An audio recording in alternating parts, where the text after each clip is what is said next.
We gon' separate live from jazz.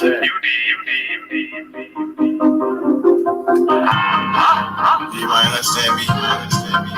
Aeon is better than Aeon. Oh, you're better than no me. Trap. I'm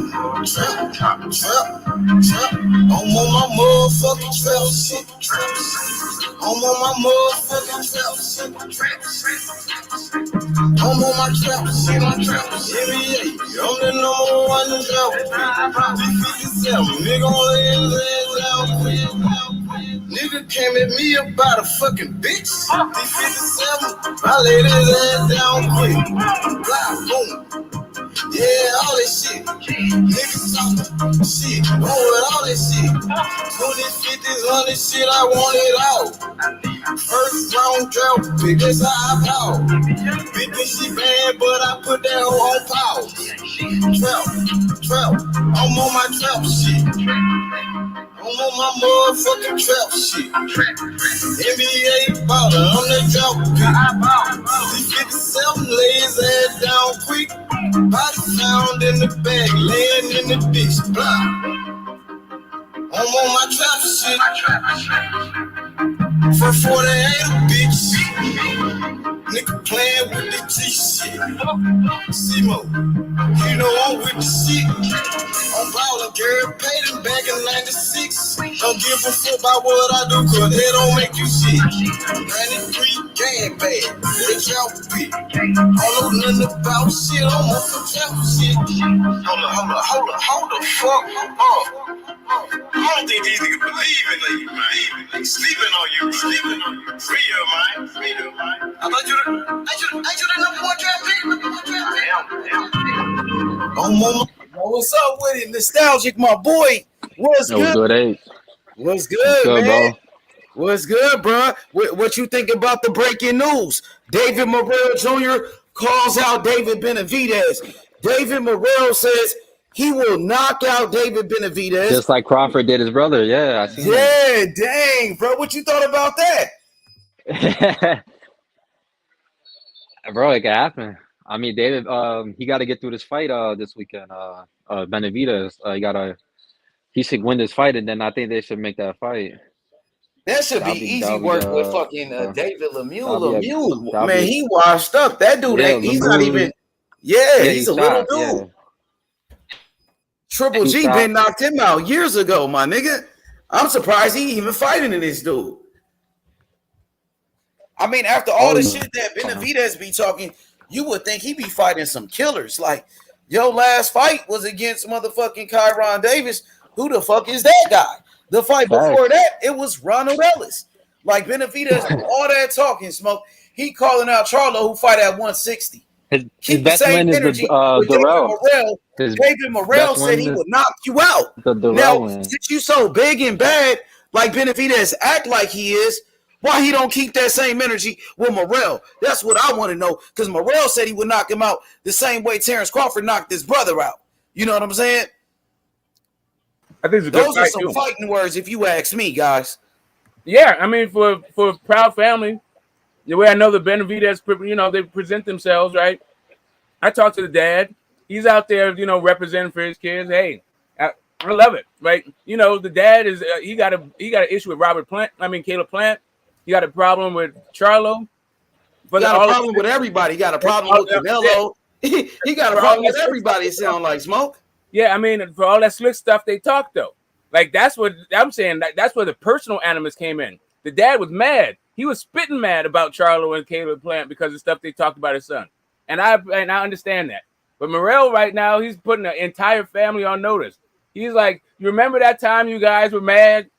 Remember that time you guys had to suffer defeat the first time as a boxing family? Yeah, get ready for that again. That's what he said. Like, why can't you? And not only that.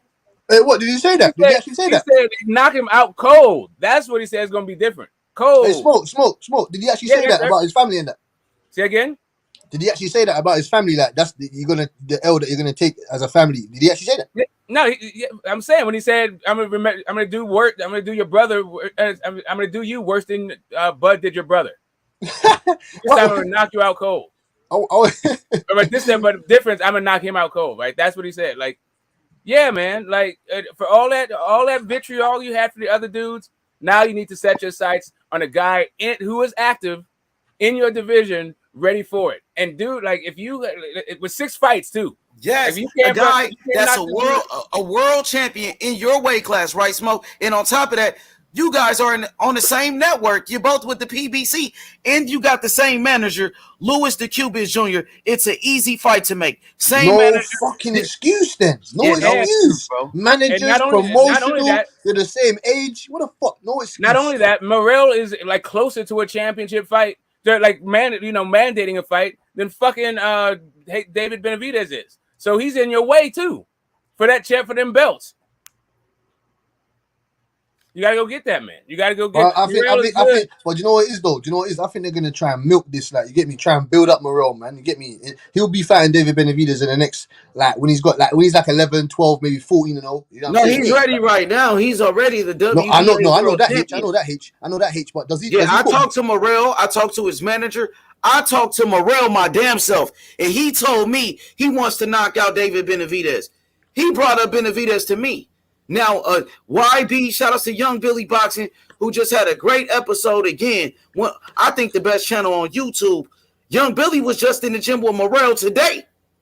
And Young Billy's telling me how sharp Morrell has been looking in the gym. That Morrell is sitting down on his punches. That Morrell is ready to catch a body. You know what I mean? So this guy, David Benavidez, he goes on social media and says everybody's dunking him, but he turned down a fight with Caleb Plant.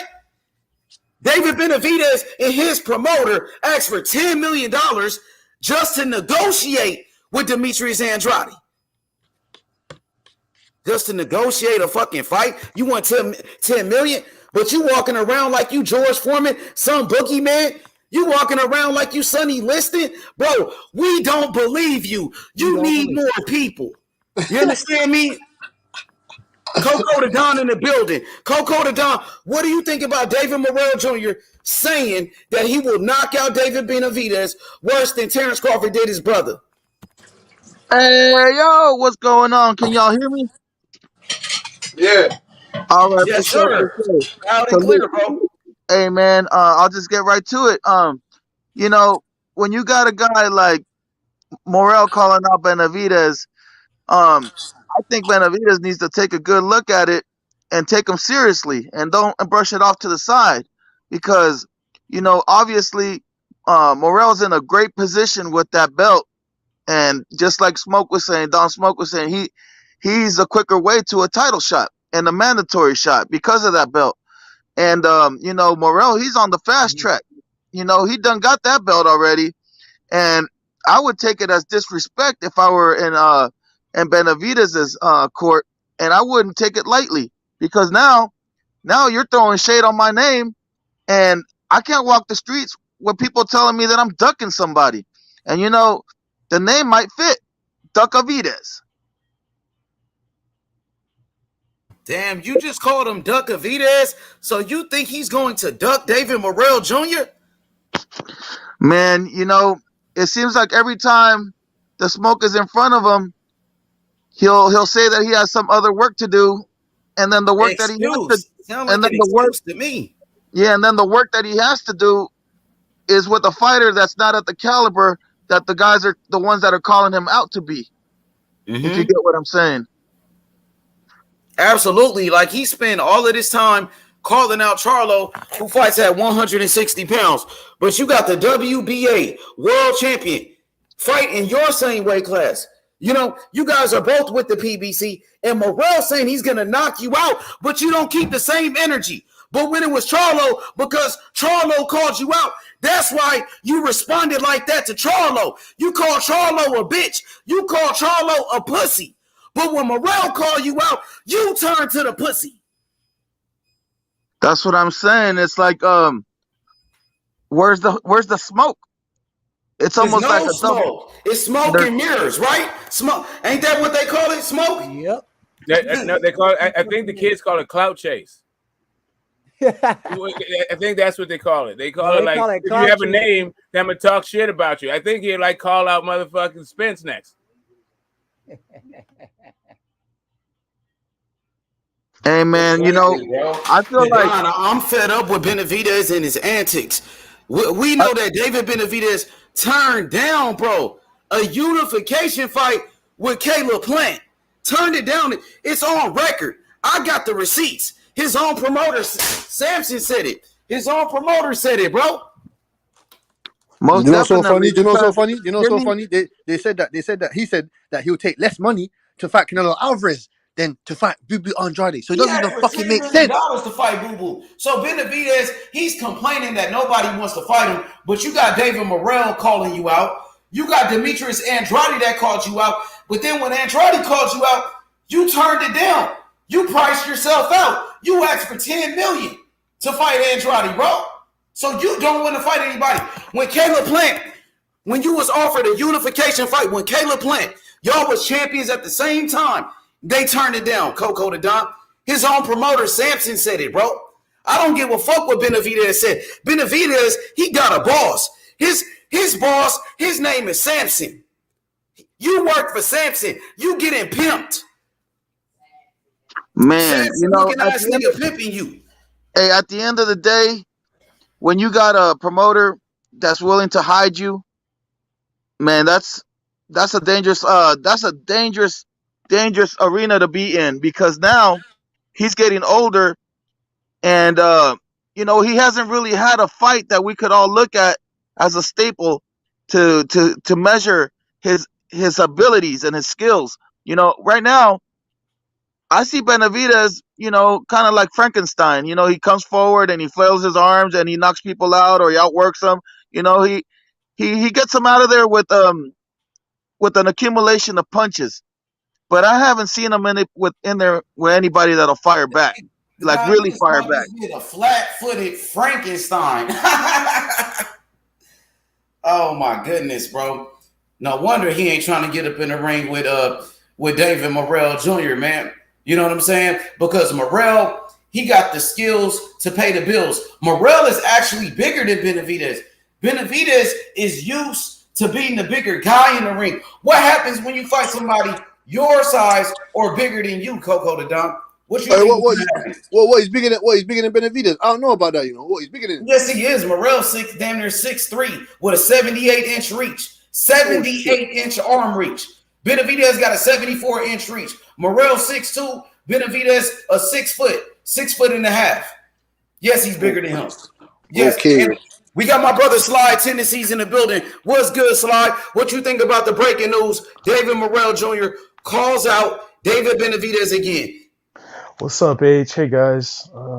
I'm not gonna sound. I don't want to sound like a dick, but it's not really breaking news to people that know Morrell because he's been calling him out forever. It was funny because I saw that I was on Black and Brown yesterday, and he was saying that Morrell had said that he wanted to take a few more little fights first before he fought, and I was like, who told you that? Because Morrell has always said he wanted to fight him. Always. He said, like you just said, I'll knock him out the same way Crawford knocked out his little brother. Like he's wanted to smoke since he got the WBA regular title. Since day one. Yeah, man, and like it's crazy. Like Benavidez is a liar. Let me say something, H. The strangest thing to me is that you got the champion chasing this guy down. You got the champion calling this guy out. Exactly, the Don. Morrell is the champion, calling you out, giving you a shot for the belt. That's crazy. He's saying he needs another soft touch. Benavidez. I mean, I don't know. No soft touches. No soft touches. The guy said he's onto you, so you need to go fight him. Fuck that shit. No, I agree. That's what Benavidez is saying though. He's trying to say that he's doing this so he can be the number one contender for the WBC. Well, if you get the WBA regular title, that automatically makes you the number one contender for the WBA super title. So what do you think it is? He needs to be worrying about that dog that's behind him. You get me? He's there exactly sniffing up Canelo Alvarez's ass. Stop sniffing up his ass, and you need to go and fight the monsters. The fucking David Morrell. You need to go see that other monster as well. That Charlo. You need to see him soon. You get me? All the other fight, but David Morrell. Let me ask you guys a question. We've been talking about how fighters are daring to be great. a perfect example. Devin Haney daring to be great, going out there to Australia all by his lonesome, you know. And can we actually say that Benavidez is daring to be great? I mean, he's No, of taking the course safest not. option first. Yeah, man. I He's mean, fighting a guy who's not even a super middleweight. in his last opponent, Kyron Davis, he wasn't a super middleweight. He came up from 160. The fight before that, Ronald Ellis, Canelo sparring partner. Who the fuck is I mean, Kyron I don't Davis? see Who is anything that? great about that. Benavidez is almost 26 years old, right? His best win is Anthony Durrell. Come on, bro, give me a break. Anthony Durrell went life and death with Yildirim. Yeah, that's who Caleb Plant's about to fight, by the way, Anthony Durrell. But it's to be honest, it's just like I've watched all these interviews where Benavidez is saying like, oh, whenever anyone asks him about Morrell Jr. though, he's always like, yeah, he's okay. Like he won't I be. told He you. I won't. said this. Anytime Exactly. you're You know, on another interview, he said David Morrell will be his toughest fight. He said, I Yeah, respect his skills. He's so good. and if you look at his Instagram, David Morrell Jr., he's in the gym every single day. I've never seen him not in the gym, There's not nothing else doing to do. something. He's Yeah. always in the gym. Yeah, there's nothing else to do. That's what I'm saying. When you're that elite level Yeah. and you want to become the great and you want to fuck up these guys, there's nothing else to Mhm. do but be in the gym. Nothing else. No club, no fucking girls, no Yeah. drink, no nothing. Nothing. Man needs to get Mhm. Benavidez. How are you the champion and you're calling out this guy? That don't even make sense. If you don't say it's Exactly. Benavidez, why don't you go fight him and then you get his belt? You get his belt. He's got 6 fights. Why is this guy that's got 6 fights calling you up? You almost Because got 30 Benavidez fights. is doing the same thing that Charlo is doing. He's fighting. I mean, no disrespect to Jamal Charlo, but he's fighting Sulecki. Benavidez is fighting a fucking David Lemieux. You know, But, so he's but you know fighting. what? Charlo tried to make the fight. Charlo tried to make Munguia. He tried to make Munguia fight. bro. He tried. Let's be real. Lemieux, respect to Lemieux, he's a former middleweight champion and stuff, but he's not the same guy. And not only that, he's going up to another weight class with way heavier hitters. So it's not like, because everybody was like, oh, you're just trying to downplay Lemieux. Dude, David Lemieux, he's just not the same, man. This isn't a guy coming off of one loss or something. Bro, Triple G knocked him out years ago. Billy Joe Saunders already beat this man. You know, his best days are Took him to past. boxing school. He's no longer the same fighter. And even when he was at his best, he's never been one of the top guys. Billy Joe Saunders beat him by decision in his freaking hometown. No, he took him to boxing school. He took him to school. Destroyed him. Like, he didn't even touch him. boxing. Bro, nobody was asking for Benavidez to fight a David Lemieux. That's not the fight we wanted. And it's funny how, you know, Benavidez, he complained. He's mad that Charlo don't want to fight him, but he don't want to fight Morrell. Exactly. He's doing the same exact thing to Morrell that Charlo is doing to him. Take a champion, yeah. Why does Benavidez always call out the big names once he has a contract signed with one of these lower level competition? Not to disrespect any opponent, but now we all know what it is. Why does he always start calling out Canelo? He starts talking trash once he has something signed. But once that fight is over, he stays quiet. Nothing. You don't hear. It's part of the game. It's part of the game. It's part of the game to these guys. It's part of the game. He's been projecting a big fight for like 2 years now. We've been waiting for a fight from him for like 2 years now. The Andrade stuff was the most exposing thing I saw. Like 10 million. I mean, he's not even a super middleweight for one. But 10 million. Like anybody who says that, you might as well say, I'm never fighting him. Because you ain't going to get that kind of money out of him. His promoter said that, right, Slide? Yeah, his fucking promoter said that shit. So they not trying Samson to make you look bad out here, boy. Samson make you look bad out here, my man. Samson make you look bad out here. That's like Oscar De La Hoya, what Oscar's doing with Ryan in Zerdo right now, right? I'm Munguia. So Benavidez is in the same situation as Munguia at this point. Salute to Oscar De La Hoya for signing a 5-year contract with the Zone. Yeah, the Zone. Yeah, I saw that shit, yeah. Why would you do that, though? Why would you do that? Because they got Ryan Garcia, one of the biggest. Yeah, they got Garcia. I think, Ryan. He's trying to... I heard that Oscar's trying to work out a deal. Dana White was trying to get into boxing, and he was years ago, and he couldn't get in because they wouldn't let any of their fighters loose.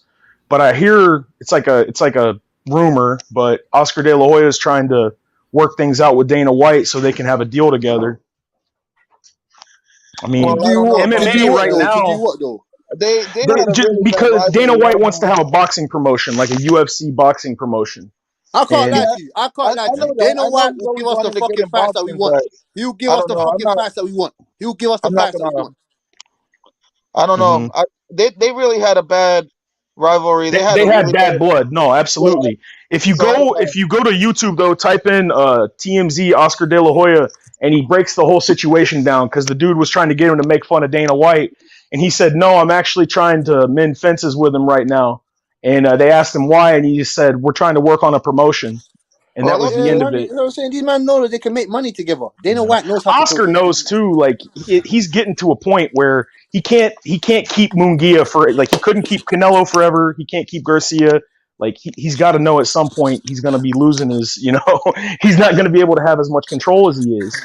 Period. Because people Well, are going to go where the fucking money is.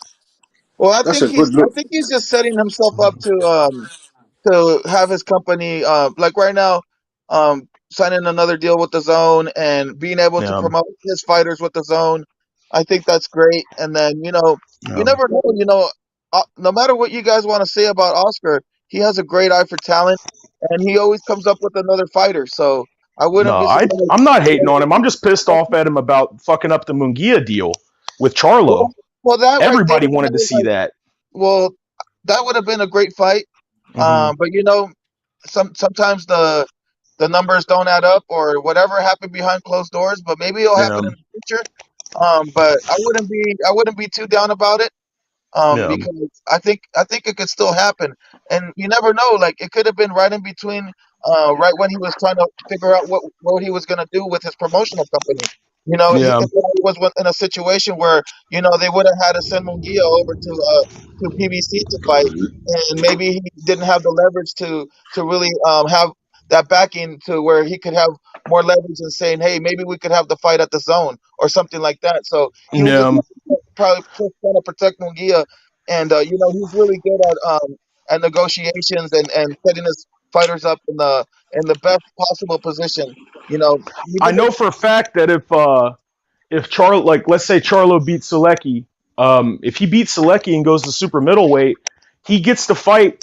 He either gets a mandatory spot for the title challenger, or he gets a title fight, mandatory. So, but he has to win. I'm not gonna sit there and act like he's not gonna beat Selecki, but no offense, but he hasn't looked great recently against what was that guy's name? Juan Montiel and a few other people. He hasn't looked too good He's gonna against fuck them. up Selecki, man. Selecki's got the I same think reach as he is too, Selecki's got the but same reach as Cambosis. He's gonna fuck him up, man. oh shit, I forgot about that. Yeah, he's a short, got some little arms. Same reach as Cambosis. It's gonna kill him. Damn. But yeah, I mean, it's a little.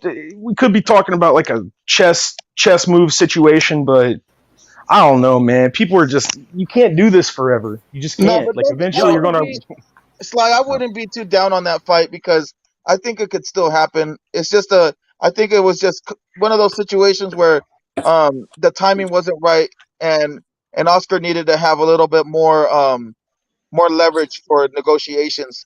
And behind the scenes, I know that he was working on this the zone deal. I had like a little inside scoop on it. I knew it was going to happen, but it was supposed to happen like a month ago. So it was supposed to happen a little bit sooner. But as long as everything came through, and now he's got somewhere to showcase his fighters, and actually have like a lot of his events like the Indio Casino cards again back on Thursday Yeah, I night. saw that. I saw that. He was So talking about that a little bit too. He was talking about now that they've lifted a lot of the COVID restrictions and shit, they can start making money again for the smaller guys.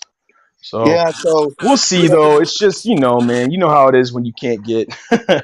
no, I Yo, Fans understand. want to see some finality. We're tired of all these. Oh, hey, number one. I mean, how many number one contender fights do you got? How yo, many times does Sly. a champion have to fight number 7, number 8, number 10? Go No, ahead. I Yo, Sorry. hey, agree. Sly, what you think about this comment? My boy Kai, he said, H, they're trying to set up Haney. What's your thoughts on Bill Haney not, Man. not being in Australia? They prevented Bill Haney of making this trip with his fighter and his son. He is the trainer. Bringing up something from 1992, bro. I'll tell you something real quick. Shout out to Reggie Owens, by the way, because he totally flipped my mindset. At first I was like, they're setting him up, they're fucking him up, they're trying to set him up, like taking his dad away from him and all this stuff. And Reggie said, look, a good boxer can adapt to any situation. And he said, and Devin, we all know Devin's got the skill. And the other thing that makes me feel pretty good about it is that Joel Judah is going to be in his corner, Zab Judah's dad. And he got his son to undisputed. And Yoel's a beast, man. But at the same time, it is convenient, isn't it? I asked I asked a couple people about it that are from Australia, and they just said that they're real strict right now, not because of COVID, but because they don't let people in that have had any kind of felonies or anything like that. And I was like, yeah, but this is like 30 years ago. But Man, they just this right they here, ain't doing it. And here's the thing: this is why people have a right to think that something shady's happening. Why wouldn't they know that shit a while ago? They're gonna send Exactly. him and wait until. look, So yeah, it's a look, two-edged thing. But I It's like some what fucking Reggie I'm gonna said. say bullshit. And this. the Don, what Let you me think about the Don? let me say this. Motherfucking Cambosis fanboys calling Bill Haney the N-word. Get the fuck. Well, Come I on, don't like that at man. Yeah, they all. say, no, he's a criminal, he's a gang member, he's a drug dealer, he's the N-word. That's what they're saying. Bill Haney is the trainer. He's the trainer and the manager of Devin Haney Promotions. He's not going to Australia to sell any drugs, but that's what these Cambosis fanboys are saying. And they calling him the N-word. And they Tell them to get say, off their fucking high horse. Well, let me say this. Let me just say this. If you know the history of Australia, we all know that most of the criminals and the unwanted were shipped over there from England. Yep. So if you want to really get down to it, that's how it goes down. Okay. So and second of all, I wanted to put this down there too. The whole thing reeks of shadiness from the gate because I started doing some backlogging and seeing things like past videos, and I went back to the ESPN when they announced the fight, and Cambosis was there. They were both like on split screen. They were both like doing like satellite interviews or whatever, and Cambosis really made a point out of like, you need your dad there. You need your dad there. I So remember that shit. now that right there, after like that really triggered me now and saying they really are been after trying to separate Devin from his dad from the gate. That's how they were gonna. That's how they've been planning on that. I'm planning on taking Bill out of the equation from the start. And just like a calculated chess move, don't tell me that they don't want to keep those titles over there and rob Devin from a victory.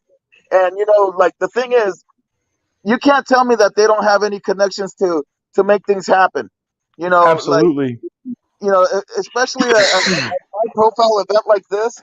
You're telling me that they can't make a visa exception just so he can go to the event and he could be under surveillance the whole time. It's not Exactly.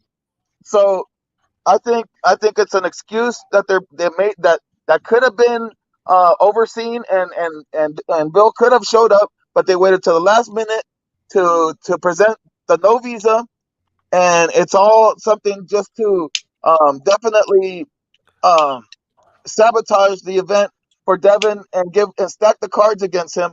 But I still believe in Devin. I believe that Devin should go over there and take the fight, kick his butt, and you know what?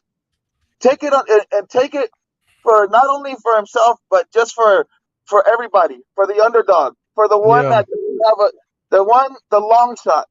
Just like they were saying Cambosis was the long shot and had no chance against Teofimo Lopez. Now it's Devin Haney's turn to go against all odds and become great. Yeah. It's unbelievable all the shit that he's had to put up with just to get the fight already.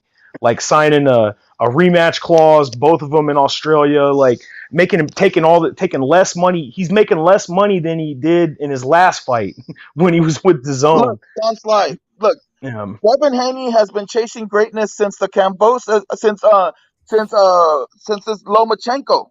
He's been trying to get there since Lomachenko. Yep. Lomachenko denied him.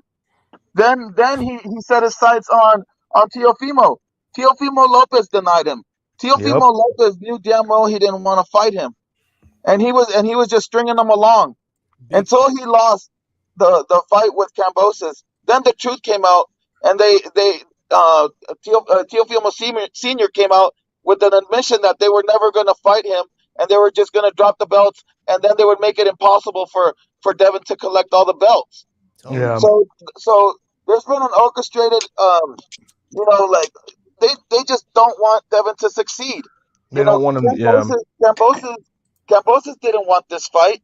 If it wasn't for Lomachenko political situation, they would have fought Lomachenko happily. But no, since that happened, they have to fight Devin, and they are making it impossible. They're going to stack everything against him. And you know what? The only way that I see Devin winning is him going over there, being smart, and just adapting and learning and applying everything he's learned throughout the years and fight the fight of his life. Then what are they going to say? What's up, boxing historian? Yeah, man. That's historian salute. Well, salute to everybody, man. I just want to say this. Yeah, I hope Devin Haney wins. I'm rooting for him and I'm picking him to win. But this shit, man, with Australia, it's going to be very difficult. And Cambosis is a tough opponent. As far as this shit with his dad, these faggot motherfuckers that's over there in Australia. It's not hard to understand that that's how these most of the motherfuckers think. Not all of them, but that's how. It's just what it is. Salute to Outlaw Boxing and other guys that are out there. It's not on that shit, and I don't think Cambosis is on that shit himself. Who knows? But as far as that's just what it is. Not surprised at all. I'm not surprised at all, but just the fact that they're doing that, shit, if you want to talk that kind of shit, what happened to them? You know what? I'm not even gonna go into that. Point is, this shit is classless and it's disgusting. And you're talking shit about the man and his father that has nothing to do with no fucking boxing. Yeah. You want to say that he ain't shit as a coach or Devin Haney ain't shit, that's cool. But when you go into that realm, then it is what it is, man. You bunch of sore. Well, those are the maniac fans. Don't give them energy. Don't mind them. Yeah. Just focus on what we really do have in front of us. We have a fourth undisputed champion is what we're gonna have after hopefully no fucking bullshit draws, and we get an undisputed champion like we did last week, which most likely we will. And I'm thinking it might be Devin Haney, but it's gonna be tough, man. Well, look, man, I got word from the street. I got inside information. I got Earl Spence Jr. is gonna be the cut man for Devin Haney. That would be awesome. Hey, really? Nah, I'm just kidding, BH. Yeah, I was about to say that shit don't even sound real. But you know what? I feel like Devin, as long as he has his godfather over there, and as long as he has some support, I think that he could pull this one off, man. I really do. I believe it because as soon as he's in that ring, everything's gonna click for him. And I haven't, I've been watching Devin since the beginning. I know it's time for him to shine. And they think that by taking his dad away from him, it's gonna make him weaker. I think it's gonna make him stronger and have more resolve. It's just the fact that it's just bullshit. Go ahead, sorry. I was just saying I agree, man. Just from if you follow Haney and you see how he carries himself, he's really good with how he carries himself and how he speaks. You can tell he pretty much he has it up there in his head, where he just knows what he wants to do. So if anything, he definitely gonna take this as fuel and just go hard with whatever practice he doing with Jab's dad. So with Judah's dad. So my only concern, he's gonna bounce back from this even hotter. Yeah.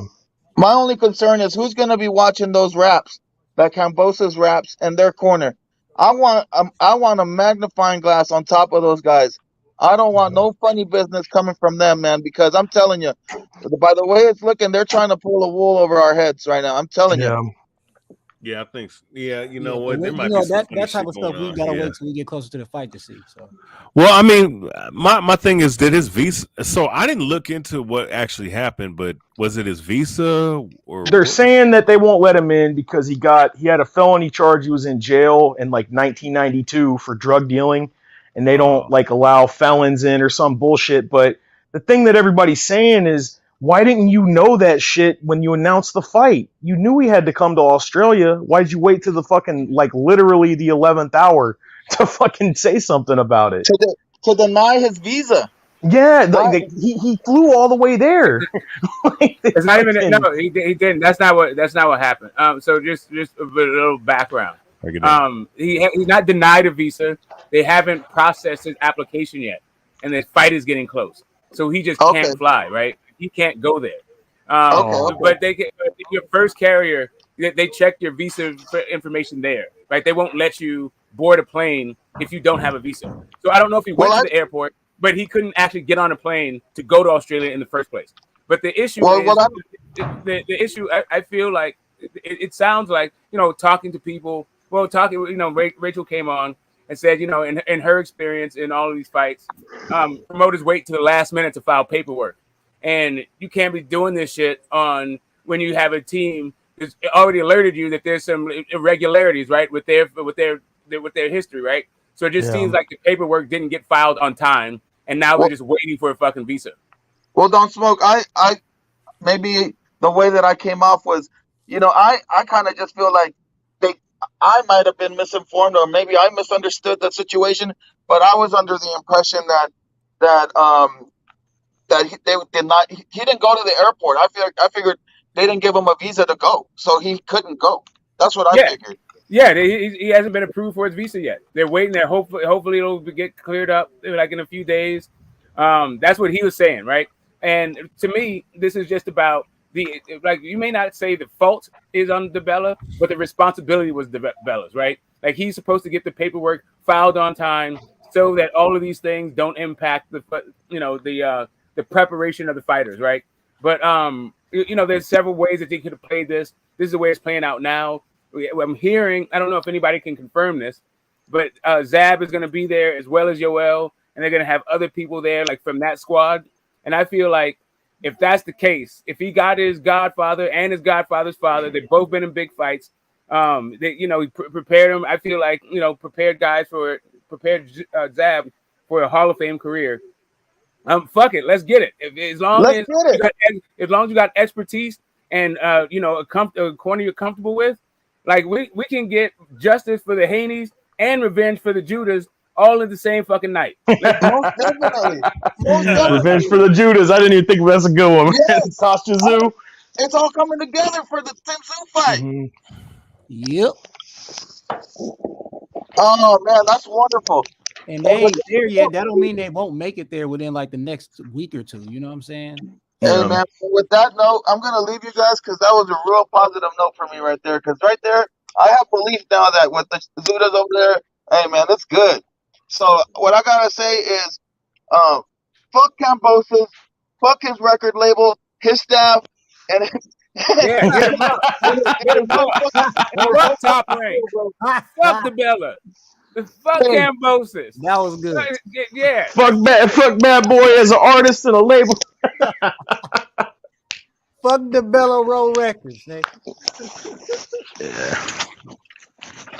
Fuck Lou DeBella. Now, Lou DeBella pays his fighters, man. He ain't bad, bro. I'm talking shit, man. Devin's gonna go in deep water, but he can swim. This one. He's the lead promoter in this fucking fight. Man, we're doing a promotion to get to this fight. Man, if it wasn't if it wasn't for the YTBC, nobody would even know about this shit. Lou DeBella should be helping Bill. Threezy, what you think about this bullshit? Bill Haney, the trainer of Devin Haney, his son can't even go to the fucking fight. And they didn't say this in the beginning. They didn't say this would be a problem. That's crazy. That's some fucking bullshit if you ask me. You know what I mean? And boxing historian David Morrell Jr. calls out David Benavidez again. And he said he's going to knock him out cold. That's what he said. He said he going to do David Benavidez the same way Terrence Crawford did his brother. But he said, I'm going to knock him out cold, though. Oh, for real, that's what he said. That's what he really said those words. Hey, man, I would like to see it. It's a good fight. Good-ass fight, bro. I know, man, but it takes two to tango. Now, Benavidez, his promoter, Sampson, is on record saying they don't want no smoke with David Morrell Jr. Punks. Well, look, you don't mind me answering that part. I say this, right? That wasn't a good look by his promoter. It was definitely not a good look. And another thing too, I will say about that, about David Morrell not even Dave Morrell, but just Dave Benavidez. Okay, he's fighting David Lemieux. He's washed up, bro. Nobody. He is washed up. David Benavidez is almost 26 years old. What the fuck is he doing fighting David Lemieux? He fought at 160. His last fight was with Kyron Davis, and the fight before that was with a fucking bum, Ronald Ellis, and before that he fought Ocampo. Before that he was fighting. How many soft touches does he fucking need? Exactly. Okay. And why the fuck is he? Why is David Benavidez in a title eliminator if he's planning on moving up to 175? Okay, let me say something about that. I don't know why. I know why. No, I know why. We know why. Because it's an easy fucking fight. It's a cherry pick. So when Charlo fights Sulecki, Charlo's cherry picking. But when Benavidez fight Kyron Davis, it's not a cherry pick. I mean, make sense to me. Well, and before that, Ocampo. Yeah. Well, no, I mean, listen, Ronald Ellis. No, bro, you sound like you're making excuses for David Benavidez. I'm not. And then on top of that, let's talk about the failed drug test. Using cocaine. That's not good. I mean, that's a hell of a drug. Yeah, it is. He must have learned that from his daddy. That's what I think. Oh, shit. Damn. Nah. He must have learned that from his daddy, huh? Hey, damn, H, what you got against his dad, bro? I mean, his dad, bro. He's the trainer. He's the guy out here doing all of the talking. He talking like he about to fight. Motherfucker, you ain't. Yeah, exactly. That's what I fucking saw. I was like, you ain't getting in the ring. What are you talking about knocking people out? So he's gonna trainer though. Right? He's gonna end up like Teofimo Lopez Sr. That's what's gonna happen. That's what you want to see. I mean, we want the next Teofimo Lopez Sr. and Jose Benavidez Sr. Okay, that's what you want. Okay, I got you, but I mean, okay, bro. If you keep giving these guys a pass for missing weight and failing drug tests, bro, I mean, where they do that at? You don't give these other fighters a pass. I'm not giving those guys a pass. I'm not giving those guys. No, you don't give Earl Spence a pass when he was out here getting drunk and shit, flipping his Ferrari. No, you called him out. You called out Spence. But when it's Benavidez, it's okay for him to miss weight. It's okay for Benavidez to use cocaine. No, is that what you're telling me? No, it's not. Nobody's okay. Yeah, just no. Let me address some of these things. Right now, here's the thing with Benavidez and look. I understand like you talk to Benavidez daddy on somebody's channel, but it doesn't mean you got to go out here and fanboy. No, I mean, agree with everything what these guys are doing. Look, I'm just that's all I'm saying. Like I understand, like you're like he goes to certain channels. I'm not. It don't mean you got to push it. I'm saying it don't mean you. We got to push a narrative for this guy. Look, hey, listen, bro. Listen, go ahead. David Morrell been my favorite fighter before I met him. Like, I don't need David Morrell to come to my channel to push a narrative. He gave me an interview, so now I'm about to push a narrative and fanboy for this guy. I'm not about to do that like these guys are doing with David Benavidez. Since David Benavidez went to their channel, now they turn into like the Wilder fanboys. That's what you're starting to see. Well, okay. Let me say something. As far as that's concerned, I'll be respectful because look, their gym is not too far from the gym I train at, so you never know what they got to do with the failed drug test. It's all about it's about respect. What I'm saying is, I would not. Let me say this though. I will not. Me personally, I would never. What they got to do with him? No. I'm explaining it. No. I would. Okay, go ahead. With that being said, I'm not gonna sit back and defend anybody action. You dig what I'm saying? Missing weight twice and the cocaine usage is not cool. Yeah, getting stripped for his world title. Yeah, that's why. Which is the reason not why one time, but 2 times. Right, which is the reason why he never got the Canelo Alvarez fight, which that was his fault. So was that Canelo's fault? According to Benavidez, it's Canelo's fault. Canelo's scared of him. That's what Benavidez is saying. Everybody is afraid of him. It's the same. He said the same shit about Caleb Plant too. It's not Caleb Plant's fault that you couldn't fucking put the tacos down, dude. Well, okay, but listen. Exactly. Exactly, bro. Okay, yeah. Let me respond to it. Let me finish my point though. Yep. Now, with that being said, now the Ronald Ellis, Kyron Davis, some of those guys, and David Lemieux, who's washed up. Yeah, Ronald Ellis, Ocampo, all of those guys. Yeah, Jay Leon Love. Yeah. The whole list, right? Damn. I forgot about Jay Leon Love. Okay. I got you. His opponent selection isn't stellar at all. It ain't shit, to be honest with you. I will say this though. If he's okay, I got you. You talk about David Morrell. David Morrell. Energy. Because listen, when Demetrius Andrade said he want to fight David Benavidez, they asked for $10 million, priced themselves out, and they said that was just to negotiate the fucking fight. No, that was a horrible look that they're promoting. I mean, how do you defend that shit? You don't defend that shit. But I'm just saying now. But here's the thing: what I will say though, he's fighting David Lemieux. That fiasco that happened at Ugas and Spence, right? Who? Yeah, I know. I feel it, but no. I could have swore Triple G knocked him out years ago. I feel it at 160. But let me finish this quick sentence though about now after this fight, because after that fiasco with Ugas, not after the Ugas Spence fight, with that whole scene that spilled out in the crowd with him and Charlo, that's a fight that I want to see. A Charlo who fight at 160. So you want to see him fight another small guy, another 160 pounder. He just fight Kyron Davis, who fight at 160. Now we fighting David Lemieux, who fight at 160. Now you want to see him fight another guy who fight at 160. For that reason, for sure. Fuck all of that. Charlo fight at 160. He fight at 160. They not even in the same weight class. They not even in the same weight class. Why the fuck he keep calling out Charlo name when David Morrell is the one in your weight class, in the same weight class, with the same manager, is calling you out and said he gonna knock your ass out, and you still don't want to fight? Oh, okay.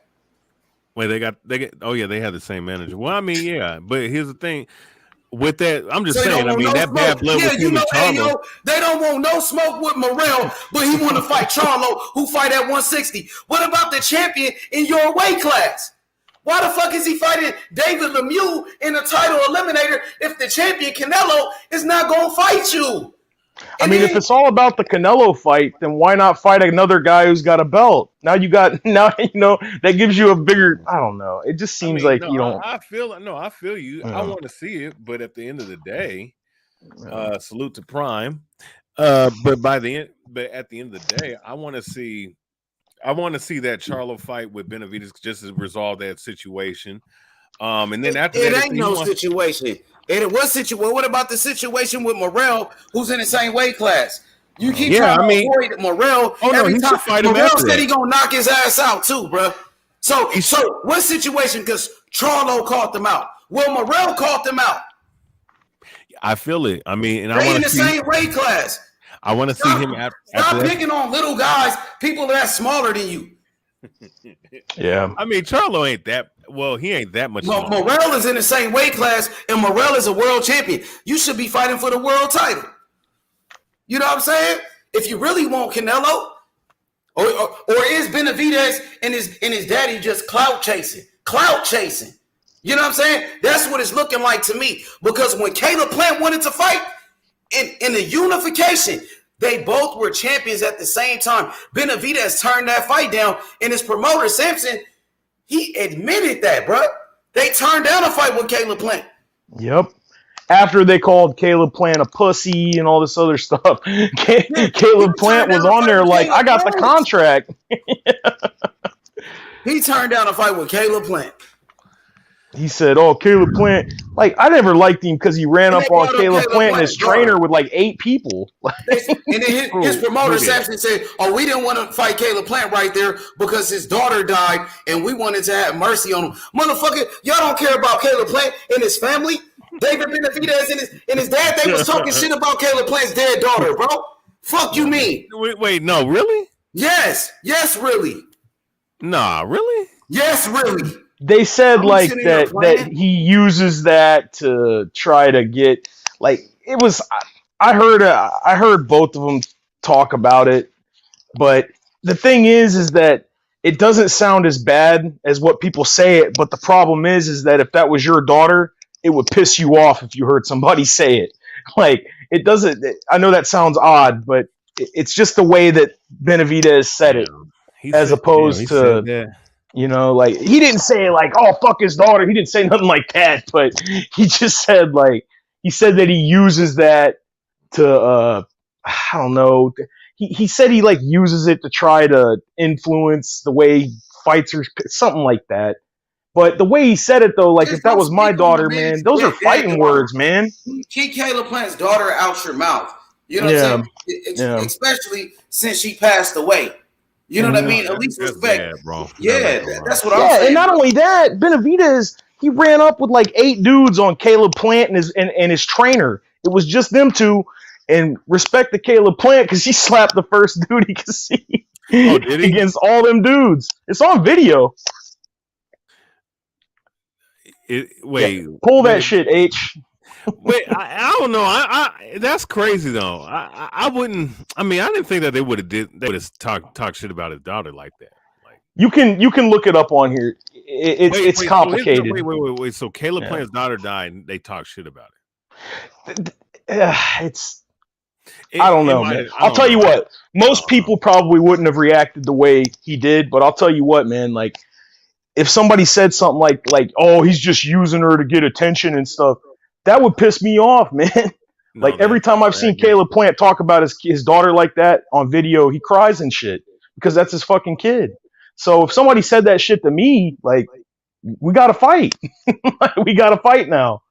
But I don't know. I mean, well, okay, look, but okay, here's what I say. If he fights Charlo, then if you want him to fight David Morrell, by that time David Morrell would be 10-0, 9-0. And you know, I mean, if you want the belt though, that's the way I look at it. Like, you're trying to get the belt, can't keep. He talks about Canelo more than freaking Eddie Reynoso does. Like, get a belt. Like, he should be lucky he's even in the conversation. He's lost the belt twice because of doing drugs and coming in overweight. Like, he's lucky he's even in the conversation, especially when he's only fighting. He's fighting. Come on, man. Who can get away with a record like that? Nah, I mean, a lot of people. It is what it is, you know. Yeah, it is what it is. Yeah, I'll try to find that. To the call out though, we want that same energy he had for Charlo. You know what I mean? Keep that same energy with Morrell, who's in your same weight class. You got the same manager as this guy. He's calling you out. He said he's going to knock you out. What you going to do about it? Yeah, he's going after Charlo like Charlo cussed out his mom. He's not even in his weight class. That they're trying to put on his fake ass persona. Knock it off. You know what I mean? Because you're not the boogeyman. Yeah, he's not the boogeyman. But you know what? Charlo's energy was kind of funny. You keep talking about Charlo who fight at 160. Yeah, well, you know what Charlo talks shit about him. We talking about Morrell. We talking about Morrell. We talking about Benavidez. Charlo fight at 160. He fought at 160. Who else is at 168? Who else is at 168? David Morrell. He fought at 168. Okay, I'll tell you David Morrell. That's the fight that we're talking David about. David Morrell, Caleb Plant, Billy Joe Saunders. That's the call out. That's what the title is. David Morrell calls out David Benavidez. That's the fight that the people want to see. That's the guy that stepped up to the plate. I mean, because when Andrade asked to fight him, they didn't want no smoke with Andrade anyway. So, I mean, he asked for $10 million just to talk, just to fucking talk. I ain't never heard no shit like that. He tried to downplay that shit after the fact too. Oh, it's because he always pulls out of fights. Like, why didn't your manager say that shit? Exactly. That's not your motherfucking job. You know what I'm saying? Exactly. As if he's got the paperwork or something. Try to clean it up, man. Nah, it's too late. Your promoter, you got a boss. Your promoter, Samson, who's your fucking boss? You're just a fighter, bro. You take orders from Samson. Yo, daddy just a trainer. He just capping on the internet trying to get clout. He clout chasing. I seen niggas daddies get on panels do the same shit before, bro. You know I don't know if I know the Boxing Boys played that video. I don't know if you. I think you could, but I don't know. The video of Caleb Plant and Benavidez's team, like they ran up on him while he was in the gym, like by themselves. It was sad. Exactly. And Caleb slapped the dude too. It was funny. He had all those fucking people. David Benavidez, his promoter Samson, said they need about 3-4 years before they fight Morrell. And then David Benavidez, his own daddy, said that we need about 3 to 4 more years before we take that fight with him. And they asked him about a Canelo fighting Morrell. They said, "Oh, Canelo will never fight Morrell. He's such a tough fight for Canelo." You know what I'm saying? Because they know. Imagine Hagler saying that shit. I just want that same energy that they got with Charlo. Like you just this big bad wolf. Like you a boogeyman. I want to see that same shit with Morrell. You got to keep that same energy with everybody now, especially the fighters in your weight class. Yeah, I mean, it's not a foregone conclusion that he's going to go up. He's only a tough guy when it comes to Charlo. So when it came to Andrade, the whole energy changed. When it came to Morrell, the whole fucking energy changed. In boxing and story, you act like Benavidez ain't get dropped by Ronald Gavril from Mayweather Promotions. A fucking journeyman dropped his ass. He went life and death in that fight. And a lot of people thought he lost that fight, and he was forced. He was forced to do a rematch. You know what I'm saying? Yeah. Let's talk about that when he got his ass dropped. Why are we talking about that dude, bro? What happened when he got dropped by that bum? I mean, hey, it happens. Oh, it happens. Oh, okay. Mayweather ain't never got dropped by no fucking bum. Yo, but listen. Oh no, he not. The way he talking. The way he talking. You know what I'm saying? I ain't never seen Charlo get dropped by no bum. Bro, that's I ain't never seen. Come on, bro. Stop it. That's Mayweather, bro. That's Mayweather. Well, I ain't never seen Charlo get dropped by no bump. I ain't never seen Morrell get dropped by no bump. Not Devin Haney. Shakur Stevenson. What's up? I mean, we can, yeah, I got you. But you got to tighten up that defense. That boy flat-footed. Yeah. No, he is. I mean, Don said that boy, he fight like Frankenstein out here. Flat-footed. I mean, these are the people. They said Canelo was cherry picking Bivol and that he needs to fight Benavidez. Benavidez would knock him out. A dude fighting David Lemieux and calling out middleweights. I mean, come on, look, man. I'm not gonna lie. I mean, well, his best weight. The fight before that, Ronald Ellis. The fight before that, Ocampo. The fight before that, come on, Jay Leon Love. Then it was Ronald Gavril. Come on, bro. Where the killers at on the resume? Who he beat? Morrell only got 6 fights. He's fighting the same level of competition. Put Morrell in there with 6 fights against David Lemieux. What Morrell gonna do? He gonna do the same thing Benavidez gonna do, if not even better. Who's faster, Morrell or Benavidez? Morrell. Who got better skills, Morrell or Benavidez? Morrell. Who got more power? Morrell. Who's bigger? Morrell. Who's in better shape? Who's more disciplined? Okay. Morrell ain't never got stripped for a world title. Morrell ain't never missed weight. Morrell ain't never was on no fucking cocaine. No, Morrell. Yeah, no, Morrell's a fool, man. He's athletic, you know. That's why Benavidez won't fight him. Yep. I mean, how are you going to say you want to beat up a fighter because he talks shit? Morrell just said he's going to knock you out like Crawford knocked out your little brother. I respect him. He's a tough guy. Get the fuck out of here with that. Come on, man. I feel it. I feel you. I'm just saying, look. But I ain't feeling what you saying. You feel me? You don't want to see him fight Charlo. Cherry picking ass nigga. You defending this cherry pick. He ain't cherry picking nobody. He's just fighting. I thought you don't like when fighters miss weight. Benavidez, he missed weight 2 times. But when Tank Davis missed weight, you got a problem with it. Tank Davis and have a Adrian problem. Broner are being unprofessional. But when Benavidez do it, it's okay. I turn my cheek. I act like I never seen it. Listen, I'm not defending some of the fuckery. I'm just saying, all I'm just saying. You hear? Damn. What you trying to tell me? What you saying? I'm trying to see what you saying. Look, all I'm saying is that I don't. So you telling me you wouldn't want to see that Charlo fight if Charlo moved up to fight him? They not even in the same weight class, bro. I don't know why you keep trying to say Charlo name. So you niggas just living off of Charlo's name, but you turn around and fight Bums. Benavidez call out everybody but Morrell, but then he turn around and fight Bums. Like, goddamn, my nigga. Let's remember too, like this Charlo going up to super middleweight. It's not a foregone conclusion because Josh Taylor was telling everybody he was going up.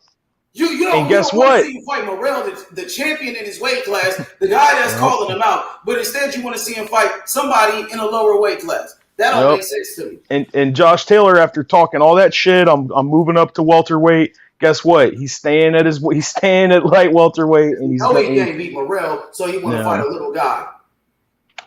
Charlo said he ain't gonna fight him, so what the fuck he gonna do? Sit around and wait for Charlo forever? Like how niggas waiting on Canelo fights. Wait his whole career for a Charlo fight. That's what he's gonna do. Somebody's not even in the same weight class. And Benavidez talking about moving up to 175 anyway. So after this fight, he might move up to 175. To be honest with you, historian.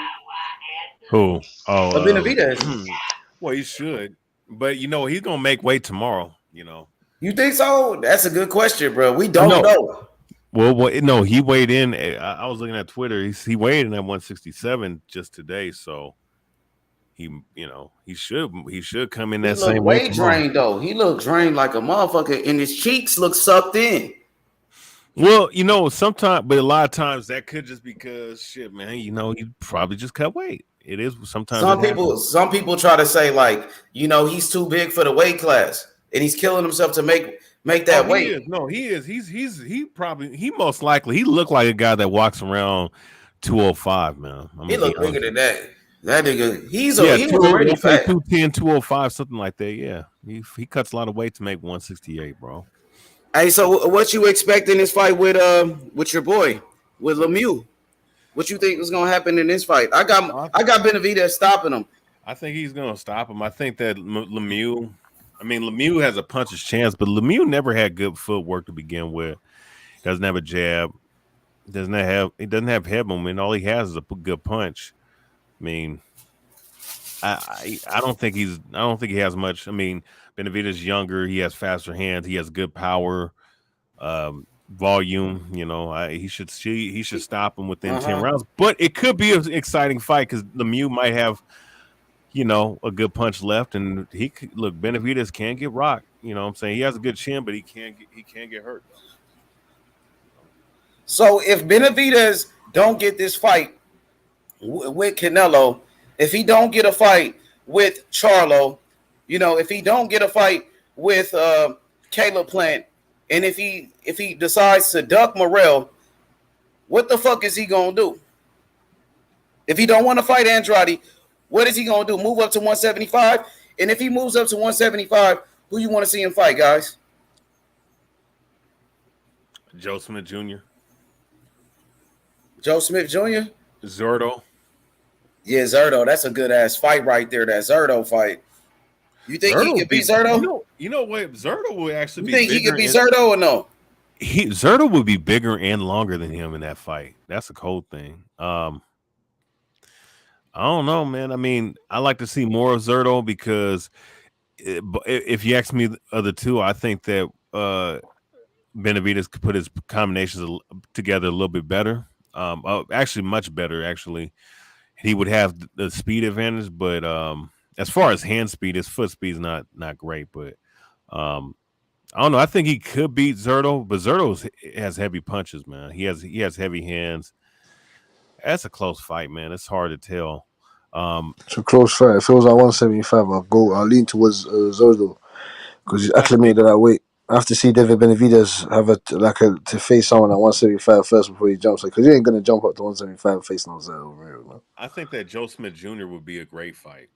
For That's a dangerous fact. That's a dangerous. no, He got it'd dropped be a by. He great got dropped fight. by. He got dropped by Graville. You think? What do you think Joe Smith gonna do to him if he hits him? I'm just saying. I mean, that it would be a great fight. I think it'd be a 50-50 fight. Now, as far as Bivol and Beterbiev, no. No, he said. No, he said he can. No, he said he been punching up Bevo. He said. I don't care. Listen. That's in sparring. That's in sparring. I'm just going by what. No, I don't believe that. I'm just saying. I'm going by what he said. Look, man. Look, Bivol is gonna outbox him. I Who, mean, Zerto?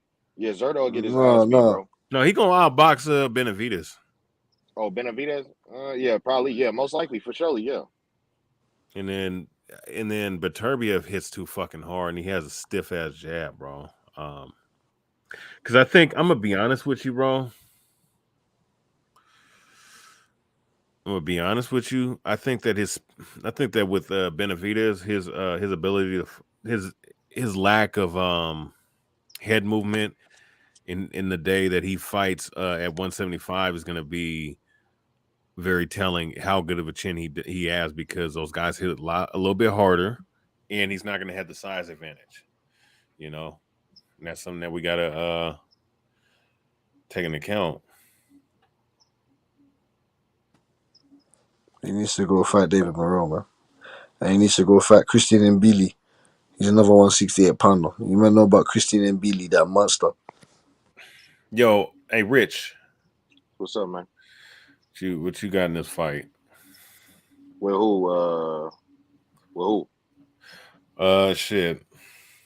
I guess topic of the day is David Morrell and David Benavidez. Who? Morrell and Benavidez. I ain't seen enough of Morrell. I haven't seen enough of Morrell, bro. So I don't truly got an opinion on that, bro. I'm gonna watch him though. I'm gonna watch him live though when on the 4th when Fulton fight. I'm gonna watch that shit. Oh yeah, he gonna do his thing, bro. Why he been in the gym? YB been in the gym with Morrell damn near every day, and he been fucking shit up, dog. So yeah, he definitely gonna get the knockout, nigga. So he gonna show out and do his thing. I want to ask Rich, you know, because we know it takes two to tango. Now Morrell has already agreed to that fight with Benavidez. You know, he like Devin Haney. He free smoke. He want to fight everybody. You feel me? So you know, we waiting on Benavidez. He's tap dancing around and shit. You know, we don't know what he gonna do. You know what I'm saying? So I want to ask you, you know, about this Bill Haney situation. What's your thoughts on Bill Haney? You know, still being in America. He can't go to the fight. You know, he is the trainer and the father of the WBC world champion, Devin Haney. You know, and of course, Devin Haney got the big fight with George Kambosos for the undisputed, and his trainer, his father, won't be there. What's your thoughts on that? What do you think about Kambosos fanboys, you know, with racist comments, calling Bill Haney the N-word, using the N-word, Rich? And then on top of that, they saying Bill Haney is a criminal, Bill Haney is a gang member, and he's a thug. What do you think about this, bro? They'll be saying the same shit about Devin when he get done beating up on Kambosos' goofy ass. That shit do not matter, bro. Y'all know who Sean Haney is? That's Devin Haney's little brother. That's his little brother. Yeah, it wouldn't matter if that little nigga was in the corner, bro. Kambosos is done, bro. He's cooked. That nigga done touchdown. They all out there. Only nigga, I ain't gonna say the only nigga, but Bill not there. But they got niggas with him, bro. They finna fuck dude up, bro.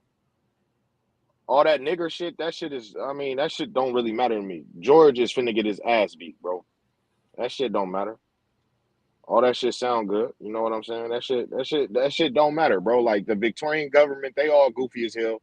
I mean, Rich, we in 2022, and people are still using that word. You know, and you know they using it on Bill Haney because Bill Haney in 1992 made a mistake, like a lot of people, like myself. You know, and we know, Rich.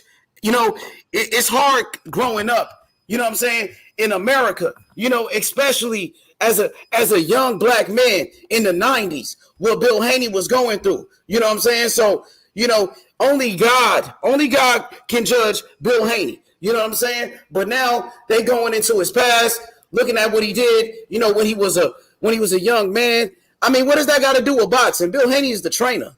You know what I'm saying? He's the trainer. Yeah, they pretty much I think I want to say that they know what they doing, but they really don't, bro. Like all that shit is not gonna matter.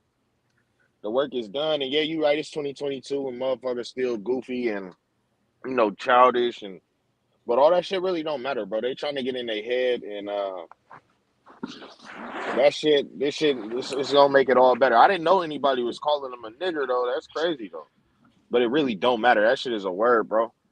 A lot of motherfuckers who would use that word on the internet. Not just the N word, calling him a thug, a gang member, a drug dealer. And we know that Bill Haney, bro, is a great father, bro.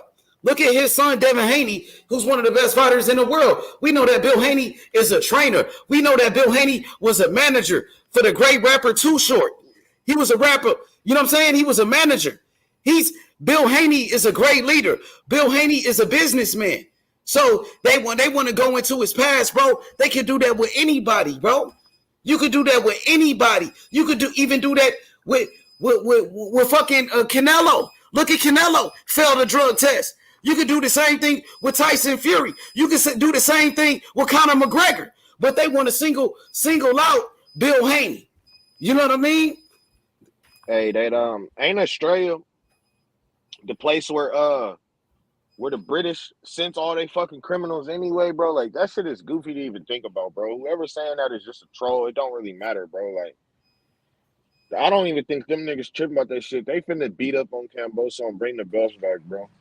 This shit is exciting for me, bro. My Warriors finna win the finals, bro. And this nigga Devin finna go undisputed in the same month, bro. This shit is monumental, bro. I don't give a fuck about no Australians, no racists, no trolls. Everything is already written, bro. They upset that this nigga finna get his ass beat in front of all of them. That's all that is, man. That shit don't matter.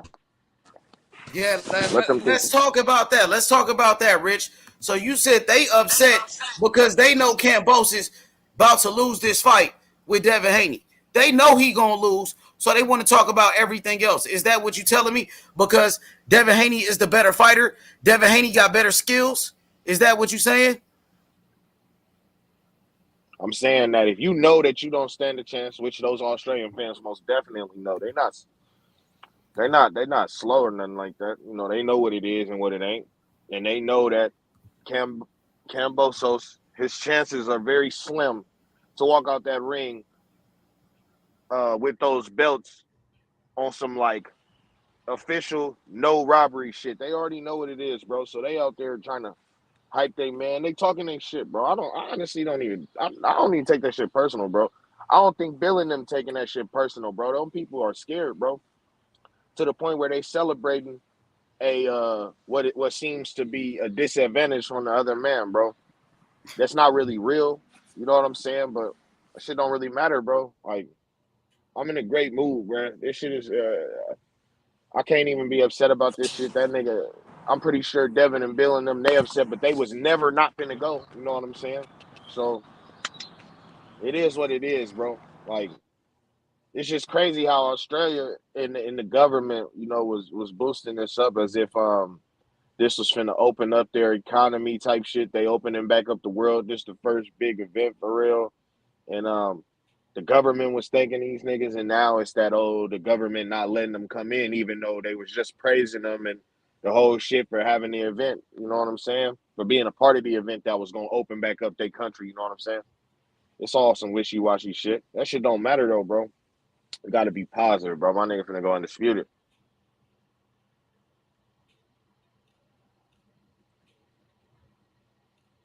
Big facts.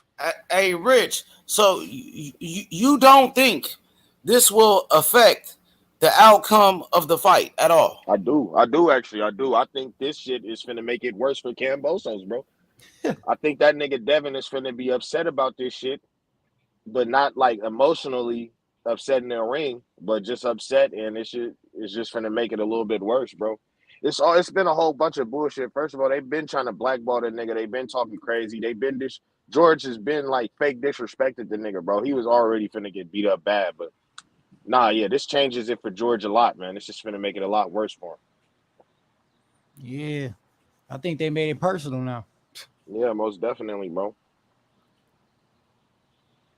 He was already saying all that boy shit. That nigga Devin don't really fuck with that shit, bro. I think he's gonna fuck Kambosos all the way over. And Kambosos should have played it cool because he could have. It could have been different, bro. But I actually like it better this way, bro.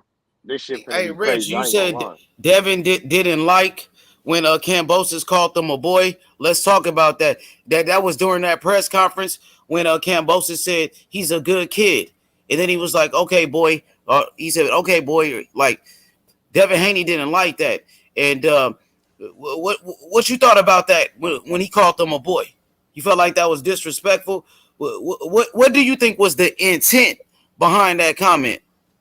I think his intent was. I won't even go as far to say, bro, is a racist or nothing like that. I just feel like he wanted to disrespect him, which he did, and he's gonna Rich, most how likely do have you to think pay for Devin that Haney took disrespect. it though?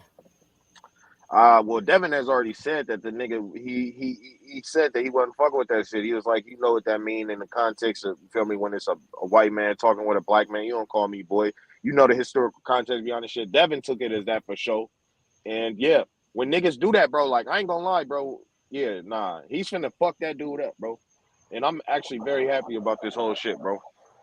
I'm hella happy that the fans is playing crazy. I love that shit, bro. This shit finna be way better, bro. I'm about to destroy that boy. Yo, This shit, man. this shit finna be Yo, crazy. yo, I'm gonna step in and say something real quick. First of all, I said this the other day. I was telling you guys, I was like, doesn't matter what sport it is, man. This dude has been preparing all his life. He will be ready. They can take him out his corner, but this is no different than any of the greats. It's happened to all of the greats. That's what the only reason this thing is big is because he's not being able to travel. But it's happened in other ways with death or illness, sickness. Fathers have not been in their kids' corner or whatever. But dude ready, man. He ready to call his own shots anyway. And I'm like my man Rich because I think it makes him dangerous because he gets to call his own shots. When he see things, he can call them shots. He's got the longer arms. He's to me, he's the more, I would say, more skilled boxer. I give him a little edge. And I'm not saying Kambosa isn't a good fighter. Kambosa got a lot of heart. He gonna try to make it tough. He gonna make it a rough fight. And everything he said, as far as what you're saying, is he a racist, this and that or whatever. I think Devin deep down in his heart already know. He's already talked to Kambosa. He cool with the dude. But Kambosa just that type of dude, man. He know exactly what he's doing. Every move he make is calculated. And that's to get under his skin. That's why he doing all that bullshit. It's calculated. I don't think he no racist either, because I can tell the way he hang around him, the way he talk. He a real one. He trying to get under your skin, and he gonna do whatever it take. It worked on Teofimo. Why would you not try it again? I don't think nothing worked on Teofimo. Teofimo was already like goofy as hell. I don't think Kambosos really did anything. I thought Kambosos was being kind of humble with Teo. He was just telling Teo what it was. You big headed because of these belts that made you different, and now I'm finna beat your ass because of that because you not the same. The same exact shit damn near happening with Kambosos. He was a stand up dude. Now he's different because he has these belts, and he has to get his ass beat because of that, bro. There's No, but he talked shit to Teo though. He had Teo running there and try to knock him out in the first round. No, that Teo was told the Teo.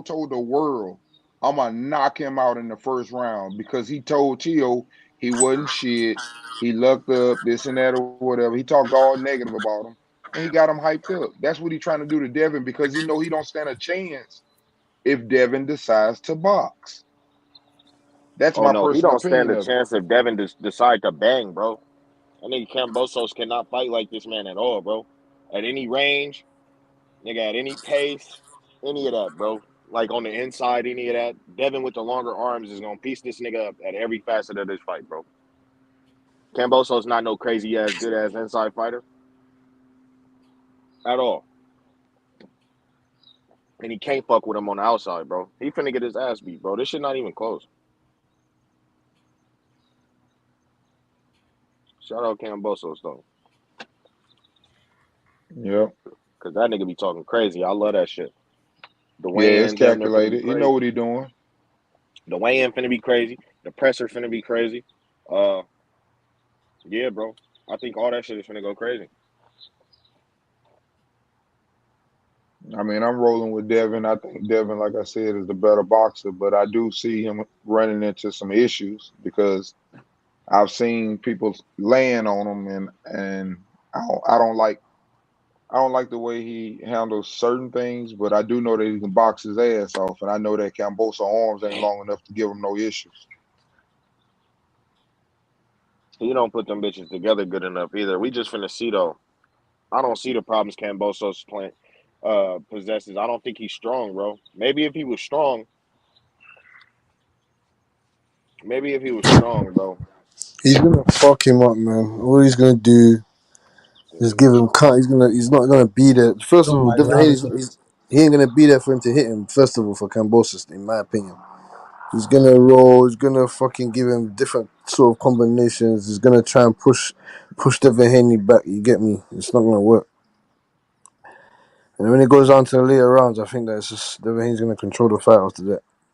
He's gonna win. Why they gonna be It should be talking bad 11 to about 1. Cambosos? There's I nothing guarantee you they gonna Cambosos be. can bring to the table that Devin Haney has not seen or is not ready for. He's been around all the greats. They get amped off Cambosos being around Manny Pacquiao. Okay, well, he's been around Roy Jones, been around Mayweather, he's been around fucking Jab Judah. He's been around all of them, all the greats. Bro, they gonna be talking shit about Cambosos after that shit too. They gonna be like, "Oh, Cambosos wasn't this." I mean, he like I'm already knowing what it's gonna be, and I We can't don't, blame him though. we don't care, man. Just bring back the belts to you man's ends. As long as he comes back to the ends of the belts, we don't care. Fuck you. We don't give a fuck. We don't give a fuck. Yeah, I it's can gonna be a already good hear it. fight, man. It's definitely gonna be a good fight. I see Devin Haney pulling a Shakur on Valdez, kind of just outboxing him, We'll being box him slick. up, man. We'll box Yeah, him he'll up for box the whole him up. fight. Like I said, with or without his team there, luckily the Judas will be there, and that's gonna be a great help, a great asset to the team of Haney. So, and I think his dad will be there. I just don't know in how many days prior to the fight he will be there. But as soon as this visa thing is straightened out, it takes a little process. I've been through it, and I think he will get his visa, and he'll be on his way. Yeah, that is another point too. He probably will get out there. I heard Bob say we still working on it right now. Yeah, he'll get out there, bro. I get it, bro. I understand. Like, it's an unfortunate situation, and the reason why Australia, I'm not saying that the government doesn't have anything to do with maybe trying to slow the process down, but the process is slow. Like I was telling YB yesterday, we're trying to go to Canada next year. I didn't even know I had anything, and they brought up a misdemeanor I had in 2004, and they're not letting me try to get into Canada next year. So I've been going for months. I got to go in front of a panel and talk to the panel about my disorderly conduct and why I did it and my regrets for it and what I became, and have references of what my character and 22 years ago almost. So I understand. I get it. And that's not even a felony. It's a misdemeanor. So, it's rough, man. Ever since Australia was taking in criminals, they were sent there by the British, right, the colonized, because they were sending them to America at one point before we got freed from the Brits. They were sending them to America. So ever since there was nothing but corruption and convicts in Australia, they became real harsh on the criminals, on the penalties. Even in the 18th century, bro, in the 1800s, they were giving them like 80, 90 lashes still, bro, for the criminals in Australia. So they have hard laws now because they don't want to be That's looked at some as. bullshit. Like It's Bill the truth. Haney It's ain't no facts. fucking criminal. He ain't no I fucking know, criminal. but it's in black You and know what I'm white though. saying? He's a H. I boxing mean, trainer. yeah, I know it's in black Yeah, and white though. he's H. going out there for an Yeah, undisputed fight with Devin Haney morally, and Cambosis. yeah, morally it's not right, but Yeah, it's in he's black going and out white. there for work. Yeah, He's the yeah, trainer. Yeah, but it's morally, some bullshit. Like there's morally, no way you could put it. And on top of that, they promised Bill Haney that wouldn't be an issue. Now at the last minute, all of a sudden, now it's a problem. That's the yeah. bullshit that we're talking about. Yeah, they promised the world though, bro. I Yeah, promised well, people a lot of fucking things. Don King killed Mm-hmm. two people. Yeah. He was still out here promoting, going wherever the fuck he wants to. You know what I'm saying? Yeah, That's some fucking yeah. bullshit, bro. Nah, that's some fucking bullshit, bro. Yeah, I And it understand, still ain't but gonna change the outcome of the fight because Devin No, Haney no. gonna beat Kambosos. Yeah, for sure. I believe it too. I'm Yeah, betting that's on some bullshit they Haney. trying to pull with Bill Haney though. I know that.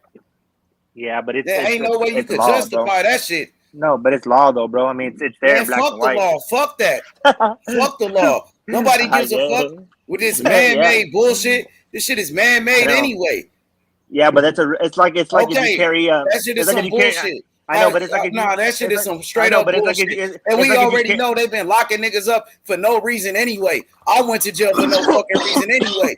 Motherfucking police pull you over, harass you for no fucking reason. Anyway, Yeah, if you want to anyway, talk about justice and what's right and what's what motherfucking wrong, Fuck the you want to talk police. about the law and shit. They need to fix that bullshit. Now, every time I've been pulled over, I was in the wrong. Yeah, but it's not about you, bro. This is about Bill I know Haney you said and Devin Haney. This is about Bill Haney and Devin Haney. I know, but you said That's I know, what's but you said going on. you. This shit is But you said it's you. bigger than No, you. I know. It's bigger But you than said me. you though. Yeah, It's bigger than you. It's bigger than me. Yeah. It's some bullshit that we got one of our American fighters going to Australia, and his fucking trainer is not even allowed to go. And they said he could go in the first place, and they promised him that. Bro. Yeah, but promises are fucking meant to be bullshit. broken, bro. It's some bullshit. Yeah. I lied to people I love, bro, and made promises to people I love and heard That them shit worse. is some bullshit, bro. Kambosos gonna get his ass whooped anyway. So Yeah, I get it. ain't nobody even save him. Soon as they get up in that ring, he got everything in his favor. It's set up for him to win, and he gonna lose. Yeah, for sure. It's He gonna gonna get his be ass even whooped. worse.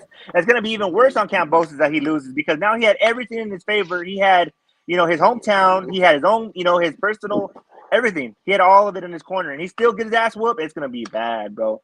He might as well just did it, the fair and upright way, and got his ass whooped and held his head high. Now he's gonna get his ass whooped with all the advantages. It's a motherfucker. It's even worse. Cam Bussy is food. Cam bro. Pussy. That nigga is food, bro. Yeah, he's gonna be done, bro. I have a feeling. I mean, I have more than a feeling. I'm betting on but you know what? Though the odds got closer. Fuckers are Yes, thinking they that's gonna did, be. bro. It's trying to Yeah, get some money, bro. It's trying to get I some seen money. that shit.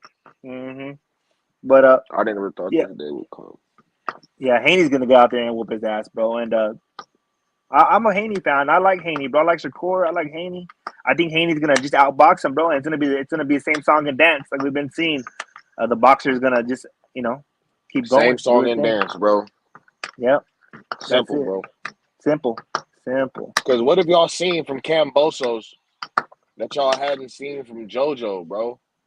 Right. Or from Linares? Like, them niggas have shown me way more, bro. Like, honest to God. So I'm expecting this to be bad for Kambosos. He got the scar tissue problems too. Like, nah, he's finna get fucked up, bro.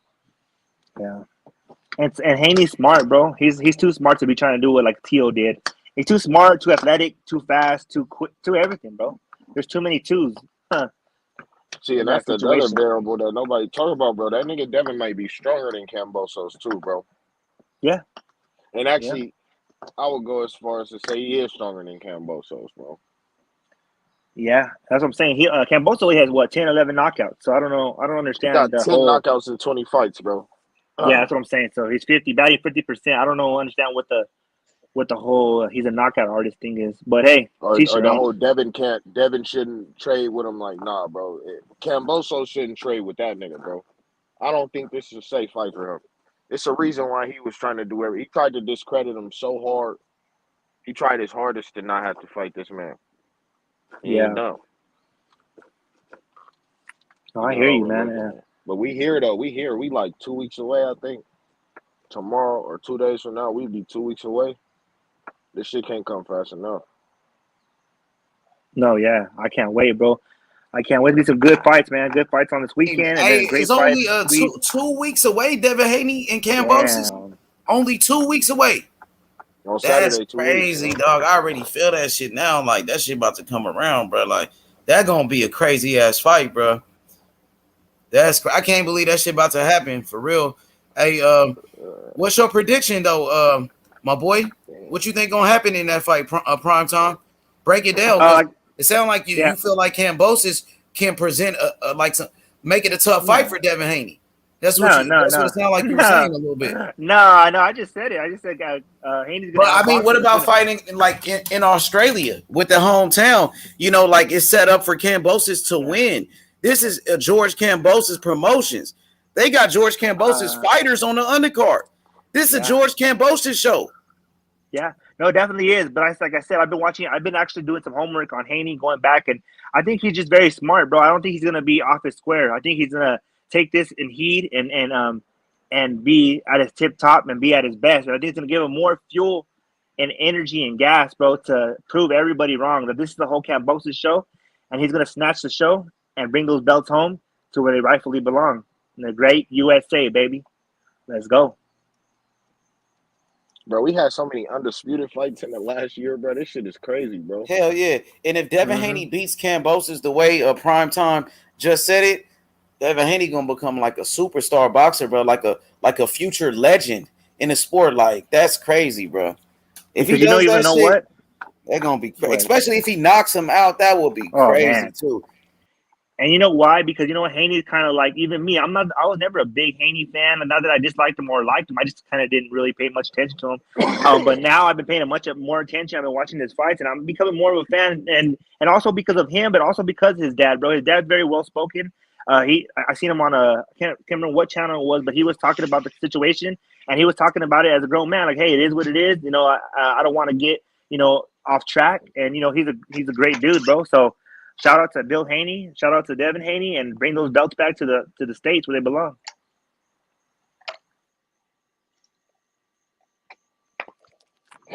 This shit. How many fighters George Kambosos got though? Y'all say he got his fighters on there. Don't Haney? Yeah, I think he got like one fighter on the card. I heard him talking about it.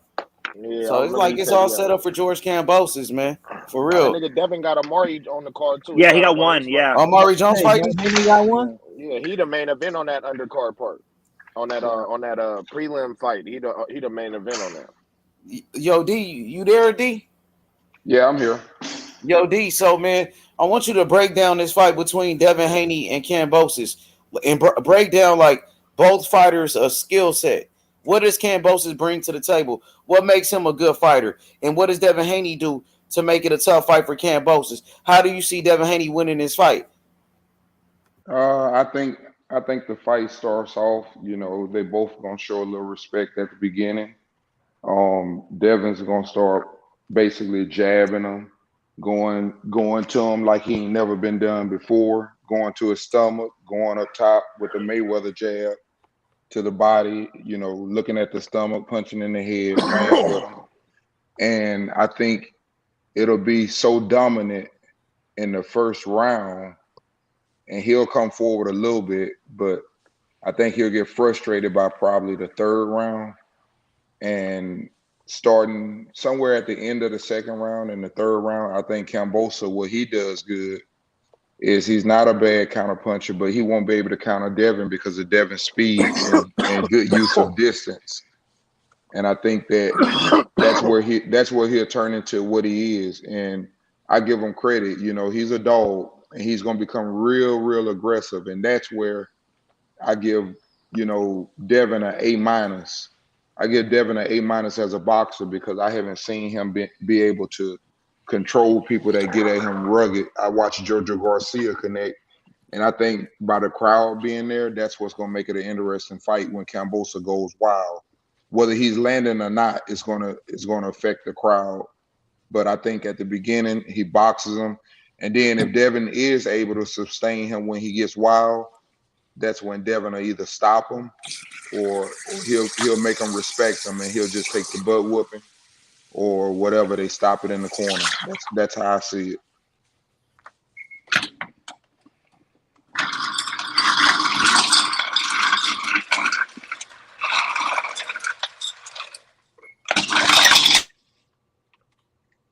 Anybody else? Y'all got an eighth. You said you got an 8th round stoppage though? No, I didn't say an 8th round stoppage. I said I see maybe their corner either stopping it, or if he tries to commit and Devin's ain't able to, like control him, which he should be able to, but I just haven't seen him control people on the inside. And that's where I say whether he's landing or not, that gives Kambosa a chance with the fans. So the main thing for me is if he can handle that, I think he'll beat him so bad, boxing from the outside. I think the corner will stop it. I don't think he knocks him out though.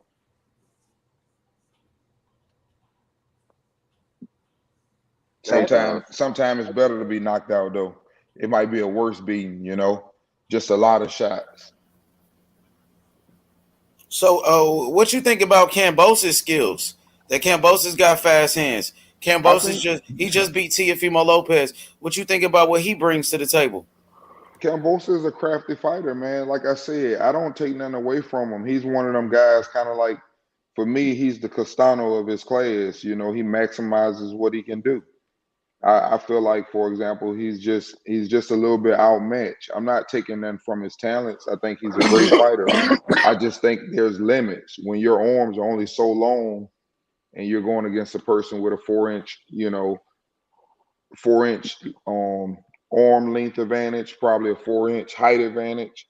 It's just a lot of things that just kind of like take away from. He doesn't have the advantages. That's all I'm saying. And a person that has advantages that knows how to use those advantages, which is something that Devin Haney seems to do. He's got a lot of similarities of Shakur, and I just see him being able to outbox him. But it's not to take nothing away from, like I said, I would love to see Kambosos and Lomachenko, because I think that's more of a size matchup. But Devin Haney just does not sit well for them guys.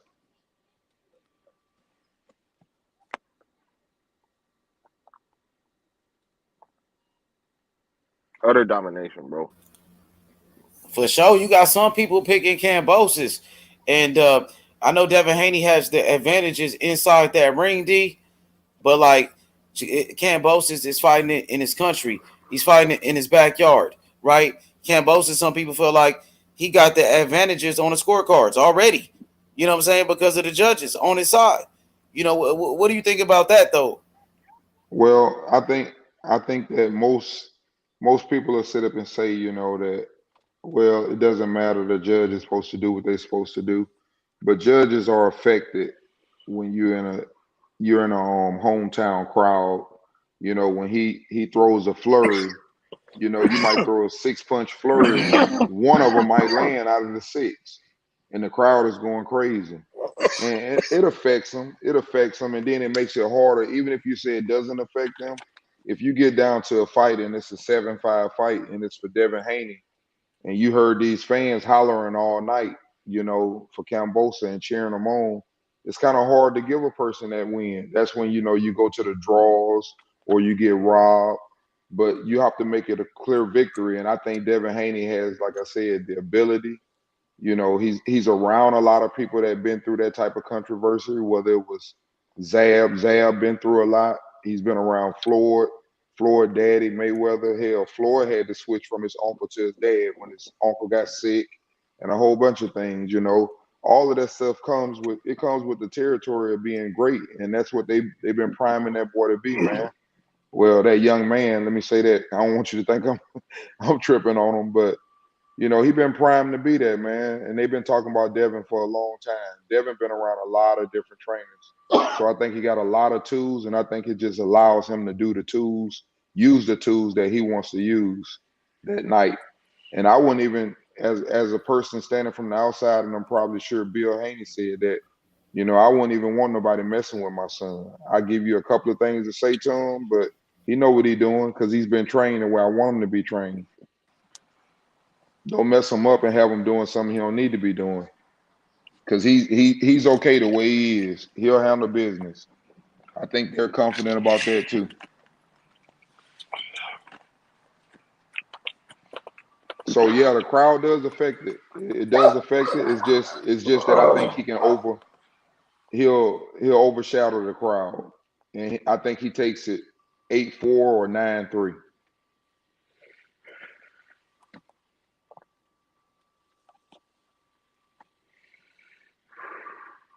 Yo, what's up with it? Hey, yo, what's good? What's up, fam? What's up, family? What's good, bro, man? How you feeling, bro? What you think about this Devin Haney and Cambosa situation? Yeah, I'm letting this shit. I'm letting it settle in. You know, day by day for what it is, and we all collectively we gotta suck it up. What I'm worrying about is Devin's power and his execution of his power, because the guy he fighting is like a blood and guts guy.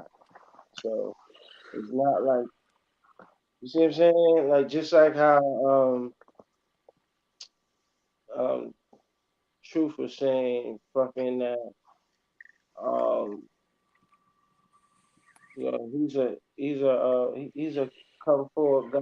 He's a little gutsy. So what it is, whatever he does, and even the beating he takes, he's still gonna be rewarded in a sense. So what I'm worrying about is the beginning of the fight is Cambosos being starting to think and start fighting off his back foot. You know what I mean? Start, you know what I mean? And try to do it for at least a few rounds. Try to steal, you know what I mean? Steal rounds conventionally, because typically in the beginning of the fight, we all measuring each other out. You see what I'm saying? Depending on who blitz who. It's all about, you could watch film on a motherfucker, but it all depends on how the coach is. So um based on this whole thing is a thinking is from every step away with this fight, it got you just thinking. So I'm worried about the power thing, because we all talking about one thing and another, but I think the power needs to come right now.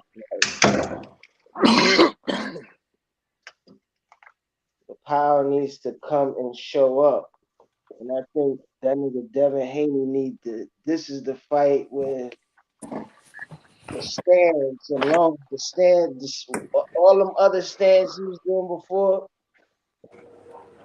even when he was fighting Linares, fuck that. Once you got the measurements and everything, you get into that fucking Philly shell, like, cause you got the length already. So it's you coming forward, you know what I mean, and not going back. It's either, you know what I mean, it's either you set your ground, or you gonna wait till he start coming forward, because you're the measurement of your reach and the probability you gonna be scoring on the end of your punches. But eventually we want you to fucking punch through him. You see what I'm saying?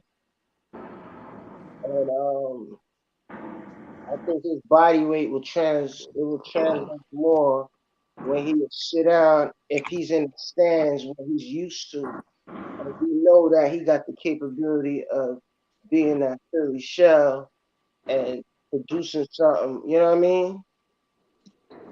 So but it's gonna be a real technical fight. So, like, I can't, I don't want to see, I really don't want to see the time of possession being eaten up away from Devin. So that's what it is looking like. It's like the clock is ticking. So, but once he get in the ring, he's good money. He's good money. But I need a stoppage within the fucking within 12. You know what I mean? I need a stoppage within But 12. but but hey, yo, I feel like Devin Haney, he got the skills to pay the bills, right? Devin Haney, right? He got the speed that you need, right? You know what I mean? And as far as the power, he is the man of the hour, right? He's going for the undisputed to become the youngest undisputed of all time. Now, When we talk about power, Devin Haney got 15 knockouts. Cambozo, he only got 10.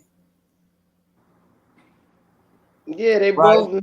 They both. What it is just me. Me is more like the punch placement. Because when Haney get on, what we expect is he gonna whoop the shit out of him, and that's what his style like kind of translates to me is that he gonna whoop you like you stole something.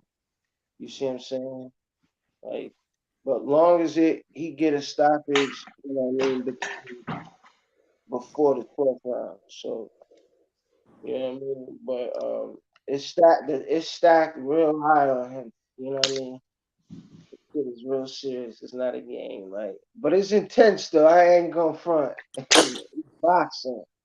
You see what I'm saying? Because when he walked down that aisle, all he needs like two people in his corner, at minimum. But before all that, before you walk down the aisle, you need so many people in play to your beckon, et cetera, just to, you know what I mean, to get you walking down that aisle, getting you in that square circle. So, like, this shit it's gonna be for the histories, like, and whether they, you know what I mean, we could say they plot in and they setting it up and all that, but that shit always fails. You know, I don't believe that shit right now. I don't believe that shit in that sense, you know, to a certain degree, but you know, it don't work and it ain't gonna work because it's really the better man got all the motherfucking skills. And they say the motherfucker who got the skills is gonna pass the test. You know what I mean? Yeah, and I believe that's Devin Haney. I believe Devin Haney got, he got the speed, he got the skills, he got the jab, he got the movement, he got the boxing IQ. He's a very smart fighter, So I think that's gonna be the difference in the fight. Even though Cambosis, he's fighting in his country, he fighting in Australia, the fans can't fight for him. You know what I mean? At the end of the day, he got to get up in that ring and he got to get busy. You know what I'm saying? And that's what Devin Haney does. That's what Devin Haney been doing. You know what I'm saying? I'm pretty sure Cambosis got lucky when he beat Teofimo Lopez. Nobody gave him a chance in Stop that it. fight. It's He money. got Stop lucky. it. Stop He it. got lucky. It was a fluke. Lucky. It was a fluke. He ain't get lucky. That's why he One making. hit wonder. Listen, If, now I'm gonna say this. Listen, I seen Cambosis fight before. I seen him fight Lee Selby, and Lee Selby was boxing him up. Lee Selby was outboxing Cambosis in that. Now you talking about Devin Haney, who's a supreme athlete, one of the fastest guys in boxing, with a Floyd Mayweather type of style, with a jab like Larry Holmes. Devin Haney gonna piece him up. Devin Haney gonna beat his motherfucking ass, and he gonna bring those belts back to America. what all I'm worried about right now, honestly, is the first 3 rounds, the beginning, the first quarter, and then right before the championship rounds, going in the 10th and the 11th. And that's 5 rounds right there. You see what I'm saying? I'm worried about. Yeah. Those rounds, that's what I kind of key on with this particular match. Like I need this shit to be stopped inside, you know what I mean, inside of 12 for real. Because after 12 is gonna be judges in play. Yeah. He just gotta box him up. That's all Devin Haney got to do. Bivol, he didn't have to knock Canelo out, and Canelo the biggest star in boxing, my dude. So It's money you saying he boxing him up, and we all agree he gonna whoop him like he stole something. But is it gonna translate to him, dropping to a knee? I again, want say to that last part one more time. is it gonna translate? He gonna bring him to his knees? Like, is Devin Haney gonna bring him to his knees? You say he gonna box him up. You know what I mean? I need to know that he's gonna bring him to his fucking knees. because that's what it's gonna fuck. What do you mean bring him to his knees? What that mean? He gotta bring him to his knees and take this fucking championship. Yeah, he gonna take his championship. He gonna beat his ass. But he don't need to knock him out to win the fight. That's all I'm saying. He can go out there and win on points. You know what I'm saying? It must be blood. It must be blood. It is. You gonna see blood for sure. You gonna see blood for sure. You gonna see Kambosos' blood. That's what you gonna see. Hey, shout out to the panel, man. I'm finna get out of here. Okay, for sure, my brother. We gonna holler at you. Hey, I just want to say one quick thing though. You know, we looking at it in a negative way, but really, you know, it didn't really hurt Devin that bad because it just put Kambosos in a tougher situation because he better win, and even if he do win, you're going to be looking at a guy that left his manager, his trainer, and everybody else at home and had to go out there, you know, as a young kid and go fight in a whole nother country. So it's really a win-win situation for him. Not that he's looking for an excuse, but he got plenty to use if he did need to. So, you know, him going out there doing that on his own, I think it's just gonna, you know, make him look even better to know that he did that on his own. It's just gonna end up being a great story. But I'm out, man. Y'all hold it down. All right. Easy. Yeah. And so, hey, yo, I'm What telling up? you, man, skills win fights, man. You know what I mean? The fans can't fight for Kambosos. If he got to rely on the judges, if he got to rely on the fans, that's all he talking about. I want to know what the fuck he Kambosos gonna do in the ring to beat Devin Haney. You know what? That's my question to you. You know what it is? It's like the other differences with the attributes with us with fighters we gotta look at. Like when you look at Kambosos, you know what I mean. Even though he's on the borderline of showing that he can't really crack, but based on his height and Devin's height, and yeah, there's a reach difference. You know what I mean, but the Linares fight is kind of similar to, in a sense of, there's points where there's gonna be points where he's gonna be trading inside punches. You know what I mean? That's what the style is about. You know, like dude ain't scared to throw inside punches and know what punches to throw. He ain't no scrub. You know, like so he bound to touch. You know what I mean? He bound to touch Haney, which God forbid, But Man, fuck Camposis as a staff and a record label and a motherfucking crew. And if you down with Camposis, then fuck you too. Hit him up. Yeah, we hit him up out here, man. Like what? You got our native son out there tripping. Listen, I hope everybody. I heard EJ showing up. I heard Zab is in the building.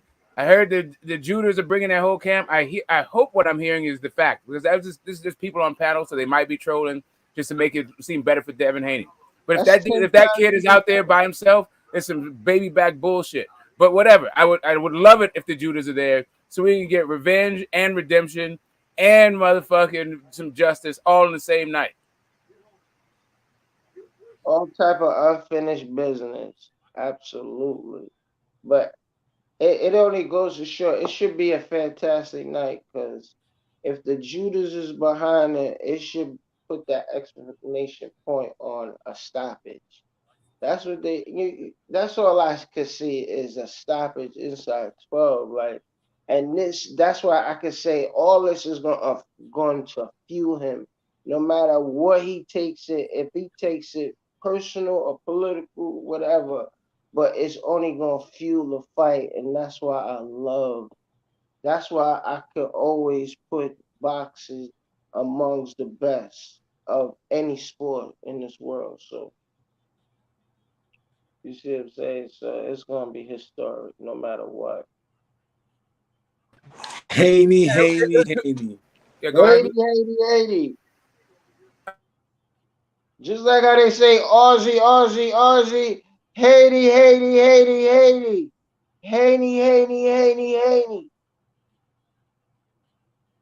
Listen, all the Aussies don't deserve the disrespect. Some of the Aussies might deserve some disrespect, but I'm not gonna put it on all of them. But I'm definitely putting in like firmly in the team, firmly on Team Cambosis, from Lou DiBella to his manager to Cambosis himself. All those people need to get whooped up. I mean, not Lou DiBella. He needs to get dragged in the fucking media, but Cambosis needs to get his head touched, and they need to and Yoel Judah needs to see something in there, show that to undo the other manager, all that manager's hard work. Let's fucking go get this. But yeah, man, I think it's some bullshit. Like straight up, I want to see the Morrell Benavidez fight, but yeah, until I see Zab out there with my own two eyes and Yoel and they smiling and cheesing, and he got other people around him, like EJ gets out there, it helps him out, whatever the fuck.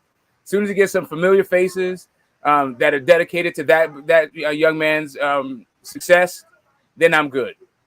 Yeah, not only familiar faces, but familiar faces with expertise that know what the fuck they're doing and know what they're looking at. No, Zab Judah not out there, but his father out there right now. Like I said on the panel earlier, they out there, bro. They out there deep, bros. I saw you can look it up on Instagram. It's just his photographer.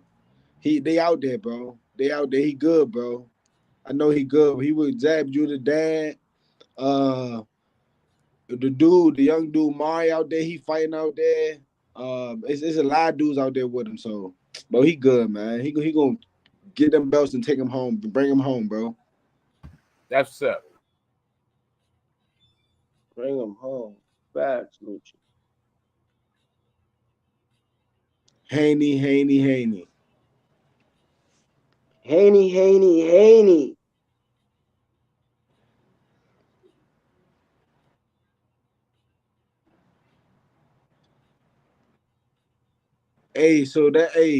Then Benavidez need to fight somebody though, man.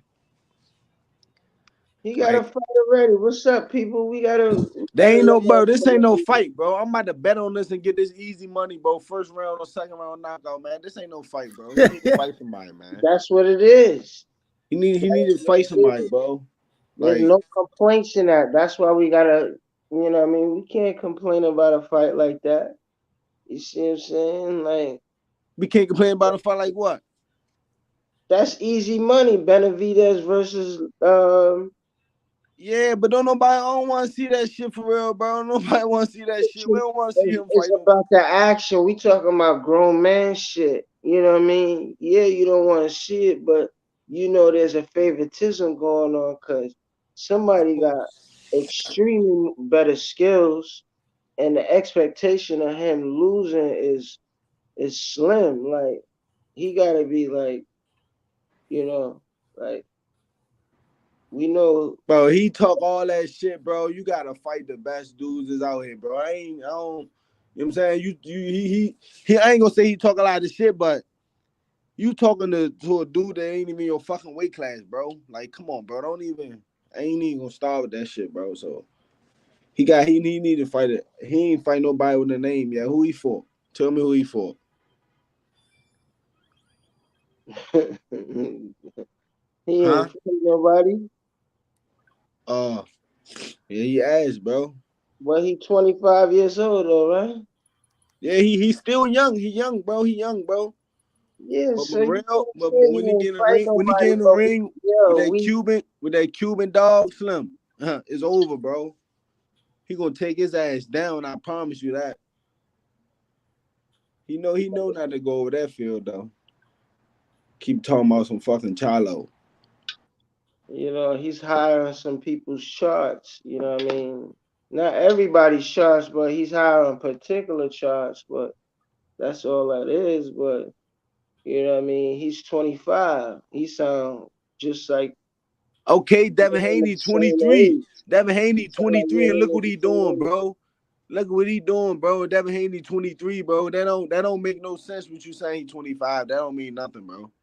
No, you dead wrong. You compare. No, you compare. So you compare ages. Ages don't mean nothing. You say he 25. What 25 got to do with it? Oh, that is a fact. Okay, then. So but you what the saying fuck? I was saying that pertaining to his resume, but His bro.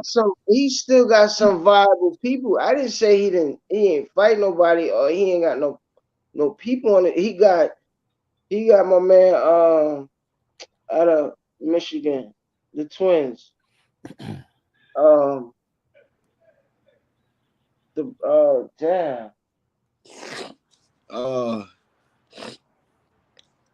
It ain't nobody. Durrell's Anthony RJ Durrell. Yeah, Anthony. Yeah, he got fucking Anthony on the resume. Like Anthony, okay, that I give you that. That's he cool. He cool. And then he fucked up twice, so it says a lot when you get two blinds.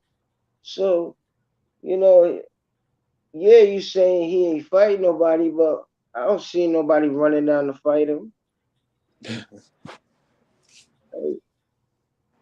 We ain't gonna, you know what I mean?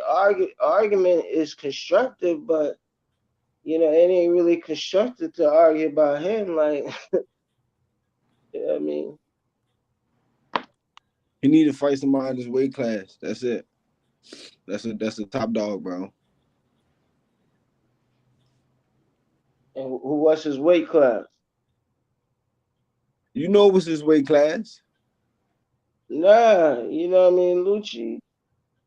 I don't know, cause ain't nobody running down on him, and they say, you know what I mean, allegedly he used to be 400 pounds, so that's crazy in a sense, but he even said that, if nobody's stepping up, if nobody's stepping up, it is what it is. All that shit. So Morrell ain't call him out? Morrell? Yeah. Oh, yo, that shit, and it's not like it's not good matches. I'm not saying it ain't good matches, but he got the Canadian in front of him. Yo, if he wants to fight Morrell, if and fight him and beat him, that's to me. I think that could be easy work.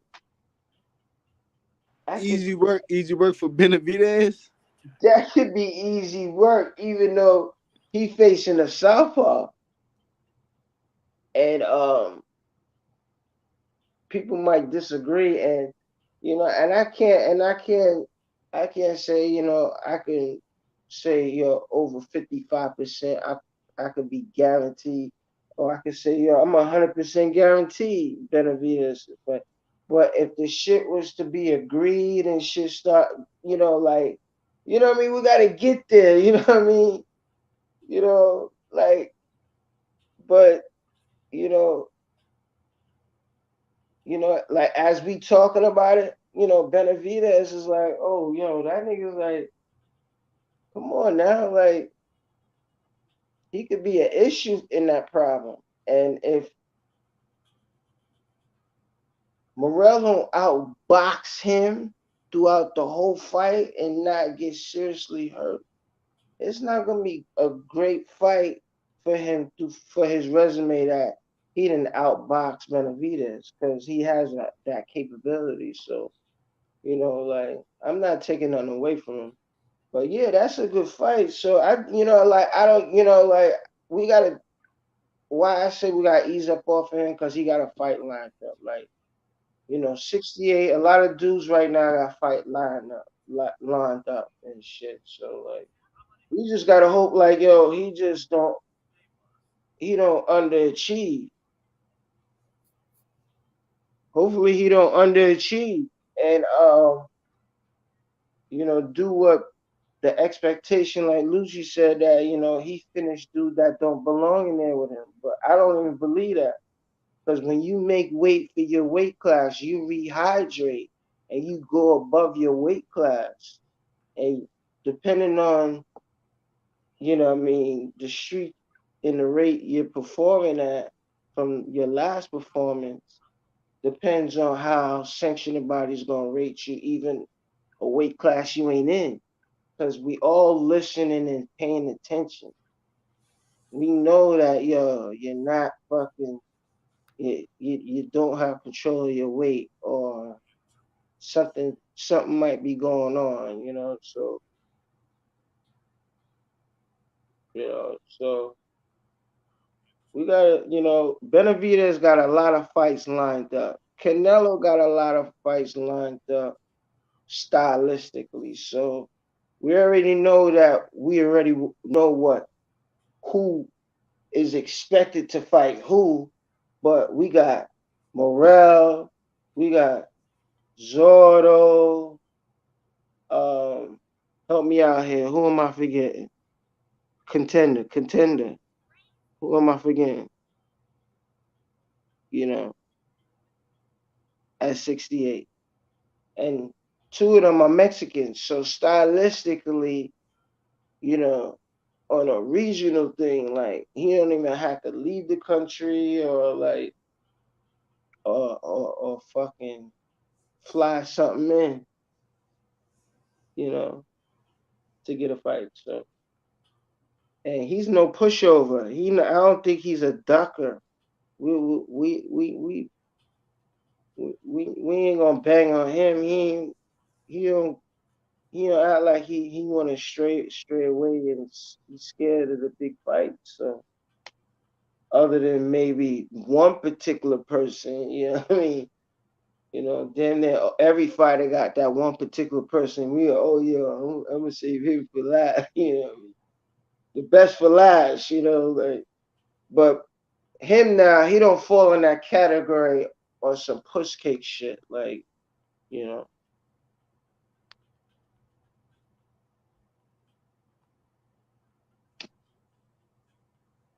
but he might fuck up your favorite fighter though.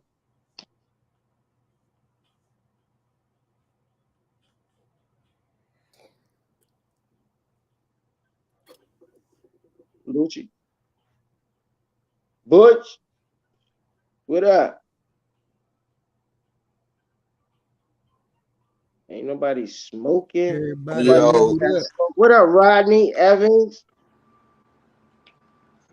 what's poppin'? What's goody?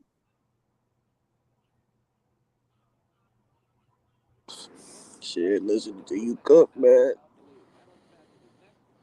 Just try to see if David Lemieux gonna give some resistance. Saw a little face off today. That nigga Lemieux look little. And Benavidez look like he got 3-4 inches taller than this nigga, bro. Nigga still wrong. But I can't pronounce his name properly right now. But I see David Lemieux been in the ring with some people at 160, so I see you got experience. Yeah, we ain't getting, we can't complain, people. We ain't getting no really rubbish fights. Like, and dude is meant to get under fucking Benavidez, under his guard, so, and double up. Yeah, Benavidez is big as shit. Benavidez is 6'1", the dude 5'9".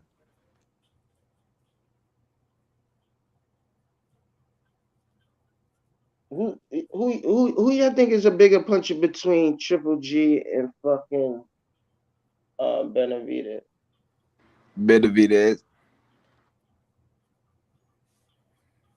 Straight. Younger Triple G, maybe. Triple G. The fuck? I ain't see Benavidez knock a nigga out with one punch, bro. Man, I see Benavidez hit a nigga ass with like a 6-piece. I ain't never seen nobody do before, bro. Like, exactly. That's 6 punches in one. I'm talking about nigga, that shit was punch. Like 6 punches in like 10 seconds. The dude went smack out. I think Triple G got more power. You can argue that though. Younger Triple G did.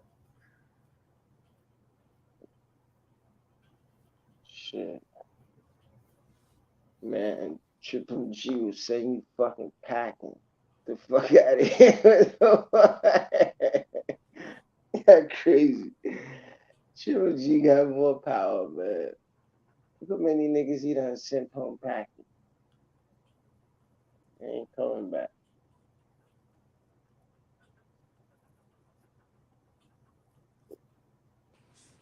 Shit, niggas say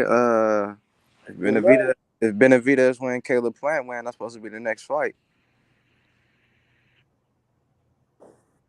If Benavidez win what? Say that again. If Benavidez win and if Caleb Plant beat Anthony Durrell, that's supposed to be the next fight. Oh, there you go. I was just getting ready to say Darrell. Darrell's still in the game. Like he just fought Benavidez. Yeah, Benavidez, you know what I mean? He stopped him.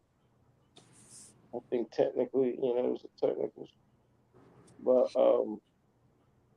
Darrell still got something in the tank for more. You know what I mean? He's still. Yeah, Anthony Durrell last fight, he put the nigga in a body bag. He ain't doing that to Caleb Plant. Caleb Plant gonna beat the shit out of him. Hell no, Caleb Plant gonna outbox him, but I'm just saying, his last time he put the nigga straight in the body bag.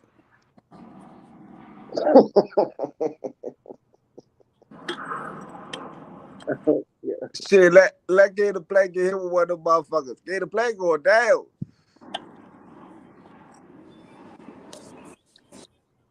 But that's gonna be a good fight, though, fellas. I like that. I like that fight, bro.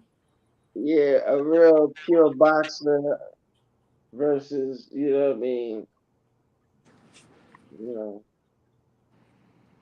Somewhat of a boxer puncher. Because I don't think Darrell gonna be scared of Plant's power. So this shit gonna be real good. I got Caleb Plant beating Darrell. Like Darrell is 39 years old. Like let's be serious, man. Come on, man. Caleb Plant gonna beat this nigga, bro. It's a comeback fight for Caleb Plant. They trying to build him back up. I don't think he got the power to knock him out though. Nah, I ain't gonna say he gonna knock him out, but he gonna beat him. Like, yeah, it's all about winning at the end of the day. You know what I'm saying? So he gonna beat him. You know what I'm saying? Like Anthony Darrell ain't never been like one of the best guys. Like he was a champion at one point, but he never was the number one champion in his weight class. And now he way past his prime. So, I got Caleb Plant boxing him up. For sure. Like Darrell is okay. He's a decent fighter. You know what I mean? I thought his brother actually was better than him at first. Andre Darrell was a good fighter back then. Before he got, knocked out, like motherfuckers was hitting him when he was on the ground and shit. That's what Arthur Abraham did to him. You know what I mean? Punched him while he was on the ground and shit when he wasn't looking. He got disqualified. And then Uzgatagi did it to him too. After the bell. Punched him after the bell. Knocked him out and shit. But at first, man, Andre Darrell was a good fighter, bro. That's when his brother went out, right? His brother spazzed out and shit. Yo, his uncle. His uncle. He spazzed out, bro. Hell yeah. Hey, Rodney, what you think about Morrell saying he would knock out Benavidez? He said he would knock him out cold. Morrell did an interview saying, like, I would knock Benavidez out the same way Terrence Crawford knocked his brother out. What you thought about that? Line it up. Set the fight. Yeah, that's if Benavidez wanted, though, because he talking about Charlo. He said he want to move up. He going to do this and that. You know what I mean? Morrell want to fight. Now, Benavidez, his promoter, Sampson, said they need 3 more years before they fight Morrell. And then Benavidez, his daddy, said he need 3 more years to fight Morrell. Nigga, Benavidez promoter, Sampson, he told Morrell, he said, you will never fight Benavidez. I will never make that fight with you. So they turning it down. You hear me, Rodney? His own promoter, he told Morrell, like, yo, you would never get that fight. He said the closest you will come to Benavidez is a picture. That nigga Sampson always talking that bullshit. That's his promoter. That's his boss. He signed to Sampson.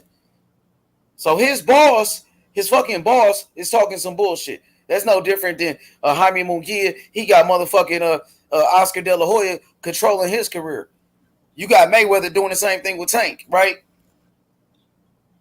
And you got Sampson doing it with David Benavidez. They said no to a fight with Andrade, no to better beef at 175. It could have fought him. Said no to that fight, said no to Morrell. But you want to fight Charlo, who fight at 160. Come on, my dude. I know he want that Canelo payday, but Canelo got beat by Bivol.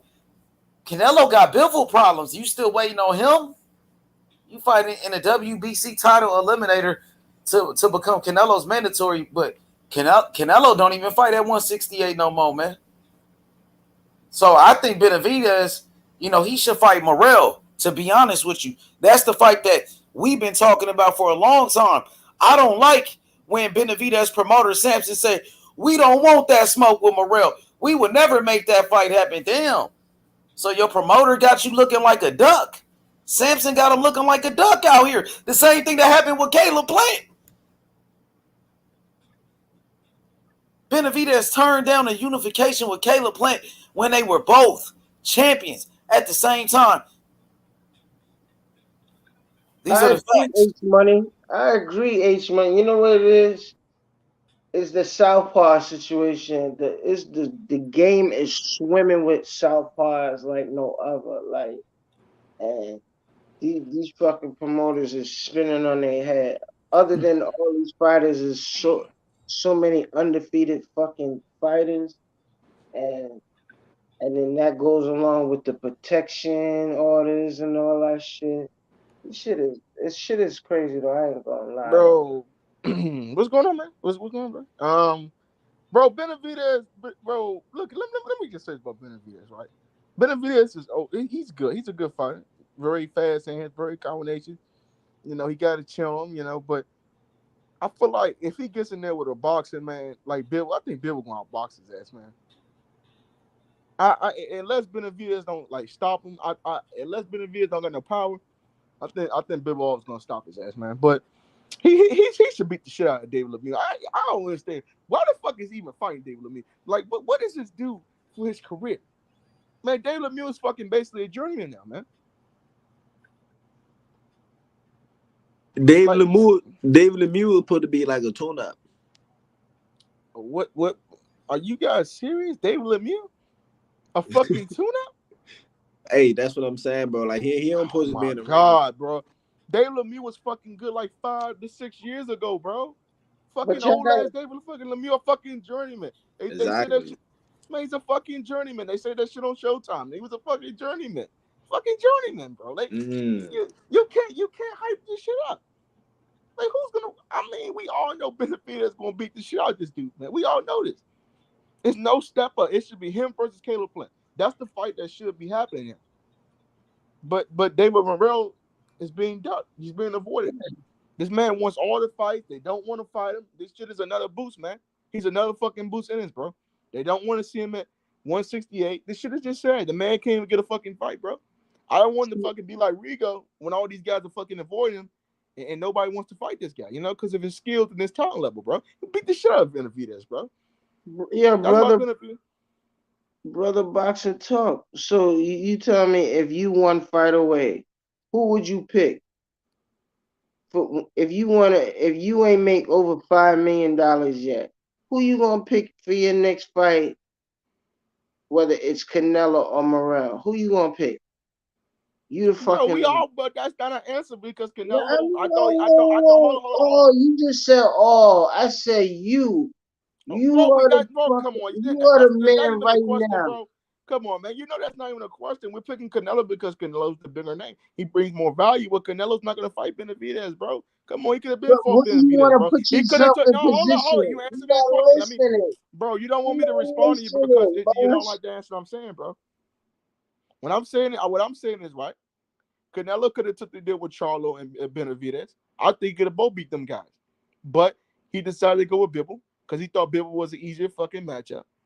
And Bivol fucking schooled his ass, bro. It just is what it is. And he fucked up now. Because if he loses again to Bivol, I'm not sure what Canelo's stock is at, bro. Being honest with you. But obviously, I think Canelo does not want to fight Benavidez. He had all the opportunity to fight Benavidez, though, bro. We gotta be honest, bro. He could have took that deal with Charlo and Benavidez, bro. But he decided to fucking fight a fucking old ass Triple G and a fucking and Bivol, man, who was not even fucking rated as the #1 guy. But I knew Bivol had fucking skills. Nobody was riding with Bivol on that fight. And I said that okay, I see something in Bivol. He has fast 1-2 combination. He's a boxer. He stays behind the jab. He can give Canelo problems. But I did say Canelo was gonna knock him out. Because I think Canelo is one of the best fighters in the world. But Canelo fucked up, bro. But I do kind of honestly, I would take the fucking if I was Benavidez, I would take the Canelo fight with Morrell, because Morrell doesn't have a really big name like that in boxing. All right, so even without Canelo, what about fucking Bivol, as you mentioned, Bivol or Morrell? Who would you fucking fight?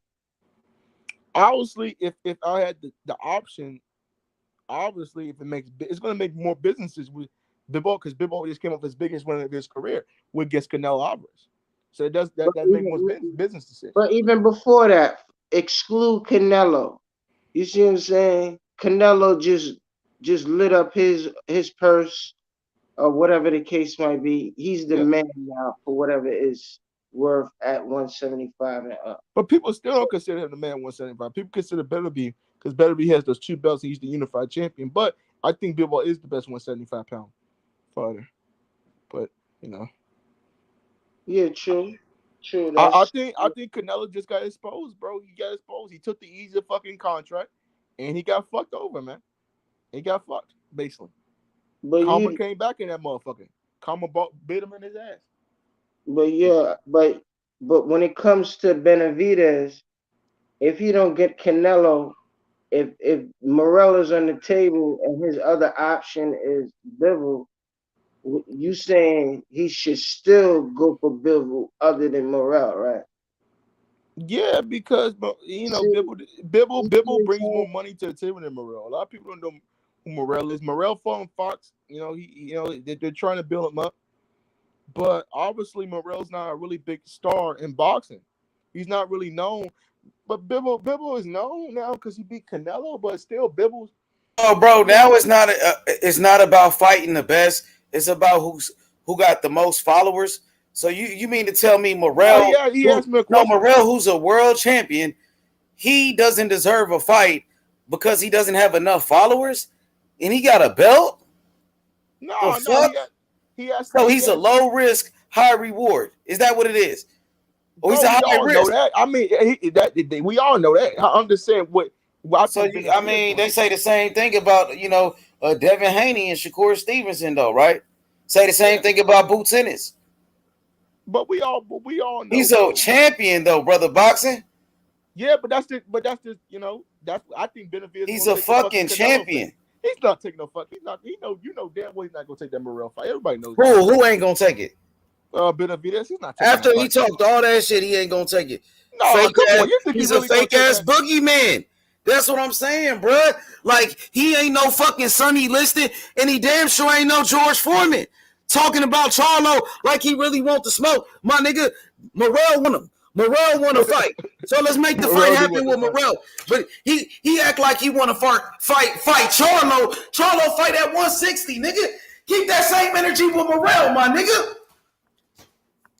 Yeah. What's up now? You talking about ticket sales? He's not a big name. All of that nonsense, homie. I want to see the best fight the best. Nigga, fuck all of that. Benavidez talking that shit. He said he want to fight Charlo because Charlo called him out. Well, Morrell called you out. Keep that same energy. I thought he was a boogeyman. Remember when they said Morrell needed more fight? That was another excuse that his father said. Excuse, right? Another excuse. Yep. Add that to the list. But I always tell people, boxers always make. Add that to the list, brother boxing. How many excuses they gonna make? Yep. Oh, he needs more fights. Oh, he doesn't have this. Oh, he only has 5 fights. Oh, he only has this. He only has that. Bro, they're ducking Morrell. This shit is sad. I hope this guy. I got my money on Morrell when they fight though. So, I'm down to bet. So, brother boxing, who you got? I got Morrell. Who you got? I got Morrell. I think Morrell outbox him. I think he's too much for him. I think Now Morrell you outboxing. saying they ducking Morrell, like Yeah, They are like okay. that kid got that The man skill at set, home. bro. He How got they that ducking Cuban Morrell? style. They Hey, never throw yo, this man out. nobody trying to see them Cubans since Rigondeaux, Luis Ortiz was a boogeyman, right? Smoke. Yeah. You know what I'm saying? that's Nobody a wanted part to of fight. history. That's a part of history. Yeah, man. Called my man old and then got knocked out by somebody older. Exactly. Yo, why you trying to make excuses, bro? I'm not. What you talking about excuses? No, I'm trying to figure what people talking about. Like, No, you know what people talking about. What he talking about? No, I plainly asked them. You know what I mean? You know, like you the fucking man. If you got fucking you got Morrell on the table, right? Yeah. But you got Canelo. Canelo fighting Bill though. Canelo's off the table. You ain't never made over $5 million in your motherfucking purse yet. Mm-hmm. Your purse ain't never been above $5 million yet. Who the fuck we chasing? Who got the bag? Him? Canelo got the What's his bag. name over there? Canelo got the bag. That don't matter, bro. He got a belt though, bro. He got a belt, bro. Who got the belt? So does Charlo got the bag? Why was he calling out Charlo? Morrell got Charlo an ain't got the bag interim then. or a If it's about regular the bag. belt or whatever. Hold on. You said a belt. You saying Morrell got a belt? Yeah, he got a belt. The WBA interim regular. No, he got the WBA world title, the regular belt. The same belt Tank got. He ain't got no interim. He got the regular belt. He got his own issues. He's mandated to Canelo too. He in the hunt too. So he in the hunt. Canelo never too, called him out though. Canelo doesn't want to smoke now. All right, so this is what I was getting to. Like when you come from one weight class to another, when a sanctioning body elects you to the highest position, even when you get to the highest position and they call that the mandatory position, depending on the timing, sometimes you might even have to put that position at stake and fight somebody before you fight the man. You see what I'm saying? So it's to that level. So yeah, let me address this comment, my boy Abe. It could be numerous motherfuckers. It could be Andres. Let me address Abe and what Abe is saying. I never heard Morrell call out Benavidez though. Yes, he did. I talked to Morrell on the phone. He called them out. YB's with Morrell damn near every day, and Morrell told YB he want to fight Benavidez, and Morrell just did a fucking interview. He said he would knock out Benavidez cold. It's on YouTube. You got interviews. He said he will fight Benavidez in the street. Stop protecting him, Abe. And there's a fighter by the name of David Morrell Jr., the Cuban sensation, and he's after Benavidez. So Benavidez, it's time to put up or shut up. You know what I mean? So you calling out Charlo fight at 160, nigga. Bro. Stop calling out people smaller than you. You know what I'm saying? Why is there so many excuses for Benavidez? Charlo don't even fight at 168, but he calling out Charlo. He won't even call out Morrell, the man that said he was going to knock him out, and he's a champion in the same weight class. And they both with the PBC. Facts. Yo, once he heard Charlo call out his name once, he was like, "Oh shit, yeah, I'll welcome you, because he's in line to Canelo too, because he's in a sense right there or even above Benavidez." You want all the smoke. He want Canelo too. He said Berlanga. He said he want Caleb Plant. He want Benavidez because people say Benavidez is the boogeyman, but Morrell said I'm calling him out. He never say my name. Yep.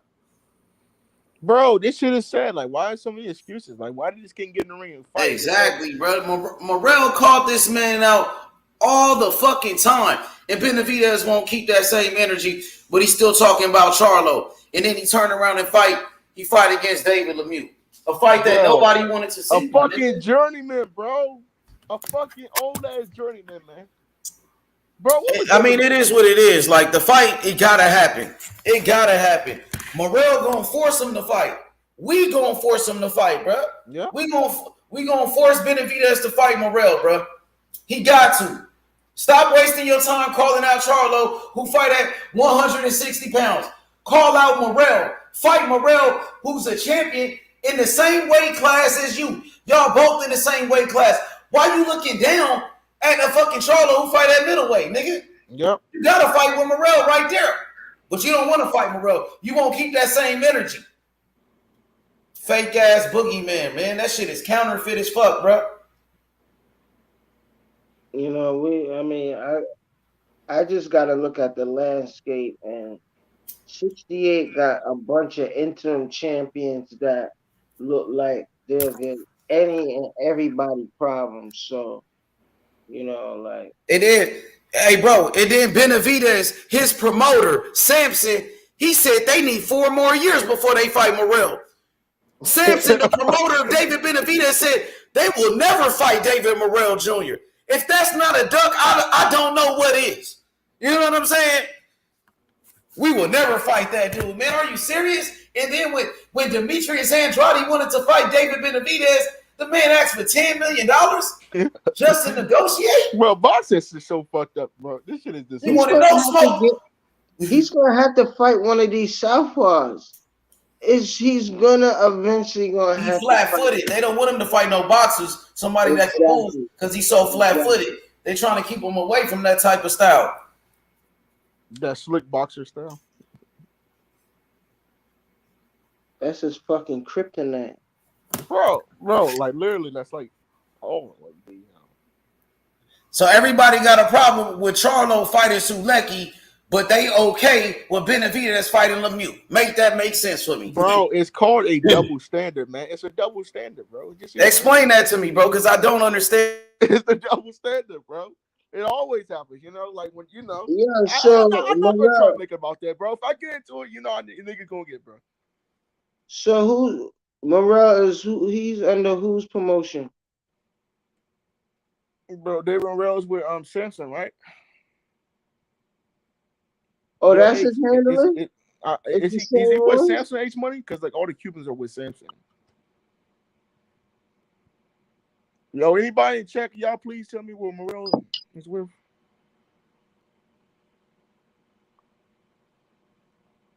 He gotta be with Samson. I think so. But I'm saying is, man, like it's nah, bro. Like I feel like a lot of people, it is double standards in boxing for certain type of fighters. Like it is like when a fighter like Jamel Charlo fights somebody, they want to call us a bump. But then when Benavidez fights somebody, it's not a fucking bump. Like, come on, man. Like, bro, come on, man. We know Lemieux. Like, what is Lemieux at this fucking level? There ain't no fucking bums. I can't. Lemieux is a fucking bum, bro. What the fuck are you talking about? Lemieux gonna get who's a bum? Lemieux. David fucking Lemieux is a journeyman, bro. I'm not saying he's a fucking bum, but he's a fucking journeyman. That man, come on, bro. I bet you everybody above him, ranked above him in that fucking WBC, they ain't want to fucking fight Benavidez. You see what I'm saying? Okay, he's okay. I got you. But I'm saying is, bro. Okay, what does David Lemieux do, bro? Like, what? Bro, come on, man. David Lemieux is a fucking 160-pound champ, 160-pound coming up, bro. But he has been fighting 168. But come on, man, that's not a fight that nobody cares for. That motherfucker was always a heavy motherfucking 60-pounder, like. Bro, back in his old days, man, David Lemieux about 40 years old, bro. Like nobody wants to see that fight. David is like 250 fucking pounds. Nah, David Lemieux is just, man. Look at man. David Lemieux is not gonna give nothing for Benavidez. He gonna stop. I predict by round 6, he'll get Lemieux out of there, man. Unless Lemieux put up a fight, cause Lemieux do got a little bit of power, and Benavidez do leave his chair out in the air for some time, but. I'm not worried about Lemieux, man, giving him any problems. I'm just gonna be honest with you. Yeah, he can catch him now, because boxing is boxing. But I just don't see how he wins this fight. I just can't see it. But man, I'm not hating on Morrell, though. I'm not hating. You know what I No, mean? I'm not saying you're hating, bro. I think Morrell has just been avoided. I think his style, I think his explosiveness, his power, his defense.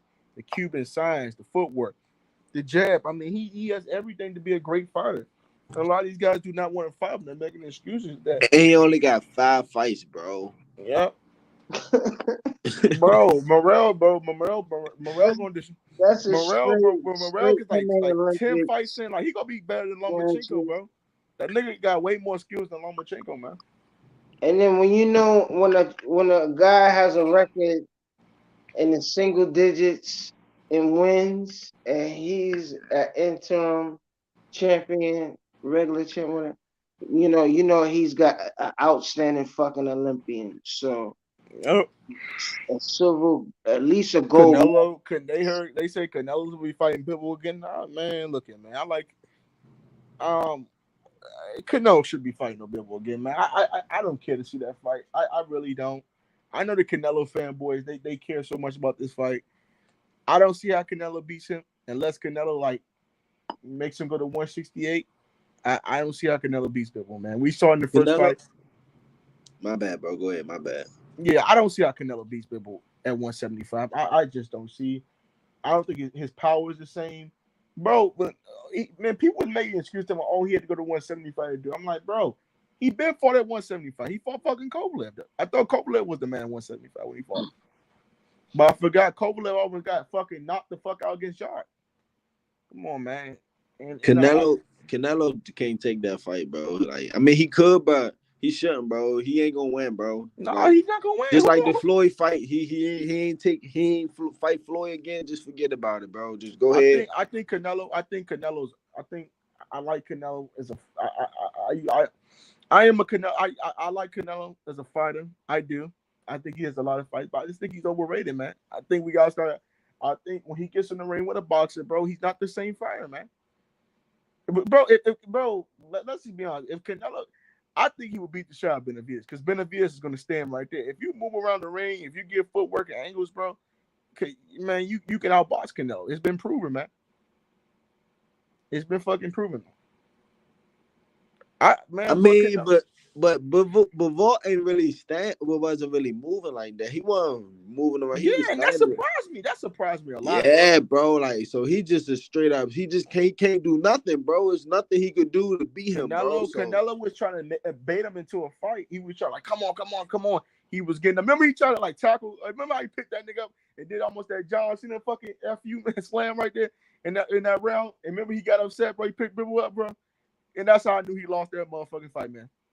Yeah, because he knew he was losing. He was tired. He was drained, bro. He knew he was upset. He was upset. Like I don't know what Eddie Reynoso was telling him, but Eddie Reynoso was not. Bro, Eddie Reynoso was not giving his father the right connections, man. Canelo was not going. Canelo was just, I feel like Canelo should have went. He should have used the jab. What was Canelo's jab? Canelo was just going there looking for one big punch to knock his ass out with, and Bivol wasn't going anywhere. And I feel like Bivol has a lot of skills. He wasn't going anywhere that night. You know what I'm saying? He wasn't going nowhere.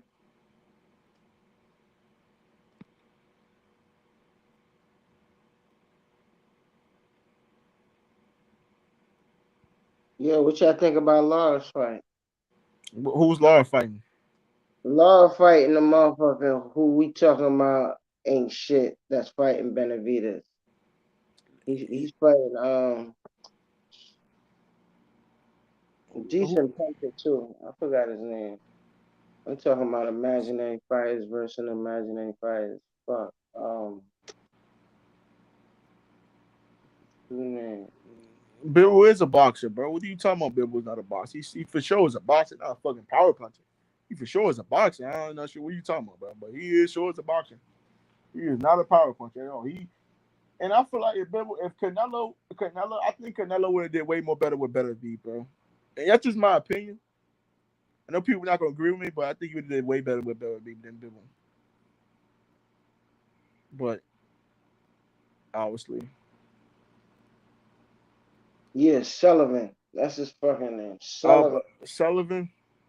Yeah, versus. Is that the same dude for the Mugia?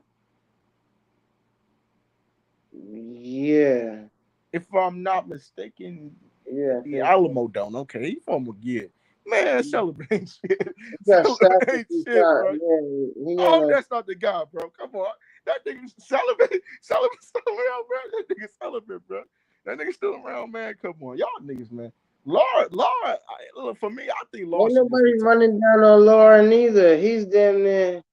He damn Nobody, near bro. Look at undefeated. man. If Laura beat Laura, I think he beat Canelo, bro. They robbed my man. They robbed my guy, Laura, man. He should have, man. He should have got that W, man, against Canelo, man. I thought he got robbed. But obviously, the judges love Canelo. Everybody loves Canelo, you know. Like they gave him like 115, 113 against Bivol, man. You know. You know what it is that most of the fight is fucking fought where Lara had his backs to the rope and Canelo was dead square in front of him. You know, yeah, Canelo scored everything to the body and Lara scored everything to the head. So it was like, Yeah, I mean, you know what I mean? But it just go to show, like, you know, like, but if you look at it from the angle of all, the fight, most of the fight was fought like outside the square circle. So that means if yeah, you I give Canelo credit. He was going to the body you could have against Laura. controlled the ring more. That's what I'm saying. So like, if he'd have been more in control, then you know what I mean. He probably would have eked out the fight. But that's the difference when you fighting a prize fighter. The man, to beat the fucking man, he got everything. Everything's on the line. It's, you know what I mean. And then you got to depend on other Like people still got Canelo like Nah, number you one can't pound do for pound. that. You got to finish the fighter. Yeah, You can't let like that people shit still go. got Canelo like top 3 pound for pound, which I disagree. Bro, he's still my top 5 pound for pound. I'm not even gonna lie to you, That's bro. okay, but not top 3. He is okay. I think Canelo is he's a great. I think he's a good fighter for this generation. I don't think he's a great all-time legend. Who's pulling more money than him in a motherfucking prize fight? I never said that. I don't care about the No, money. I'm just asking because you know people be like, "Oh, the nigga fell from grace." No, He never fell a fell. little. He fell Canelo is a a little good bit. fighter. Like he's. The I don't think he fell. motherfucker fell a little bit, and he fell right into a fight. People don't really have in this game. You ain't really supposed to have another fight scheduled because when you looking too far fucking ahead, you gonna Bro, get we just fucked gotta up. admit he thought it wasn't easy fucking around, bro. He thought it was more easier to fight those two dudes, man. It just is what it is, bro. Who starting with an easier fight? It was way more easier for Canelo. Canelo mind, he thought he was gonna beat the shit out of Bivol. Because Bivol didn't have a lot of power. He thought he was gonna run through fucking Triple G. It didn't fucking happen like that because Khan was a bitch, bro. That's why he didn't want to take the Charlo and fucking Benavidez contract, man. But I don't believe that. But whatever, you know what I mean. Bro, it was reported that it was a Spence and a Benavidez fight on the table for him. He didn't take it. But you know, I don't know, like. And I'm not, you know, I'd be going on Spence like that, but goddamn, bro, he should have took that fucking fight. And they should have fought at 160. You talking about, oh, I don't want to fight at 164. Nigga, you fought at 155 though. Come on, man, Canelo, you making excuses, bro. Like, come on, man. You could have took that Benavidez fight, bro. Benavidez, could you imagine when Benavidez, bro, in like Mexico City, bro, at the Aztec Stadium, bro? You know how many fucking Mexicans will be down there rooting for him and shit like that, bro? The whole fucking Mexico country out there, man. Could you imagine that fucking fight, bro? And how big that fucking fight would be for boxing, man? If we get Benavidez and Canelo down there in Mexico, man. Yeah, that's what I'm saying. Who making more than him? You think he gonna care? It doesn't fucking matter about the money to me, bro. I'm a fucking boxer fan. I'm not getting paid. I understand that. Ride that nigga dick, bro. I'm not doing that shit. I don't care about the money, bro. I just care about the fighters getting in the ring. We need the fighters to get in the fucking ring, bro. I agree. But I was telling you about that Morrell fight. I was telling you about that Morrell fight, brother. Boxing, what you mean? And then you were saying Morrell ain't a big name, and he this and he that. You know what I'm saying? No, Come I on, did brother, say that's a boxing. big name. Now you talking about you a real boxing fan. You don't care about what they make and all of that. So you should want to see Benavidez fight Morrell instead of making these damn excuses. I ain't making no excuse. I'm just saying. Like, Okay, then. So, well, why is you counting his pockets? Why are you trying to count Morrell followers? So Morrell don't have enough followers for Benavidez. That's why he won't fight him. Yep, I think so. That's some bullshit. That's some hoe ass shit. I think that's so. some bitch ass shit. If you ask me. So. Yep, it is. You right. You right. I was fucking wrong. You right. Now, and I apologize for shit. Oh shit, man. What we got here, man? What we got here? You know, the panel about to get lit right now. Yo, what's going on? You know, the panel about to get lit. What up? What up? Shit, my boy. What y'all talking about? Bro, what y'all talking about? Canelo. We talking about Bibble. Talking about boxing. Man, yo, brother boxing always hating on Canelo, man. Like, how could I? Like, I know, bro, I know he lost, but you always talking shit about Canelo, bro. Canelo bad motherfucker, but he can't fuck with Bibble, man. Yeah, I agree with that. That's true, but yo, I mean, Canelo's days is numbered, man. That's what the shit I'm on. His fucking days is numbered. No, he's not. His days is not numbered. Come on, let's count. He ain't going back to 75. All that wishing upon a star. No, he should go back to 175. Going above. No, I think he should stay 168. I think next fight should be Benavidez, but you know, obviously, I think Morrell should get the next fight. You know, these guys have been avoiding. Yeah, I'm extremely fucking happy this motherfucker lost. And especially that he didn't get knocked out by Bivol. Because Bivol is a motherfucker that toy with you. He's a weird one. I could tell he's a Bivol weird was going for it in the 12th round. He was going for it though. Because if he fight Canelo 10 times, even 5 times, we'll see 5 different versions of how Bivol will fuck him up and even stop him. It'd be weird. It'd just be so weird like that. But beyond that, he didn't get knocked down. He didn't get stopped. It was just no adjustments made in the fight. It was no adjustments though, bro. It was no adjustments. I want to see it being finished. Hold up, bro. It was no adjustments made in the fight though, bro. It was no adjustments made. What adjustments, man? Yo, he got more weaknesses than strengths here. Like, what are we talking about here? No, I think Canelo has learned. I feel like the head movement. He did too much head movement in that fight. He did too much defense. He tried to show off. He tried to showboat, and I just didn't like it.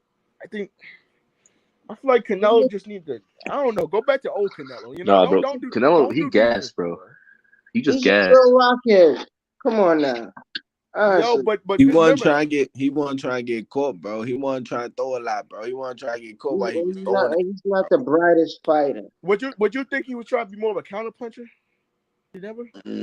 No, he was trying to overpower him, but he was just too gassed. Nah, man, bro, he wasn't trying to get hit clean, bro. I'm telling you, bro. I mean, we all saw the fight. I'm just saying that the dude was gassed. He was gasping in the 4th round. He was done by the 7th. His tank was completely depleted by the 7th. That's like a little bit over half the fight. Yep. Like for more than half the fight. Like actually for 2/3 of the fight, that dude had no wins. Nope. Canelo was surviving in that fight, bro. He was surviving. He was taking a lot of punches, but he was making a miss though. But I give him that. But outside that, I had that fight score 10-2. Being generous. Why none of y'all motherfuckers ever talk about his punch output? Nobody would never ever come out and say the amount of punches he throws.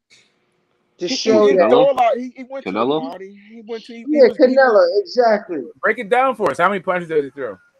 Yeah, how many punches did he throw, man?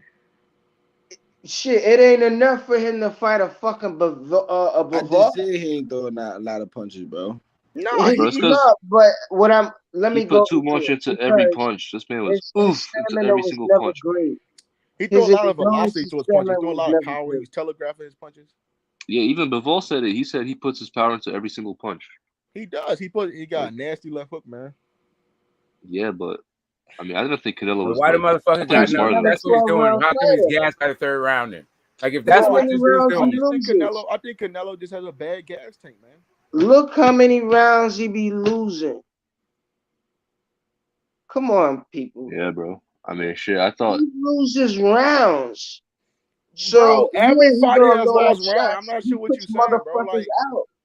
He's somewhat of a Mexican Mike Tyson. he's You know not what I that. mean? He's not. Come on, man.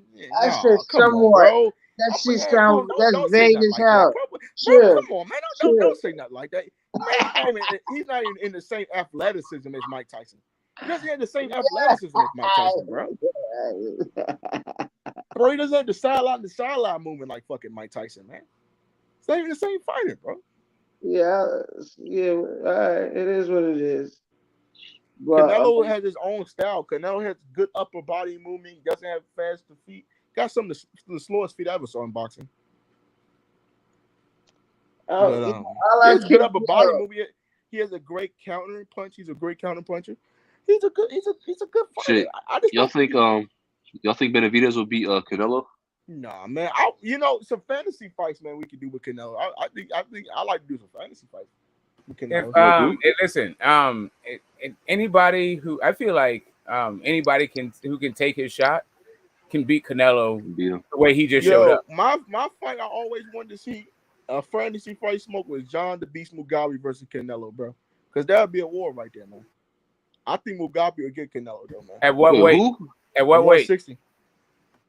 John the Beast Mugabe at 160. I thought you said Mugabe. I mean, the only thing is we've seen Mugabe like knocked out a few times, even before 160, right? So it's kind of like, I mean, he could crack, but Yeah, but Canelo might catch his ass though. But if Canelo doesn't be careful, I think he'll get knocked the fuck out, bro. Yo, hold up. Canelo's been knocked out? We talking about fantasy fights, bro. We talking about fantasy fights, bro. Are you wild? So why we putting we talking about John the Beast Mugabe, the same nigga who fought fucking Hagler, man. Bro, I'm not, bro. Oh my God, who was I even talking to? I was just banging. That's all. I'm about to say, bro. I threw a shot. That's all. Yeah, I'm talking about Mugabe, bro. We talking about I want to see some fantasy fights with Canelo, man. I want to see a prime Canelo versus a prime Sergio Martinez, man. That'd be a good fucking fight, bro. Yeah, that would have been. I mean, they were kind of faded. I mean, Mugabe had fast hands. He could hit hard and threw a ton of punches. Let's put it like this. He never faced a guy like that. But I don't know. I don't know about that fight. I think I like to see a fight between Iran. I think I got Mugabe on it just because, like I said, I feel like he has faster hands and he hits hard. But we did see. I mean, Mike McCallum's a beat. I mean, like Mugabe didn't really get beat by nobody. Iran Barkley versus Canelo. I think that'd be a fight of the year candidate, bro. Like Canelo can, I feel like Canelo will beat Iran Barkley though, but bro, you said John the Beast Mugabe, and I was thinking Iran Barkley. That's what I said. Wait. Okay, now I got it. Now I got exactly. Okay, let me switch that out. I was totally picturing Iran Barkley. Oh man. Yeah, Mugabe. Oh hell nah, man. Come on, man. Oh, right. You don't like Canelo. You really don't like Canelo. But now Mugabe will be a damn good fight, though, Smoke. I'm saying, I was thinking Mugabe. Like I was like, okay, I think I might. I mean, but 50-50, but maybe I can see how Canelo got that one, but not against Mugabe. Nah, I see Iran Barkley.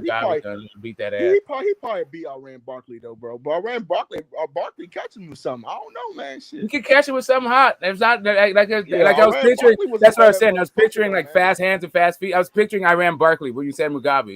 That's why I was like, well, he Iran Barkley credit, Smoke, but he was a bad motherfucker. He was, man. He didn't stop throwing. That guy did not stop throwing. He'll hit you with something hot. He's a bad motherfucker. I don't know if Canelo could deal with his output, bro. I don't know, man. I don't know. Ooh, shit. James Toney versus Canelo. James Toney will beat the entire shit out of Canelo. Yeah, that is not like you guys don't like Canelo now. You just don't like the dude. Yeah, you guys want him to like go to the hospital or something. Come on, man. Y'all crazy, man. Don't do that to Canelo. Boxing. I know you want to see Canelo broken down, but like, come on, you talk about the dude that captured the heavyweight championship and moved up from middleweight. Like, yeah, man, he'll fucking put a boxing clinic, man, on Canelo. What about Tarver versus Canelo? You think Tarver? This is the guy that dropped John Ruiz with an excellent counter right from that shell. Like we already saw they couldn't do shit with fucking Mayweather's shell. Whose shell is better than Mayweather's? James Toney. That's who. Yeah. I think Canelo versus William Joppy. Who you got in that fight, Smoke? William Joppy, my man William Joppy. Who you got in that fight, man? I'm gonna go with Canelo. We talking about Joppy at 60, right? Yeah, Joppy at 60. A prime Joppy, man. I like Joppy. I feel like I gotta take Canelo on that. I feel like Canelo can take his shots. Joppy wasn't the most active dude. He was durable and all that shit, but I feel like Canelo got that. I feel like Canelo got Joppy.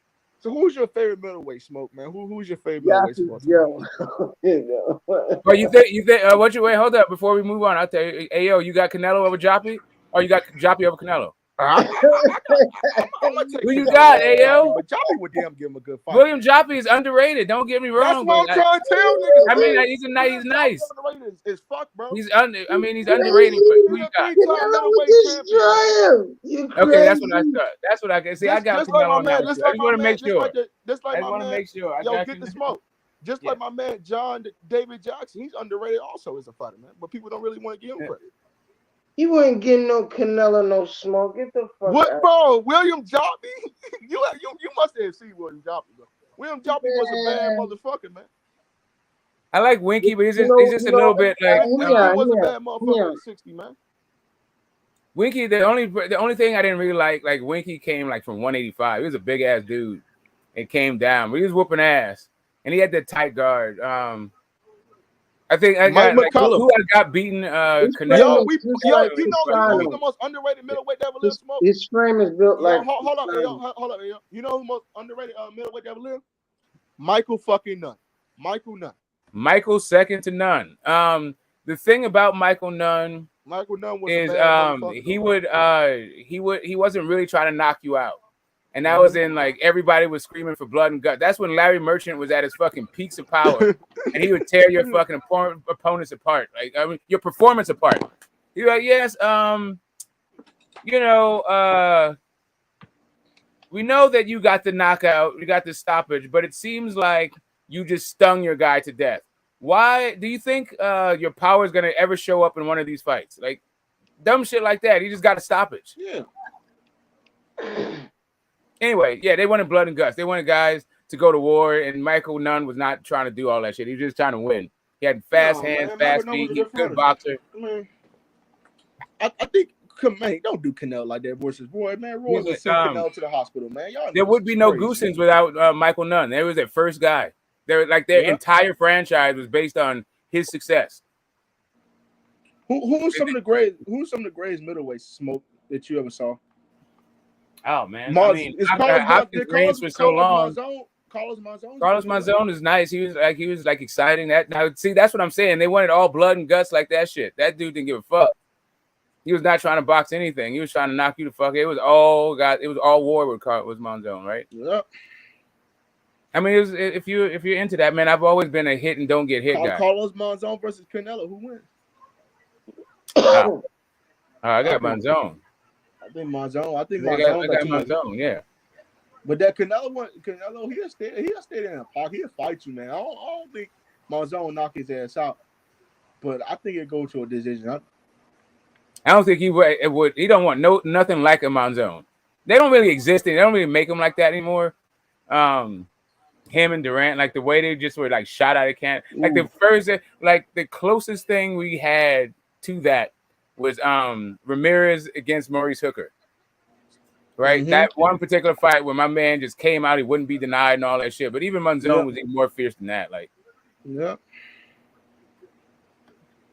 man. Let's stop talking about Canelo with like Roy Jones. Like that. Let's don't do that, man. That shit is fucked up, man.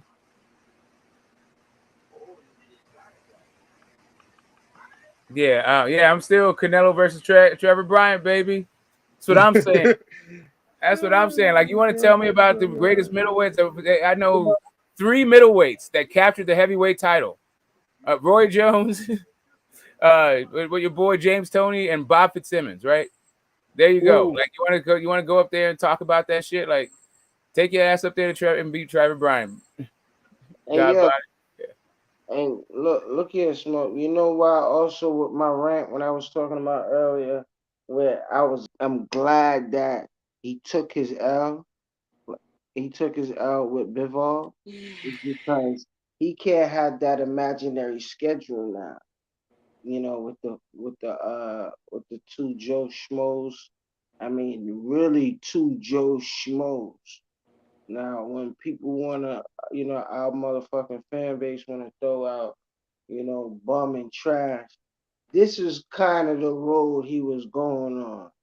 So knowing that the way he took this L, Mr. Machismo and them gotta really man up. You see what I'm saying?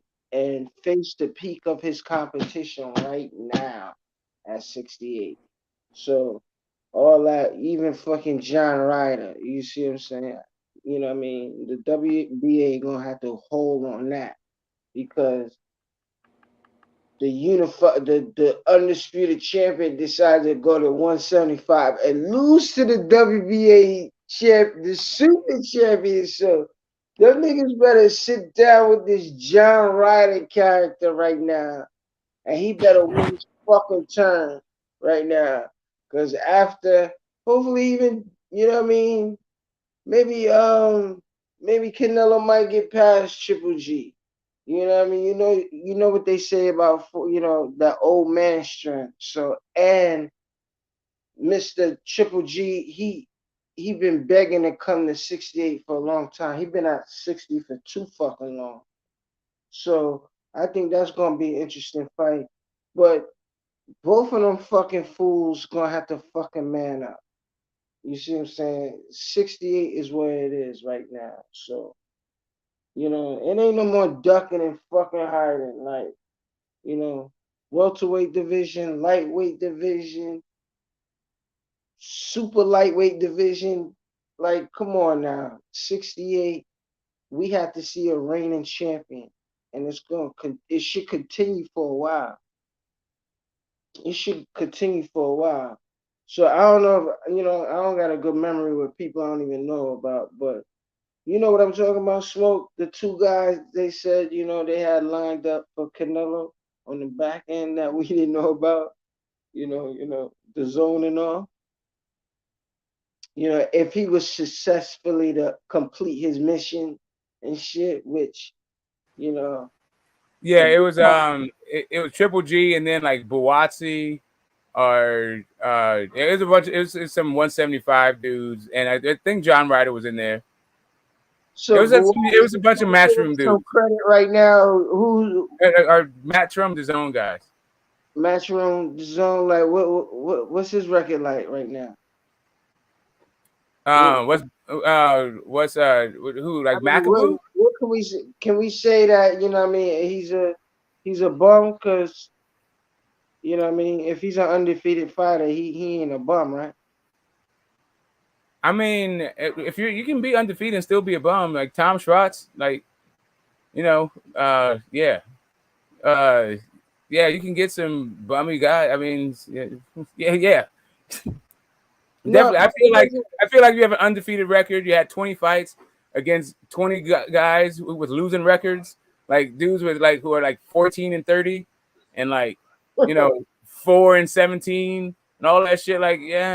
And you never left your fucking porch. It's all in your fucking backyard. Like, man, get out of here with that. You remember a guy that had 13 losses. He been stopped, but probably stopped on his feet. But he beat a 3-time gold medalist. You see what I'm saying? He had 13 double digit in losses. So some fighters have double digit losses and nobody's never chinked their armor. You see what I'm saying? So that shows a difference. And some other guy's been knocked out more than one. And then you put him in there with some guy, and you say that, hey, yeah, that guy beat him, and he's undefeated. Yeah, sure, you're undefeated. It's because the level of competition has not been that stiff. Look, Smoke, Tom Schwartz. Tom Schwartz was a great heavyweight, though, man. Tom, yeah, I mean that's why Tyson Fury is the best that ever did it, right? Of our generation, bro. He lost to Fury, but he's still the best, man. Could you agree with that, Smoke? Yeah, no, I'm saying like, Like, yeah, I feel like Charles Schwarzenegger, like he's the man, bro. You gotta realize that, bro. he's Fucking 17. Charles Schwarzenegger is the greatest heavyweight to ever live. He beat Muhammad Ali, fucking beat Jack Dempsey, beat fucking Max Schmeling, man. This guy beat everybody, man. It's either him or Sefer Safari. It's one of those two. Yeah, Sefer Safari, bro. Don't get the smoke. A nigga named Sefer Safari. You can't forget about Pianetta, bro. You can't forget about... This shit too funny, bro. This shit. Free was fighting these niggas named Pianetta. Yo, Smoke, where you at, bro? Yeah, but yeah, I mean, on this Canelo, I mean, I guess Canelo is not. We don't know what he's gonna do next. I gotta say, I'm very disappointed in his so far in his reign as bro, the face of let me boxing. just say about Bill Haney, bro. Free Bill Haney, man. Free him, man. Free Bill Haney. We love you, Bill. Get over there and support your son, man. You mean free him? He can't get over there to Dubai, bro. He can't get over there to Australia. Excuse me. He can't get to Australia. Free him. You know, free him, man. You see what I'm saying? It's a game where you need to be on your P's and Q's. Like boxing is a game where you need to be personally on your P's and Q's. You know. Yeah, you got right though. You know, as a man, we got to take some form of blame. Like, but why do you think boxing's at the stage it is at now? Like, cause I feel like boxing is kind of like at a stage where, people know, people watch boxing, but it's really not a sport. It's really becoming a business. I feel like more than a sport these days. The only thing that at this point, the only thing I can blame these guys for is winning the fight. It's winning the fight as badly as they do. Like Morrell, like a guy like Morrell, he reminds me of a '90s fighter. You know, this man's been avoided. You know, nobody wants to fight him. Listen, it'd be one thing if all it was Bill couldn't get in. People keep harping on this. Oh, but he got a drug charge. He got a felony. His whole team can't get in. Oh, wait a minute. Hold on. Get the smoke. Hold on. Wait. When the fuck did get the smoke? You tell me his whole team can't get in now? No, Diaz. Bill is just the chief, right? Ben Davidson is the second. Neither his chief second or the second there can get in. Neither one of them right now have visas. I don't know when the hell Lou DiBello supposedly filed the paperwork for these guys to get in. Hold on, get the smoke. H Money, are you there, man? Yeah, I'm right here. What's up with you? Bro, I didn't know that shit that Ben Davidson and Bill Haney can't get into the country because they don't got visas. Bruh, you didn't know about that? Bill Haney. I know about Bill Haney, but I didn't know about Ben Davidson though. Yeah, I heard about Ben Davidson too. Yeah, it's nobody. That's what I'm saying. This whole shit, the entire, yeah, man. It's just fucked up, bro. Like I hope this. Yeah, Smoke. Speak on it though, Smoke. I want to hear what you got to say, bro. Well, you know, don't hold anything back. Tell me how you really feel about this fight. How I feel about the fight is, I hope that the Judas got it together and they have a team over there, and our brother isn't by himself in a hostile territory trying to figure all this shit out. Yeah. You know, like that's really like my whole thing is. But when you feel like Joel Judah is the guy for the job, because you can have anybody go out there with him. No, I feel like Eric James go out there. Earl Spence is showing up. You can pick any trainer. That's what I mean. Well, I feel like there's something to bring in Yoel though. Like Yoel is kind of nice with his. I feel like he is, but he's older though. Smoke. That's what I'm saying. He's an older guy now. Yoel Diaz. Yoel Judah. I mean, I don't mind an old trainer. I like old trainers. Like really, like I feel like as long as they have a rapport, they have a rapport. Like because anyway. But see, the problem is you need your father. Like you need him in the.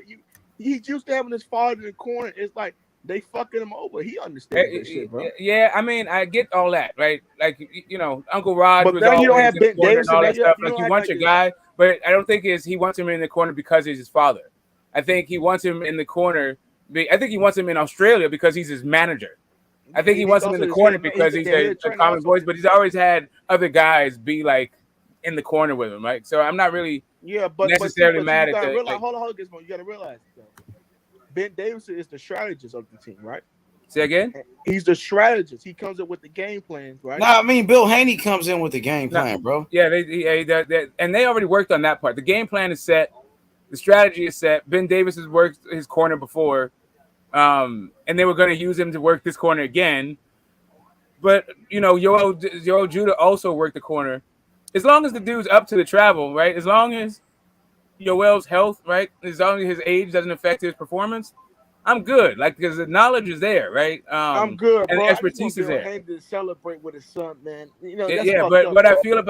I feel about what is going on about this whole situation is I feel like fuck Top Rank and fuck Lou DiBella, right? Like Rachel came and said, she came and gave us the inside scoop. Yeah, I've done some anyway, I'm not even going to my shit. Don't even matter.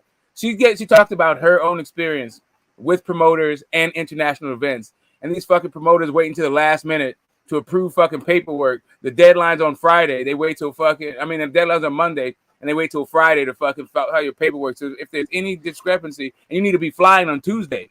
So if anything goes wrong, it's all fucking bad, right? So it's just kind of like this. It's this kind of bullshit. Like if you know that you have some issues, the dude was very upfront from the jump, and he said, "Cool, I'll handle it. I got you." And then you file the paperwork not in time, so we're still waiting for shit. Nah, bro, fuck that. Also, where is Top Rank? Like, I mean, I get it.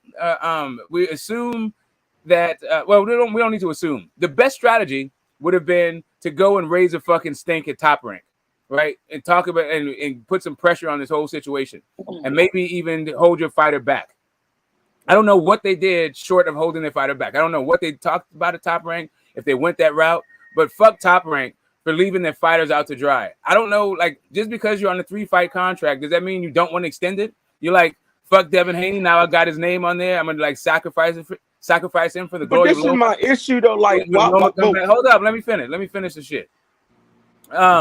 It seems like what right now it seems like Top Rank don't give a shit about Devin Haney, and they're hoping they can handicap him to get the fucking Loma fight. That's what it fucking seems like to me. To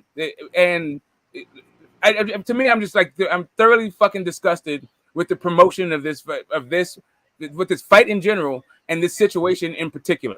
And that's all. That's what's up, man. Like, get all your Sahas there, get all the partners, get all the homies. I hope they're deep as fuck. I hope they cause a whole bunch of fucking ruckus. Make sure I hope there's love and expertise. They're dotting the I's, crossing the T's, and we're gonna fucking whip that ass and come back. If no sabotage gloves, no make sure you get your shit from the supermarket. Don't let no fucking body deliver water to you. Fuck all that shit. Go get your shit from the store. Whip that fucking fool's ass. Yeah, you can't trust anybody to get this one. You can't trust these guys over there, man. Yep, you're right though. Devin, they gotta be smart, man. You can't be dumb about this shit. They already trying to mess your head up, man. So you gotta keep your head on swivel. Boy. We already saw Rachel show us the fucking sabotage fucking gloves. Hey, we need some expertise on the case, man. Yo, we need a whole bunch of guys looking at him sideways. What gloves, man? What gloves you trying to talk about? We trying to talk about, bro. What gloves, man? In the first monster fight. Oh yeah, I did see that shit, man. I try to tell niggas, man, niggas be doing stuff with their glove, but niggas don't want to believe that shit. Boxing's a dirty sport, man. Niggas don't want to believe that there's no cheating in boxing, but it's been proven. Shit. You see Margarito, you see what get a working advantage. It's always a working advantage because there's natural advantages you don't have. So there's always trying to get some kind of upper hand or some, like some clues to, have that advantage. You know what I mean? It's always this strategy. So,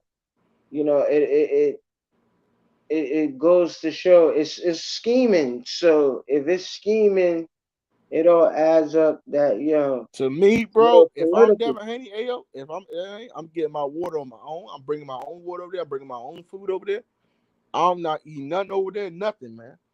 Fuck that. I ain't eat nothing. I don't trust nobody over there, man. Yeah, they're talking about delivered prepaid meals to your fucking hotel room. Yeah, you can't fucking fuck with the goddamn man. You out your goddamn mind. You don't know who the fuck is for your corner and not. Like, I'm done with this shit. Like, most of the shit that people come up with, man. Listen, I just heard, like, I just want expertise and love in that, and I just don't want the young man to have no back. Make sure you surround yourself with the fucking goons. That's it. Yep, surround yourself, man, with your people, man. You know, I ain't gonna front. Even though I thought they should have been there, you know, like I was trying to tell niggas about the 80-20. I'm like, bro, they gonna do something. I'm like, I tried to tell them, like, is this really a good deal? But he wanted to take the fight. He believed in himself, and I give him credit. I give him credit for that. Taking 80-20. He took the same shit Lomachenko did. He didn't have to do that shit, but he believed in his. I mean, he did have to though, because like, shit, you think they would have made a new deal? Like, I don't think they would have did that. Now, Rachel was giving her her advice. I mean, her opinion, but she was just like, she probably would have held her fighter back until the ball got rolling. But that was the point of it all. Like, we don't know what the details of the contract are. Like, whether or not there's a grace period, or is it then you have to redo the negotiations. Kambosos didn't want this fight, and we're starting to see like he don't really want the fight. No, he didn't want this fight, man. Devin Haney was right. He didn't want the fight. He don't want this shit at all. Shit, I don't like how they got a rematch in Australia, because that's kind of fucked up, bro. Well, hey, like, what kind of shit? Yo, like, that's some bullshit. but that's not our fault, bro. Devin took the contract. Yeah, I know. All we boxing fans, bro. We just go. It ain't fair though. It's not fair, bro. He took that. He didn't want to sign his name on those papers, man. Yeah, that motherfucker got 3 belts and a lineal title. Yo, that motherfucker is smart and clever. Yeah, they are. I mean, him and Lou DiBella are smart, bro. You gotta give Lou DiBella credit. Lou DiBella's an old school guy. Everybody knows that. I mean, man, yeah, shit. you know what it is? Man, we know who Lou DiBella is, man. Old school ass motherfucker. And you know, he's a smart guy. You know, if Kambosos loses, they would have home field advantage, and it's kind of fucked up. He's a smart guy. If he would have had all the relations, and he would have been able to produce the fight himself. But see, I think Bill Haney had a I think he was hold on, bro. He was incarcerated back in '92, and I think he was very forthcoming about it with Bob and Lou DiBella, because they was going to a different country, So I don't know, man. I hope this shit works out. We can come to the country, but I just don't want let's say Bill Haney gets there the fight day, like the week of the day of the fight, right? He arrives. Like, that's not right, man. That's not right. Yeah, I mean, shit. What if he does show up though? That'd be crazy. But I feel like if they get him a visa in time, it's hard, man, to get those visas, because they gotta check your background. Remember, they gotta check your background to make sure you ain't done nothing illegal or be a psycho killer somewhere. What do we know? Bill Haney's not.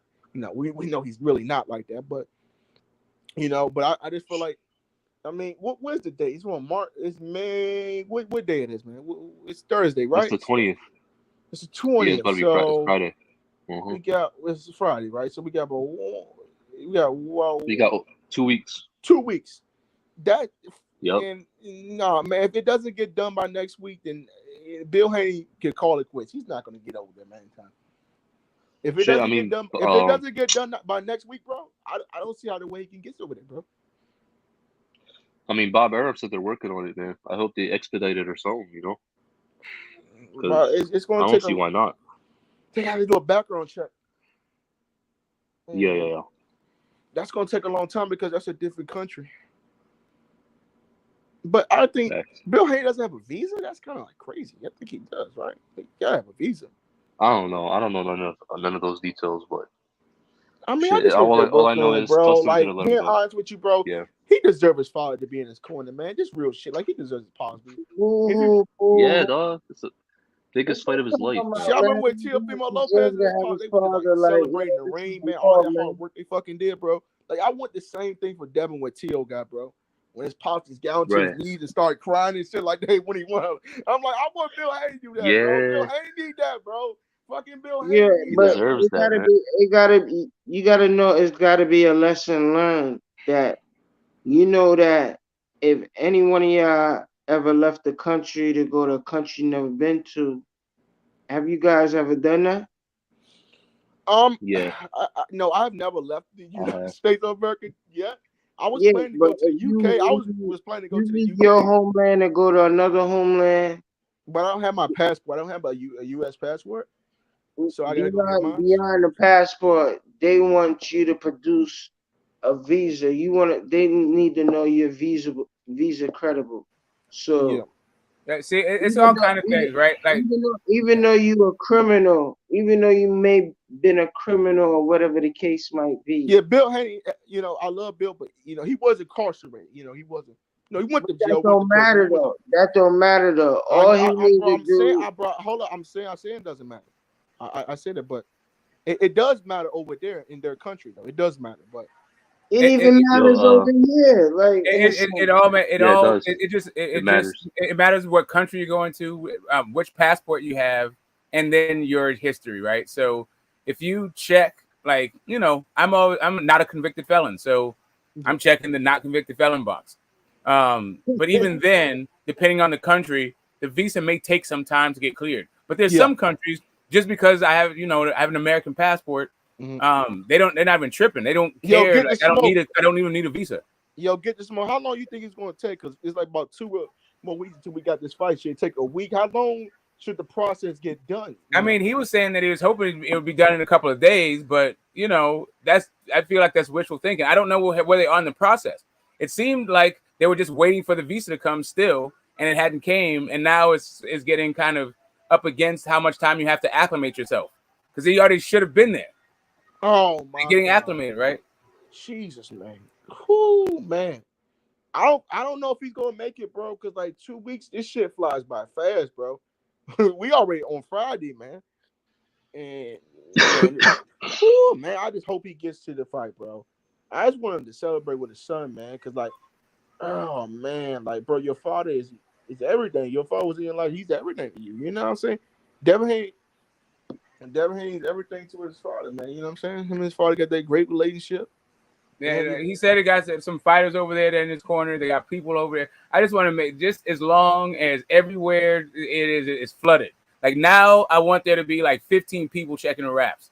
All of them looking like just mean mugging this Yo, shit. I People can't guns, all argue that with get shit. the smoke, bro. Get the smoke is kind of like right, because when you take those 80-20 deals, when you agree to everything like that, that's why you can't agree to a lot of stuff, man. I'm telling you, your well will be there. Y'all worrying about the wrong fucking thing. Bro, Your we're well not will be worried, there. bro. What are you talking about? Your well's almost 70 fucking years old, man. Man, What are you old ass, talking about? and I love your Your well, well's the man. better trainer. Your well will be the best trainer Haney will ever have at this moment. Bro, you crazy, bro. You Crazy. are I'm crazy, just saying, I feel like he's a good substitute. He's a good He's a second good best. It's not substitute, like, but he's not Bill Haney, man. yeah, no, he's not Bill Haney. That would be ideal, right? But anybody not Bill Haney is going to be suboptimal. Anybody else is going to be suboptimal. But That's what for I'm a trying guy, to tell you. he's a hell of a second choice. Well is a damn good trainer. I'm not saying he's not, bro, but he needs Bill there, man, with him. The GOAT, what's going on, man? Yo, man, how you feel about this shit, bro? Because you saying he need him like he do, bro. That's his girl. fucking father, bro. Like, bro, Yeah, come on. but That's you his talking fucking like father, my nigga. you talking like That's his fucking Devin boss, man. Haney is a That's girl his fucking child. head He ain't no trainer, girl bro. He child. does need Calm that down, man, my bro. nigga. Bro, He what ain't the no fuck are girl you talking child. He about, be bro? I'm about good. to move, bro. You trying to argue about this shit, bro? Yeah, I'm gonna argue about that hold because on. he ain't gonna Hey, make It the doesn't fucking fucking make mistake sense. That's his again. He head gonna make trainer, the bro. Like, second hey, trip. what the fuck hold are you on. talking about? Bro, Bill Haney relax. gonna It's make not the that deep, second bro. trip. Push come to shove. Hopefully he Hey, make the first trip, but push come to shove, he gonna make the second trip because this shit, the saga will fucking continue. I mean, I feel like there you go, like.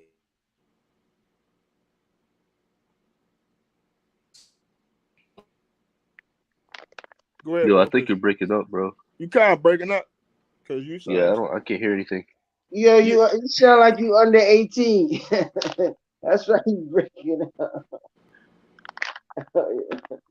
Man, but I don't know, man. Shit, he needs his dad, bro. You need your head guy there, man. You do. Yeah, we ain't Yeah, pushing bro. up His that dad, energy. bro. Haney, His dad Haney, is his Haney, coach Haney. and We his ain't pushing manager, up bro. that energy. Hold up, let Carly go, man. Go ahead, bro. Yeah, the Haney's dad is his manager, That's his what I'm trying to coach, tell this dude, man. and his dad. His fucking pop. Like I think he needs him, bro. I Bro, mean, you literally come from your it's dad, very bro. important. My fault. Okay, Facts. can y'all hear me now? Yeah, you can hear me, bro. You can hear me. But yeah, I think from like a historical point of perspective, from goddamn Jack Dempsey, Jack Johnson, Sugar Ray Robertson, the damn New Days, Earl Spence, goddamn Money May. You know what I'm saying? We always had to take the B side. You kind of know what I'm saying? So I mean, this is nothing new. You know, I think that of course, it's some bullshit, but I mean, what's new? It's always something. You know what I'm saying? Absolutely, young It's man. always something. Well said. Well said. You know what I'm saying? So I mean, I think that's gonna fuel Devin though. To be honest, when I think I'll be like, I'll be pissed off like a motherfucker. You know what I'm saying? If my dad couldn't goddamn. So and then if I'm not mistaken, he gonna have Zab Judah dad, which is his godfather in his corner, right? Yes. Obviously, but also Bill Hayes, also his manager, also for this fight. Oh yeah, I know. Yeah, I already know manager, coach, trainer, dad. That But that's shit what I'm matter. trying to tell people. He needs his father, bro, for instructions. He need him. No, what he needs his coach, trainer. He needs his coach and his trainer more than he needs his father. The father shit is some heartwarming shit, but he There needs his you coach and go. his fucking trainer. You need a Yeah, fucking this trainer. is what I'm saying. I feel what both of I think we both got to get on the But he's same wearing so page. many hats. He's wearing so many hats. I'm just saying the one that's probably the most disposable is the fact that he's his father. Even though it holds the whole thing together, I'm just saying, like, I feel like he's a grown man enough that his dad is not the issue. If somebody else was his manager and trainer, I think Devin will be just fine. But having no manager and trainer, yeah, it's kind of fucked up, bro. Yeah, Zab Judah is. Y'all hear some ads in the background, or am I just tripping? I'm not sure. Yeah, not me. I don't hear anything. I'm telling you, like I need everybody in there. Like I'm trying to tell you, I'm having so many people Man, y'all at every trying to do some goddamn Tyson event. Fury and Like, all this yo, shit. I want them to They show might- go they like might- beat they- to yo. Australia. What about the loaded egg race? Get the smoky. Then there gonna be some loaded egg race. Listen, not if the fucking team is there. Not if we got the goon squad in that fucking Yo, thing. you think Everybody knows like JD? You nothing think but that's why boxing JD heads and get the goons. smoke Yeah, though, bro. It's breaking. I'm trying to news. tell you, they might need security to get my team out your fucking dressing room. I gotta tell you the breaking news, man. They're gonna hire JD's as the assistant trainer. Nah, man, not that smiling ass dude. I'm trying to tell you, I want nothing but mean mugs. Come on, man. Mean mugs. Fuck all that, dude. I need Look, Smoke. Y'all gotta understand. Yeah, the Jews are internationally known. And I'm in all different type of countries. So we ain't worrying about him recruiting and getting these. We ain't worrying about this. We're not gonna worry about this at We all. all worried about it, bro, because that's his fucking Devin manager, and bro. We all worried about it, bro. We're not worried about the cachet. We're just talking about numbers at this point. We're not even talking about reputation. We're just talking about numbers and expertise. Like I said, I want 15 motherfucking killers in that dressing room eyeing those raps. I want security to say no. Only 1 or 2 can come in, and then I'm still trying to force 5 dudes in the entire time. That's why I'm gonna get JD. I'm gonna get Mark Breland on the team, bro. I'm gonna get everybody. Fuck it, man. We'll get Luis Resto, man, on the team, man. We get everybody, man. Man, fuck that. I'm full on putting pressure on these dudes. I'm getting a private eye to figure out like where George Kambosos lives. I'm honking horns and shit outside his window at night. I'm doing all kind of shit now. I'm doing donuts and shit in the intersection at 4:00 in the fucking morning. I'm talking about I got a team there. Guys who are there to just like catch a charge, just disturbing the peace charge. Nothing big. We're all going home together, but I'm saying that shit. Like now it's just all out army. If this is how you gonna fucking do it, none of these niggas, bro. You can't trust them, man. Like I said, I think they trying to fuck my man Haney up, man. They trying to fuck him over. Of course, you got to understand though. I mean, come on now. He got the whole Australia behind him. I mean, let's really be honest. It's a reason why this shit was set up the way it was. Now, he didn't. I don't know what happened on his side, so we can't just say a setup. But damn, I mean, like I said once again, this is high history. Same way Earl had to go with Kell Brooks. Same way Jack Johnson had to take less against the Great White Hope just to get his chance. Like, Yeah, it's some bullshit, but you know bro. what I'm saying. But we know what it's called, bro. It's called double standards, bro. But nobody wants to talk about it, though, bro. Listen, they take shit in the stick. You're talking about the financial deal. We ain't talking about the financial deal. Jack Johnson had his whole squad out there. They were chasing kangaroos and shit. They were chilling in that motherfucker. They had another day. As a matter of fact, fucking Sam Langston was out there talking shit to him. Like, man, all I'm saying is bring your fucking squad. At this point, call up everybody who can get to Australia and have a complete call up everybody, bro. To turn up. Now it's fucking turn up time. I'm with you. I'm with you, bro. But that's what I'm saying. It's gonna be a few people that can't come because you know Devin from the trenches. So like, he got a few people that's got shit on their record. You know what I'm saying? It's not just his father. You know what I'm saying? So, man, all I gotta say is I hope the shit just motivates some smoke. You know what I'm saying? Man. Because at this point, you might as well. It's nothing else you can really do. You know, so.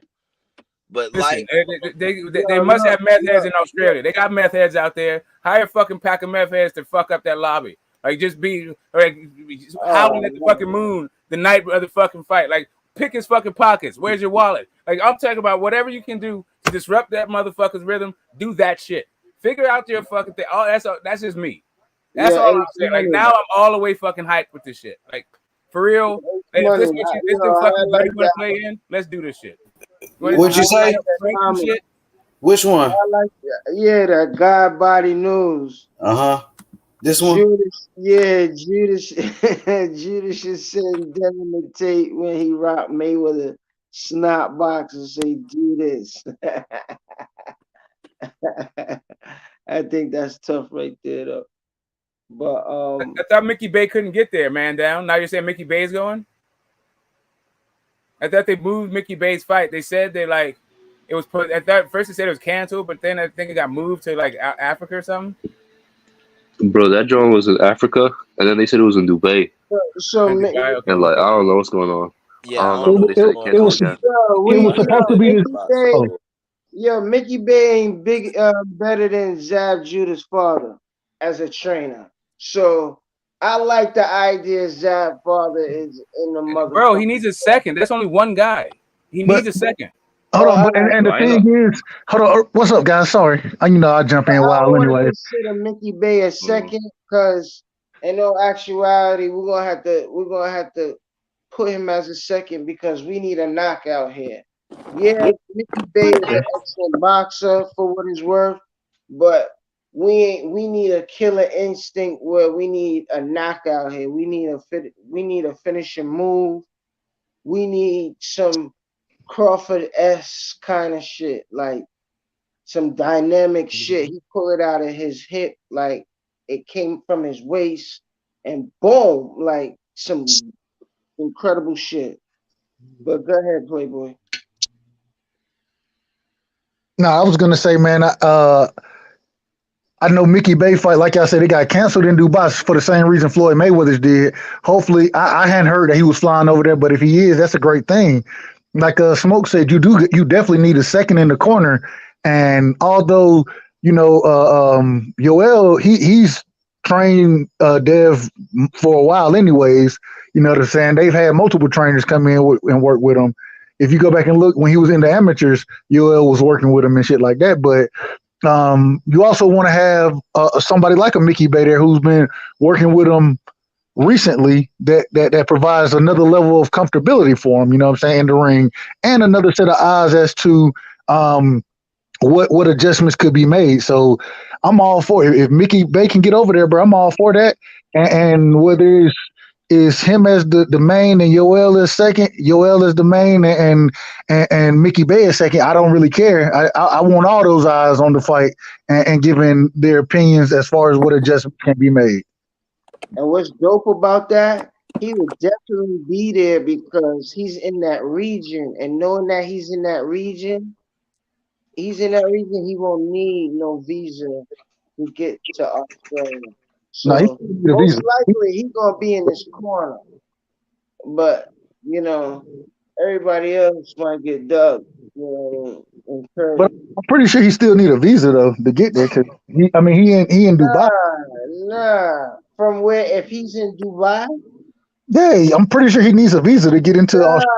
Nah. If he's in Dubai, from He's, Dubai going to Australia, he might not, based on that region and based on him being not a permanent resident, he being there on business, he can get a flight to Australia. So we want to hope. I think I will bet money.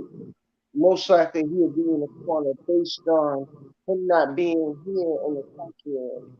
Hopefully he's not here. But if he's in Dubai, most likely he can get a flight straight there without getting, because if he's not from Dubai and he's a professional, you know what I mean?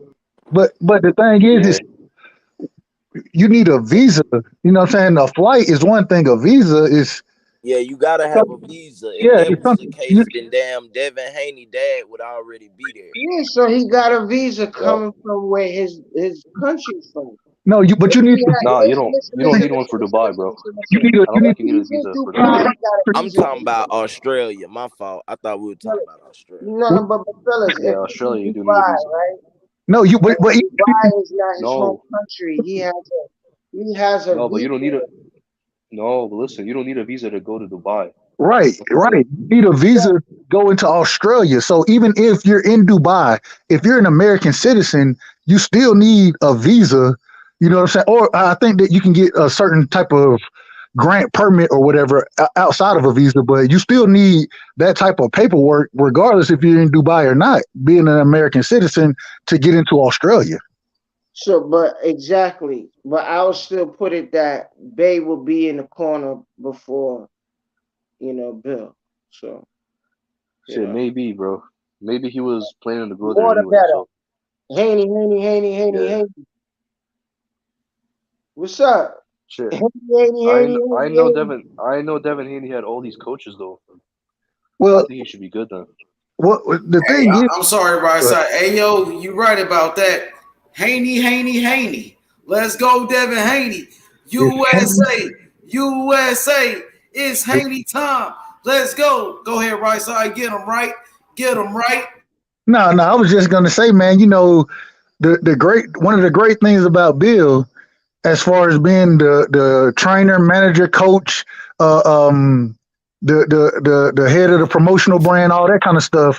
The great thing is he's always brought in different coaches. You know what I'm saying, to work with Dev, and he's never taken the role that, hey, I know what's best, so I'm gonna be the one who gives all instruction. He's always had those extra guys coming in constantly. You know what I'm saying? It's always been different individuals Dev has worked with, and I think that's a plus. You know what I'm saying? I think that's a good point too, because in a lot of his interviews, he always gets to the point of how his dad is able to adjust, not being like some of you have other fighters and fighters' dads who they have certain ways, and what I'm saying, they have a my way or the highway mentality. So like you say, it's always a plus to have somebody who's open to what I'm saying, trying to sharpen skills in different aspects, and what I'm saying, as opposed to just sharpening your iron in just what you do, your fight style. You know what I'm saying? Like development and growth of development and built fighters, like Derek James said, them shit's two different things.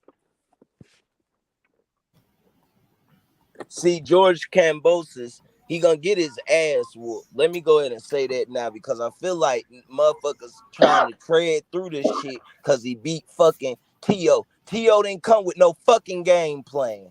Or actually, Tio did. It just was the worst game plan that we've ever seen in boxing. In my opinion. Thank you. What you gonna? I mean, shit, an amateur game plan. You gonna go toe to toe? No fucking. You just gonna fucking fight. It ain't You no and that feel like bitch just fighting. I'm coming to knock your ass out in round one, bro. Yeah, you see what I'm saying? throwing Come hate. on, man. You know, Dev, it ain't going down like that with Dev, bro. Yeah, definitely. I agree. And I think, man, one of the things is that I worry that people they don't understand the effectiveness. And Joe, I know you're gonna break it down for me on this one. They don't understand the intelligent jab, and Dev has a great jab. And if you go and look at Linares and the JoJo Diaz fight, the first four Yeah, fight he jabbed the shit out of their ass the entire those, yeah. and he beat their ass in those rounds. And then as the match started to progress, he started to trade a little more and sit down. But he clearly won 4 straight rounds, and he was comfortable in his skin when he started to. He was comfortable in his mind as far as rounds won. You know what I'm saying? When he started to trade, so I think that he does the same thing. I think he goes out there and use that intelligent jab he has for those first 4 or 5 rounds in Australia, and then we'll see where the fight goes from there. Yep. He gonna look. It's the same little bullshit. George gonna try to resort to that goddamn high guard. When he get popped in that fucking jab, get hit with that high guard, and like you say, it's so many motherfuckers who really know boxing know that it's different jabs. You know what I'm saying? Your jab is used for different reasons. You can use it for different reasons. You know what I'm saying? The jab within itself has 5, 6, 7, 8 tools. You see what I'm saying? So he can use the probe jab like Shakur and Bivol did. You know what I'm saying? He can use his hooks, body shots to make him drop the high guard. Man, Kambosos, the thing is, I feel like everybody is just riding this wave of what he did to Tio. And it's like I don't think people But what it is his output. His output. He punch. Yeah, he's gonna punch. He's not. Who? He's gonna punch. His output. Who? You know, I'm talking about Kambosos, but go ahead, please. No, go ahead. I just didn't know who you were talking about when you said his output. No, not you, right side, but homeboy that was just commenting. I want to welcome Joseph to the panel. Joseph, how are you doing, Joseph? I got a bunch of questions for you. I want to start off with David Morrell Jr., the Cuban sensation, sends a savage call out to David Benavidez, says he will knock David Benavidez out cold the same way Terrence Crawford did his brother, or even worse. What's your thoughts on that, brother? Well, yeah, I think it's funny because now that David Benavidez is garnering this reputation of being, since that Mike Tyson commentary, right, of being the Mexican monster, and everyone's avoiding him. Well, if everyone's avoiding David Benavidez, well, yeah, then what do you call David Morrell? Because no one wants to step in the ring with this guy. He already has a world title. I know it's the reg belt, but he already has a world title at 168. And what is this? He only has 6 fights. Yeah. This guy is a beast. He's an athletic freak. 21. He's ambidextrous. He can beat you with either hand. He can beat you at either position. He's got power in both hands. He's got exceptional footwork. And he's only just begun. Upon speaking with Ronnie Shields, this guy, we're just scratching the surface with this kid's abilities. Ronnie Shields says, this is a very rare fighter where athletically he can do it all. And as much as and as smart as he is, he says, within 2-3 years, he's going to be the best pound for pound fighter in boxing. Hey Joe, so let me ask this then, and he set the stage perfectly for this question. We'll get back to the intelligent jab of Haney in a minute. He set the stage perfectly with that question because from what I've heard, I hadn't seen the footage, so I've only heard this. So I don't know if it's true or not. So if I'm wrong, I apologize, guys. But I've heard that Benavidez did respond as far as to whatever Morrell said. My thing is this. I don't think that fight gets made anytime soon. I don't think that the suits in the sport will make that fight happen. Well, that's not the Morrell, his problem, because Morrell wants that fight. They have the same manager in Louis the Cuban Jr., but they have different promoters. Now, When you have Benavidez promoter Sampson says he won't put Benavidez in the ring with Morrell, That's just exactly what Joe said. Nobody wants to get in a ring with this guy. Nobody will put their fighter in the ring with Morrell Jr. Nope. And so this is like, a lot of people, including myself, they will often say, well, what purpose do the sanctioning bodies actually serve? Well, this is exactly when you need the sanctioning organizations to step in and strong arm these promoters in these networks into saying, hey, this guy needs an opportunity. Okay. I will say this though.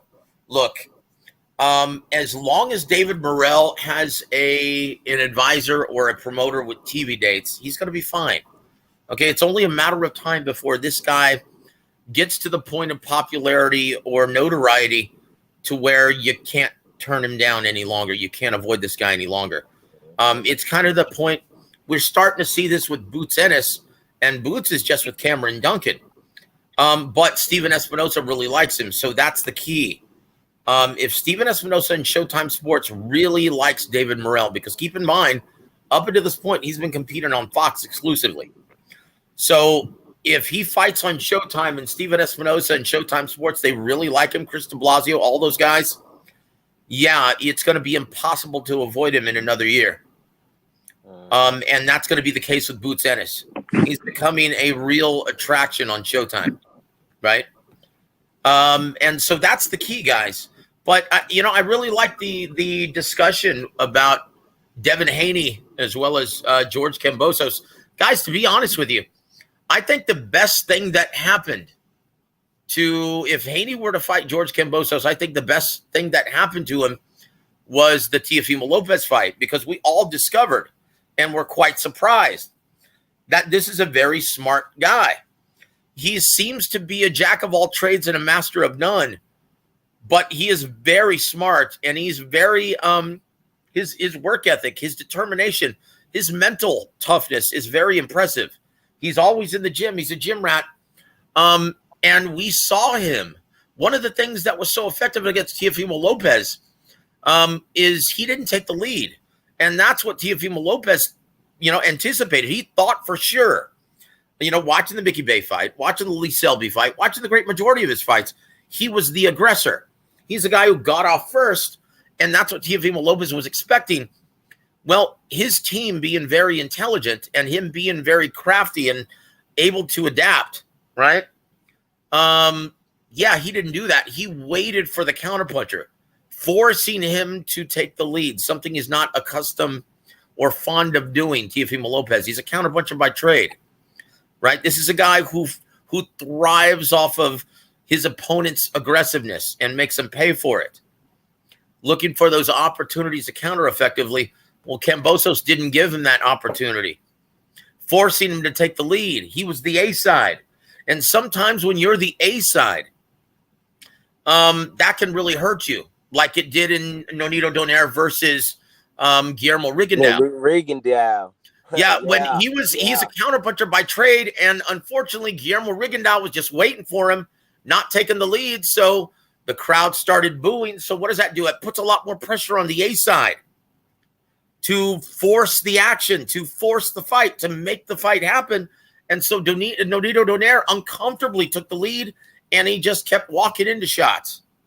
Okay, the same thing happened with Teofimo Lopez. The onus was on him. The pressure was on him to take the lead, something he's not grown accustomed to doing.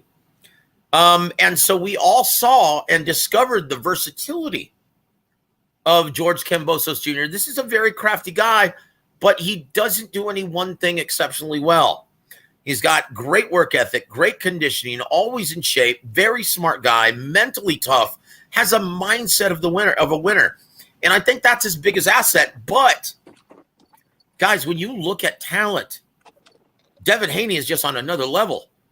Devin Haney, and once again, I think I've been consistent in stating this.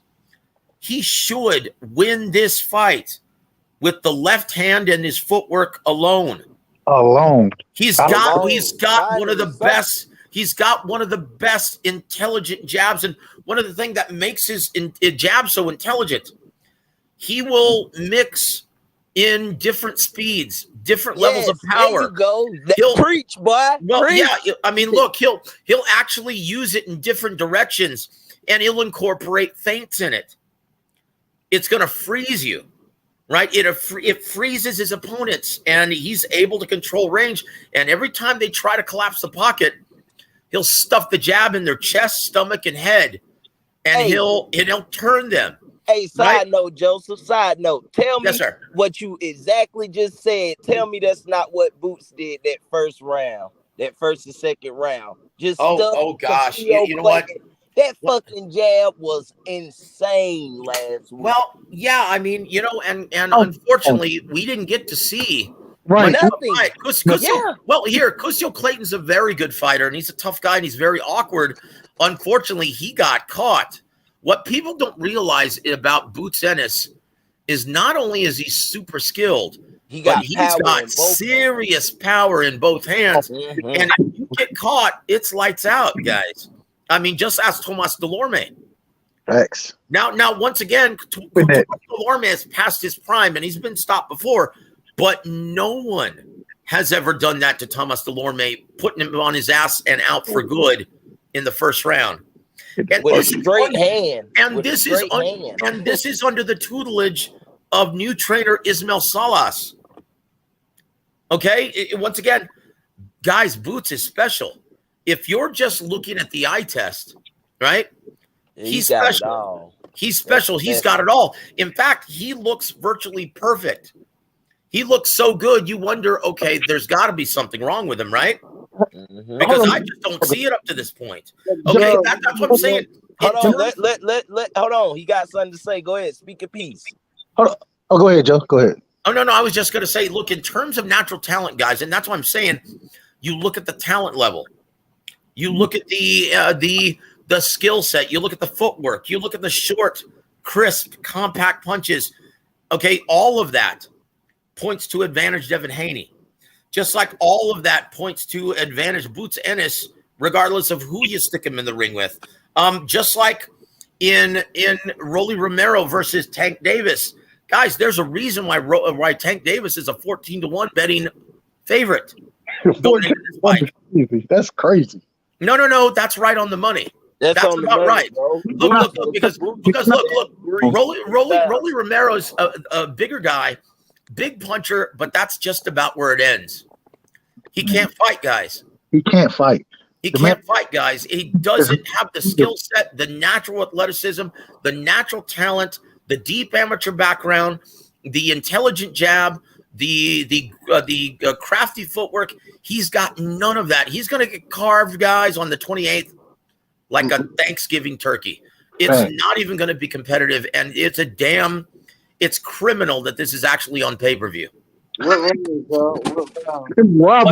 I will say this, guys. Look, do not worry about the judges in Australia. And once again, too many people are pointing to Jeff Horn and Manny Pacquiao. Look, guys, despite what Teddy Atlas thinks and what he thought, and as outspoken as he's been, guys, that fight was no robbery.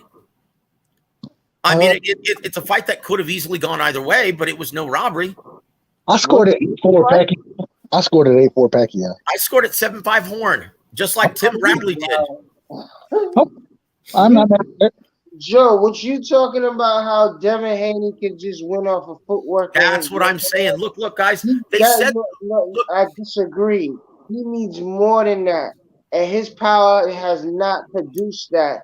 That his left hand could just win him. Well, let me ask you something. And once again, the right hand is, and once again, a lot of people will kind of say things, and his detractors will say things about him not having any power. Well, it's funny. He's got enough power. Well, where it commands the respect of his every single one of his opponents. They don't just come marching through the front door. He'll throw it. Once again, he's going to win the jab with the left hand alone, but he'll throw the right sporadically enough to where they're going to think twice about just marching through the front door and collapsing the pocket. If you go back and look at every single one of Devin Haney's fights, that's always the way it plays out. Look, why didn't Jojo Diaz just march through the front door? No, it's not happening. He was getting it's not happening. Just like Jorge Linares. Getting touched. Yeah, guys, he throws it enough, and he's got enough behind it. And then can we talk about his slickness? He's got an element of slickness to him that everybody want to talk about. He got caught against Linares, but let's not fucking fake like the motherfucking still isn't a top defensive elite fighter. Oh yeah, guys, look. Come on, y'all. Look. You can count on maybe one hand how many rounds he's lost throughout his entire career. Come on, even the round where he got caught by Linares, if you go back and watch the fight, he was beating the shit out of Linares in that round. Look, he was getting the better of the exchanges. But you know what? Once again, he needs to stay away from that. And this is my only concern in this fight, right? One, the time change. Is that going to affect him making weight? Honestly, I don't think the Bill Haney situation or that story is as big as some of the media is making it. Yeah. All right, no one can fight for Devin Haney. And look, guys, as we've experienced on H Money's great platform, guys, we talk to people all over the world, all over the country. Since the advent of the internet and social media, the world has gotten smaller. Bill Haney will be there in Devin Haney's ear before, during fight week and before the fight. One way or another. One way or another. And once again, Yoel Judah is a very smart boxing man. He's an excellent trainer. Brilliant. Okay? Guys, you've got nothing to worry about. And as far as a cut man, that's all he needs is Bill Haney, man, on internet. Yoel Judah right there in his corner. And, they're going to get a cut man local from there. I mean, anyone can provide cut man services. Guys, that's what happens all the time at these shows when a fighter needs a cut man. Someone just steps up and offers their services for their corner. It's not a big deal. He'll be fine. The media that doesn't know any better is making a bigger deal out of this story than it actually is. Okay? Hey, Joe, let me ask you this, Joe. And I agree with you. My thing is even with the cut man, y'all tell me the last time y'all seen Dev really cut like that or really swollen up or in a position where the cut man has to stop the bleeding or you know what I'm saying? You've never seen that really happen with Dev. So well, this is the reason why I think it may be a necessity, right? Because George Kambosos, if he's smart and he's watched tape, and everything that he's done up to this point points in that direction, that he's very smart and his team has watched a lot of fight tape. He's going to have to fight a very Ricky Hatton-esque fight in which he's going to have to apply pressure from start to finish, use a lot of feints, not only with his head, not only with his shoulders and upper body, but with his feet. And with that lead hand, he's going to have to do something to try and disrupt the timing and rhythm of a brilliant fighter like Devin Haney. But that's why I'm saying as long as Devin Haney is still just uses that intelligent jab, mixing up intervals, mixing up torque, shooting it to the body, chest, and head in sporadic intervals, incorporating feints along with it, incorporating hooks off the jab, excuse me, guys, continues turning him and doesn't get caught on the ropes, doesn't make himself a stationary target in the corner or on the ropes. Which he never does. No, when he never does. Look, if he fights a fight like Jermell Charlo did last week, he will win this fight, and he'll put it in a position where the judges won't be able to take it from him. Okay, just like Dimitri Bivol and Canelo Alvarez, he put them in a position where they couldn't justify. They couldn't rob him. Well, and that I don't like to use that term, okay. but most of the rounds weren't that close to where they couldn't justify rewarding it to Canelo. Guys, we're going to see Devin Haney do that. Facts. On June 4th. I agree. He's going to dominate these rounds, okay? Again, you may see 3 rounds to George Kambosos tops. And let me tell you, it's going to be a very disappointed 53,000 fans in Melbourne, Australia. As long as Devin Haney can comfortably make weight and is not depleted from the weight loss. Okay, that's the only variable, in my opinion, that really could sour this fight for Devin Haney. But once again, he's a pro. He's a pro, and he's got a great team. Okay. Hey, Joe, you know what's so funny? I don't know if y'all saw this, man. I go back and I look at Shakur Stevenson. Shakur and Dev, they met in the Top Rank gym. They were taking pictures together. And, you know, they know each other. They friends, all that kind of stuff. And, you know, as friends, you, especially in the sport, there are certain questions that you ask that's kind of a trolling question. Talking about what's your weight? How much you weigh? How much you weigh? And Shakur was like, I ain't gonna tell you. And Dev said something that was interesting. He was like, I don't get that big. I can't get that big. You know what I'm saying? And he said that shows me, even with Shakur fighting at a lower weight, you know what I'm saying, he's actually a little bigger in that conversation than Dev is. And the thing is, even Shakur, I thought, you know, they had to pull he had to take his drawers off, you know what I'm saying, to make sure he made weight. He was, if he wasn't fully naked. That's not a big deal, man. I don't know why people are making a big deal out of that, but you know, it's like that's what I'm saying. I'm saying that I agree it's not a big deal. I'm saying though that even then, you know what I'm saying, with Dev saying I don't get that big. When he said that, it's just showing that, like you say, that consummate professional in him. That I don't think it's going to be too much trouble for him to make the weight. Yeah, look, and once again, I'm favoring Devin Haney.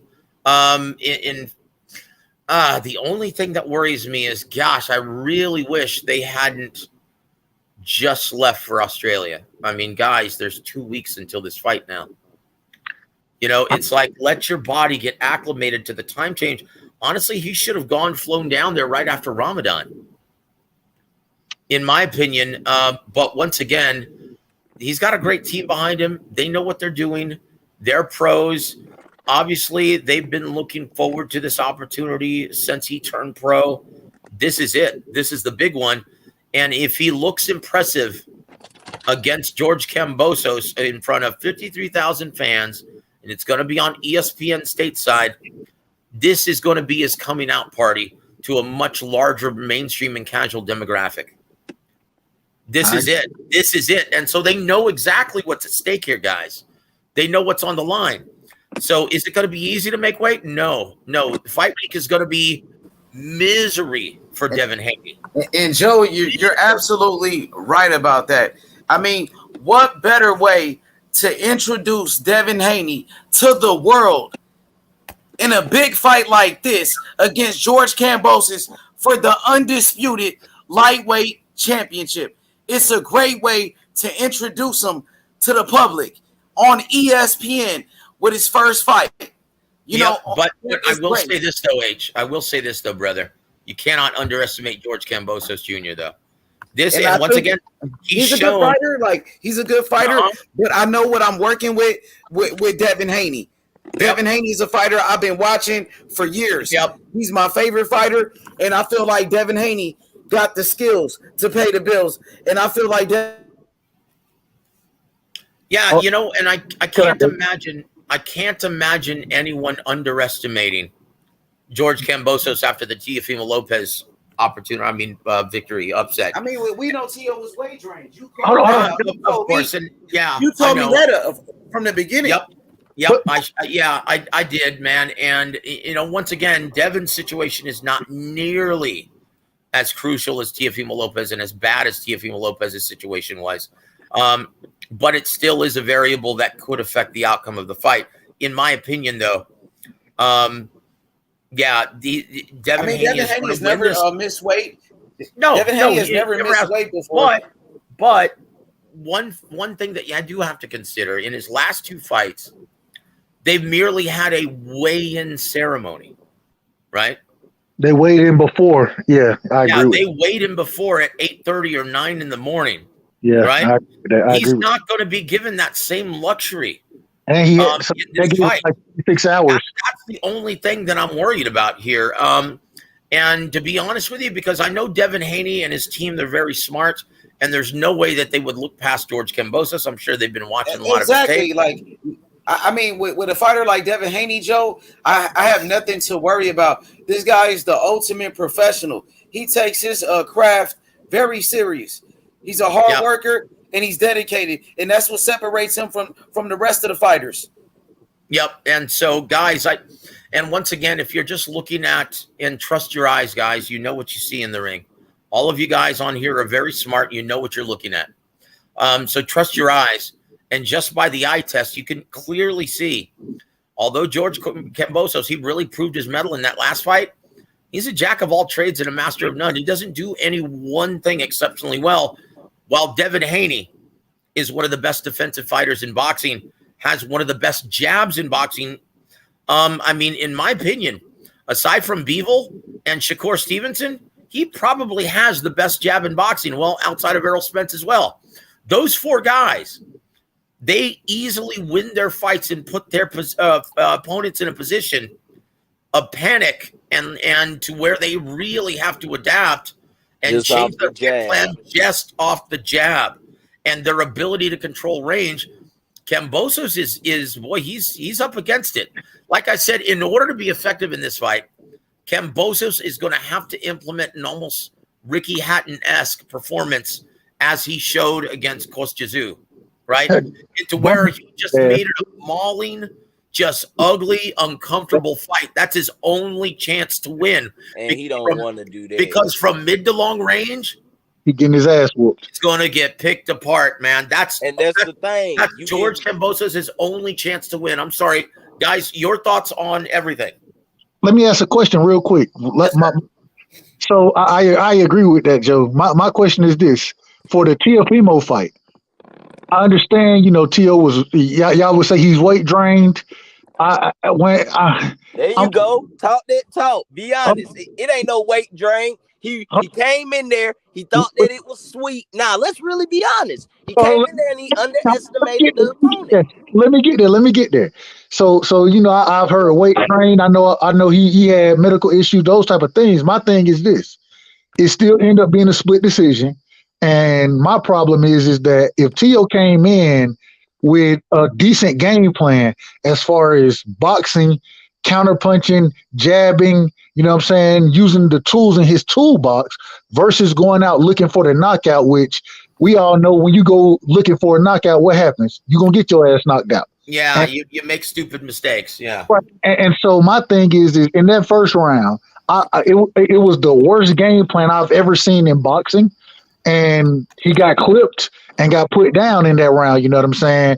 As the fight progressed, he started to get a little more comfortable, even though there were still times early in the fight. Well, right side, let me explain why. Okay? Let me explain why. There's something that Emmanuel Stewart taught me a long time ago. You can always tell when a fighter is questioning his conditioning when they come out in the beginning of the fight, guns a-blazing, and try to put you on your ass, right? And so they'll go all out in the beginning and then the very end of the fight, not doing very much and being very active. Yeah. Well, very, very selective in their punches the entire midway through the fight, like the great majority of the fight. And that's what we saw from Teofimo Lopez. That's a guy who's questioning his conditioning. And why? Because he was depleted. And also he had that hole in his esophagus. And once again, that's a product though of him abusing his body 8 different camps while he's having trouble making 135 pounds. So once again, the Haney's situation is not even close to being as dire as Teofimo Lopez. And you know what? And you can also couple all of that with the fact that, Teofimo Lopez obviously underestimated George Kambosos. Like I said, he had no idea. He thought George Kambosos was going to be the aggressor the entire time. Instead, Kambosos, using his very deceptive hand speed, very deceptive sneaky right hand, he just stayed from mid to long range, waiting for Teofimo Lopez to make a mistake and take the lead. Very, very smart fight, using feints, using the overhand right. Yeah, it was a brilliant fight plan. I don't think that overhand right is going to be there the same way it was there for Teo.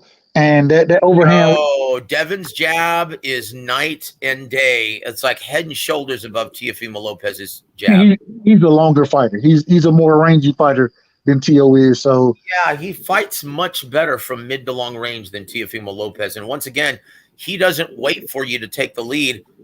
Devin Haney is going to dictate the pace of the fight from start to finish, using his feet as the foundation of his defense, and then using that beautiful, intelligent jab just all over the place, sporadically, different intervals, incorporating feints just to keep him just off kilter, man. He's going to keep him uncomfortable the entire time. And once again, as long as he controls range with that jab and those feet, yeah, it's going to be very hard for Kambosos to win this fight. Yep. And with that output too, he gonna fuck around and get counter punched. A lot of people sleep on that counter punching ability too. Because I'm telling you, with that jab, like how you said, you make a good point, my man, because like you said with the previous fight, he switched it up on him, didn't want to be first, right? So I feel like at the while, Kambosos gonna get desperate. You know what I'm saying? You get 4-0, 3-0 on the cards. That's when he gonna start wanting to throw that dumb shit. He gonna want to take 1 and 2 just to get 1. And that shit, well, it could be that George Kambosos, thinking that he's the champion, thinking that he's going to be up, already before the first bell even rings. Right. Thinks he's going to be up 3 or 4 rounds on the scorecards. Okay, and he might be confident just by cruising. And all the while he's losing this. Like, once again, this is such a big fight, and it's of such great consequence that you're not going to get any home cooking in this fight. You're not going to, guys. Trust me when I tell you this. They're getting 3 of the best judges in boxing for this assignment. This is such a big fight. Now, once again, I saw comments about me making excuses or exaggerating Teofimo Lopez's. Don't read into the comments, Joe. Don't read into the comments. No. Here, listen, guys. I understand that, but Don is someone who I customarily have a lot of respect for, right? He's a great guy and he's a great fan, right? But guys, this is no exaggeration of everything that he went through. Once again, he had 8 different training camps, having to move the date consistently. Now, you do that, right? When you're already having trouble making 135 pounds, they should have canceled that fight. Yep. Like, they were stupid to go through with that. But once again, he needed the money. But look, when has he fought? Has he fought? I mean, we're already in May. When's Teofimo fought, and when is he going to fight? Does he have anything scheduled right now?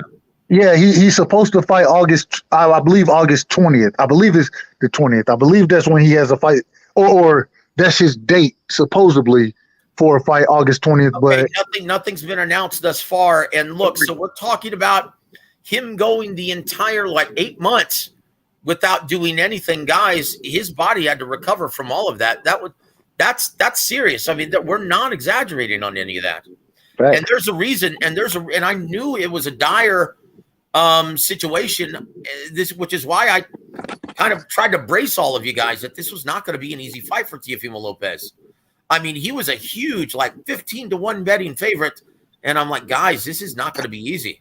11-1 and got pound. Or 11-1. Yeah, this is not going to be easy.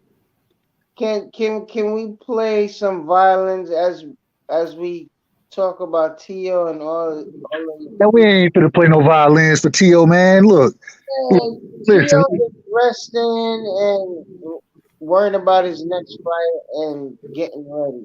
He need to work on his technique, Joe. Man, Tio, if Tio came out with a better game plan. Him, Ryan, and that other loudmouth fucker Rolly. They gotta work on their technique, and it's not about. Oh, look, dude, you're not. Wait a minute. Well, hold on. Right side. Hold on. Right side. My bad. Are you putting Teofimo Lopez in the same category as Rolly Romero? Please say no. Please say no. Because, dude, if you are, then dude, you have no idea what you're looking at in the ring, and that's me being nice. No, absolutely. T.O.'s much better than Rolly. Thank I you. mean, I'm not saying Rolly is better, I'll but beat you they were like three amigos at one time. I think maybe what That's you all. trying to That's say, why I bro. mentioned I them. They think were maybe like what you three trying to amigos at one say, time. Six, is kind of like with all three of them, maybe are they fully committed? Like you look at stuff on T.O., he drinking, he hitting the hookah all the time, he partying.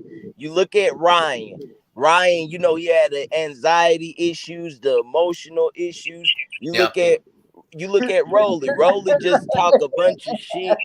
You know what I'm saying? I think with them, as far as technique, I think maybe are they completely dedicated? Are they trying to maximize their God given gifts? You know? I mean, real quick, let me just say this: Rolly's God-given talent or ability Isn't that good? is very Rolly's limited, terrible, bro. guys. Very limited. He lost against Jackson Marinez. Yeah, guys, and that's a B-level fighter. I agree. Possibly a C plus fighter in my opinion, but I'm not gonna. I'm just being honest. That's my opinion. All I'm saying is I agree, Joe, that he lost that fight. Yep. And the man can't box, bro. He doesn't have great. If you get him training, he doesn't know how to box. You're absolutely right, He guys. has a judo background, y'all. He didn't start boxing till later on, but he's originally a judo fighter.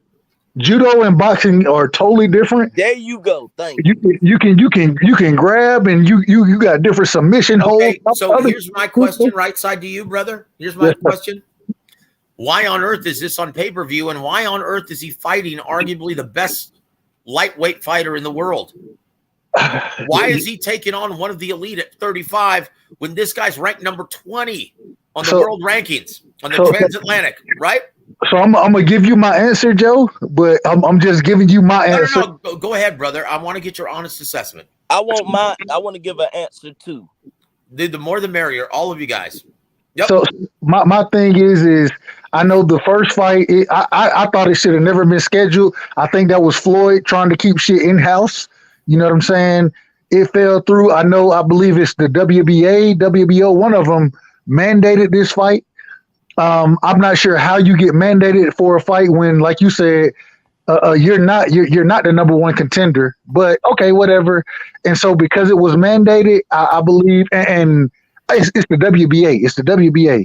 The reason it's the WBA is because it's whatever Al Heyman wants. You know what I'm saying? So, it's just I have. Okay, look, and here's the worst part about this, right? Not only is he fighting way above his level, right, of ability, right?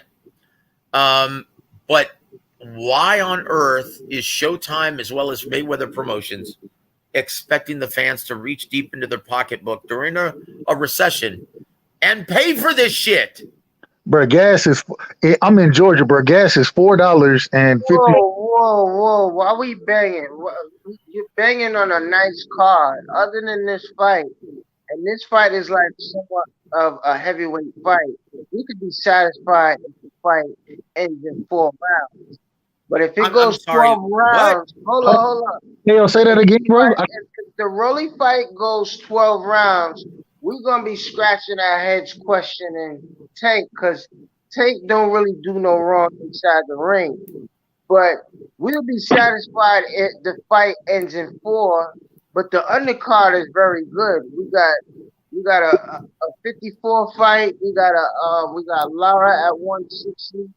So this Laura's fighting O'Sullivan, a bum. No, I ain't gonna say a bum. He's not a bum, but a dude who's been knocked out multiple times.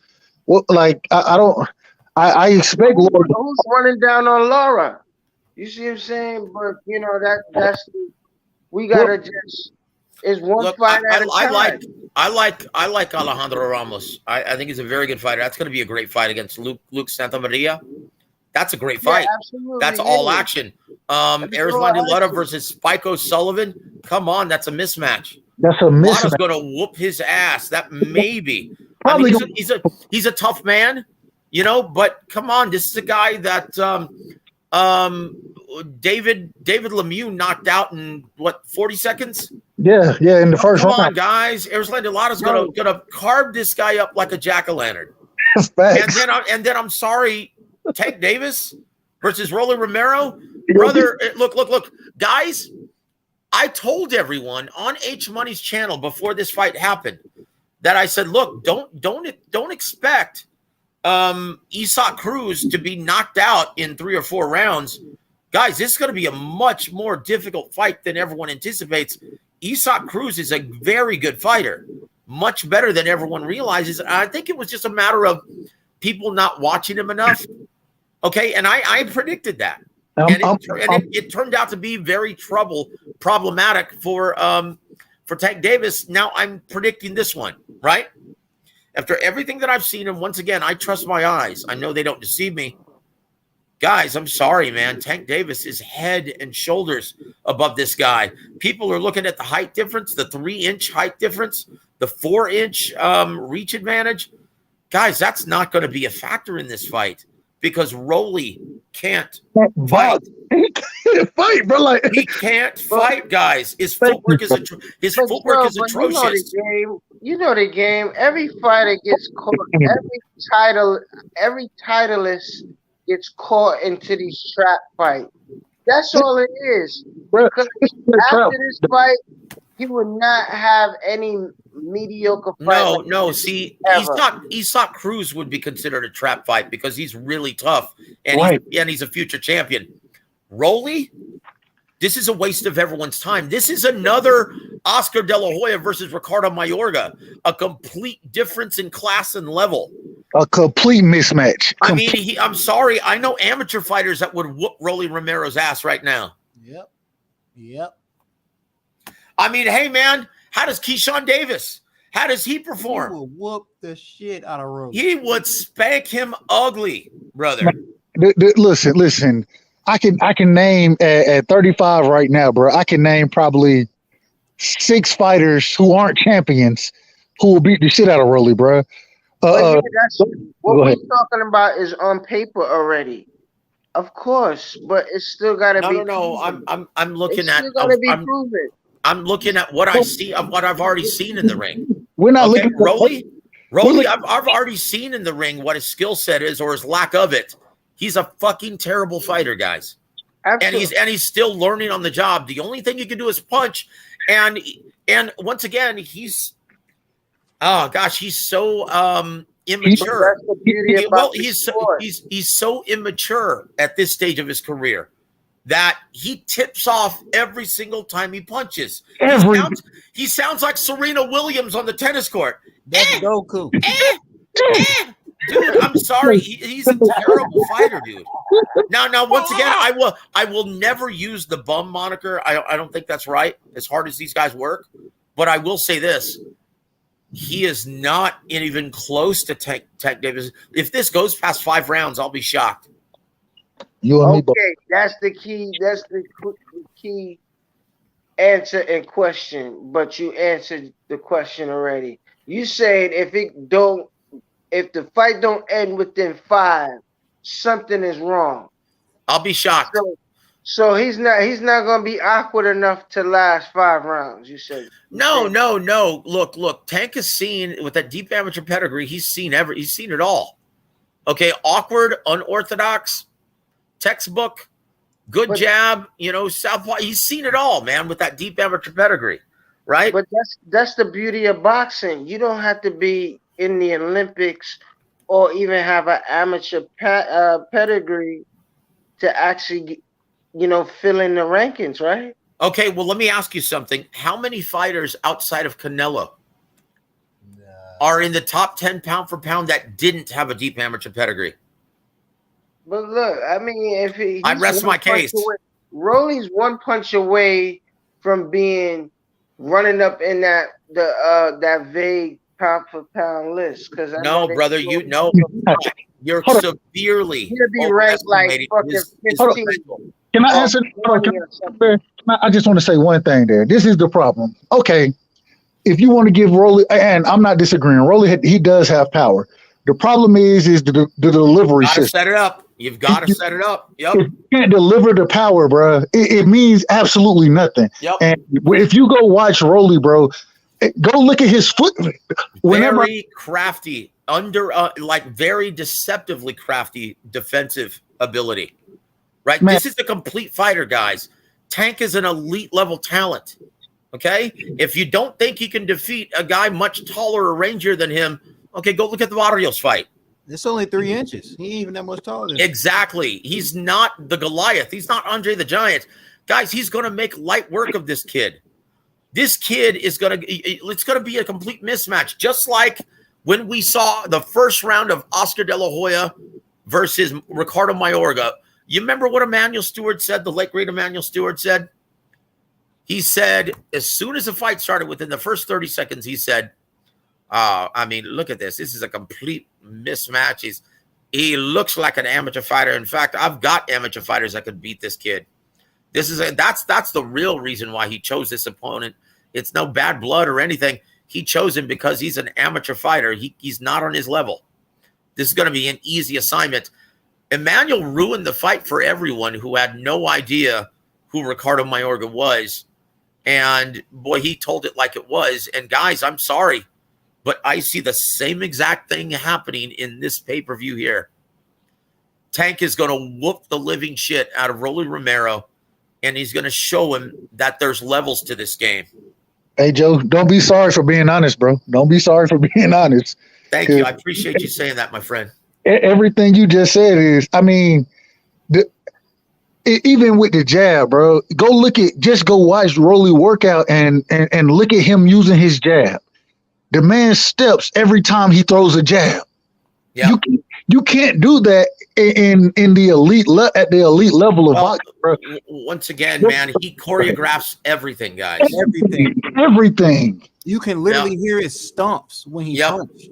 Yep, and once again, he sounds like Serena Williams in the ring. I wouldn't compare him to what's her face at 140 because of how his stance is and Rolly moving. Okay, look when you think of when you think of the big upsets of recent memory, right?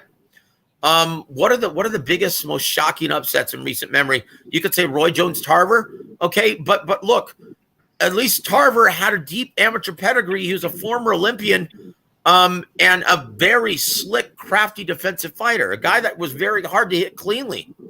Okay, you could understand he was on that level. Okay, this would be, gosh, I can't even think of what kind of upset this would be. This would be absolutely catastrophic for boxing and absolutely shocking. This would be like, gosh, I can't even think. Okay, this would be like Carlos Baldemir upsetting Zab Judah. That's what this would be like. A puncher's chance. Ugly. So what I'm saying is it would be that shocking, guys. Okay? Because Zab Judah at the time was one of the elites. He was a top 10 pound for pound guy and a welterweight champion, right? He had 2 of the titles. Or maybe 3 of the titles, right? And he was getting ready to fight Floyd in a pay-per-view. All of a sudden, he takes on a relative unknown Carlos Baldemir in Brooklyn, in his hometown, and he gets upset on Showtime.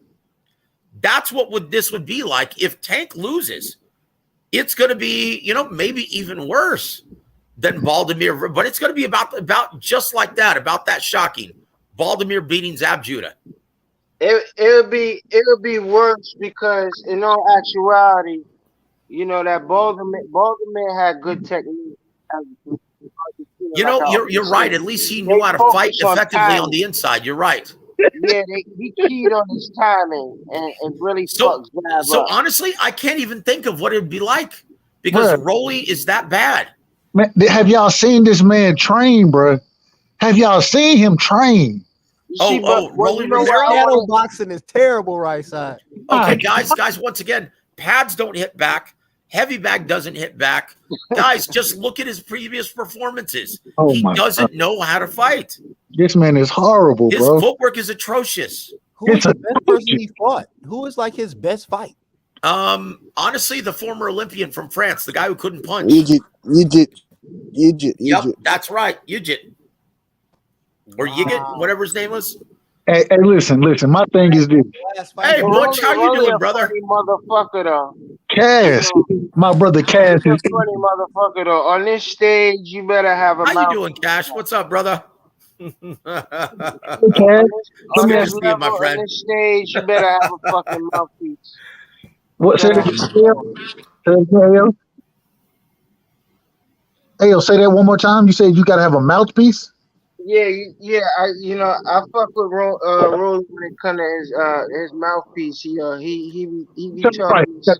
Yeah, he can sell a fight. I'm not mad at you saying that. My problem is even with him selling the fight as a boxing fan, I understand selling the fight. I got that. My problem is boxing fan, bro. Hold on, Joe, real quick. Yeah, I'm sorry, right side. Go ahead, brother. As a boxing fan, when I look at his skill set, it's like the man cannot box. Like, he's not a boxer, bro. He's not a boxer. It's atrocious. It's atrocious. When I watch, I literally watch this man shadow boxing do a 360 pivot, bro. Ain't no time in a fight that you're gonna spin around in a circle. You know what I'm saying? Boxing, so that shit is not gonna fucking happen that way. Like, his boxing skills are so fucking limited. It's ridiculous. No matter what, it shows that somebody should be stopped. Yeah, Rolly can get stopped. He gonna get stopped. We know that. Yeah, he's gonna get his ass whooped, dude. It's not even gonna be close, guys. So Tank is Tank gonna have to be on his A game because he's gonna have to. Oh, come on, dude. Can be on his C game. Stop, man. Stop. So you telling me Rolly is the strongest person Tank has fought? Fuck no. This is like, once again, there was a guy who actually called up on my show Rolly's last gonna night. blitz him, Joe. Rolly's gonna blitz him. And if he does, he's gonna get knocked the fuck out in the first round. I'm about to say, you know how like And look, guys, pardon my French. I usually don't cuss, right? But guys, I'm sorry. He's getting knocked the fuck out in the first round. If he just comes right at Tank, all guns blazing, he's getting knocked the fuck out within the first minute. He getting the shit, man. Listen, I'm not saying you forget Barrios. Okay. So I will say this, Mr. G. Yes, he sounds more like Maria Sharapova, Rolly Romero. He sounds just like he tips off every single time he's throwing that right hand. Yeah. You know, it's like, dude, he sounds like a gremlin. Like what? Like, dude, why hasn't his trainer corrected that shit? That's why Haney was able to abuse. That's that new age shit. That's my point. It's like he does so many rookie mistakes every time he fights. Okay, bro. Jackson Marina is, and I one thing I will say, I'll give Rolly credit for being able to sell a fight. I give him credit for that. I give him that credit. Oh, geez. You know what, man? And this is what pisses me off about this, though. You're not thinking of this, though, because you've got people who don't know any better. We're going to be purchasing this fight, thinking that it's going to be competitive, and it's a fraud. This is a fraudulent mismatch. Let me land this. It shouldn't be competitive. Hold up, Joe. Yep. Based on his style and based on Tank's style, Tank should show an entertaining fight based on he's going to be ducking and dodging the offensive slinging of Rolly and countering. And that's my point. Look, the more frequently Rolly lets his hands go, the more that actually favors Tank Davis. That's giving him more opportunities in which to slip and counter. And this guy is so wide, right? He's so oh gosh, he just throws these looping shots. He's terrible. Tank Davis, all he has to do is just take 2 steps inside, crack him with the uppercut, and it's over. Like this guy's terrible, dude. He doesn't deserve to be on this stage. He doesn't. And the only reason why he is because Mayweather doesn't have very many active and aside from Isaac Cruz, who else does he have that he can fight at 35? Who else? Because the great majority of that talent either resides at Top Rank, 35, right? Or Golden Boy, right? Yep. So once again, this is a fraudulent pay-per-view. And why are they charging $75 for it? Look, if this were on regular Showtime, I'd be happy as a motherfucker. I'd be saying, guys, this might actually be fun. Because Rolly is so absurd and ridiculous, man, the way he talks. I mean, honestly, on the fight poster, they should have titled the event Dumb and Dumber. Yep. Because that's how they sound when they talk to each other. It's like, come on, guys. Come on, Jody. This is ridiculous. Fighters, man. They take blows for a living, man. So hey, tell that to Chris Algieri. Some of them don't even want to talk because tell that to Jamil Herring.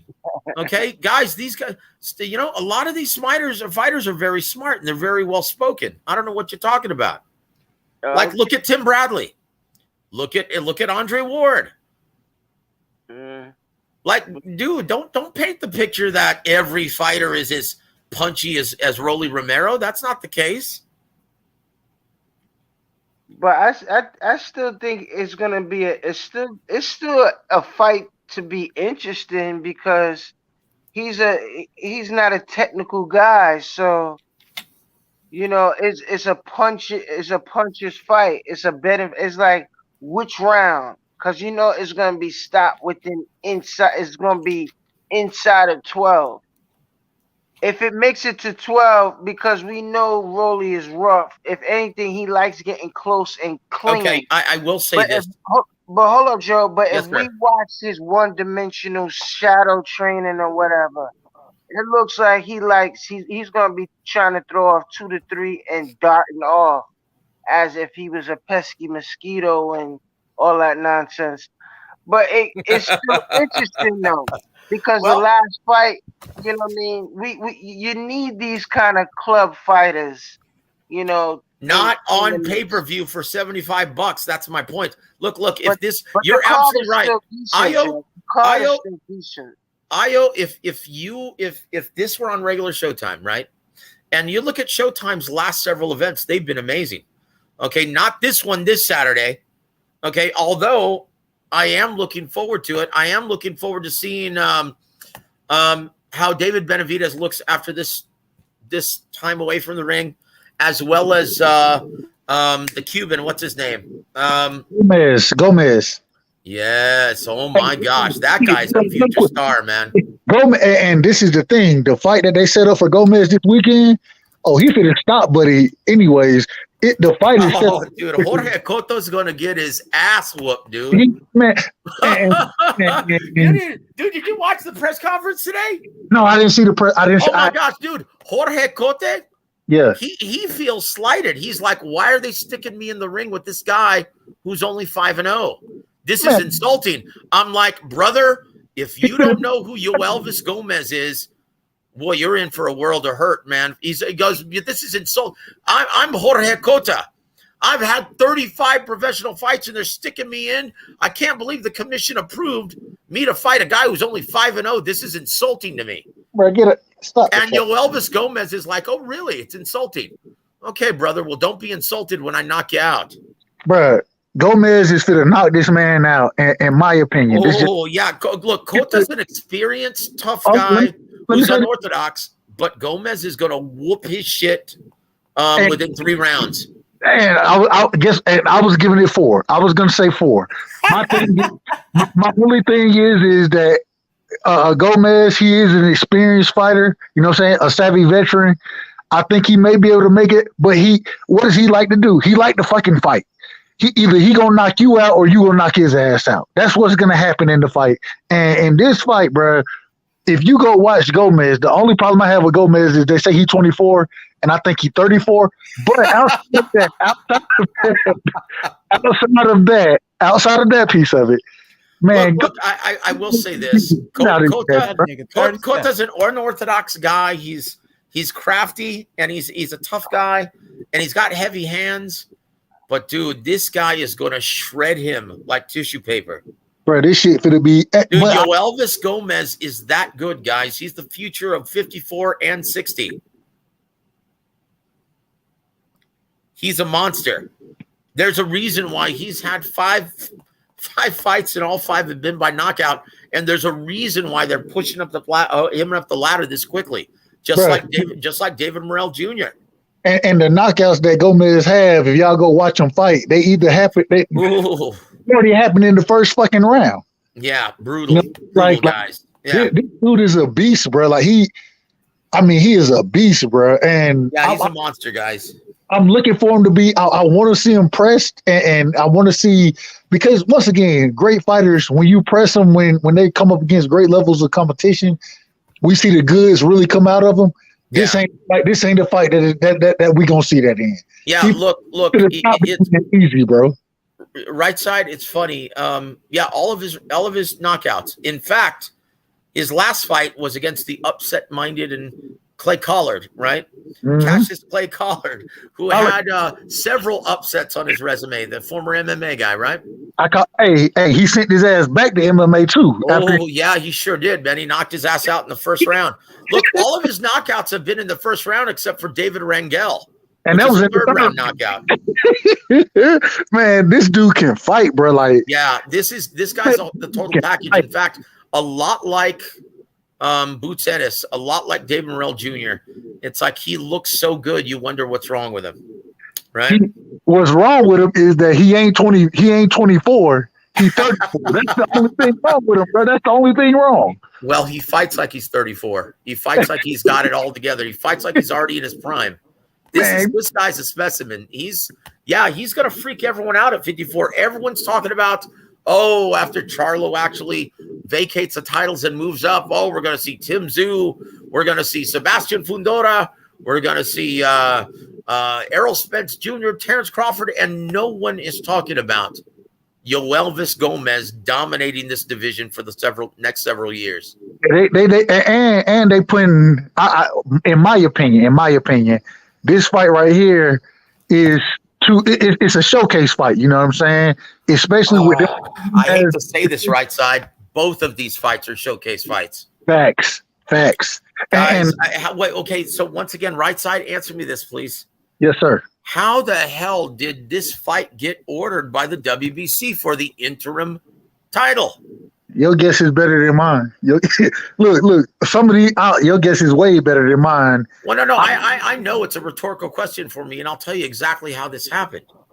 And Emmanuel showed me before he passed away how easy it is to get your guys ranked, or to get these title opportunities. It's in the WBO, isn't it? WBC. Okay. WBO was supposed to be this weekend also, but Demetrius Andrade came down with that shoulder injury. That very serious shoulder injury, in which you're going to see him in the next couple of weeks have a miraculous recovery. Yeah, I mean, guys, come on, guys. Everyone within the industry knows this is a fake injury. That this is bullshit. Everyone does. Did that, Joe. I'm not saying it's fake. All I'm saying is I think he will recover well from it. That's all I'm saying. I mean, come on, guys. Look, it doesn't. Look, this is a guy who had grown accustomed to make $3 million per fight, just like Devin Haney. All of a sudden, his promoter doesn't give a shit. Doesn't even try to win the purse bid. So Frank Warren wins a purse bid for just a little bit over $300,000. Yep. And has venue rights in the UK. And Zach Parker. Zach Parker, who's a big, strong puncher. And a natural 68 pounder. So Andrade was like, my shoulder. We on the same page on that one, Joe. We on the same page on that one, Joe. Yeah, look, everyone in the business knows. And look, don't be surprised if he fights David Benavidez sometime later this year. Hey, you know what? I want to see that fight. I want to see him versus Benavidez. The way boxing contracts are, right? Even though supposedly he still has one fight left in his Matchroom Sport contract. No, if you accept the fight, okay, and you have to turn it down or you have to back out of the fight because of an injury, it counts that still counts as one of the fight that's is part of your agreement, right? Now, let me ask this, Joe. And we got Janabek. He's fighting this weekend as well. I think that Demetrius Andrade, I'm not going to say ducked him, but I don't think Demetrius Andrade wanted to fight Janabek. Because it was the mandatory for him. What you think about that? I'll say this: it's impossible to say that someone is avoiding a prospect like a guy with a deep amateur background, great fighter. He has a great team behind him in James Buddy McGirt. It's impossible though to say that Demetrius Andrade is avoiding this guy when he's actually trying to chase down the best pound for pound fighter in boxing and the biggest attraction in the sport. Okay, let me rephrase my statement then. No. Let me rephrase this answer. Right, I will say this: who would you rather fight? Would you rather move up in weight and fight a guy like Zach Parker, or would you rather stay at 160, defend your title against Janibek Ali Manala? I would move up and fight Parker on. Okay, well then you can't blame him, brother. He's just making a very smart business decision, and if you're given the opportunity, yeah, you really can't say he's avoiding, because once again, there are no easy fights at this point in his career. Okay, I'm not. We can't say that because we saw the Quigley fight. The Quigley fight happened, and that was a hell of an easy fight. So we can't.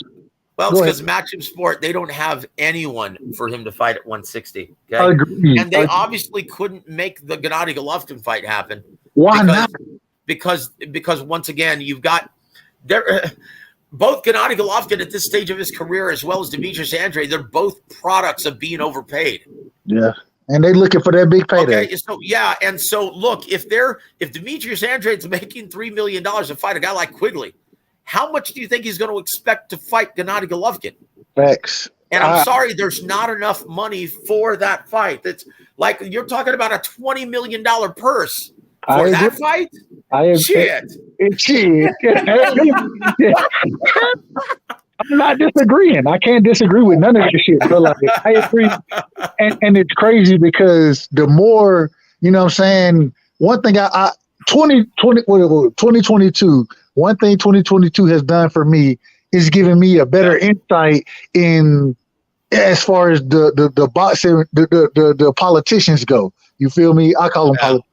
You call them suits, whatever you want to call them. The business of boxing, yeah. It gives me a better understanding as far as the business of boxing goes. So I understand it. I don't have to agree to understand, but once you understand it, then you kind of look at what you could kind of see being next. Because Thank you. You know what? And right side, that's very insightful, and I'm so happy to hear you say that, man. Because honestly, I get a lot of shit for consistently bringing up the business of boxing, but the only reason why I do is to help fans learn more as to why certain fights happen and why certain fights don't happen. So they're not consistently disgruntled, consistently saying, oh, man, boxing sucks. Oh, the sport sucks. Oh, it's just the promoters. It's a lot of moving parts. And Joe, I'm going to tell you, I'm raising my hand when you say previously, but before 2022, I was that guy looking. I'm like, man, I know boxing, bro. I know who I can look at. I know who the best fighters are. Those are the fights I'm looking to see, right? I can see that as far before I started really looking into the business. This year, I've been looking all the way into the business. Like I tell you, I call it boxing politicians, right? Yep. What I can see why fights happen and why they don't happen. And then when they don't happen or happen, I can kind of look and see what the next move may be simply off of the politics of the sport, right? And I look at somebody like yourself. I appreciate your insight because it is like my great grandma would say, Big Ma. My great grandma, that's my Big Ma, right? She always she'll tell me, somebody got to learn you something. And in these situations, y'all are learning me. Well, and you know what, right side, I appreciate that. And let me just tell you this. And once again, I can't take credit for it, man. I mean, I'm just the product of learning under the great minds who, help make this sport what it is. Emmanuel Stewart, Don Chargan, James Gogi, Ronnie Shields, Joe Goosen. I mean, all of these guys really taught me a lot. And everything about the business, about the X's and O's of the sport, just everything that I use to do my job in commentary. Oh, by the way, guys, the fight that I'm going to be doing commentary for in San Antonio, Texas on DirecTV. Gilberto Zurdo Ramirez is going to be ringside. He's going to be with us, and we're going to do an interview live on the air, me and Young Bill. I just set that up today. So, sir, yeah, I know YB was telling me he had the commentary coming up. You know what I'm saying? It's going to be. It's not this Saturday, but next Saturday in San Antonio, Texas. It's going to be on DirecTV. We'll give you guys the information and possibly a link to where everyone can see it. Is it going to be during the same time that the tank fight is happening? No, it should be before that. I think ours starts at 6. I think 6 or 7. Eastern or Central? I'm sorry, I should have been more specific. It should be about 6 Central. Okay. So everything's going to be finished on ours by the time the main event starts in the tank. Okay. Hey, man, I'm desperate. Joe, I wanted to ask you, Joe. Yes, sir. Before you was hitting on that. You was explaining how it's easy for you to get your fighters title, get them ranked. I never clarified. I never told you that story, did I? What did he say? Okay, I thank you, man, for reminding me of that. I appreciate it, my friend. Emmanuel. tell me what the question. Okay, you know what? I really shouldn't name names, but you guys already know it's Emmanuel. Okay, he said, "Here, listen, I'll give you the premise. I'll give you the premise, right side. Okay." Appreciate you. He said, Joseph, you want to know how easy it is to get your fighters ranked? And I said, sure, man. I mean, what do you have to do? Do you have to petition? What do you have to do? And he goes, no, let me just show you. This is what I do. So he calls up Paco, right? Who is Paco? Paco Varicel of the WBO. Okay. And he goes, Paco, I've got this young fighter from Detroit. He's a phenom. He's going to be my next Tommy Hearns. He is a junior middleweight. He's got a sledgehammer in both hands. He can box. Deep amateur background, but I need him ranked to start getting these big opportunities on network TV. Can you help us out? Oh, no problem, Emmanuel. What's his name? Oh, Tony Superbad Harrison. And then he get moved up to number 6 or some shit like that. And then it was number 7 the very next month. Yeah. Man, and you know what's so crazy? So I rock with a guy, man, and every week he looks at the ranking system. And when you see guys pop in, and it almost like Keith Thurman did. When Keith Thurman came back after Mario Barrios, if you go back and watch, he popped into the top 5 of one of the sanctioning bodies. I'm not going to say which one. The reason being is because that shit, I'm not always accurate on that piece of it.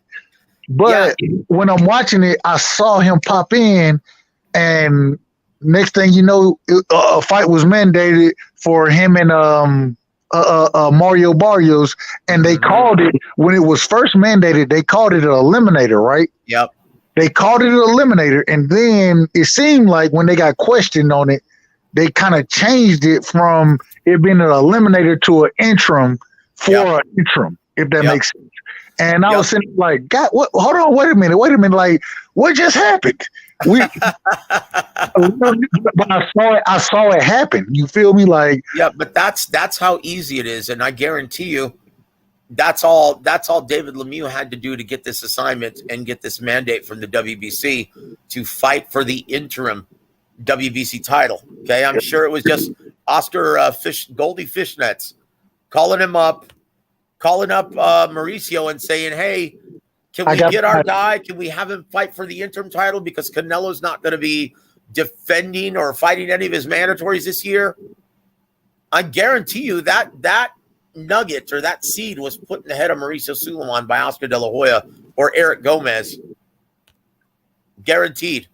No, I agree 100%. And just for anybody, because once again, let me say this. Yes, for anybody who's listening, pay attention to those rankings, because I didn't realize how much the rankings really matter, but pay attention to them, because when you see guys pop into them, then a lot of times after you see guys pop into the rankings, you see a fight sanction that affects the rankings, if that makes sense.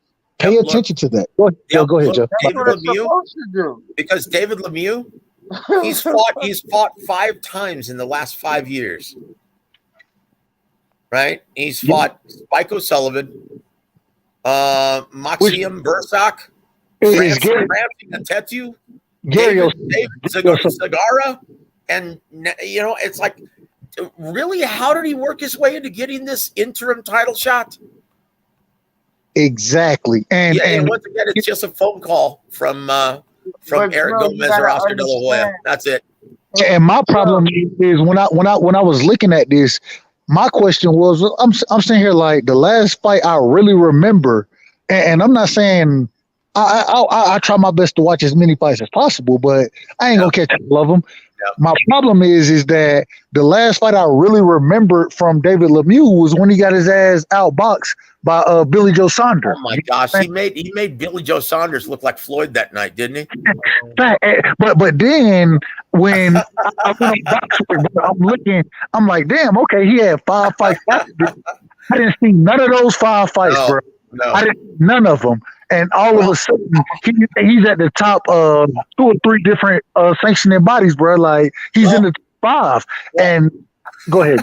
I saw the knockout of Spike O'Sullivan. That was in 1 minute. Yeah, in fact, I think it was in 15 seconds. That was a long time ago, right? Yeah, it was back in 2018. 18. But then he fought 3 guys in the last 3 years. Was scrubs that were not ranked in the top 50, and now all of a sudden he's the number 2 guy in the WBC 168 pound. That shit is crazy, man. How those rankings work, bro. That shit is crazy. Well, I just showed you guys exactly. I mean, once again, that's just my experience. If you have a good relationship with these guys and they know you've got TV dates, okay, they will get your guy ranked. Because the licensing fee determines a lot in this fight game, in this version of the fight game, right? Real quick. If you're a promoter who has TV dates, you can get your guys ranked anytime, anywhere. And real quick, Joe, y'all got to listen to what Joe just said. TV dates. It's about TV dates. That's right. And so, in my opinion, when I'm being, once again, like I said, before this year, I ain't really looking to the politics of boxing like that. I'm looking at fighters. And I'm sitting here, I'm like, damn, okay, this dude fight. Well, how the hell he get there? And now it makes perfect sense. Like this, your right side. Let me just say, because a lot of fans, they scratch their head and they wonder, what the hell? How does Top Rank continuously get these great prospects out of the amateurs and they sign with Top Rank? Why aren't they signing with anyone else? Well, because they can build a fighter and they have TV dates, bro. Exactly. Three reasons, right? And this is what I always strongly urge any amateur fighter when they're turning pro. This is what to look for when making their decision. What promotional company has the most TV dates? 1, most importantly. 2, who's going to be your matchmaker? Okay. You look at Top Rank, they've got 2 of the best matchmakers in the business. Brad Goodman and Hall of Famer Bruce Trampler, right? And then 3, where's the majority of the talent in that division? Who are they signed for? Yep. And so if you're a lightweight going into the pros, it's a no-brainer. You're going to sign with a network or a promoter that has 30 network dates a year and also the great majority of the talent at 135. That's the reason why Keyshawn Davis didn't sign with Eddie Hearn and moved on to Bob Arum. That's the whole reason why. And that's the thing. And when you go look at divisions, just go pay attention to divisions. If you look right now, if we're talking about 35, which not even 35, 30, 35, 40, we're talking Top Rank, right? When we move up and we're talking about 47, 54, 60, we're talking about PBC. The reason is because of who has the fighters. And when you have those fighters, you can make those days happen. And that's so, right. It's crazy because, Joe, everything you saying is facts. And I didn't see it before, but as I'm looking at the business of boxing now, bro, this shit is obvious as hell as far as what's going on. Like, it's obvious. Yep. And so I didn't realize how obvious it was until I really started And once again, 2022 is my year. So yeah, this is, you know what, and thank you for saying that, right side, and that's one of the reasons why I always consistently go back to the business of boxing and try to talk about it as much as I can, so you guys understand. And once again, and stop using that fan-driven ducking moniker. It's something that genuinely doesn't exist within the business of boxing. Either it makes business sense or it doesn't to both fighters at that juncture of their careers. Okay, but these guys are fearless. So okay? Joseph, let me ask you a question. Yeah, brother. What really helped me start to, and of course, listening to the business of it helped. Rick Glacier, I ain't gonna lie, Rick Glacier having different interviews. Just being Rick's my brother, man. him having different interviews. I disagree with Rick on a lot of shit. Yeah. But the different interviews he's had that I listened to, it gave me a good understanding. And then the way things started to happen, and when I look at certain fighters, right, I'm not calling no names, but I look at certain fighters, fights that we want to see happen as far as fans go, and then the fights that end up getting made. And when you start to compare all of that, you start to see how the business of boxing is shaping up and how it's moving, maneuvering, and who's in control of what. You feel me? And even when, and I'll give a prime example, Bud Crawford, right? I love Bud, I love Earl, I love both fighters. Bud Crawford, what he literally is having to do in this situation is come over to the PBC to make the fight that he wants to make happen. You know what I'm saying? Now, could the fight have been made? Possibly. It probably could have been made from Top Rank. The problem is that between Top Rank and PBC, Al Heyman and Bob Arum, it's a little bad blood there. So from what I understand, right side, and this is the way it was told to me by Bruce, right? To me. Is that the worst thing that happened to Terrence Crawford getting the fight with Errol Spence Jr. while signed under the Top Rank promotional banner? The worst thing that could have happened, and that was Deontay Wilder getting dominated by Tyson Fury in the last two fights, or at least in the second one, because when they were putting together that deal, according to Bruce, Bob said, hey, while we're negotiating this, let's do this. Why don't we start talking about and really seriously, really discussing the prospect of another super fight deal? Nope. Why don't we do the same thing with Terrence Crawford and Errol Spence Jr.? Nope. And he said, well, we'll cross that bridge. Let's take care of this one first. Let's see how this one plays out first, is what he told me. And guess what? Oh, geez. Yeah, it went all wrong for Al Heyman. And his biggest moneymaker, right? His biggest earner was knocked out twice and may even retire, right? So that's the primary reason why you don't see Al Heyman do. You haven't seen him since, and you won't see him do any more inter-promotional events like Tyson Fury versus Deontay Wilder. You will not see it. And you know what? It's not enough just to be a free agent. Okay, Terrence Crawford is finding out the hard way that you've got to give Al Heyman options on your next 2 or 3 fights. So, but that's the same thing with Top Rank, because look at Devin Haney. Devin Haney, supposedly quote unquote promotional free agent. It's everybody. It's not. You don't have to go into the details. It's everybody. Everybody. It's what Canelo just did. Like literally everybody wants to of course. sign you up for, Everyone does it. Once again, that's something. That's a tactic that the mob actually came up with to control all the champions. Hey, if you want to get a shot at our champion, you're gonna have to give us options on your next 3 or 4 fights. Yeah, Carmen Basilia wouldn't do it. Yep, that's right. So, got frozen out and all that shit. So and once again, it's not illegal, but it's something that the mob came up with that's effective, and it helps them keep control of their champions, right? And so once again, that's something that promoters still do today, and it's always been done since the 50s. Hey, Joseph, I have a question for you, brother. Hey, Puro, how are you, brother? I'm doing all right, man. I'm doing all right. How about yourself? I salute to the panel. In the case of David Morrell, and actually not just in the case of David Morrell, but anybody that has a secondary title, could it be a hindrance since they're not ranked in all the other sanctioning bodies to get some of these fights that we might want to see against these other contenders? You know what, brother? You could easily make that assessment, right? If you've got a minor title, and once again, this is look, it's obvious and it's common knowledge in this forum that Canelo is the super WBA super middleweight champion of the world. David Morrell Jr. has a legitimate, but it's the regular WBA super middleweight title. But he should be mandatory, right? So what he should be. He should, but he's not. He's not. That's the WBA has always tried to keep those separate. Now they're trying to combine them. They're trying to consolidate belts now. Now they're trying to consolidate. So theoretically, that should be the next fight that they try to make, but it won't be. It's not going to happen. No, it's not going to happen. And so this is a big problem, right? So you've got a guy with a minor world title, but nobody is going to want to step in the ring with this guy. And why? He's not a big ticket seller yet. He's getting there. He's building up a good following in Minneapolis. And he's too dangerous. And he's just viewed by everyone within the business as being too much risk for the reward.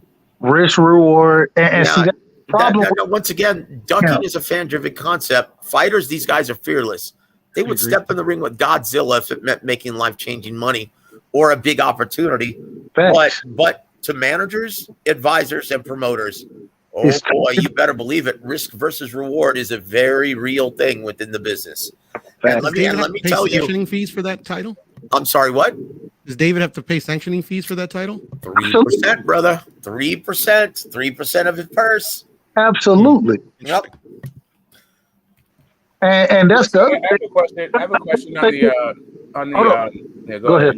No, go ahead. I have a question on the latest controversy. You didn't really answer the question, Joe. What? I didn't answer what, dude? He was asking, is it a conflict when it comes to the other fighters among the rankings? No. He says, like in David Morrell Jr.'s case, I actually think it would be healthier for his career if he relinquished that title so he could get ranked in all of the sanctioning organizations' ranking systems. That's why but I mean, because honestly, how much money is he realistically making? I mean, is he getting more TV dates with that regular title around his waist? Is he getting more opportunities? Is he making more money? No, not really. So, it might be more beneficial to him to relinquish that title and to get ranked in every single major sanctioning organization. I mean, you could make it as a thing for maybe if the WBA can call it mandatory and try to get a thing at the title. But I don't know how, I don't know when the last WBA mandatory was actually ordered at 168. I'm not even sure. I mean, Smoke, brother, you're a smart dude. You know. Yeah. What I wanted to ask was about the latest controversy, and what I see is like a dearth of, or maybe just a changing of the culture of journalism, right? Like, with Devin Haney and Kambosos and this latest controversy with the visas. Why is it? Do you think that we're not hearing like media reports from Top Rank about what their fighter is going through to get like his team over there? Like, why is there not like a ESPN article, or why is it like now left to the YTBC to like break this kind of stuff? Honestly, because it's not that big of a story. It really isn't. And it's going to be of really not very much consequence. I mean, Bill can't fight for Devin. And Bill already had, he's been working with other trainers for the past 5 years with Devin. Even though he's been his chief second or every single fight. It's like he's not the guy who works with him most of the time in the gym. It's like this really isn't that big of a story. And to be honest with you, because of the offense and the reason why they denied his visa or withholding it this time, I'm sure of it that Top Rank doesn't really want to shed any light on that. They don't want to. This is the American fighter. You know what? This is the American. I guarantee you, man, Top Rank is pulling for Devin Haney. He's got the biggest or the tallest ceiling. He's got the highest ceiling. So you feel like right now you said it's not a big story, right? So for me, like I feel like this and I'm rolling with that, right? I'm not like arguing this thing, but I just want to get like I just want to pick your brain a little bit because for me, I'm genuinely confused. I'm not sure when we've seen a fight of this magnitude, a historic fight where the guy's corner wasn't there. It's not just Bill; it's also Ben Davidson, right? Like Ben Davidson, yeah. Like so, this guy doesn't. Hold up, bro. Go ahead, Smoke. Go Like for me, I'm wondering like why. Like, do we usually see this? Like, how is this not a big story that your team is not going to be there and you have to rotate a whole new team because visas aren't being issued? Like, what? Is this the norm? Has this ever happened in your opinion? Now it's never happened that I've experienced to where someone's both of his head trainers have been denied. No, I've never seen that. But hold on. The reason why I'm saying it's not a huge story because it's going to be of no consequence. It's going to be of no consequence. I can almost guarantee it. So hold on a second. Well, you're skipping to the end. Wait, hold up, bro. Like, you guys just had this ping pong this thing. I really want to get, and I'll be very fair. I'm not going to be an hour with this. I just want to drill down a couple of like things so I can for my own understanding. Like, not like it's not an argument or anything. So like to me, in the building and the promotion of the fight, this is a great storyline about your fighter overcoming. If you want to be in the Devin Haney business, don't we want to highlight the adversities he has to go through for this for the upcoming W? Like, why wouldn't this be a thing? Like, are they so like they just think that? I mean, are they part of Disney? So This is like in my opinion. Okay, and just being a former publicist, right? If I had to guess, I would say that Disney and ESPN do not want to shine any light on the fact that Bill Haney is a former drug felon. Ben Davidson is associated with Daniel Kinahan? That's absolutely right. That would be my guess. And the fact that it's going to be of no consequence to the outcome, it's not going to affect the outcome of this fight.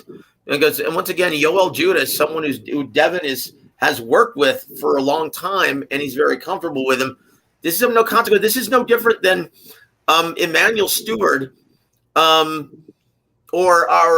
Freddie Roach training Manny Pacquiao and not being able to go train Ruslan Provodnikov when he won his first world title against Mike Alvarado, and he sent his subordinate. It's just like when Emmanuel was training Vladimir in Germany. He sent over Jonathan Banks to train, or he sent Sugar Hill to go train Jonathan Banks when he was fighting Tomas Adamek. This happens all the time, just usually not for these reasons. Can I speak? Go ahead. And I'm gonna leave it there. This is my last thing. You can have it. But for me, I feel like the idea that it's no consequence, I feel like is a little bit. I don't know. Maybe, and again, this may be making a mountain out of a molehill. But it seems to me that you would like for things like to make sure that you have experienced eyes, like people with expertise, watching everything from hand wraps to like making sure your gloves are getting there. Yoel Judah is very experienced. Especially he still has to like cut weight. Like to me, like this idea of no consequence to the outcome seems to be like kind of dismissive of having your team around you in a foreign country in a fight of this magnitude. Well, he still has his team. He just doesn't have Bill Haney or Ben Davison. I mean, his team so far has consisted of one. The only thing I've seen, and some people told me there's Instagram, there's a bunch of people there. Look, and that's we've already addressed this on this show. That's what I said earlier. I'm like, look, guys, since the advent of the internet and social media, the world has gotten smaller. Bill Haney's going to be in his ear all week. Okay, just like we're talking to guys like Butch and Cash and Carl from other parts of the country or other parts of the world. Okay, they're going to do the same thing. They're going to be conversing. They're going to be in each other's ear. That's what I'm saying, guys. This is of no consequence. It really isn't. And you can surely understand why Disney ESPN does not want to shine any light as to the reasons why Bill Haney. Yeah, no, that's totally reasonable. I hear you on that one. Go ahead, right side. Sorry about that. And just before right side goes, I'm screaming at how Rolly can't fight. Like, this is fucking ridiculous. People are like, hey, what about this and what about that? On. Man, Rolly can't fucking fight. Get the fuck out of it. Anyway. You're a smart dude, Smoke. You're a smart dude.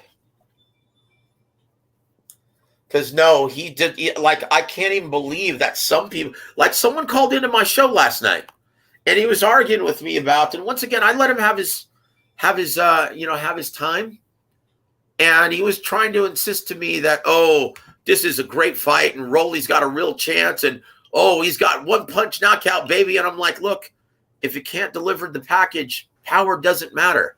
This guy can't fight. He's terrible. This guy doesn't deserve to be in the fight at this level. And this is going to be downright embarrassing. And this is downright embarrassing for Showtime and Mayweather Promotions charging $75 for this thing. No, and so to me, what was jaw dropping for me was like during the broadcast of Charlo Castaño, how they was premiered, like how they started teasing the the all access Rolly and Tank. What? This gets all access, man. If you don't get the entire fuck out of my face. Anyway, I right side has stepped away. Hopefully it comes back later. I know. I will say this: most people don't realize, right, that the all access, the blood, sweat, and tears on ESPN, all of those promotional, that's actually paid for by the promoters. Showtime, they'll produce that, right? Or they'll broadcast it and you can use their camera work, but they're going to charge the promoters. That's all paid for by the promoters. Yeah. The networks don't pay for it. They don't foot the bill. Like the networks are already guaranteeing that mammoth purse, right? So yeah, the promoter pays for all of the promotional tools. They'll give you they'll give you a discount depending on how often it runs and yada yada. You can pay for more. And also you can provide your own crew. Maybe you can cut down your costs that way. That's right. But whatever. But you know what? The way as crafty and as slick All Access is with Billy Pepper, the actor, doing all the narration. Yeah, you're not going to use a different production team, man. That is as good as it gets, man. I mean, I love the All Access. I think it's tremendous. I love all of those. And credit to Ross Greenberg for being the pioneer of all those countdown specials and that 24/7 and just all of that, man. Yeah. I mean, I get it's pay-per-view, and I get it. It's coming out of the promoter's purse, but and maybe it's not as effective. Maybe it's as on the budget as it is for me, like sitting back as a fan, because I'm not the one paying for it and I don't see what the actual look like, right? But like for me, it seems like there's been a definitely like degradation of the quality of promotions in recent history. Okay, I'll explain why, Smoke. I'll explain why. Okay. These fighters, and once again, this is part of one of the reasons why you've seen promotions actually come down to a minimum from promoters, especially like Top Rank, is that all of the money, 80% of the gross proceeds goes to the athletes. Okay, they get 20% and they have to pay their staff and they have to pay everything, right? Where's the money supposed to come from to promote these, to make these elaborate promotions? Like Fox and ESPN, they spent over $10 million promoting Tyson Fury versus Deontay Wilder 2, thinking that was going to be a huge 2 million purchase pay-per-view, right? Not recognizing that piracy was the problem that it is, right? And so they ultimately, because they spent so much money, they lost money on that fight, even though it was a $19 million gate. And it did 825,000 pay-per-view purchases domestically. They lost money because over 15 million fans illegally streamed that event worldwide. Yeah, but I mean, like neither. So here's the solution. Listen. Here's the solution. Are they using advertising money for this stuff? Like, it's not as though like Yeah, that's a big problem in boxing. They can't get the same mainstream sponsorship that the other big leagues, the sporting leagues do. They've got a fraction. Boxing has a fraction of the mainstream sponsorship, the big corporate sponsorship that NFL, NBA, and MLB all enjoy every single year and can count on. This was one of the reasons why PBC was such a huge bust on mainstream network TV. They couldn't lock down the sponsorship to help pay for the time buys. So they bled money. So here's the solution. Here's the solution, right? ESPN. If these, if these, once again, it's the networks that the promoters pay for all of the promotional tools, right? The blood, sweat, and tears, little featurettes. That's all paid for by Bob Arum. If fighters want a better promotion for their event, there's nothing stopping them from being executive producers. Like Floyd, like you look up, go and watch this All Access with Gervonta Davis and Rolly Romero. You look at the very end credits, it's going to say executive producer Floyd Mayweather Jr. Okay, there's nothing stopping these fighters from investing in their careers. Okay, if Terrence Crawford really wanted this fight to be a big success, Porter versus Terrence Crawford on pay-per-view, if he really wanted that to be, he could have actually used $1.5 million of that $6 million guaranteed purse, giving back to the promotion and paying for more spots on ESPN. That's the solution. There's either that or getting sponsorship to cover that cost. But either way, you're going to have to hustle and you're going to have to be creative, because the money, with all the big guarantees that the fighters are demanding at this time, it's just not there. Yeah. So, I mean, all right. So, as an advertiser, as a guy, I had a business that advertises on television, on like network television. It's CBS, not Fox. It's a local affiliate, right? I understand like how the basic format. Like you pay. There's a bunch of things where you want to super saturate your spot, and then there's places that you may or may not you necessarily don't care about, but they're gonna get whatever it is. They're still gonna run it on certain things, like no matter what. I don't think that there's a thing. I don't think that there is a necessarily we don't want our spot to show on prime time like Saturday night, but like prime time Saturday night is not that big a space for television anyway. That's no, it's actually prime time during the week is the most watched. But here's the this is why you see promoters doing the very bare minimum, right? And this is why you see guys like Bob Arum. Okay, he's not trying to sell tickets. He doesn't give a shit. He's already sold the event to a casino. It's their problem now. Like Shakur Stevenson versus Oscar Valdez. Okay, they got the MGM Grand to pay for the big site fee. It's now their event. They don't have to worry about selling tickets anymore. They just got that big casino site fee. Job done. Top Rank, they got ESPN to pay that big licensing fee for the TV. They're done. Their level of promotion is already pretty much done, with the exception of those little featurettes that they do both on ESPN and on their YouTube page. Outside of that, the job's already done. It's not their event anymore. They don't have to sell tickets. That's what a lot of fans don't understand. Where you look in contrast, Matchroom Sport with Serrano versus Taylor. Boy, they really had to come up with creative ways in selling this event, using the history angle, really getting WWE involved, getting Jake Paul on board to be an integral part of this promotion. Because guess what? They were selling tickets to that event. They had to promote and beat their feet like for 3 months or 2 months prior to that event to get 19,000 people in there. And they did an amazing job doing it. But that's why you see different levels of activity in terms of promotion. Because when you put it in a venue like Madison Square Garden, they're not paying a site fee. That's still the promoter's event. Yeah, they're that's responsible for all the ticket sales as well as the live gates. But when you put it in a casino, more often than not, once again, you've got that option. That's all up for negotiation. If a promoter doesn't want to leave any money on the table, yes, they can just get a smaller site fee and keep all the money and really try to sell tickets. But most of the time, yeah, they'll sell the event to a casino or to Jerry Jones at the AT&T Stadium, and it's his problem now. So his marketing team sells the tickets. His marketing team sells the tickets. His marketing team keeps all the concessions. They do parking. They get everything. Okay, PBC has already done their job. They've sold the event.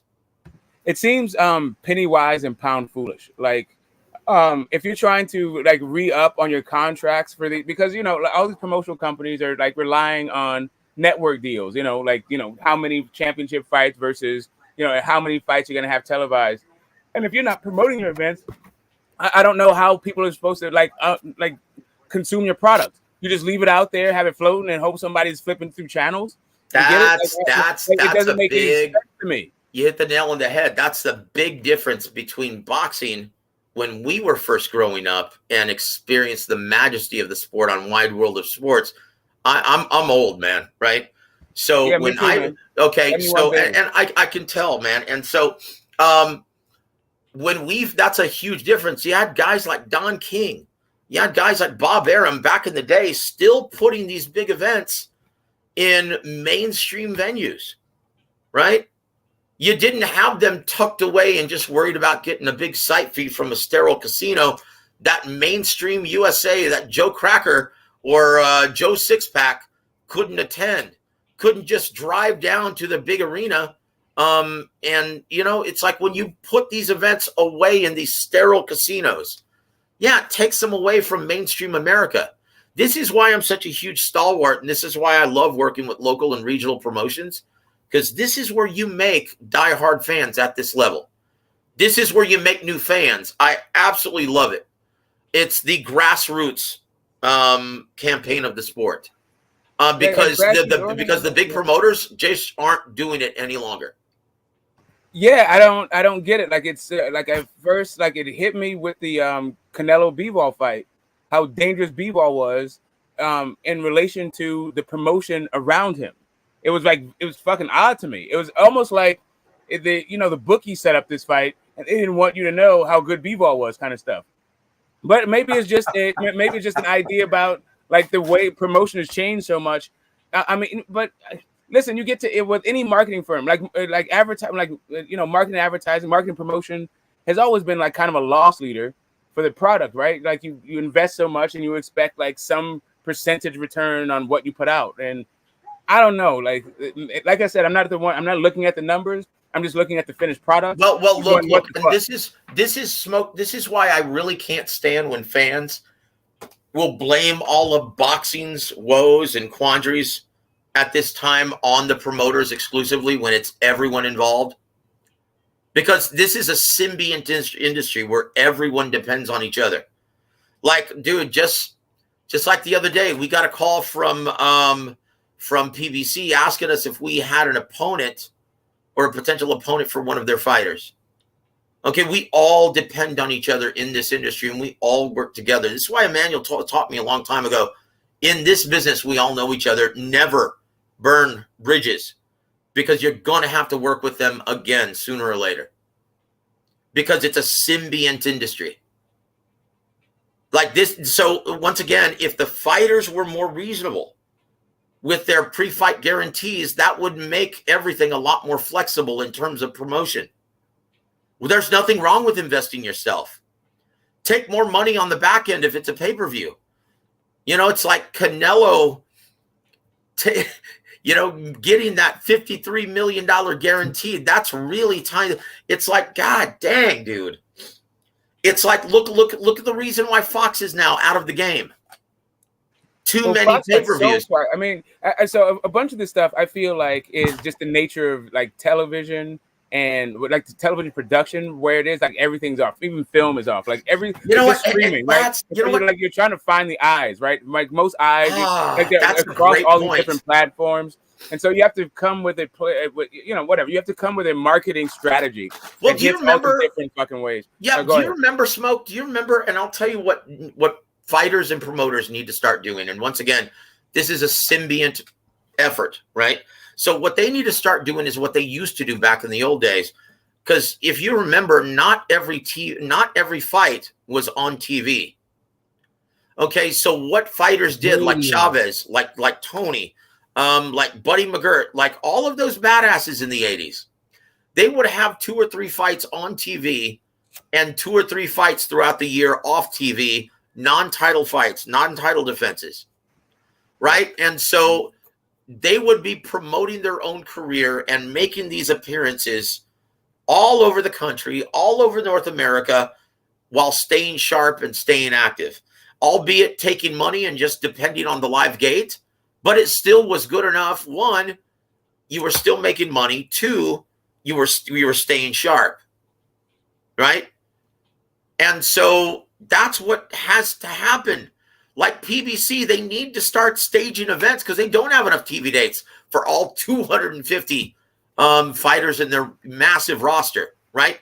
They need to start. They need to start putting on these club regional shows, these non-title defenses, these developmental dates in just all over the country, like WWF does or WWE. WWE, not everything is on SmackDown or Raw. They're touring all week in different cities, all over the country, right? Mm-hmm. And they're promoting their brand the entire time, right? See, and that's I feel like that. I mean, there's 2 things you hit on. First off, that like none of the PBC and Top Rank are like brands, right? And it seems to me like one thing you said was about the UFC, the way that they've established sort of a base of their pay-per-views is by selling UFC, not necessarily the fighters. And as a result, they kind of stack their cards so that the UFC has a brand of like stack cards. And Don King used to do this back in the day. Yep. Like, yeah, great pay-per-views, man, with like 5 championship fights. Yep. Right. There's another thing that I think that you touched on, a pretty good idea, is about the fans and the fighters investing in themselves, especially since fighters have more autonomy and more say over the course of their careers than any point in history. And they seem to be, commanding these purses. I think that there's some give and take there. I'm not sure if a fighter's but in that negotiation, do you think that a fighter, if he's giving up some of his purse in order to promote a fight, should also get some sort of like ownership on the copyrights? Like, does he get some licensing on the package? You can easily negotiate that, brother. That's all negotiable, man. But so many of these fighters, they will just hey, sign the contract and leave it up to the promoter for doing everything. And once again, just like a musician, I know a lot of musicians and a lot of fighters who don't want to deal with the business end of things. They just want to write and play music. Just like there are a lot of fighters who just want to train and whoop some ass. That's it. They don't want to have to participate like Terrence Crawford. He doesn't want to have to focus on that. He doesn't want to have to be the salesperson. He doesn't want to have to put forth a ton of effort and strategy and promoting. He wants other people to do that. He wants to focus on being the best fighter he can be, and I can't blame him. So it's tough. That's why you have a team. That's why. But once again, there has to be some kind of strategy to where people start prioritizing the health of the sport and not just the health or the best interests of the fighter. Because right now, no one is looking after the health of the sport. Like down the road, 20 years from now, how's the sport of boxing going to look? Because look how it was 20 years ago, and then look how it is 20 years later. Now, it's a fringe pastime now in America. It's a niche sport.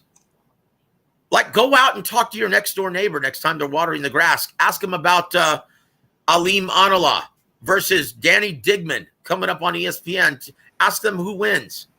Well, they'll say, I don't know what the fuck you're talking about. So, thank goodness my parents are still around. They're hanging on by the thread and good. God bless you, brother. Yeah. But they still are, tuned into ESPN, right? So whatever is happening on ESPN, that's what they understand about what's going on in sports. And also my kids are tuned into ESPN. It seems like, Top Rank is in the catbird seat But I don't know. It seems like they're pinching the penny to the eagle screams. I'm not quite sure what the hell is happening. I wish I had some access to the numbers that these guys have, outside of just the Nielsen ratings, right? So I had that's because Top Rank is, Majesty is gone. Top Rank has the network, like you just said. Your kids watch ESPN, and now Top Rank has a deal with the network where you can see Shakur Stevenson on ESPN and Devin Haney fight George Kambosos. So that's why I believe Top Rank is, at the moment, they might be at the top of the game, but PBC, they're still in control. These guys have a great deal with Showtime. Steven Espinoza does a great job. And when you talk about the Showtime app, I think it's one of the best. You have Bellator, MMA, some of the best fighters in the world. And you have Showtime, Championship Boxing, Tank Davis. Jermell Charlo and Castaño was an undisputed fight, and it was no pay-per-view. It was a hell of a deal on my Showtime app. What about you, brother? Oh, man, I love the Showtime app. 38 million subscribers worldwide. That's why whenever there's a pay-per-view on Showtime, I always urge everyone, look, dude, do not order this through your cable or satellite distributor. You order it directly through the Showtime app, because then they get 100% of the proceeds. The fighters, the promoters, the network gets 100% of the proceeds. They don't have to split it 45, 50% with the antiquated, greedy cable and satellite distributors. That's one of the primary reasons why these damn pay-per-views are so pricey compared to Great Britain, compared to the UK. Look how little they have to pay for their pay-per-views. You know why we have to pay $75? Because the greedy cable and satellite distributors eat up half of it. So if you're ordering an event, make sure you do it direct streaming Showtime app, because then they get 100% of that money. Most fans don't realize that's the reason why Americans have to pay so much damn money for their pay-per-views. Well, I mean, you started it off with the Wild Water Sports. I felt like PBC was going in a good direction with the PBC Fox deal in 2019. But like Fox Sports has been sold twice since the pandemic, right? Yeah. So like you can see the PBC on Fox View fights on fucking Tubi right now. It's just like I'm not quite sure. Like, just network television is going through its own kind of issues. I feel like 80 million homes on ESPN is buff, and we need to get another network, right? Wild Water Sports is ABC, CBS. Like, kind of, they were in it when PBC was buying airtime, but now they don't really seem to be willing to like really invest in my opinion, brother. In my opinion, the best thing that could happen to boxing is if every promoter formed a league or a union like the NFL or the MLB, and they had a profit-sharing organization where all owners or all promoters work together and set up their own boxing streaming site in which you saw everybody fight each other and work together. And so once again, if you wanted to see all these great fights and all these great matchups with all the promoters working together and doing profit sharing, well, you'd have to pay for this streaming site. Commie. Did you just say I'm a commie, dude? Holy shit! No. Listen, the NBA has a great model for this. I'm totally joking. Of course, right? Like, what you're describing is like somewhat is what's happening with the NBA, and labor has a lot of influence over the entire decision, and there's a bunch of profit sharing, and it works out well. That's the only way to do it, right?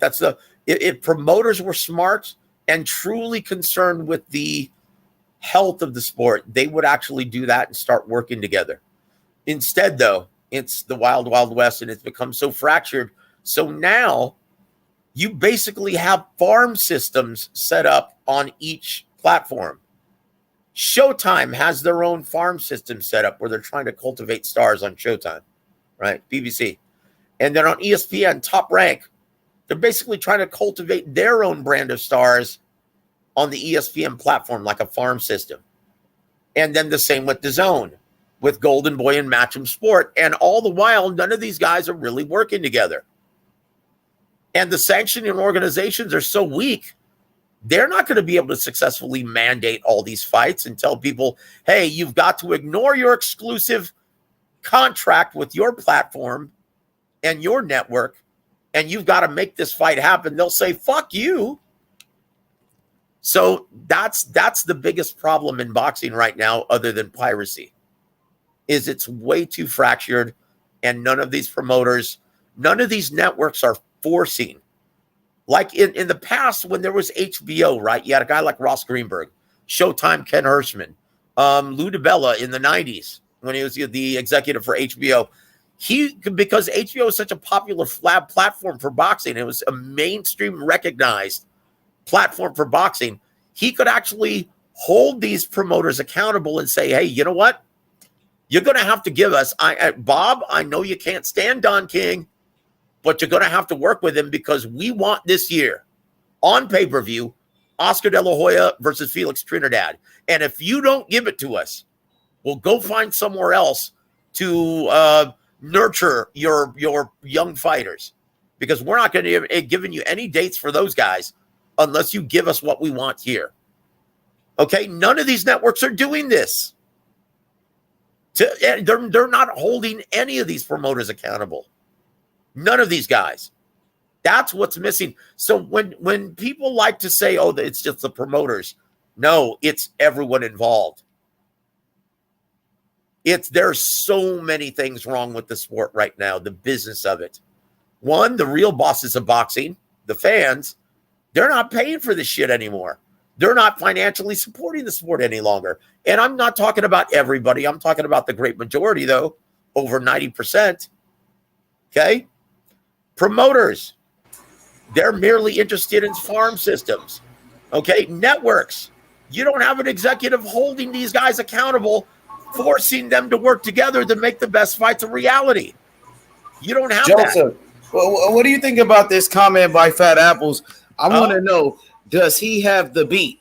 He says, boxing biggest problem right now is the corruption between the sanctioning bodies and promotions, because there is no independent organization running boxing with all these robberies.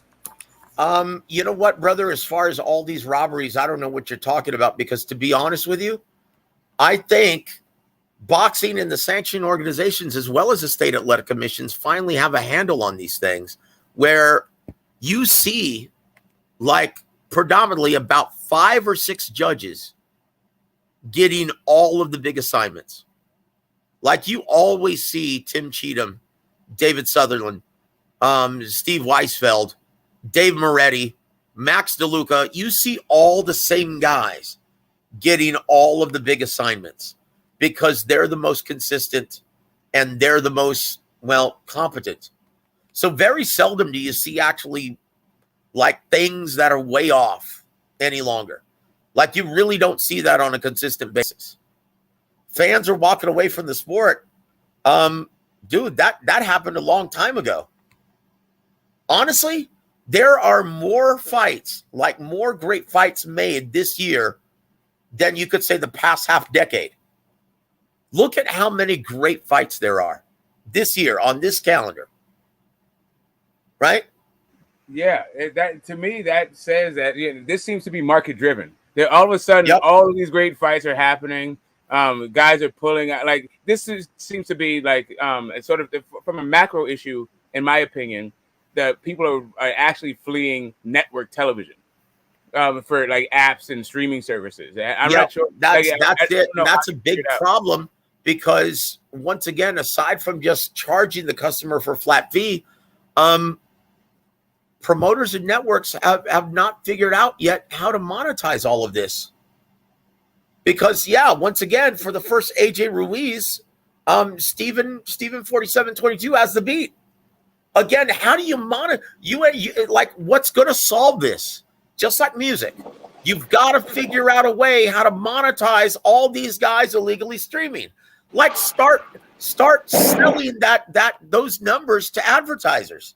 Say, hey, you know what? We understand that there's only 1 million paying for this streaming site, but guess what? There's going to be 15 million watching this illegally. That's a big audience. Okay, we're going to charge you sponsorship numbers or rates for that entire audience. They're going to have to find a way to figure out how to monetize it, just like the music business did, right? Yeah. And so far, boxing hasn't been able to. That's the biggest dilemma in boxing. Guys, I'm not joking when I tell you everyone is scratching their head over the piracy issue. No one has a solution for it yet. That's the entertainment bit. Like, people don't really realize that like boxing is part of the entertainment business, and this is an entertainment business issue.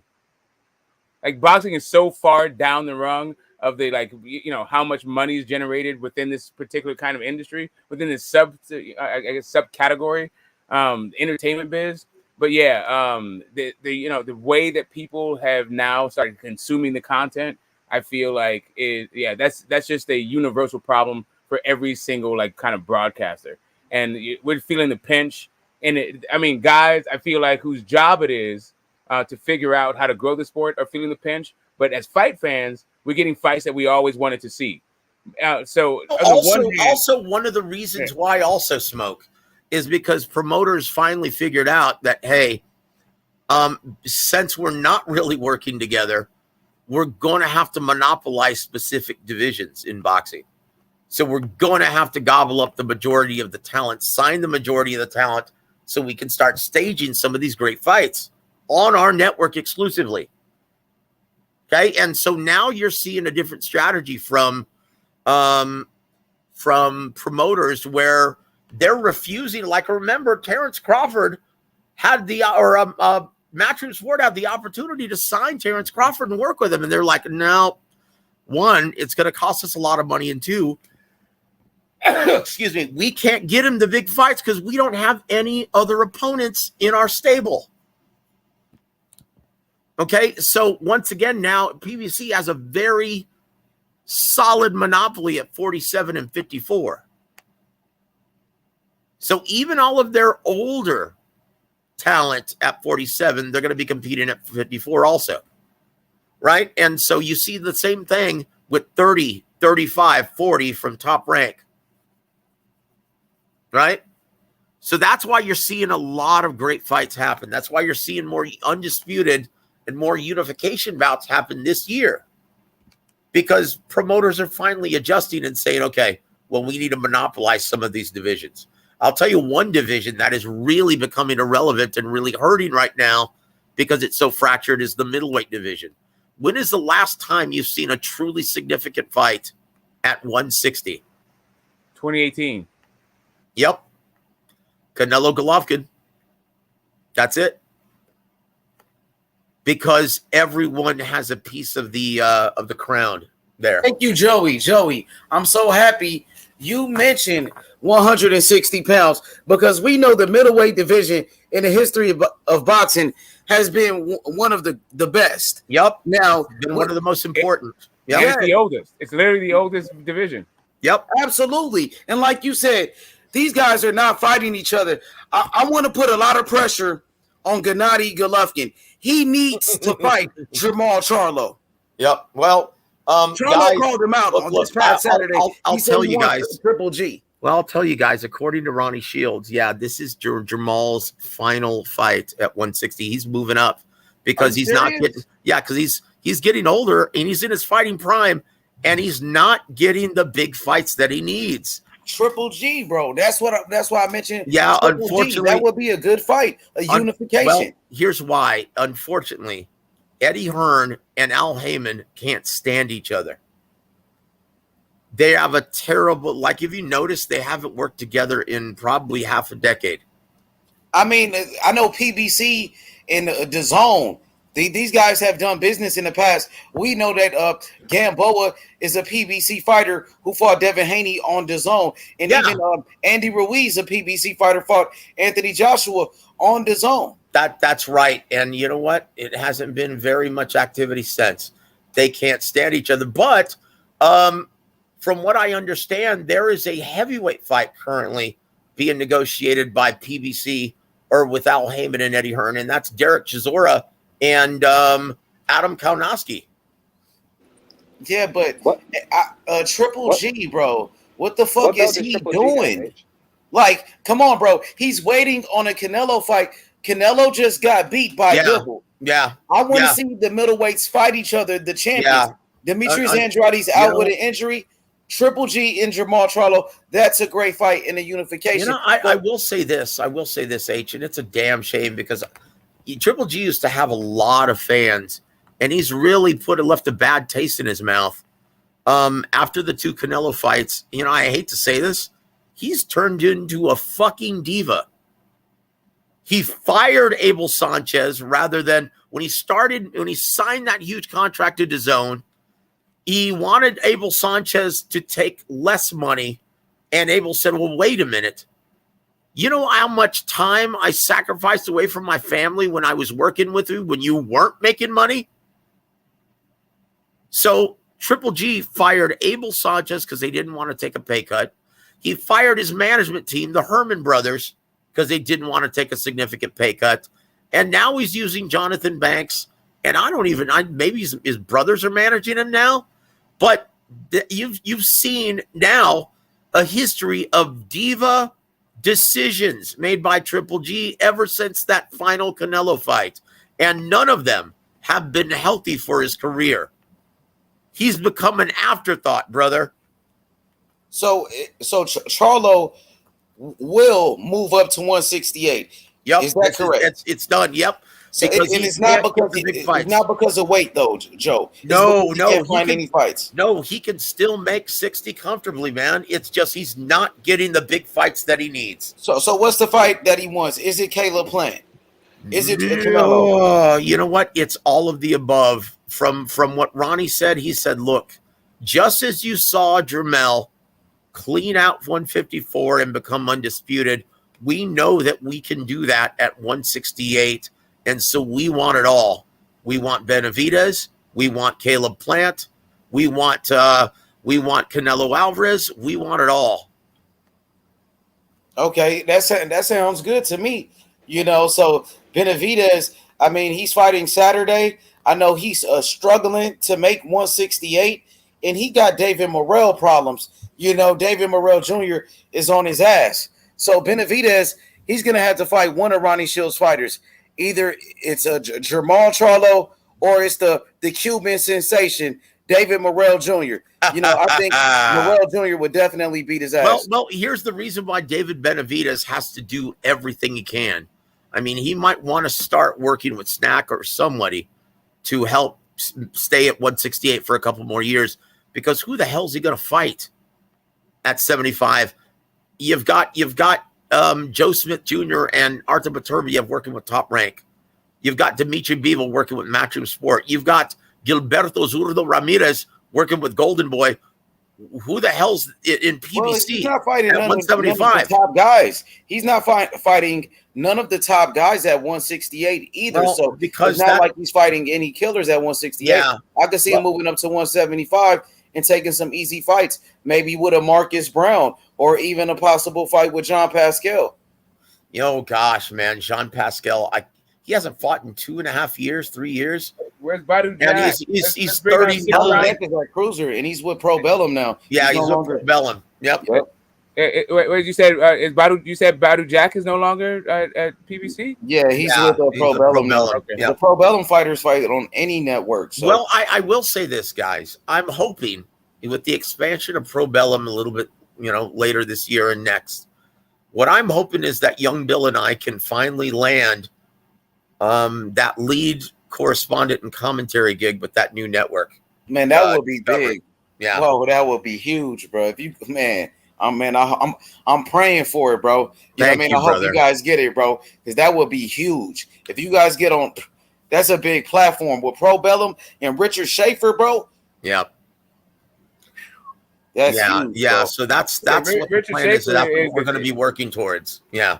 Richard Schaefer is one of my faves, like just straight. He is one of my favorites, and he has been for a long time. Even when he was at Golden Boy, I like that guy. Yeah, what? He did such a great job with Floyd Mayweather. He has the best business acumen I've ever seen in boxing. Like, Yeah, because he's like Swiss banker guy. yeah, it's funny, but before he started working with Golden Boy, he had never even attended a live fight. My mentor, Don Chargan, taught him everything he knows right now about the business. And that's how I learned as well, from Don Chargan. Listen, I don't mind watching 6 rounds of Badu Jack in a 12-round fight. Like, let's do it. That's pretty funny. Yo, you've been involved in boxing for a long time. Yes, and, sir. How many years to be exact, for those that don't know? Next year it's going to be 20. Wow. That's a long time, bro. And you know what's sad is, I've had to, like, any job in boxing, I've pretty much done it, right? It's like, and so right now I'm still doing publicist work for a couple of fighters, not as wide and not as frequent or rampant as I used to do it, but I'm still doing ring announcing, I'm still doing commentary, I'm still writing, pretty much everything that I'm still helping out with the matchmaking. So I'm still advising several fighters. Pretty much everything that you can do in the sport, I've pretty much done. Joe, so I want to ask you about Coach Ronnie Shields. Yes, sir. He's been in the sport for a very long time. 5 decades. He's an ex-fighter. He's an ex-fighter as well. He worked with the likes of Pernell Whitaker, Evander Holyfield, Michael Moore, David Tua. He's been in there with some of the top guys. Now he got, of course, Jamal Charlo, #1 middleweight in boxing, David Morrell Jr., the best prospect in the game. And now I'm hearing he got future heavyweight champion Filip Hergovich. Yeah, he's coming to Houston on Monday, brother, next week. That's huge, bro. Yep. That stable that he's working with. The Croatian sensation, brother. Yeah, the Croatian sensation. Hey, I think Ronnie got one of the best stables in boxing right now. And once again, let me tell you how Ronnie gets all of his talent, right? One, well, he's got the experience and he's got the knowledge, right? Again, he was mentored into this role by the late, great Georgie Benton and Lou Duva, right? Because he started working with Main Events. That was the promotional company who originally signed him out of the amateurs, right, when he turned pro.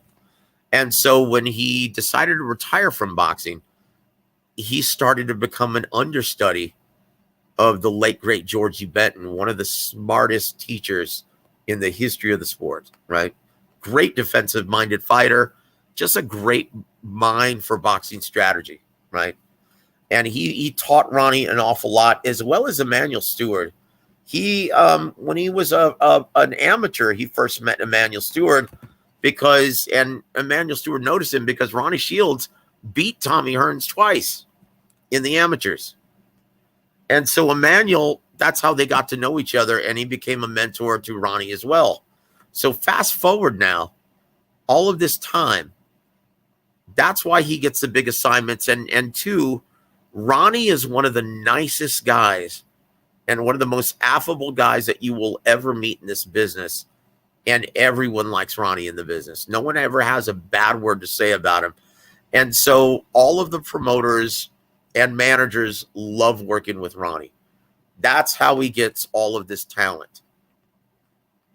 And that's the name of the game. You've got to be able to work with everyone in this business. Yeah, absolutely. I like that stable he got right now with Morrell, Charlo, and Hergovich. That's impressive, nice. Isn't it? Yeah, it really is, and it's impressive how he's been around for so long, and he's still working with the top guys. Yep. A big key to that is having a great relationship with these promoters and managers, because they will feed you talent if they have a really good working relationship with you and they have a great amount of success with you, right? That's why you see a lot of PBC talent going over to Ronnie Shields, because of all the success that he has with them and how good he is. Winning percentage is everything in this, man. And so, Ronnie's a really smart guy. He has a great relationship with promoters and managers, and that's where he gets all the talent. But is that how it should work? Is that the best thing for the sport? Best thing for the sport is for all of the best teachers, because I'm sorry, you're not going to find very many better suited teachers of the fundamentals than Ronnie Shields.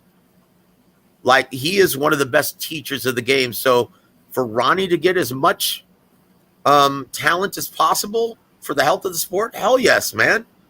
You want the best, because once again, man, it's like you want that talent, that teaching to be handed down. Think about the shoulders that Ronnie Shields is standing on, both Emmanuel Stewart and the late great Georgie Benton as well. That's who Ronnie is handing that, but he took the baton from both of those guys. So yeah, you're not going to find very many teachers that are smarter and better equipped than Ronnie. So yeah, it's good for the health of the sport. Maybe I misheard you. I thought you were talking about as far as like his fighters getting in certain fights. I think I misheard you. No. That's just how he gets the talent. He doesn't get any favoritism for fight dates and networks. No, he's got to grind just like everyone else. But he gets an enormous amount of talent because he's that good. He's one of the last great teachers of the fight game, Ronnie. I mean, that's why we show him the kind of love on our channel that we do. Okay, and guys, I hope y'all can tune in this coming up Tuesday, because this marks our 10th year anniversary working together and doing a podcast together. Back then, though, it was on the Pugilist Corner, and we always had a show every Tuesday. But yeah, it's been 10 years now that we've been doing a show together in some way, shape, or form. So I pulled out the original music and uploaded it, and so I changed his intro to reflect all of that. Yep, Congratulations my brother. on that, by the way. Thank you, sir. I appreciate that, man. And it's 10 years with Gogi also on Sunday. Boy, James Gogi, and see, that's the difference. Like, James Gogi is just as knowledgeable as Ronnie, but he doesn't have the temperament or the working relationships with other promoters and managers that Ronnie does. So James, even though he's a great trainer and one of the best boxing minds, he doesn't get all these big assignments like Ronnie because he doesn't play well with the other kids in the sandbox, if that makes any sense. It's all about relationships in this business, guys. Exactly. You're right about that. And his relationship with the Cuban fighters, that's part of the reason why Morrell went to Ronnie Shields, because he did such a great job with Aris Landy Lara. With Cubas. Yep. Yes, exactly. And they sent Morrell to him. And he's a specialist. He specializes with southpaw boxers. Mm-hmm. With Pernell Whitaker, the job he did with Pernell, Rigondeaux, Lara, and Morrell is getting better and better every day. Yep, I tell you what, man, he's got nothing but glowing things to say about David Morrell. He says it's only a matter of time, he said, before this kid becomes the best pound-for-pound fighter in boxing. He's an athletic freak. He said he hasn't seen very many natural talents like this kid. That's a God's honest truth, according to Ronnie. That's coming from a Hall of Fame trainer who worked with some of the best fighters of all time, Evander Holyfield and Pernell Whitaker, and Mike Tyson. And he's saying that about David Morrell. Yep, that's it. That's it. Yep. He says he's truly a special fighter, H. Absolutely, man. And I'm happy that Morrell is working with Ronnie. It's definitely going to take his game to another level, bro. And I can't wait for Morrell's fight coming up. Man, it's coming up real soon. It's on. Okay. Let me ask you something, H. Let me ask you how you feel about this, because to be honest with you, Ronnie and I really thought this was going to be a slam dunk, right? Because he went to England, and also Anthony Joshua came to Houston to meet him, and they were very serious, advanced negotiations to work together for this rematch against Usyk. And then all of a sudden, Anthony Joshua put his foot down and said, no, you're going to have to come to the UK and train me up here. Yeah, man. And Ronnie said, I can't do that, man. I've got too many great fighters, great young up and coming fighters, and I'm not going to abandon. I'm sorry, I can't do that. And Joshua, rather than coming and working with no distraction in Houston, decided just to terminate the possible merger and just use his assistant trainer, Angel Fernandez, as his head trainer for this assignment. In my opinion, that's going to prove to be a huge mistake for AJ. As much as I like AJ, yeah, that was a foolish maneuver, in my opinion. What are your thoughts on that, H? I mean, I totally agree with you, bro. Like, you got to come out of your comfort zone, bro. You know what I mean? And chase greatness.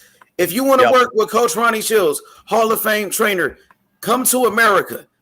Do what Lennox Lewis did. You know, do what Tyson Fury did, bro. And you got to chase greatness. Come out of your comfort zone, bro. You want everybody to cater to you, AJ. Yep, that's it, man. That's a big problem. And unfortunately, I think it's going to cost him the rematch as well.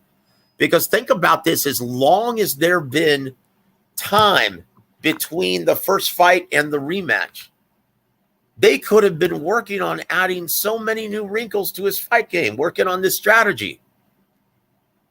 They could have been working this entire time, man. It's just so disappointing, man. And I'm sorry, I can't see Joshua, man, beating Usyk in the rematch. You don't have to be sorry, bro. It is what it is. I saw the first fight. Usyk gave him a boxing lesson. He boxed circles around that boy. Yeah. And I think he's going to do it again. You know, I think Usyk is a man's man. He's a stand-up guy. And he's going to be ready, you know, and especially representing his country, the Ukraine. You know, he's doing this for his country. This is bigger than boxing for Usyk. He's focused. He's going to be a razor sharp. And I think Usyk will knock out Anthony Joshua in the rematch. Yeah, well, I don't know about that, but yeah, I put him out. He almost put him out in the 12th round in the last fight. I think they cut the fight early too. Didn't they cut the fight early? I heard it was 10 seconds left on the clock, and they stopped the fight. AJ was out on his feet. You know, I forgot about that. They did, didn't they? Yeah, that's some bullshit. Oh, that's funny. Yeah, that boy out on his feet, bro. You know what I mean? And he was tired. He was exhausted. Usyk worked that boy. He worked him. He gave him that work, and I want to see him do it again. But this time, I want to see him. I want to see him knock him out for real. Well, let me tell you, man. If AJ suffers 2 consecutive losses, yeah, you may see him step away from the sport. Oh, after 2 losses, wow, that's it.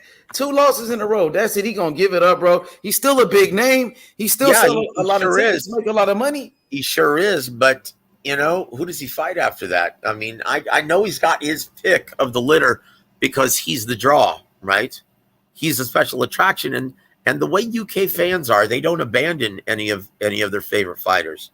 They don't jump off the bandwagon like a lot of American fans do, right? But is he going to want to do it after 2 losses consecutively to Alexander Usyk?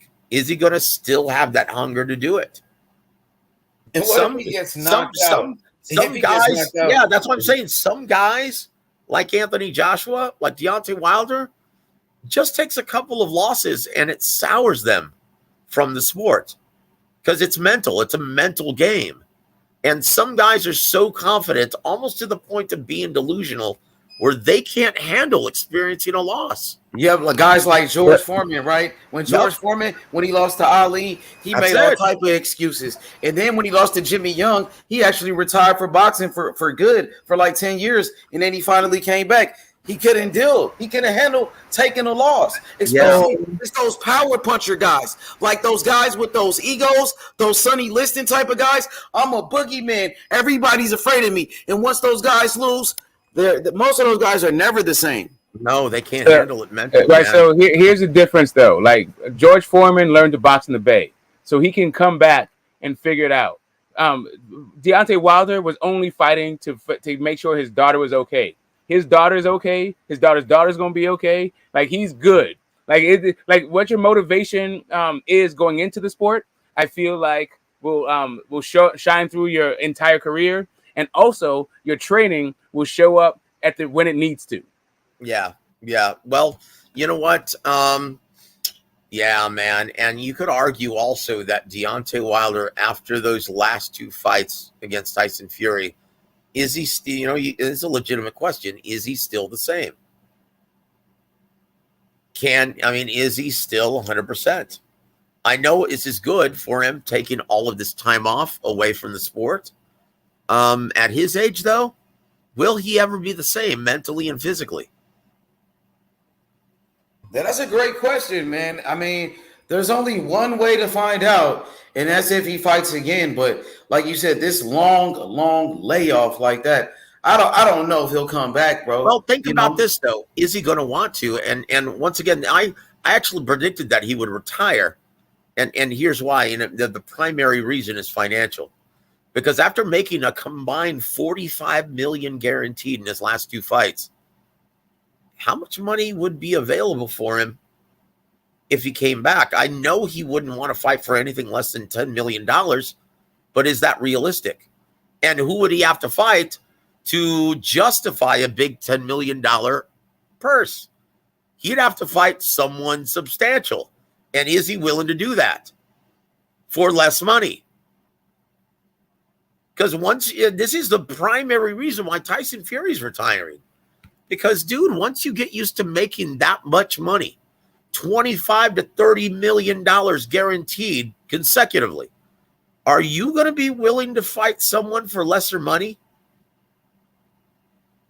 Okay, Joe, that's a great question. Now, Puros, he has a good fight right here. He says Deontay Wilder versus Andy Ruiz for the WBC strap. Alabama versus Cali. Let's go. Hey, guys, don't discount, okay? And I know Luis Ortiz didn't look great, but he still got the knockout against Charles Martin, okay? And he still has to get past Luis Ortiz, brother. And you're right about that. And I think he wanted to get out of that fight and go fight Tyrone Spong on Of course he did. Would you want to fight that guy? Luis Ortiz. I'm going to go with Ortiz in that one. You know what, brother? Andy Ruiz didn't look great against Chris Arreola. He was getting hit, man, and he got dropped in that fight. Yep, he hasn't looked great since that first Anthony Joshua fight. Yep, inactivity, bro. He hasn't fought that much. Well, and once again, when some guys, when they feel like become complacent, when they've reached a milestone or in their mind, the paramount of boxing, right? The paragon. Some guys just feel like they don't have anything left to prove in the sport, especially when you come from a meager background. And maybe that's Andy Ruiz, because he doesn't seem to have that same hunger, does he? At least not for goals in boxing. Yeah, I was waiting for the pun. I was waiting for that other shoe to drop. But listen, he may have that hunger for enchiladas and sopapillas. Yeah, so if you, I was watching I was watching the All Access for Ruiz versus what was it, Chris Arreola? Yes, sir. And the battle for LA. And he described how going into the AJ fight, the first one, he and his wife were sleeping on the floor of his mother's bedroom in a 1-bedroom apartment. That's it. He's never going to be that hungry again if he manages his money right. Nope. So that's a big problem with some guys, and once again, as much as I love Andy, and I remember meeting and writing an article of him when he first signed with Top Rank and was just a young prospect. I'm like, get the F out of here. This guy's a good fighter. And Bruce was telling me, he's like, yeah, man, this guy, you watch his hand speed. Well, he throws combinations like a middleweight.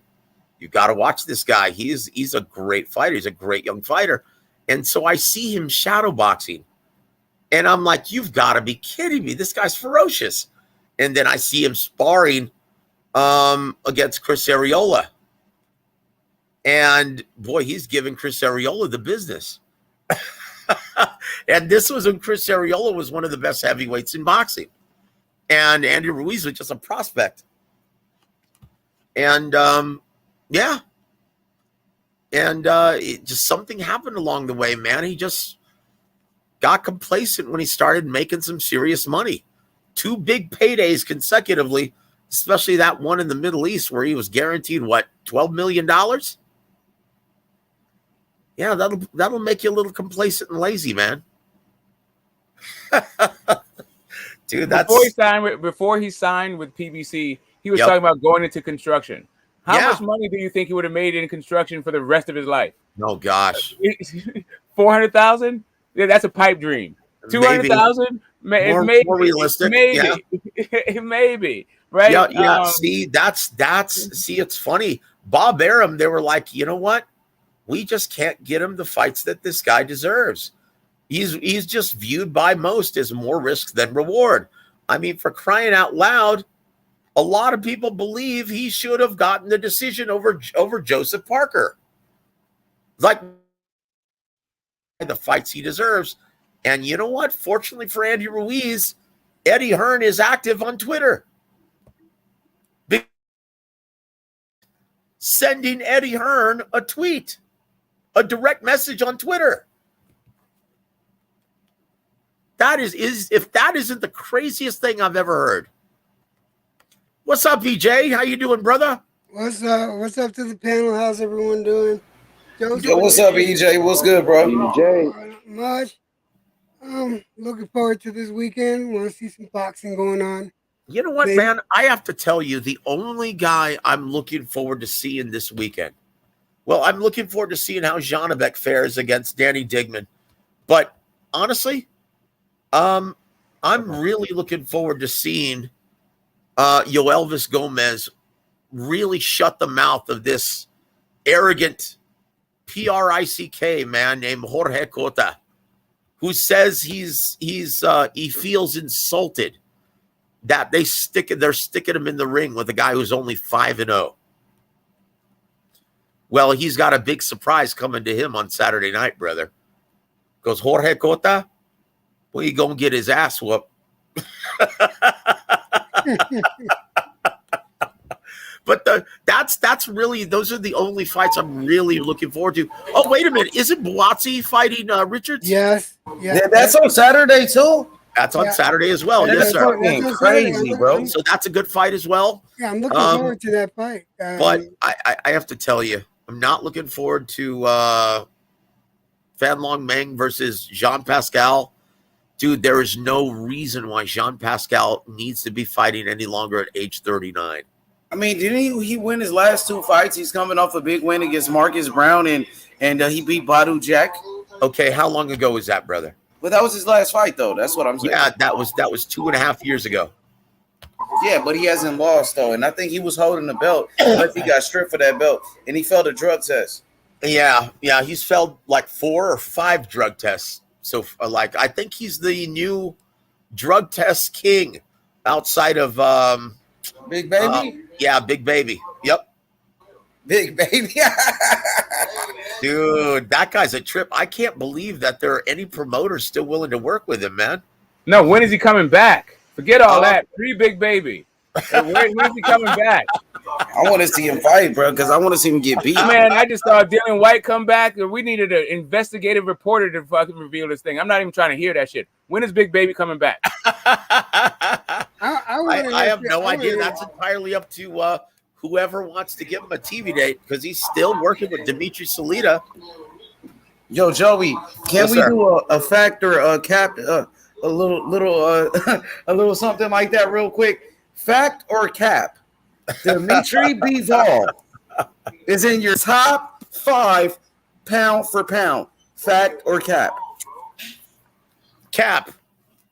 And I'll tell you why. Once again, man, this is his big victory over Canelo Alvarez.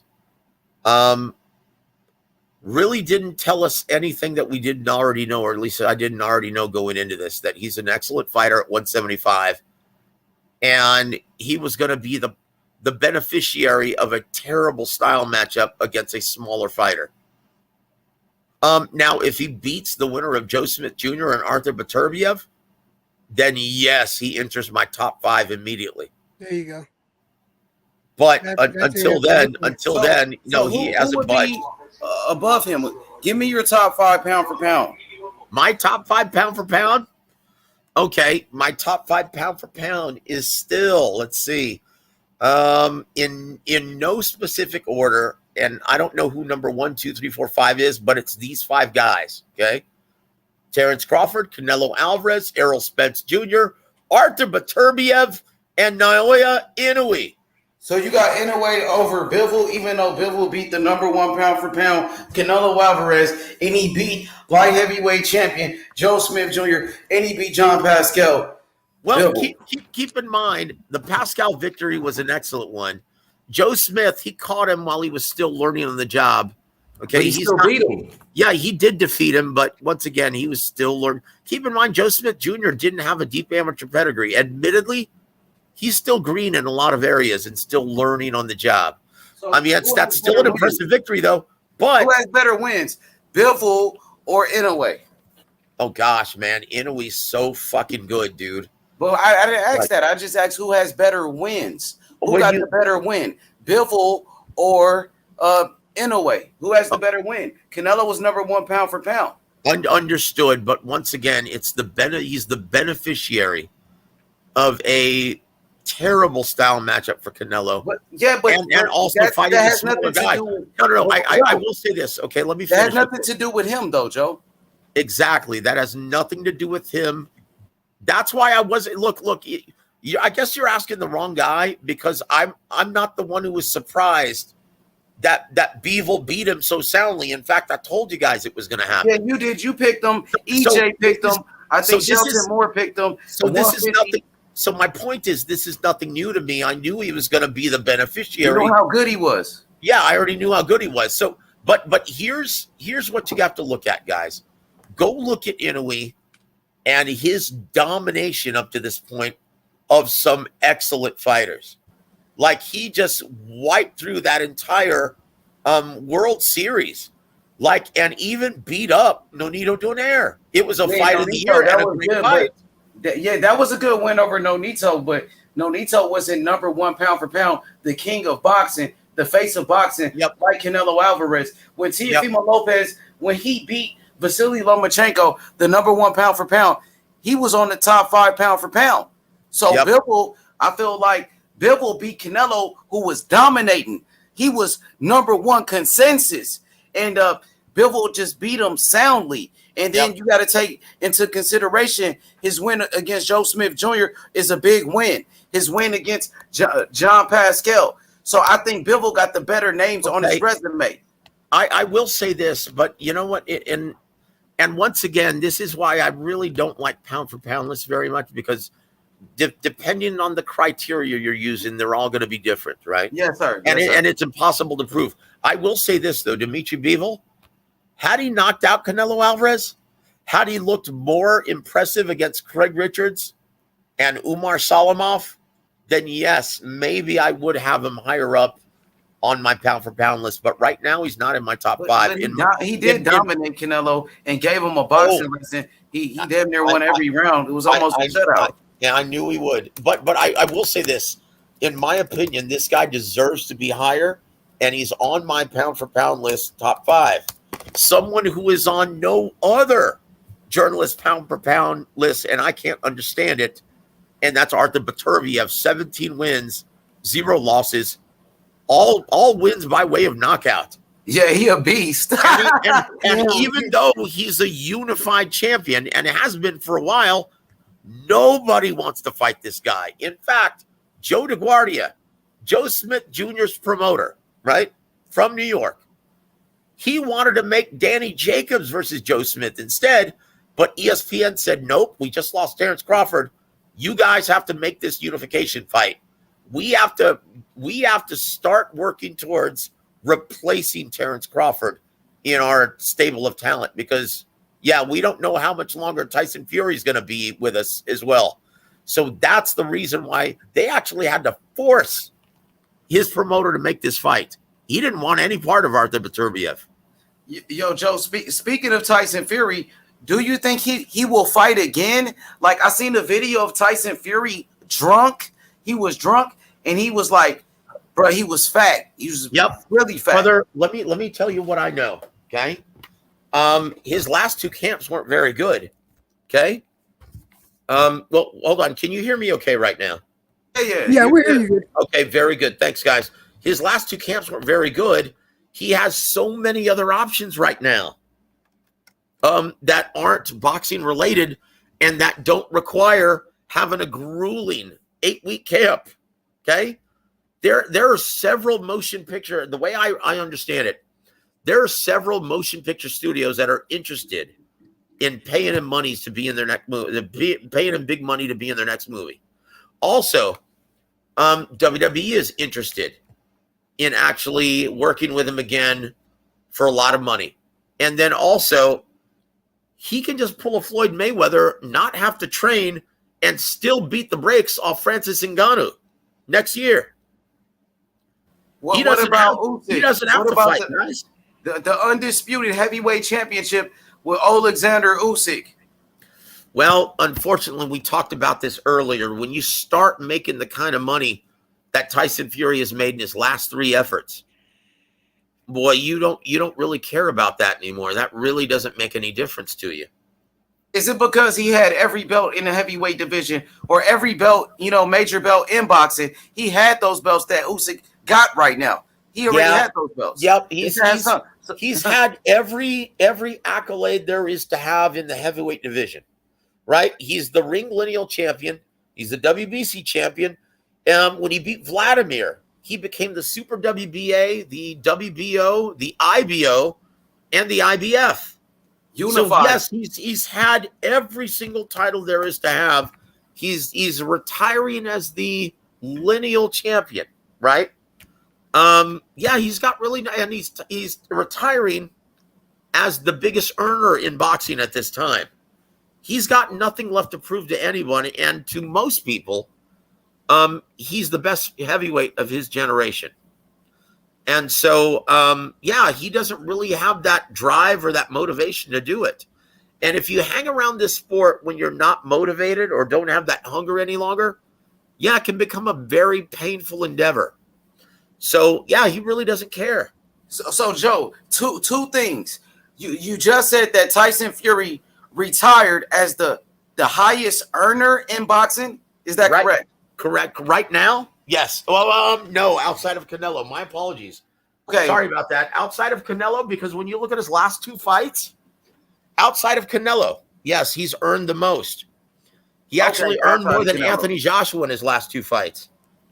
Okay. So, and another thing. So, do you feel like Tyson Fury must fight Alexander Usyk to cement his legacy in the sport of boxing? And if he retires without fighting Usyk and Usyk goes on to become the undisputed heavyweight champion, does that make Alexander Usyk the #1 heavyweight of this generation, not Tyson Fury? And I want to ask EJ that same question. That's still debatable. But yes, in a perfect world, and if I had my druthers, and once again, I'm selfish, I want to see it all, man. I want to see Tyson Fury attempt to clean out this division like Vladimir Klitschko did, like Lennox Lewis did, like Larry Holmes did. I want to see it all. I want to see someone who wants to try and be great and who wants to think about this. If he actually sticks around long enough, and once again, Tyson Fury is exiting the sport while in his fighting prime. He's only 33 years old. So in my opinion, think about all the smoke he would have to tangle with if he stuck around long enough. You're talking about possibly taking on Filip Bergovich. You're talking about possibly taking on Bahadir Jalolov eventually. What about Usyk? There's only one. Yeah, you're talking about Alexander Usyk. Once again, everyone still wants to see him fight Anthony Joshua. You're talking about, so many guys. We want to see it all, man. We want to see the undisputed fight. Most importantly, that's the fight. I just, honestly, as much as I think as entertaining and as good for the sport, as positive and as positive he is as an ambassador for the sport of boxing, and as popular as he's become, dude, I just want to see him fight, period. Anyway, but yes, of course, the fight that we need to see is the winner, Tyson Fury versus the winner of this rematch coming up. Okay. Now, let me ask you this, though, brother. Because if Anthony Joshua wins this fight and wins a decision, doesn't knock him out, there's going to be a lot of talk about a potential trilogy fight. Would you rather see a trilogy fight, or do you want the winner of in July to immediately jump in the ring with Tyson Fury? Yeah, that's a great question, man. I would like to see if he wins, man, you got to see the third fight too, though, and then the winner could fight. You know what I'm saying? Tyson Fury for the undisputed, or they could go straight to the undisputed. Either way, it really doesn't matter to me. I want to know what EJ thinks and Smoke, the rest of the guys. What y'all think? That same question. As far as heavyweight, goes, no. As far as cruiserweight, I do believe, brother. As far as cruiserweight, I believe that that Usyk has solidified his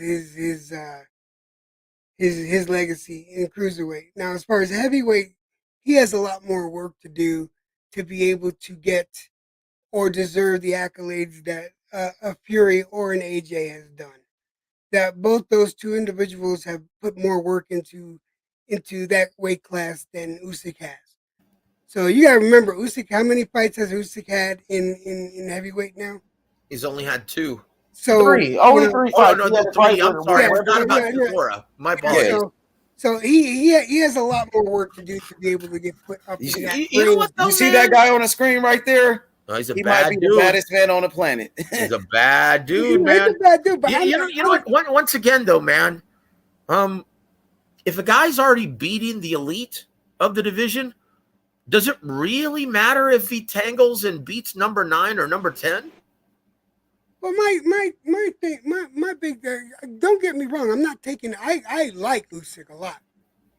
My thing is I'm looking at it clinically. All right, I'm looking at this question that H asked.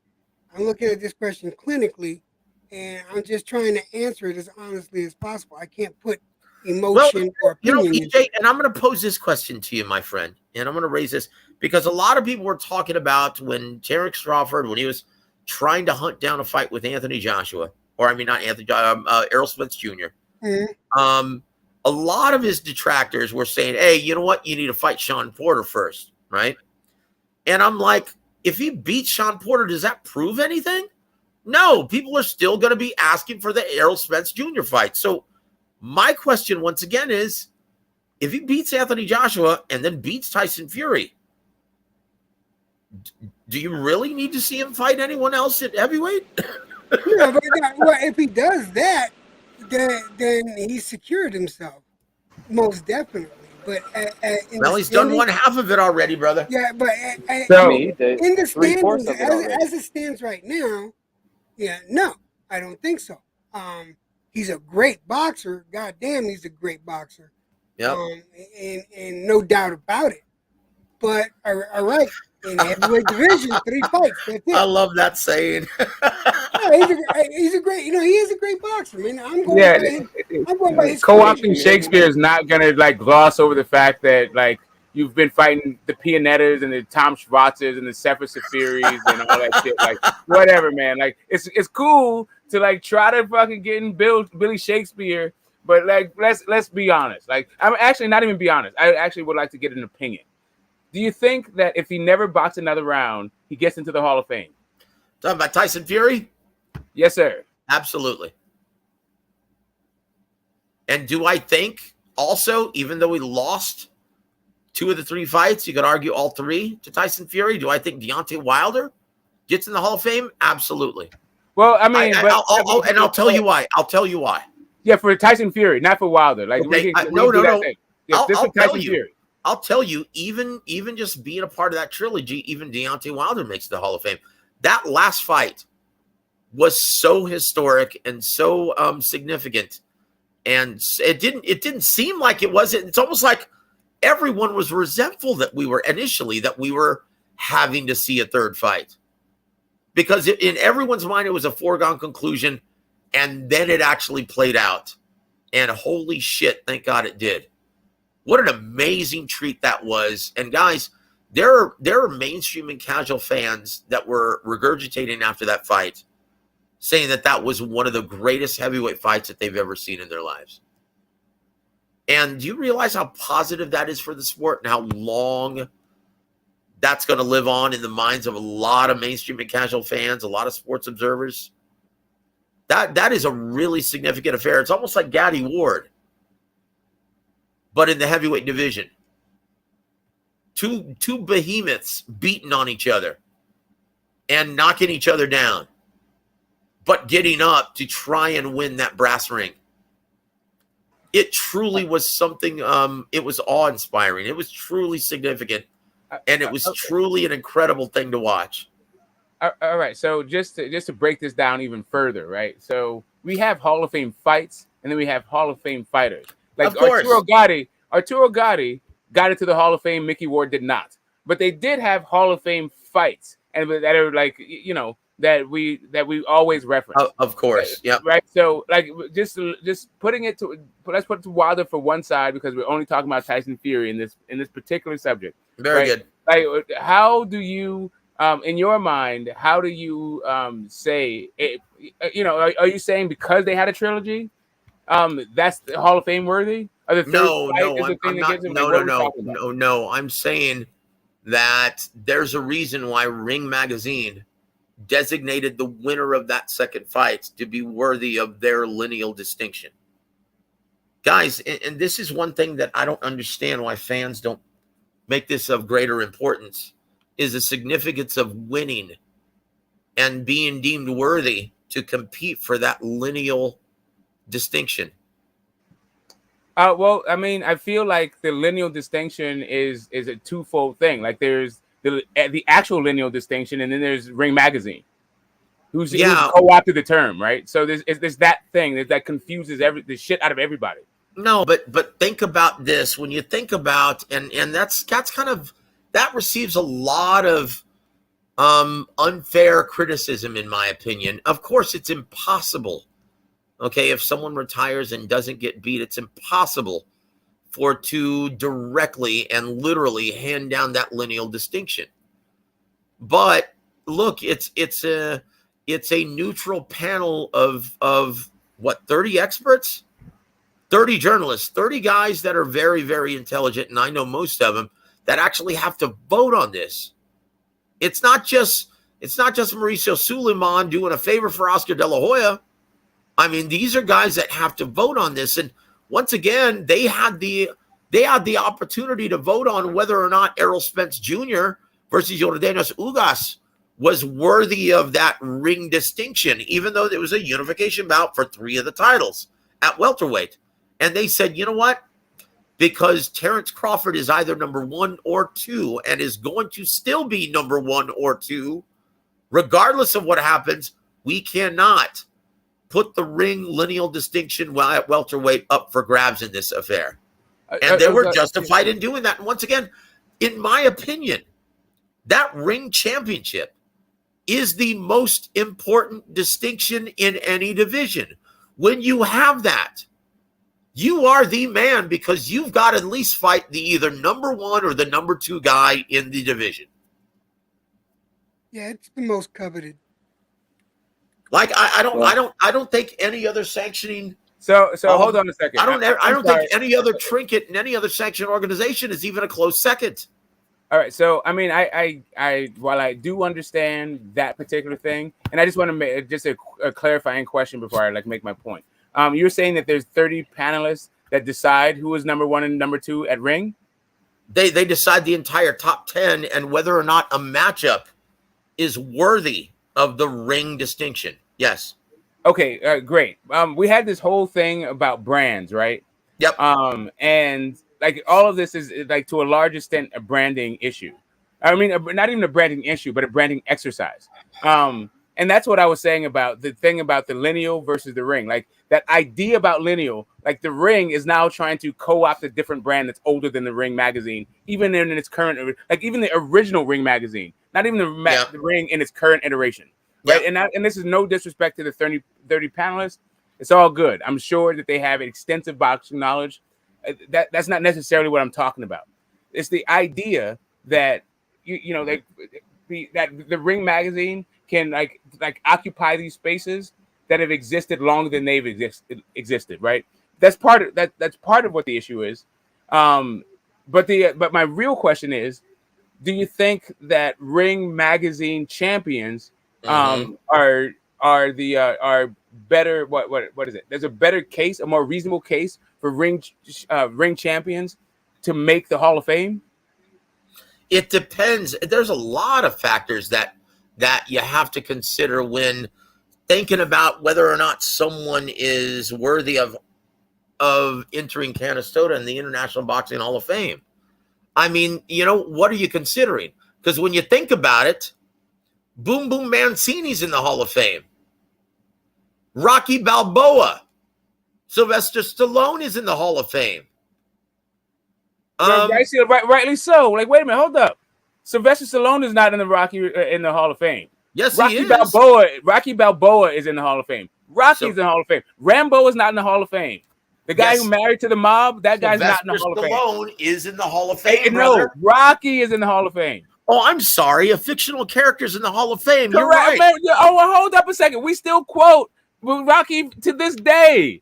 Like, yes, whole lot more. No. Look. Like, look, Rocky, hey, how is Smoke. Rocky not going to be in the Hall of Fame? Hold on, Smoke. All right, we got really far away from H's So, original Smoke, question. you're talking about justification of a fictional character in the Hall of Fame. Of course. But not Deontay Wilder? No, not even Deontay Wilder. I'm just talking about Tyson Fury. Okay. I'm just talking about Tyson Fury. We're not even talking about Deontay Wilder right now. Okay, well, how about Tyson Fury then? All right, well, what about Tyson Fury? Because Rocky put in a whole lot of work.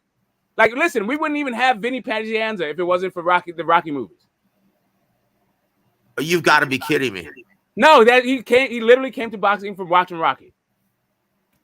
Literally. Okay. Good Lord, man. Rocky is the fucking man. Like, come on. Look. I understand. Like, Tyson Fury, look. Rocky versus Tyson Fury. Smoke. Is Tyson Fury the best heavyweight in the division? Yes, easily, without a doubt. How? Head and shoulders. How? Yep. There's another fighter with 3 belts. How? Oh gosh, man, because Tyson Fury has it all. In my opinion, this is a terrible style matchup for Alexander Usyk, and I'll tell you why. Because Tyson Fury isn't just a counterpuncher by trade. He does everything to disrupt a counterpuncher's timing and rhythm, and he has no problem taking the lead. This is a terrible, plus the size, the movement, this is a terrible style matchup for Alexander Usyk. I promise you this. If Tyson Fury fights Alexander Usyk, I don't know if he stops him, but he's going to win decisively and may stop him in the mid to late rounds. Now, you put that very eloquently, and, it sounds good. But at the end of the day, I don't like to give fighters credit for punches they ain't thrown yet. At the end of the day, we got 2 champions and an opportunity to see an undisputed showdown. And if they fight, then at the end of the day, we can see who's the best. Why would we call Tyson Fury the best fighter in the division when there's another champion with more belts and just beat the other guy that they were trying to make the huge mega fight with? Because trinkets, resumes, and records. He upset the whole division and the plan for these promoters. They were trying to have this huge fight between Joshua and Fury, and it didn't happen because somebody who already unified the division below came up and stopped the heavyweight. And now he's like, I want my opportunity for undisputed. So at the end of the day, why would we hail him the king of the heavyweights if there's another fighter who's challenging the throne? Because he is. Because Tyson Fury is head and shoulders above everyone. And he's a nightmare style matchup for pretty much everyone. I mean, honestly, can you imagine Alexander Usyk destroying Dillian White just like we saw Tyson Fury do? Could you imagine Alexander Usyk destroying Deontay Wilder twice like what we just saw? I don't think so, brother. I don't think so. I can't fathom it, right? I can see him maybe giving him trouble and outboxing him possibly, but I can't see him just annihilating these guys the way he's going through them. I can't. And I'm sorry. Tyson Fury is a nightmare style matchup because he's so versatile. He's a virtual chameleon in the ring. He can do it all. He can take the lead. He can fight you in the pocket. He can fight from mid to long range. And he can get hit and put on his ass just like the rest of them. I mean, at the You're end of the talking- day, But this is he's the thing, been on his ass Marcus. 4 You're times, talking about so your question about the other fighter that holds a certain amount of belts, right? But how many times has those belts been transitioned between different fighters? Andy Ruiz. Oh, so AJ had them. Andy Ruiz had them. Then AJ got them, and then AJ lost them to what's it called? My boy. Usyk, right? No, because they're going back and forth. Now the transition between the belts between the WBC and the lineal belt is only between 2 fighters, and it was Fury and Wilder. That was it. And why is that? Because they're fighting each other. That doesn't They're fighting make each any other. sense, Cosme. No, it does make sense because this is the thing. No, it doesn't. Those 2 fighters would have beat the other 2 fighters. You cannot say that. You don't think You Wilder can't say would have that. been That, okay? again, Wilder wouldn't beat you can say Andy that, Ruiz, but there's no proof or evidence of them getting in the ring and proving it. Yeah, it's going to happen though. But they have proven that they hold those belts. Guys, to be honest with you, I really don't see Tyson Fury coming back. I think he's gone. If he comes back, it's not going to be for another couple of years. In my opinion, guys, hold on to that thought because you're not going to see it. So guys like Marcus, yeah, he's always going to be wondering whether or not Tyson Fury really was the man. But let me tell you, yes, he was. You ask, just listen to most ringside observers who are interested in this version of the heavyweight division, and it's pretty much become a consensus. Yes, Tyson Fury. Now, once again, this is the heavyweight division. That's everything that's wrong with the sport. When you have guys anoint guys as the best without. Well, when a guy retires, what else are you going to do, Marcus? There's a reason for championships. That's the reason. Marcus, when a guy retires, LeBron what else James can you is do? The greatest player in the NBA, but until he goes against Stephen Curry and the Golden State Warriors, it gets Don't bring basketball. Don't bring basketball. Marcus, what the fuck are you talking about? This conversation is going a little bit left. Like here's the thing. Here's the thing. Right. So here's the thing. Hold on a second, Mark. Hold on a second, Marcus. Because I really want to drill down in this whole thing, and I'm asking Joseph for a reason because I feel like he has access to really what I'm talking about. And Rocky, he's in a special wing in the Hall of Fame all by himself in a fictional character. If you look at the inductees in the Hall of Fame, like the modern era, what you'll see is a bunch of fighters. Rocky Balboa is not listed. He's somewhere else with broadcasters and all this other shit. Yeah, of course. I'm talking about the modern inductees that have put on the fucking gloves, stepped through the ring, and punched each other in the face. And I understand, the trilogy. The last one was a fight of the year in 2021. I got all that right. Mm-hmm. And some guys get in, and some guys don't. What I guess I'm saying is, how is beating Deontay Wilder, Deontay Wilder in 3 exciting fights, and Vladimir Klitschko, and I guess Christian Hammer and Derek Chisora. And am I missing somebody? Like Pianetta, I guess he also fought for a title against Vlad. Oh, I don't even give a crap about that. Look. I'm just trying to say, at least he fought for a title. Here, right? Smoke. Let me answer you, brother. Okay, because and once again, the reasons why I can't stand picking apart resumes is because one, resumes are contingent, and most importantly, resumes are contingent upon opportunities received. For a very long time, Tyson Fury was with Hennessy Sports, who had 0 TV dates. And as a result, everyone was able to step around Tyson Fury. It wasn't until he became a mandatory to fight Vladimir Klitschko that he finally got that opportunity, and he made the most of it, beating him decisively. Oh, it was one of the worst heavyweight fights I've ever seen. But he beat the man decisively, the guy who was the lineal champion and the guy who had an 11-fight win streak over 9 years. Something like that. So once again, it's I can't stand when fans think it's a more intelligent way of looking at things by dissecting a resume when it's all contingent upon their opportunities received. Facts. And because of their hold on, and That's because interesting. hold on. Joe, That's interesting you go say ahead. that though.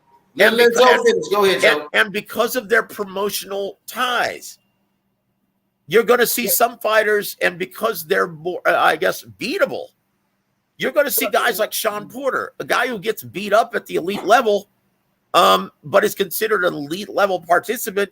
You're going to see him with a much better resume than a guy like Terrence Crawford. And why? Because he's more vulnerable. He's beatable. And he's with a promoter that has all the smoke at 47, all the willing participants. So once again, all of that contributes to your resume. That's why I can't stand that argument. Definitely. I'm not really making an argument, right? I'm not making an argument about resume, and I feel like I should give some context. Well, it's not just you. It's I know, most I know, fans, I know, what I I'm understand, saying. and I understand how you could reasonably interpret what I'm saying to go down that direction, but that's not really what I mean. I feel like the guy has he has some credentials that boxing writers feel like he is Hall of Fame worthy, and I feel like I could also make an argument for it, right? So I'm just trying to figure out, and like for me, it's like he's held every title, not at the same time, that's in the division, stuff like that. Not He's necessarily never lost. like Never lost. And a smoke, like Joe said, Tyson Fury beat Vladimir Klitschko when Vladimir Klitschko was a champion for 7 straight years. And on top of that, he was undefeated for 11 straight years and dethroned that man. When he was the number 1 heavyweight as the underdog, Fury was the underdog and beat him in his backyard. And not only did he beat him, he dominated him, right? And he did the same thing to Deontay Wilder. And Deontay Wilder was the number 1 heavyweight in boxing. He was the underdog when he beat Wilder. That's what made Fury so great. In the big fights, he dominates his competition. Yeah, look, guys, and once again, he's retiring undefeated. And, you know, it makes such a huge difference in how a fighter's perceived when they retire. Like, think about how different Roy Jones would be viewed right now if he retired after the John Ruiz fight. You would have talk about him with Sugar Ray Robinson being an ATG and possibly being the GOAT. One of the best. But now, look how lightly he's considered. Because he got knocked out so many times by because of the way he ended his career and that nasty decline that he had. Now no one he's become, as a result, probably the most overlooked and underrated talent over the past 50 years. Well, that's for the casuals. Like, for those that was around and they saw Roy Jones fight, everybody know this guy was a legend. Brother, you know what I mean? Those knockouts at the end of his career, it kind of left a bad taste in a lot of people's mouth that he got knocked out so many times by Antonio Tarver, Danny Green, and of course, you know, Glenn Johnson put him to sleep. Guys, you know? he is without a doubt, though, in his prime, probably the greatest talent I've ever seen and may ever see in my lifetime live. He was that good. He was that dominant, and he was that avoided. Like, no one wanted to fight that guy at 75. Like, no one. Even though he was undisputed, no one wanted to fight that guy. He was a monster. He was definitely a monster. Like, I respect Roy Jones, you know. I think he's one of the greatest fighters that ever lived, for sure. Like, in my opinion, that's how right now Tyson Fury looks. In my opinion. Like, he just wiped the floor with the guy who was brutalizing the heavyweight division and was 41 and 1 with what, 39 knockouts? Yeah, he destroyed Wilder. I mean, dude, and once again, you can't diminish that accomplishment of Deontay Wilder, because how many heavyweights have that kind of record? Exactly. You're right about that, bro. Like, dude, that's hard in the heavyweight division. That many title defenses too by Deontay Wilder. Yeah, that's really something. So once again, for Tyson Fury to arguably beat him 3 times and knock him out twice, that's really something on top of handing Vladimir Klitschko his first loss in 11 years and that was becoming a the big lineal ass champion. win over Like, Wilder. you know, and that was in Dusseldorf, Germany. That Wilder win was huge, bro. Yep. You know yep. what I mean? For real, so that's what I'm saying. So think about guys who have made it in the Hall of Fame or in the Hall of Fame that are heavyweights, right? Joe, because Deontay Wilder was like, he was this era's George Foreman. He was the hardest puncher in boxing with the highest knockout percentage in the history of the heavyweight division. Oh my gosh. Let me ask you something, H. Why are we having to witness Daniel Dubois versus Trevor Bryant? What you think about that fight, bro? Oh my gosh, dude. You don't like that fight? Look, man. No, dude, Triple D, he is gonna whoop this boy's ass, brother. And look, I love the fact that Larry Holmes is trying to help out Don King and trying to bring more publicity to this event. He's a co-trainer for Trevor Bryant in this event. Well, I like Larry Holmes, man. I'm happy. I love the Eastern Assassin. I'm glad he's getting some money. I think he might be my favorite heavyweight after Ali. You know what I mean? I got him right under Ali, Larry Holmes. He was Ali's sparring partner. Yep, he was the most underappreciated or unappreciated heavyweight during his reign. I've never seen anything like it. Really, and he made a lot of money. He made some smart investments. The way he was a heavyweight champion, bro. He lived the life. Like, the man was 48-0, and those losses against Michael Spinks, I thought was controversial. I thought he actually won those fights, and they didn't want him to break Rocky Marciano's record, honestly. But the man made so much money. He still got all his faculties, you know. Yeah. You know, he dominated, bro, and he lived the life of a heavyweight champion. And he was always loyal to Don King. yeah. I will say this though, man. Have you ever seen his band? Have you ever seen the Larry Holmes band? No, I didn't see it. You look it up on YouTube, brother. He actually can sing. Bro, I'm gonna check it out. Yeah, dude, it's something else, man. And the best jab in the history of boxing, I think, might be under Muhammad Ali's jab, but it was good. And he had great footwork, bro. He had great skills. Larry Holmes, bro. Yeah. You mentioned his name. I just wanted to say that because he's one of my favorite fighters of all time. The Eastern Assassin. Yep. Mm-hmm. Yes, sir. Yep, the Eastern Assassin. You know what's funny? That's when I first felt like, wow, I'm actually a boxing writer. The very first time I ever got to interview Larry Holmes. That's when I really felt like an active journalist in this business. So yeah, it's the Larry Holmes name and him personally is really something to me. Like, same with Emmanuel Stewart. You know, it's like I felt like I was, you know, a part of the boxing community when I started working for Emmanuel. You know, it's just little things like that, man. That make a big difference, you know? You're right about that, bro. And now we're in 2022, and you got a great, a great platform with Young Billy, and of course Ronnie Shields, man, possibly the best trainer in boxing. You know, and a fighter like David Morrell Jr.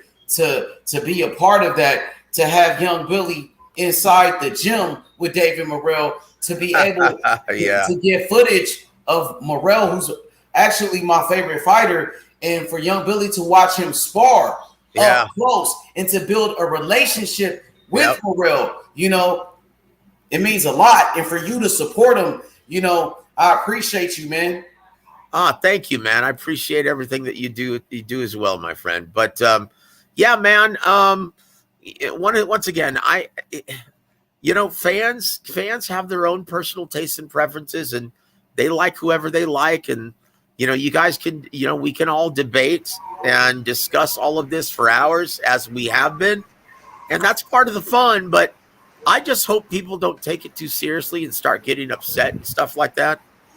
Because people got to stop being so damn sensitive, man. Yeah. No, so for me, it was more of a process question, right? I feel like, all right, so here's like the real context, the whole context of it. I understand that the boxing writers have a huge say in who gets in the Hall of Fame, and I feel like you have contact with them.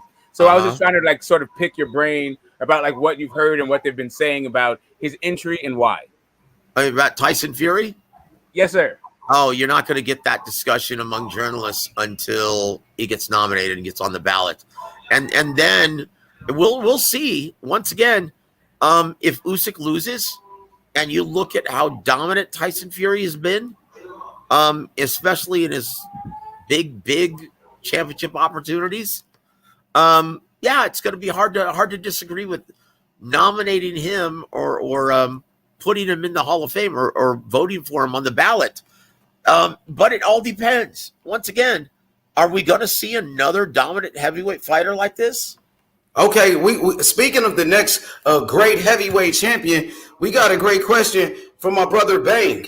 He said, "What y'all think about Daniel Dubois versus Jared Anderson?" Now, a lot of people believe that Jared Anderson, the real big baby, is the next great heavyweight champion. Even Tyson Fury said it. He's Tyson Fury's sparring partner, and Tyson Fury said he's the next champion. What do you think about that, brother? It very well could be, man. There are a lot of great heavyweight talent on the horizon. Like I said, I really like Bahadur Jalilov. I really like Filip Hrgović. I really like. I love. They're much older than Anderson. Anderson is only 22. Yeah, those guys are like 28. I also really like Cuban Frank Sanchez. Yeah, me too. All of these guys are there. There's a lot of great talent, man, coming up in the heavyweight division. But yes, Jared Anderson is right there. Daniel Dubois, in my opinion, boy, he really fell several notches when he basically quit against he couldn't continue, bro. He had his face broken. He had a broken orbital bone. Yeah, I guess so. If that's what you want to, yeah, it was. It's the truth. What you mean? Well, no, I know he had a swollen eye. But you know what? That's a fairly orbital bone. Well, that's a fairly new thing because I remember back in the day when guys used to fight through that. Yeah, but some people can't handle that though. Some people like bodies aren't the same. Some people can't fight with those type of injuries, right? That's my point. Honestly, I can see a guy like Tyson Fury fighting through something like that. I could see a guy like Mike Tyson, like Evander Holyfield, or even Hasim Rahman fighting through something like that. I could see a guy like Lennox Lewis fighting through that. Vitaly Klitschko, Vladimir Klitschko. Like, think of all the greats. I could see them all fighting through that kind of injury. Yeah, but I'm not going to say the man quit, but if you feel like he quit, you wanted to see him keep fighting, but he couldn't continue. I've seen a great champion by the name of Gennaro Hernandez, rest in peace. He had a broken nose against Oscar De La Hoya. He couldn't continue, but we've seen fighters fight with a broken nose. You know, so I'm not going to call Gennaro Hernandez a quitter because he couldn't continue. Well, no, of course not, because of everything that he had already proven leading up to that point. It's just like Jesse James Leija. Okay, in his 3 fights with Azuma Nelson, well, you can't question his heart and his physical and mental toughness, but he also quit on his stool in Australia against Kostya when he had a perforated eardrum. But I'm not going to question his heart. But I will say this was Daniel Dubois' first big test and his first sign of professional adversity, and he folded like a lawn chair. I don't think he folded, but I respect your opinion. And I feel like, you know, he went against a very good fighter early in his career, and they moved him way too fast. He only had like 11 fights, and they put him in there with a seasoned fighter, an Olympian like Joe Joyce. Background, Joe Joyce. Absolutely. That's a very good observation. He stepped up in competition, and that's what happens sometimes. You're going to lose some fights. But, I mean, him and Jared Anderson, they're around the same age. I think Anderson is younger by 2 years, or you know what I mean? So who you think wins that fight, though? That's the question. Daniel Dubois, Jared Anderson. Well, that's why I brought that up, is because of that. I think the guy with the bigger heart, or the guy who's proven vulnerable and maybe will think twice about fighting through adversity. Because of that, I think Jared Anderson wins. What about the rest of the panel? What y'all think? I got Big Baby too, but Daniel Dubois is still a beast, man. I'm not gonna give up on that dude, and he's about to beat your boy Trevor Bryant and become the WBA heavyweight champion, bro. So listen, if you're 300 pounds and throw 300 punches around, I'm never going to believe it. But I think it would be a tough load for anybody to overcome. What are you referring to, Smoke, specifically? How big Baby Miller is? Oh yeah.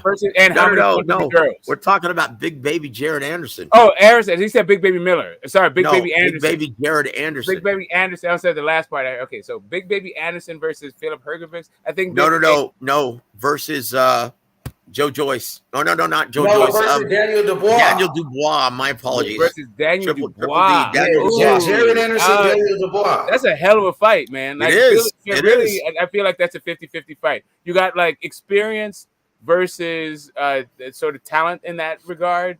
And then also a hell of a jab versus a guy who can throw a variety of punches. Yep. That's a really good fight. That's a pick 'em for me. Yep. And that's why I pointed to the mental and physical toughness issue. That's why I said that would end up being the difference, in my opinion.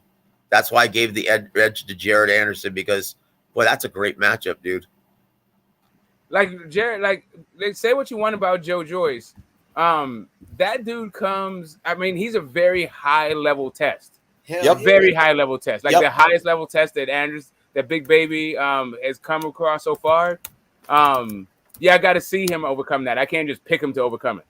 Yeah, but I think Big Baby got better skills than Daniel Dubois. He's a better athlete, but Dubois, he's strong too. He got a good jab too, but I think Anderson is quicker. I'm gonna go with Anderson. I think he's the fastest fighter. I think I like his style better, but there's a reason why they call this dude the Juggernaut. Yeah. Hey, Jared Anderson reminds me of a young Riddick Bowe. You know what I'm saying? For real, bro. Yep.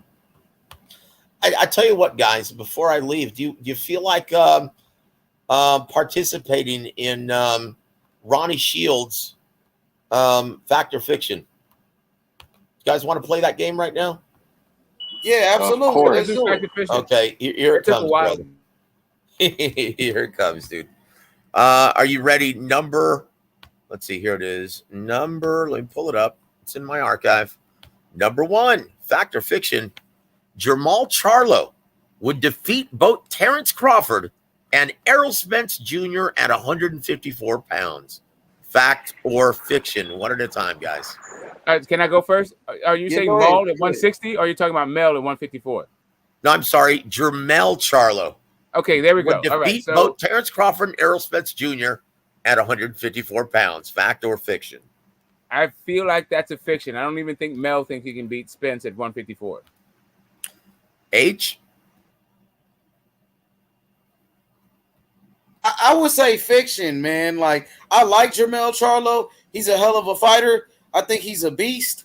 But, man, I think Terrence Crawford could give him a run for his money. And also, I think Errol Spence can, give him a run for his money. I think those are 50-50 fights. I like Charlo. I think he's a hell of a fighter. But we did see Charlo in some close fights with Castaño, the first one. Controversial fight. He came back and knocked him out in a rematch, became undisputed. And also, he took a loss to Tony Harrison, and I feel like Terrence Crawford is a better boxer than Tony Harrison. But Tony Harrison got good skills. He got a great jab, too. He can box. But I feel like Spence and Crawford are better than Harrison. So I think they can give him problems, man. I think those are close fights, bro. So I got to say fiction. I like Charlo. I'm a fan. But I think Terrence Crawford could beat him. I think it's a 50-50 fight. And I think Errol Spence can possibly beat him in a 50-50 fight. Are you very good? That is an excellent response, both of you guys. Butch, what say you, brother? Fact or fiction? No? I think he might be asleep. We can go to Marcus. Okay, Marcus, what say you, brother? I'm going to repeat this, okay? Jermell Charlo would defeat both Terrence Crawford and Errol Spence Jr. at 154 pounds. Fact or fiction? I'm going to have to go with fiction. I like Jermell Charlo. He's a warrior. I think a fighter like Bud Crawford has way too many skills. way too much skills and can pick him apart. I mean, he might be able to hit him with some of his power. And then when it comes to Errol Spence, I know he knows he can't beat him. He gets to spar with him at weights higher than 154 all the time. And, you know, from what I hear, it don't go that well. So I don't think thinks he can beat him either. Wow. Okay. So, Io, what say you, brother? Hey, yo, he might be passed out too. My boy been on mute for a minute. Well, okay. So this is the way it's going to work. You guys all share your opinion on whether you think that prognostication is fact or fiction. And then I'll give you finally what Ronnie said. Okay. So what did he say when I asked him fact or fiction? Jermell Charlo would defeat both Terrence Crawford and Errol Spence Jr. at 154 pounds. He said fact. He said he thinks Jermell Charlo in his natural division, in his fighting prime, would be great fights with those guys, but he would prove to be too much because of his size, explosiveness, and power. That's what Coach Ronnie said.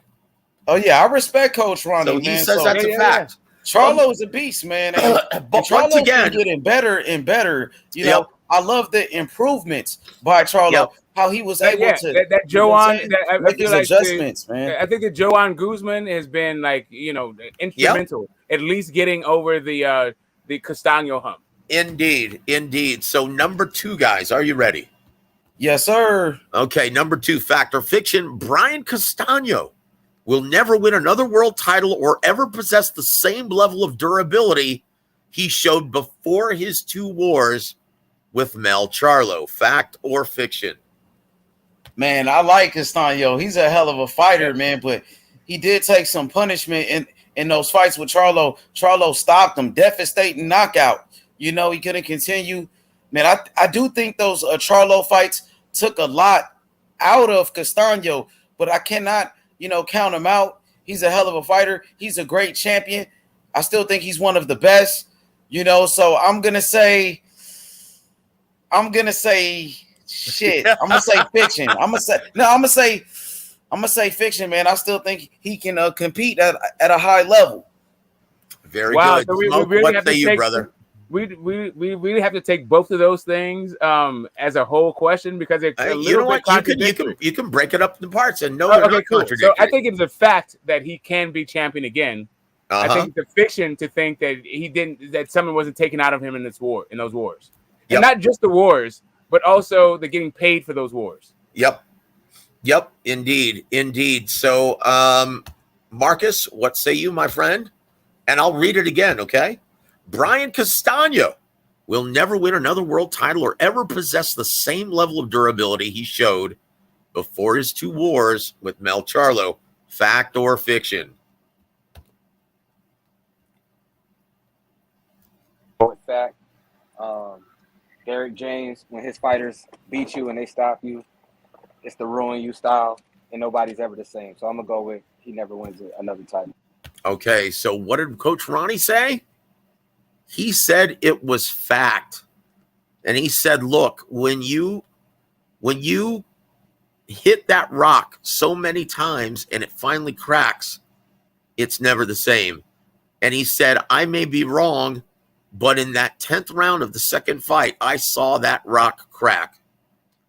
He said, in my opinion, if I were him, I'd take off an entire eight months before I ever got back in the gym and sparred. So Ronnie said fact.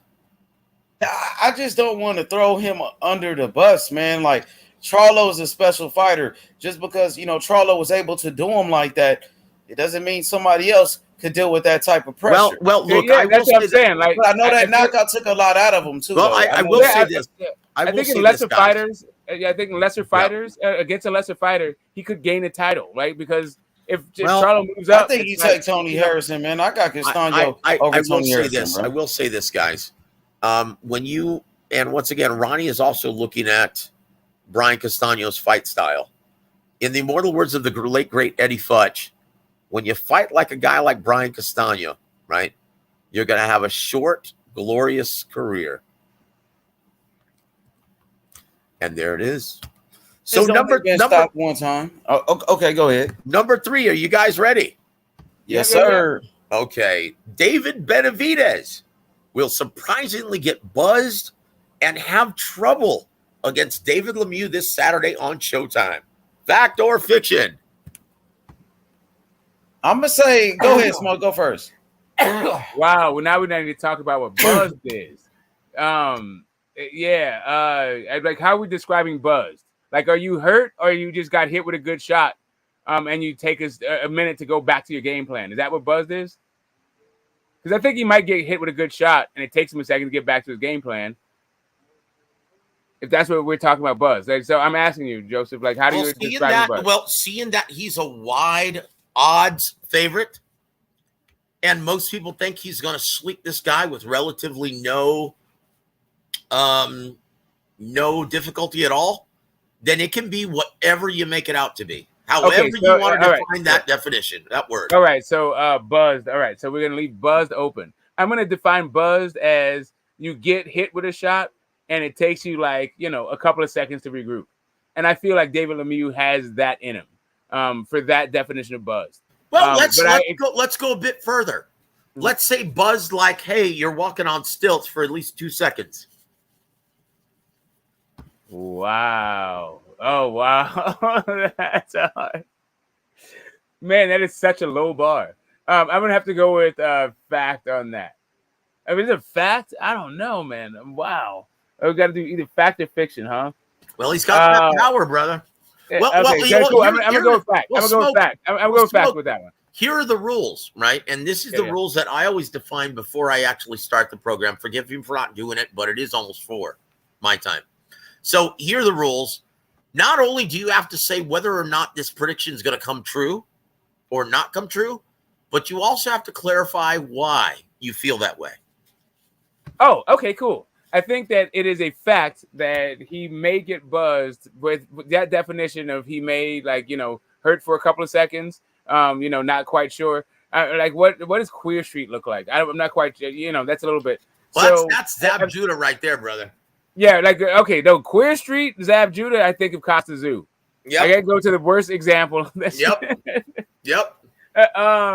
Yeah. Okay. Yeah. That's a fiction. So all right. So I feel like why the question has merit is because of David Benavidez's lack of defense and his aggressive style, and David Lemieux has been always like kind of promoted as a puncher, right? So the idea that he, as a puncher, you could exploit the weaknesses of David Benavidez and have him buzz for a second. That seems to be fact. What I think is fiction is he's going to look like Zab Judah in Costa Zoo. That is a complete fucking thing. Man, hell fucking no. Okay, well, let me ask you this. Is he going to look like Devin Haney after the 10th round between Jorge Linares?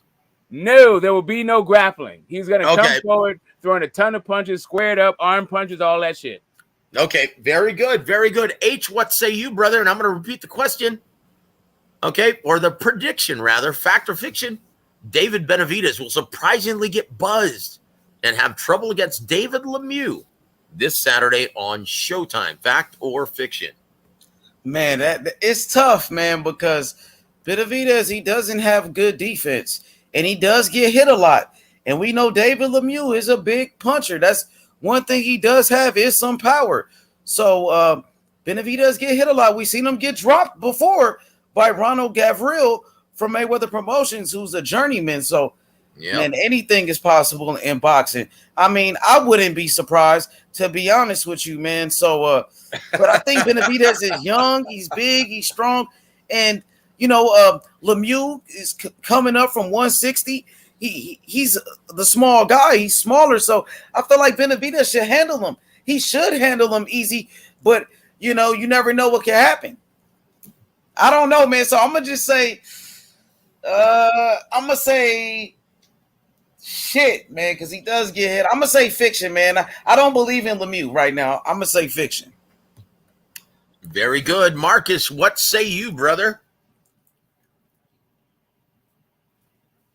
Did he answer the last one? Okay, there you are, Marcus. Go ahead, sir. Hey, sorry guys. I'm gonna go with fiction on that.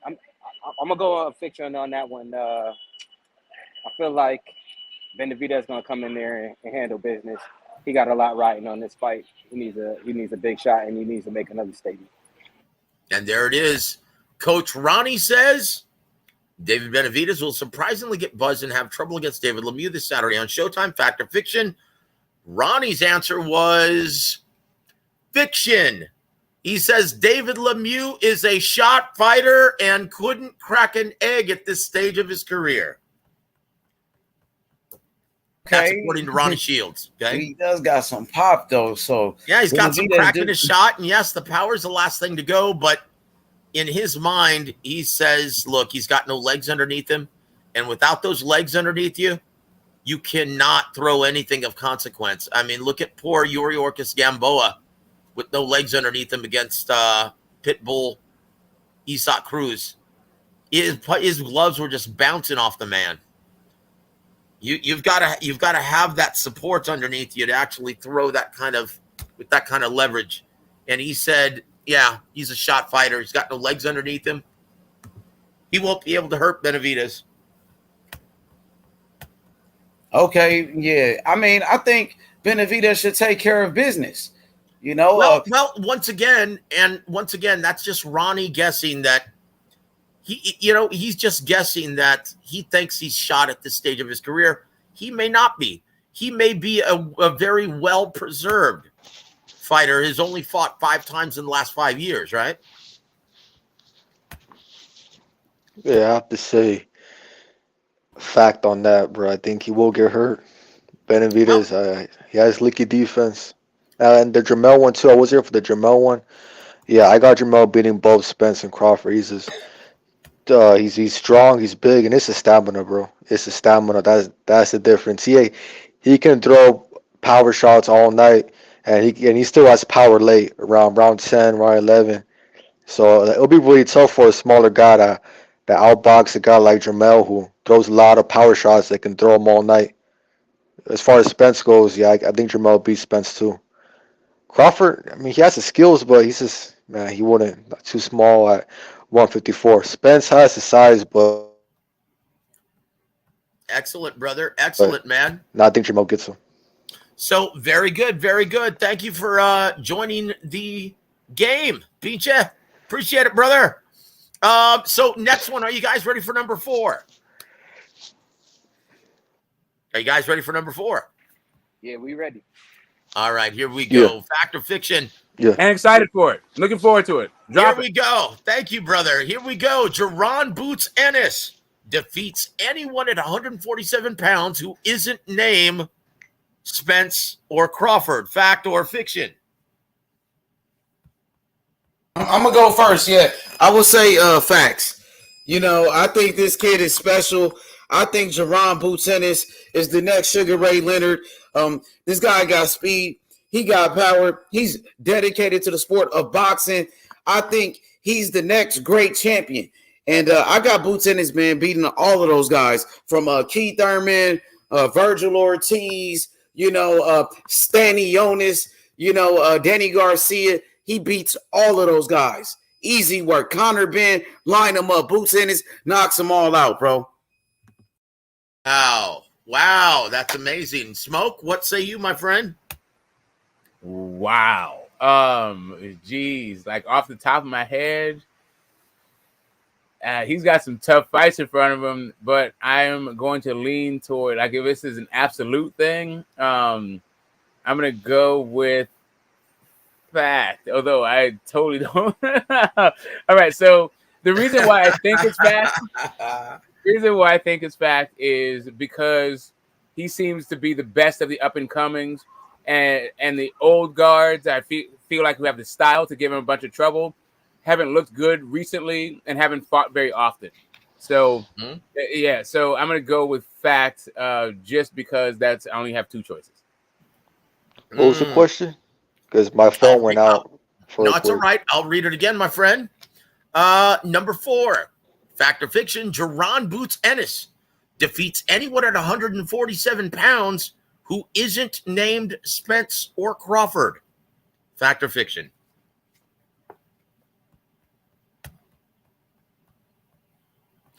Anyone? He dropped off Marcus. Yeah. Cassidy. So I think Go that ahead. he answered it fiction, but I think that it's a fact. I think that he beats everyone not named Spence or Crawford. I would like to see was it Virgil Ortiz fight him at 147. I don't think that Amontes fight will happen. Stanionis. I don't think he got anything for him either. Ooh. Too fast, too skilled. So I'm going with Boots, but I think he answered it fiction. Butch, what say you, brother? Still sleeping? Yeah, he's away from the mic. Who's Okay, next? very good. Okay, can you okay, and Io's still sleeping too, right? Okay. Yeah, I think we have to. I think we have Okay. 2 dead mics right now. So, I'll tell you. Excuse me. So, Coach Ronnie, his response was fact. He says, "Look, and even against Spencer Crawford, he thinks he's a very live dog in both of those fights as well, and he thinks that they both, Spence and Crawford, have the slight edge, but he can envision Ennis beating either one of those guys as well. He believes he is indeed the truth and the future of boxing at 47 and 54. My bad, bro. My phone went out again. I was about to say, I think, I got confidence Spence both beating Ennis if that was the question. Like right now, if it happens in a couple of years, yeah, Ennis could win. But right now, though, No, yeah, that I got wasn't Spence a and Crawford. question. Here, What let me was the read it question? again, brother. Let me read it again, okay? Number 4, Jerron Boots Ennis defeats anyone at 147 who isn't named Spence or Crawford. Fact or fiction? Oh, nah. I think a lot of guys. There's some guys I will give him trouble and beat him, in my opinion. I think he needs more experience. I think he's having so many early knockouts, and I don't think it's teaching him much. I think you need to develop your skill a lot more around that level, right? When you're fighting contenders and gatekeepers, you need to fight a bit more guys to develop that skill. I feel like I think guys like maybe even Danny Garcia, Keith Thurman, there's more experience and they can throw in between your shots and maybe clip you or some shit. So yeah, not Well, right now. No. I tell you what, that's a very intellectual and very well thought out response. Let's just hope that these old geezers from PBC don't price themselves out and we actually get to see those matchups. Excellent response, Beecha. And Coach Ronnie said fact. He thinks no one else beats him at 47, and he may actually even beat Spencer Crawford. So he thinks he is absolute truth in the future of boxing at 47, 54, possibly 60. Number 5, Devin Haney will regret not arriving in Australia 3 weeks prior to June 5th. Fact or fiction? I think it's fiction. I think David Haney arrived at a good time. And he has a lot of shit going on, but man, he's a grown man. I mean, he can handle it. I think stylistically, the style just favors Haney too much. So, man, even if Haney not 100%, I think he still beats Kambosos. It's just the styles, man.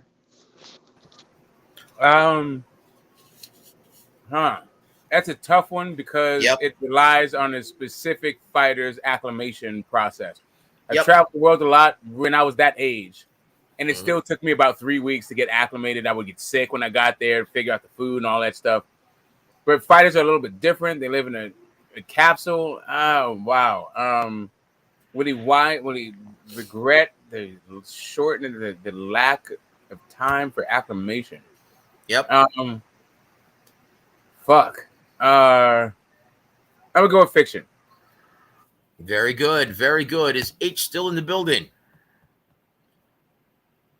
Okay, what about you, Marcus? Yes, sir. I'm right here. There he is. Okay, I'm going to read the question one more time, sir. Number 5, Devin Haney will regret not arriving in Australia 3 weeks prior to June 5th. Fact or fiction?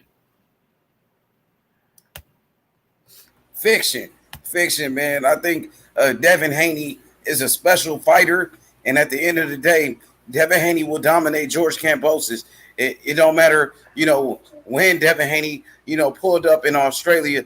I got Devin Haney beating that guy, man. Skills pay the bills, and Devin Haney is obviously, the better fighter. Kambosos is in deep, deep trouble. 2 weeks before the fight, I think that's a perfect timing. You know what I mean? I feel like, if he would have pulled up a week before the fight, then that would have been some trouble. But Devin Haney is dedicated to the sport of boxing. He's been waiting for this moment his whole life. So Devin Haney is the hardest worker in boxing, brother. And this guy is ready, brother. And there it is. I would say fiction. Big fiction on that one. Very, very sound response. Very intellectual. Very well thought out. Very impressive, H. Beecha, it's your turn, brother. Do you need the prognostication read to you once again? No. I was the first one to give my response. I said it's fiction. That's right. Yeah. Okay, my apologies. Marcus, your turn, my friend. Hey, I think it's fiction. I think Devin Haney's going to be just fine. But to answer the question, I think with Virgil Hunter you said whose question was this again? Ronnie Shields. Ronnie Shields, he's got a lot of experience, so he would probably think that it's a fact that he should have got there earlier, getting adjusted and everything like that. With the time difference, it takes a few weeks to get used to it. You can only go a certain amount of time per day. So, it could play a factor, but I think Devin Haney's young enough and professional enough that it's not going to bother him. And, he was just training with Terrence Crawford, so what better experience could you be having at a time like that? I think he's going to get there just in time and handle business. Very, very good response. And let's see if you're right about Ronnie Shields' response. Okay, the question was, once again, Devin Haney will regret not arriving in Australia 3 weeks prior to June 5th. Ronnie's response was, I hope not, but it may. In my opinion, he should have gotten there at least a month before the fight. So there's a very good chance that it may. And there it is. That was Ronnie's. So he said he hopes it's fiction, but it could be fact, is what his answer was. And there that's the best way to put it. Yeah. So very good. Honestly, all of your responses were super insightful. And let's see how this plays out, guys. It's going to take place 2 weeks from this Saturday. All right, guys, number 6. Are you ready? Yeah. Gilberto Zurdo Ramirez was seen leaving the Golden Corral in Ontario, California, just before arriving at the Toyota Arena this past Saturday. Fact or fiction? Shout out to Golden Corral. Listen, they got the best. If you ever spent any time in LA and you seen those commercials, hey, listen, I think Zurdo could be tempted by those shrimp, those battered shrimp, man. Oh, that fried shrimp is outstanding. I'm gonna go with fact. Yep, coming in at 204 on fight night. I'd say it's a big fact. Pincha, what say you, brother? No, fact. 204, that's huge. Oh, yeah, that's terrible, dude. That's just terrible. Like, how do you put on that much weight overnight? Marcus, what say you, brother? I'm going to read it again one more time. Gilberto Zurdo Ramirez was seen leaving the Golden Corral in Ontario, California, just before arriving at the Toyota Arena this past Saturday. Fact or fiction? I'm going to have to go with fact, because if it's not true and a story that good, off the top of the head, you might want to go into writing the story, to be honest with you. Oh, I am a journalist, brother. There's one other thing. Like, generally after workouts, and shout out to Rachel Donaire for letting us know that these guys are not drinking water, they're going to restaurants. Yep, that's it. It's like, look, guys, and the trainers preferred food to rehydrate yourself and to add some of that nutrients back in your body is pasta. I came to find out. Emmanuel Stewart loved pasta after a weigh-in. So does Coach Gogi. So does Coach Ronnie. They love the pasta to go eat spaghetti after you finish with your weigh-in. So wait, you said Gogi? You mean James Gogi? Yep, James Gogi. He used to be where I'm from. He used to train where I'm from a lot. I'm from South Texas, like in Oh, the you're from the valley Rio out there. Grande Valley. Right on, man. Yeah, Yeah, and he Coach. used to come out here a lot to Bad Boys Boxing Gym and shit. Yeah, I know James. Yeah, Coach Gogi's a bad dude. The little Filipino boss. Yep. Yeah. Man, I tell you what, that guy's well, you know, man. You know, Coach Gogi is he's a strange cat, but man, he's super smart, man, isn't he?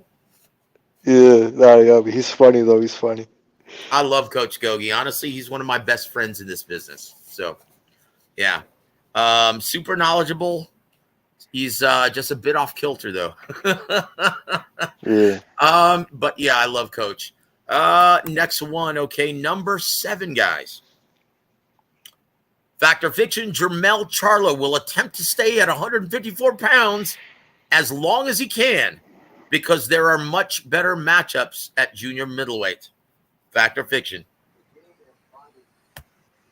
Ooh, wow, that is kind of like squirrely worded. As long as he can, huh? What do we mean by can? That's Let's it. see. That's it. So I'll read it one more time, brother. Okay. Jermell Charlo will attempt to stay at 154 pounds as long as he can because there are much better matchups at junior middleweight. I'm gonna say that's a fact. I'm gonna say that's a fact. I'm gonna say it's a fact just because we see his brother Maul is moving from 160 because there is no fights for him. That's it. Now think about, like, this is Hall of Fame stuff if he decides to stick around at 54.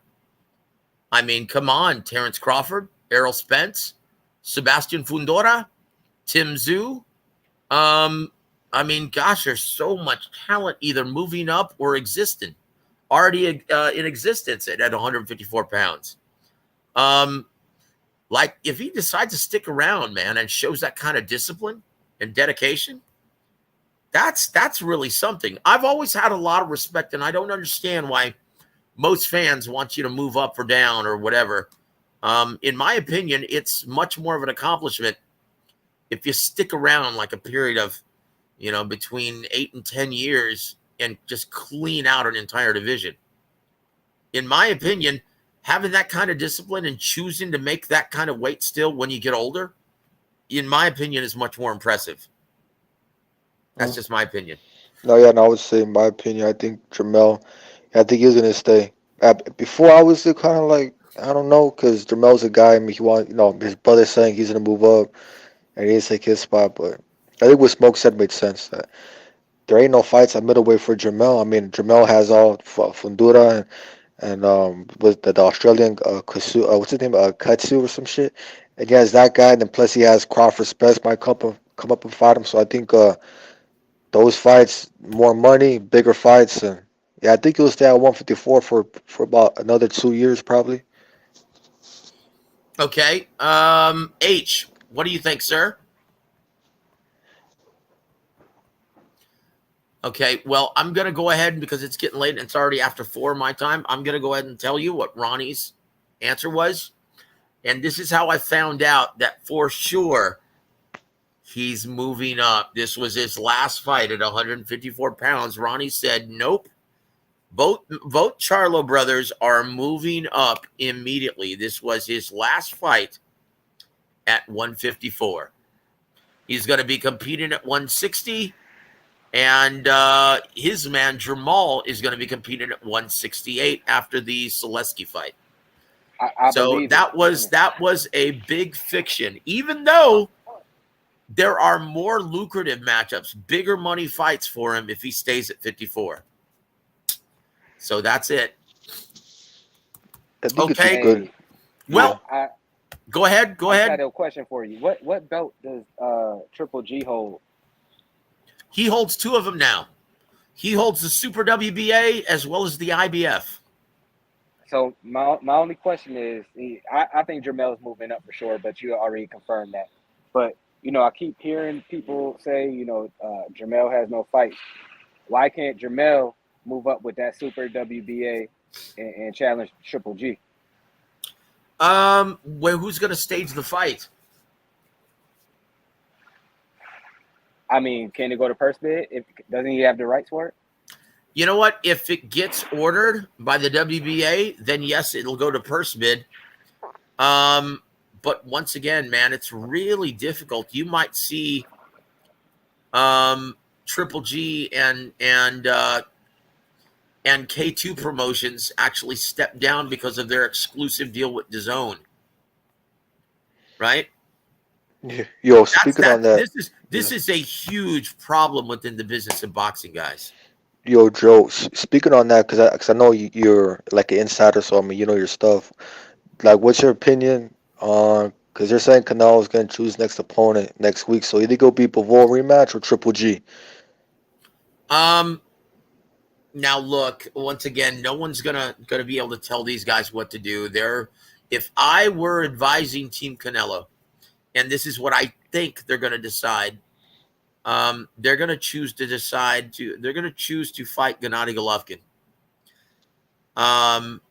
Because they really don't need Dimitri Bivol.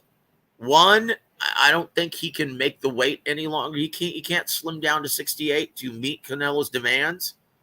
Two, he's going to be asking for way too much money now.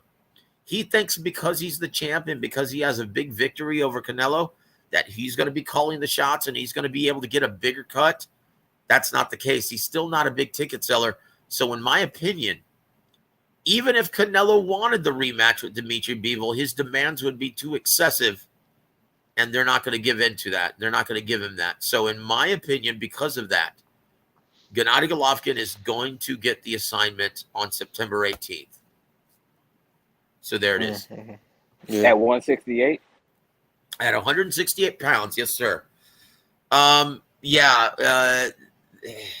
Dimitri Bivol doesn't understand that even after the big victory, even if he is the champion, it's still everyone in boxing resides by the golden rule.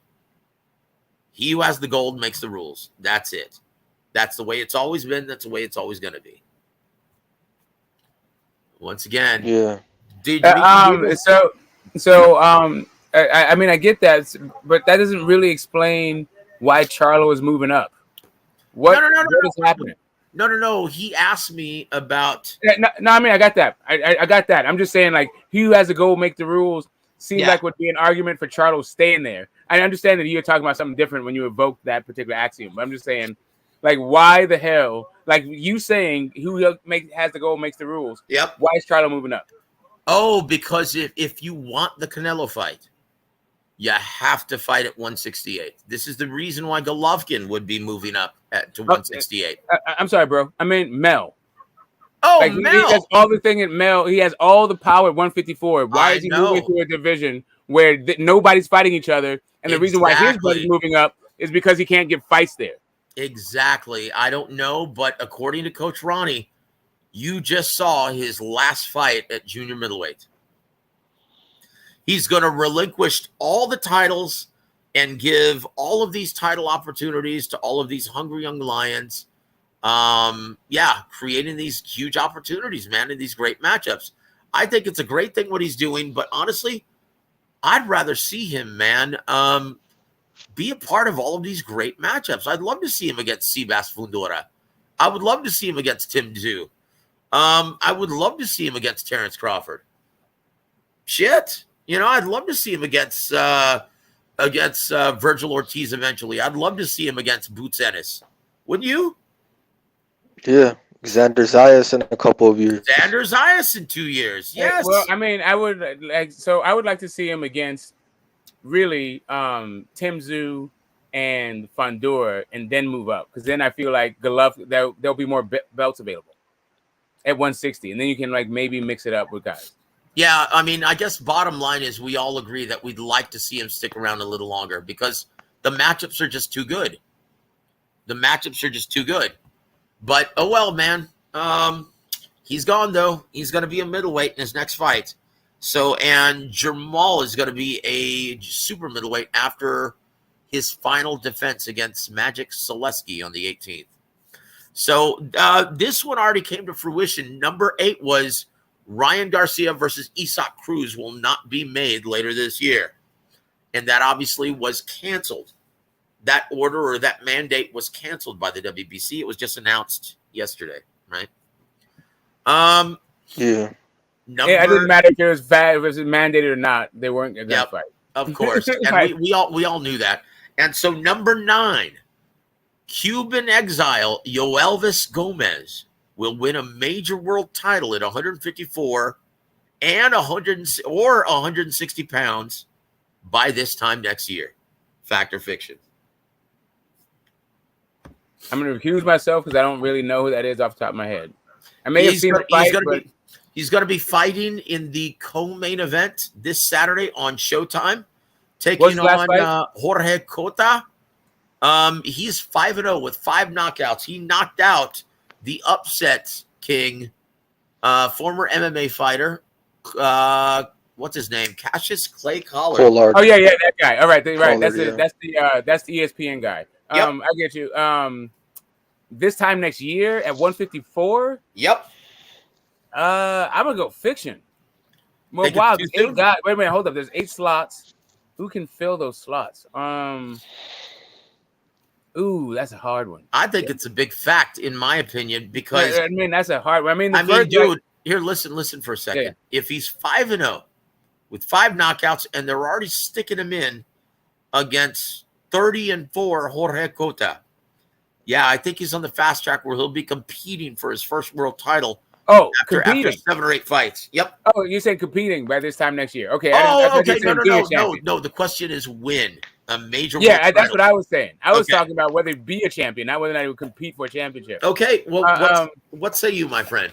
How many guys? 154 and 160, or just 154 or 160? Will Top Rank get a belt at 154 and 160 in the next year? Yoelvis Gomez.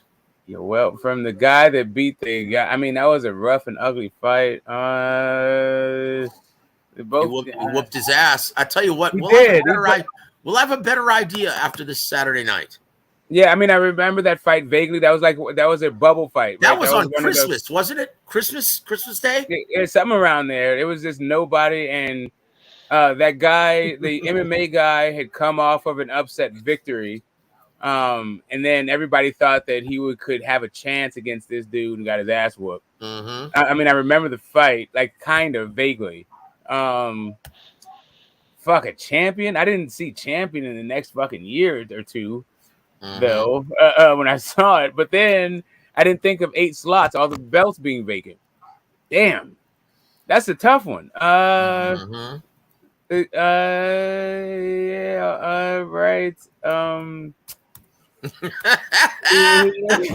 Wow. Can he win? Can he win against the likes of a Ruben coming, like reconstituting himself, or J-Rock or Rosario? Damn. Fact. I'm gonna go with fact. You know what, brother? Let's see. What does Peach have to say about this? I'm gonna go with fiction. I feel like it's too there's soon. 2. I mean, George Cota. I know Fundura fought him last year, and look where Fundura is now. So I think Cota, he's not really the guy that will take you to the next level just like that. I think. Plus, with the way, because he's with PBC, right? So they move a bit slower compared to Top Rank. They move their fighters faster. So I don't even think he's gonna be competing for a world title in a year. I like him, but I'm just being real. Yeah. Well, let's welcome Puro to the show. Puro, what say you, brother? Do you need the prognostication reread to you? You guys are talking about Yoelvis Gomez, right? Yep. Yeah, I haven't seen him fight yet, so yeah. Okay, well then we'll have a greater idea. I'll tell you what Ronnie said. He said maybe. He said if he had to guess, he would say yes because he's that good. But he said, guys, look at all the talent. I mean, you haven't even mentioned Charles Conwell. There you go. And look at all the guys who are going to be moving up from 47 to 54. He said, so that's going to be difficult, but he can see that happening because they are going to be moving him a lot quicker than most of their fighters because he's that advanced. deep amateur pedigree. Yeah. So there it is. So Ronnie says, yep, he thinks it's a big fact. He So fights the on the tank last undercard, does he? no, he's fighting this Saturday night in the co-main event of the Benavidez Lemieux fight card. Okay. I'm gonna check him out then. Yeah, he's an excellent fighter. 5-0 with 5 knockouts, and they're moving him very quickly because of his deep amateur background. Okay, final one, guys. Number 10. Fact or fiction, Canelo Alvarez just shadow boxing would draw a larger pay-per-view audience than Spence versus Crawford. Fact or fiction? Boo! That's hate fiction. Get out of here. Yeah, fiction for me as well. Woo! Look, guys. The only reason why I actually stated that was because, once again, in considering the terrible pay-per-view numbers for Spence versus Ugas, Canelo's a mainstream. He's a mainstream name. He's a mainstream attraction. Even though all of us in this diehard boxing community, we know Crawford and Spence, and we love this fight. This is the biggest fight that could possibly be made at this time. And it's the one we've been wanting for the past 3-4 years. Go ask your neighbor who either Spence or Crawford is, and they'll say, I have no idea who that is. Now ask him who Canelo is. They'll say, yeah, I knew Canelo. Bro, like, listen, there's some guys, like, you're a man of a certain age. Mike Tyson could have, like, him getting his mail in the morning could have been pay-per-view, right? Like, Canelo's not that. Like, come on, man. Like, nah. I'm sorry. I already made my thing. I don't mean to hog anybody else's time, but go ahead. No. You're good. You're good. That's what this is for. And you're right. Canelo is not nearly as big of a draw as Floyd was in his prime. Oscar De La Hoya in his prime attraction years. Mike Tyson in his prime attraction years. You're absolutely right about that. But Spence Crawford, there are two diehard attractions that most mainstream and casual sports fans have no idea who they are. That's the point, and that may be, from what I've been told, the primary reason, right, that fight doesn't get made immediately.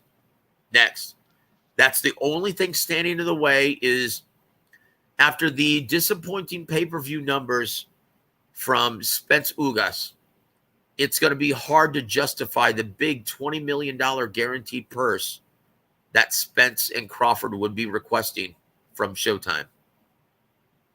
Does that make any sense? Yeah. Sort of, kind of.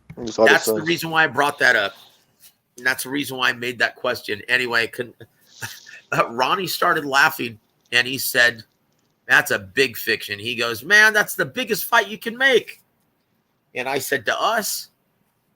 And he said, yeah, shit. Because well, keep in mind, guys, two very different realities. When you think about how we think and how everyone else thinks, it's weird. It's like an alternate universe, right? Almost, yeah, basically. So That's that's a Shakur word either. So that's a big problem, guys. Yeah. That's a big problem within the business. Yeah. I have to say fiction, like literally fiction on, like Canelo literally shadowboxing, but I will say a fact on Canelo fighting a fucking Alan John Ryder would do more than Spence Crawford. Let's be real about it. Like, you know, I'm afraid that, yeah, that's a big fact, brother. I'm afraid that is. And once again, I hate that. And I think these two fighters deserve to be much bigger attractions and to be much bigger mainstream commodities. But unfortunately, that's just not the case. Listen, I'm going to have to listen at Joseph. At this point, I got some questions for you. And they just one, not questions, but one question. Yes, sir. Are you a gigantic Canelo fan? You know what, brother? I will tell you this. I am a huge fan of what's good for the health of the sport. And anything that is bad for the health of the sport, I'm wholeheartedly against. I'm pro boxing first and foremost, and pro fighter a very distant second because of what I do, right? And so I take great pride in no one ever being able to figure out who my favorite fighters are. And that's the way I like it. I don't want anyone to know. And I hope by the way I talk, you guys have no idea. I'm getting some pretty strong indications, bro. Okay, make a guess then. Who do you think is my favorite fighter?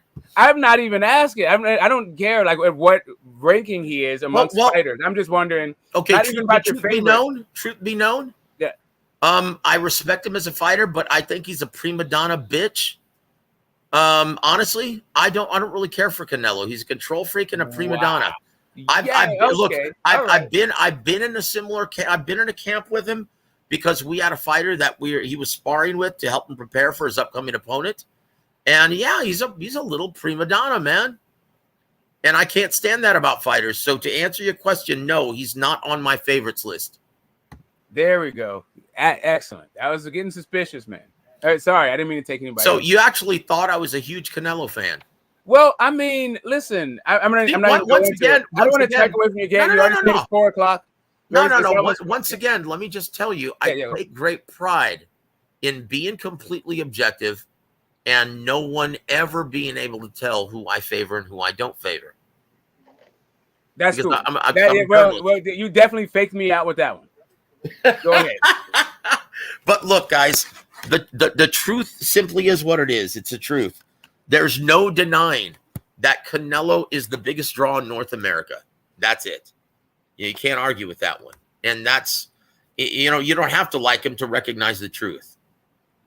I know some fans that can't think that way, but all of you guys are diehard fans that view the sport most of the time objectively, and all of you guys are capable of that. So, but yeah, I take great pride in no one being able to figure out who my favorite fighters are. And there you have it. Chocolatito's one of them, I bet. Yes, Roman Chocolatito Gonzalez is a beast. I love that guy. He's everything that's great about the sport. He's an excellent, humble ambassador that speaks softly and carries a big effing stick. I love it. He is a future Hall of Famer and an ATG. The guy is greatness. So, yes, he's one of my favorite fighters. Very good. Yeah, I have a soft spot for all of the little guys. I love the little fighters. They're underpaid, underappreciated, and they arguably put forth the best product that boxing has to offer, combining entertainment value with elite level skill. So yeah, but guys, yes, it's almost 4:30 Central Time. I tell you what, though, let's make this a regular thing. After every Tuesday night episode with Ronnie Shields, I'll immediately jump onto H Money's channel and we'll conduct Fact or Fiction. All right, let's do that every week. Make this see you next time. a ritual on H Money's channel. Okay, guys. Yeah. All right, brother. You. Well, that was fun. That was fun. Like, hey, I was on mute for a second. That was a whole bunch of fun. Even though you're fading fast, but yeah, that was a good one. Even though I'm what? Fading fast. Yeah. I don't know what time it is. Yeah, it's I'm getting a little tired. So yeah. The question 1 was a lot different than like question 6, right? Of course, man. Yeah, it started to lose a little steam, didn't it? But hey, guys, yeah, we'll do this every week, every Tuesday night after I finish with Ronnie Shields. We'll reconvene here, and I'll do the top 10. All right, brother. Well, I'm gonna bid everyone an excellent morning. Happy Friday, and you guys have an excellent weekend. And we'll talk about the fights Saturday night or Sunday night. Okay. Take it easy, Joe. God bless all of you, man. You guys have a wonderful and safe weekend. God bless you, bro. Thank you, brother. Yeah. I mean, I'm trying to see Lemieux knock Benavidez the fuck out, but it's not gonna happen. He's the dude's shot. He's too small for that weight class. Bro, you never know, bro. I mean, like, I don't know. I got a feeling it's gonna be a better fight than most people anticipate. Hopefully, it's out there in Phoenix, right? But yeah, it's in Phoenix, if I'm not mistaken. Yeah, I saw David throw out the first pitch at the Diamondbacks game. I think that's where it's gonna be. I think the fight, we got Top Rank, Janovic and shit. Janovic. Digdom. Yeah, man. You know, Janovic is good, but them fucking hipsters ruined Janovic for me, man. Fucking boxing nerds. Always on his dick and shit. Yeah, man. You can name any fighter, bro. They got some of those. I just use my It's eyes, always bro. them. It's always them motherfuckers from out there in Kazakhstan and Russia and shit. All the fucking nerds his dick ride him. Yeah, that happens a lot, bro. No, but he good. I mean, we'll see. That took some time, and it was like really fun. I'm sorry I didn't mean to hog all you guys' answers, but we saw like Broseph needed some fucking rest. Yeah, yeah. Some of the like Canelo shadow boxing gets 0 fucking pay-per-views. Get the entire fuck out of here. No, that was sarcasm. Yeah. Literally, that's why I said literally it's fiction, right? But it's but Canelo against a no name like John Ryder, like let's be real, Canelo John Ryder, does that do more than Crawford Spence? Like I don't like it's debatable, bro. I think it might do a little bit more, Like just Canelo, bro, he's known. I don't care for Canelo. Don't call me a Canelo fan. To me, he's whatever. But I'm being real. Canelo fan.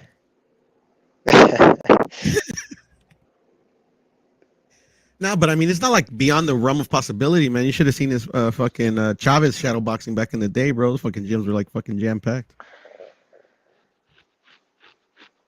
Yeah. Wait, let me ask y'all this, man. Do you think Canelo lost a bit of popularity after what happened with Bivol? Yes or no? No, I think he got more To me, popular, to be honest. No, I don't to think me, I anybody think it's fucking knows. I don't think anybody fucking yeah. knows that wasn't watching like on Cinco de Mayo. Like that here like in America. Anyway, if you weren't watching that fucker fight, then you don't fucking know and you don't care because B-Ball didn't make a name for himself and they didn't promote B-Ball at all. So, like pay-per-view on the zone, 600,000. It's the same kind of guy. It's the same number he got for Daniel Jacobs, and that wasn't fucking pay-per-view. I don't know. I don't think many people know or care. But I have to say, I think he stayed the same. I think it's the same. I don't think he lost any. I don't think he gained any. It's just the same. I feel like we probably lost a bit. I don't know. I can't speak for his fans, like his casual fans, but I think he gained more, I don't to be know. honest, bro.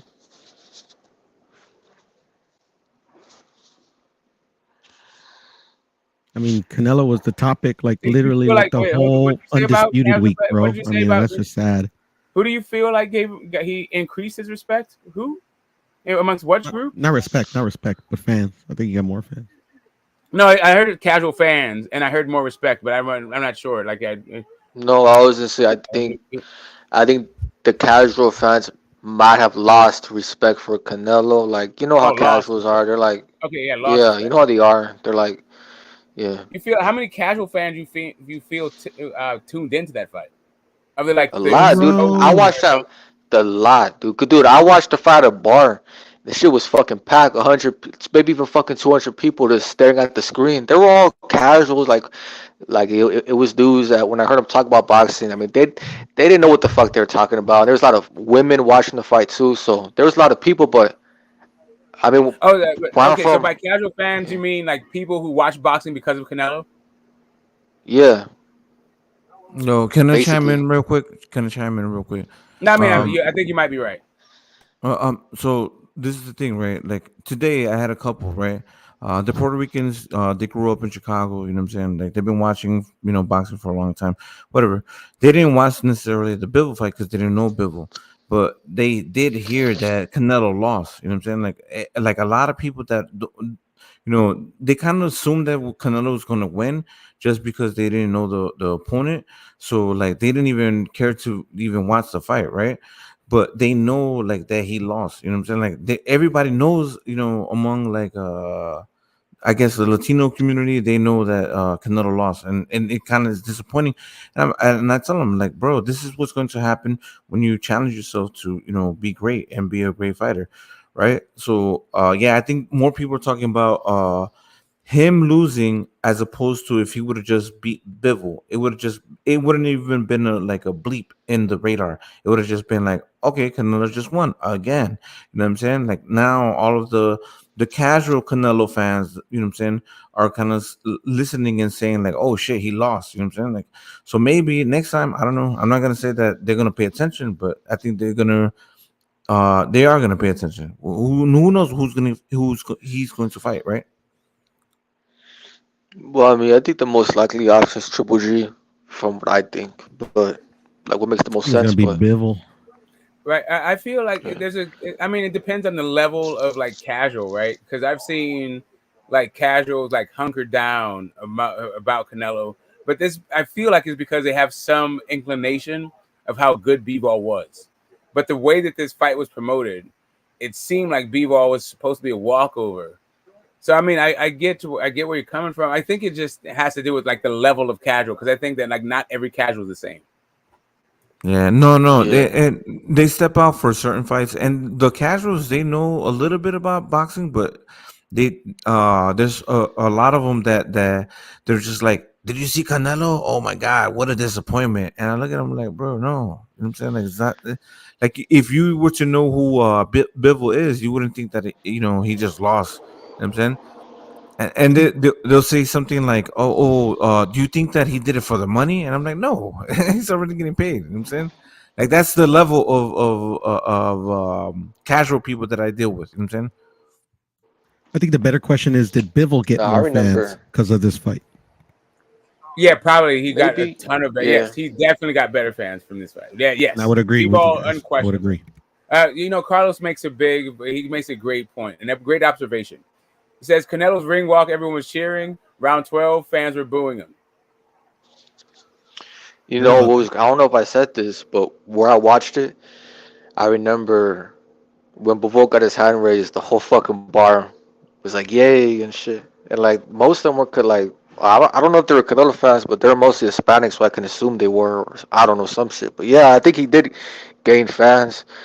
And if Zurdo and Bivol happens next, that fight will have hype in the Mexican community because people know Bivol. Now they think Bivol is this bad guy. He's a bad motherfucker. He beat Canelo, so let's see what Zurdo can do. So yeah, Bivol did gain some popularity.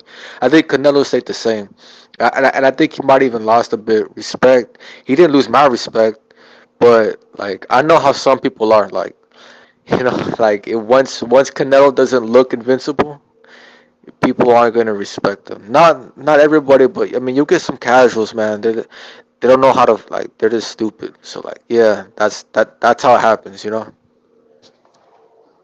I got a question. Jermel's star power, does it go up with his recent win, or does it stay the same? What happened? It goes a Yeah, little no, bit up, a Jermel. little bit. Yeah, no, it goes all the way up. I think, in my opinion, like Star? it's star power. He should be recognized as one of the best fighters in the world. He's proven to be No, that. no, I You know what I'm agree. saying? But on No, ability, no, okay. I mean, he was already that. But I'm Jermel. talking about just in sheer star no, power. no, dude. Look, I got no Jamel. He's a good fighter. Like like he's undisputed.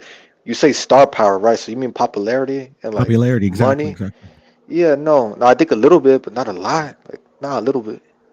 Because you know that I went to the fucking fight and that shit was half empty. Which was a fucking shame. Where was it at in California, right? Yeah, it was Pure. in Carson, But California. but And I didn't mean, they and I have? mean, like literally, like because I've heard someone was like, oh, it's because a Mexican didn't fight. Oh, because this. Oh, because that. Bro, I've No, seen no, like no, like no, no. literally fucking Bradley and Perodnikov in that fucking arena, and it fucking filled up to the gills. But didn't they have another fight in California the same night? Wasn't the other fight somewhere in They California they too? did. They had the Zordo fight in Right. Ontario, and they also like at the same venue where I was at. They also had the LA Galaxy playing at the same time How far was the Zordo from the Charlo fight? without traffic. Half an hour. Yeah, that's what I'm saying. Like, man, like I don't know if what you're gonna pick. You know what I'm saying, because like, man, you're getting a lot. you're getting 50-50 the audience, you know what I'm saying? And how packed was Zordo fight? The Zordo fight though. I don't know. I wasn't there, but just in my head though, like I mean, would you go to see Zerto versus a nobody or an undisputed fight? I mean, I'll be on the undisputed fight. I'll be all yeah, over right. But I fucking mean, Charlo. Yeah, what the fuck are you obviously talking about? they Yeah. picked either the soccer game or the Zerto fight because that shit was fucking not full.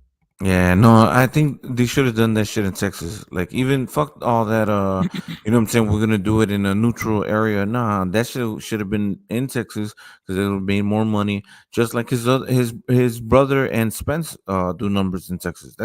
Honestly, that's what should have happened.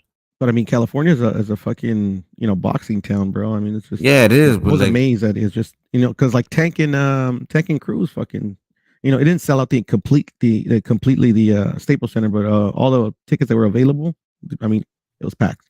yeah, but Jermel can sell in Texas, you know what I'm saying? And I don't think he can sell like in pay-per-view, but he can sell in Texas. You know what I'm saying? Mm. Yeah, I think so. I think so. I mean, I hear you, man. It's unfortunate. Yeah, no, but we can't dwell on that shit. That shit was an amazing fucking fight. It's No, just it was great. like people are not, man, like they're not catching up to the fucking these great fights.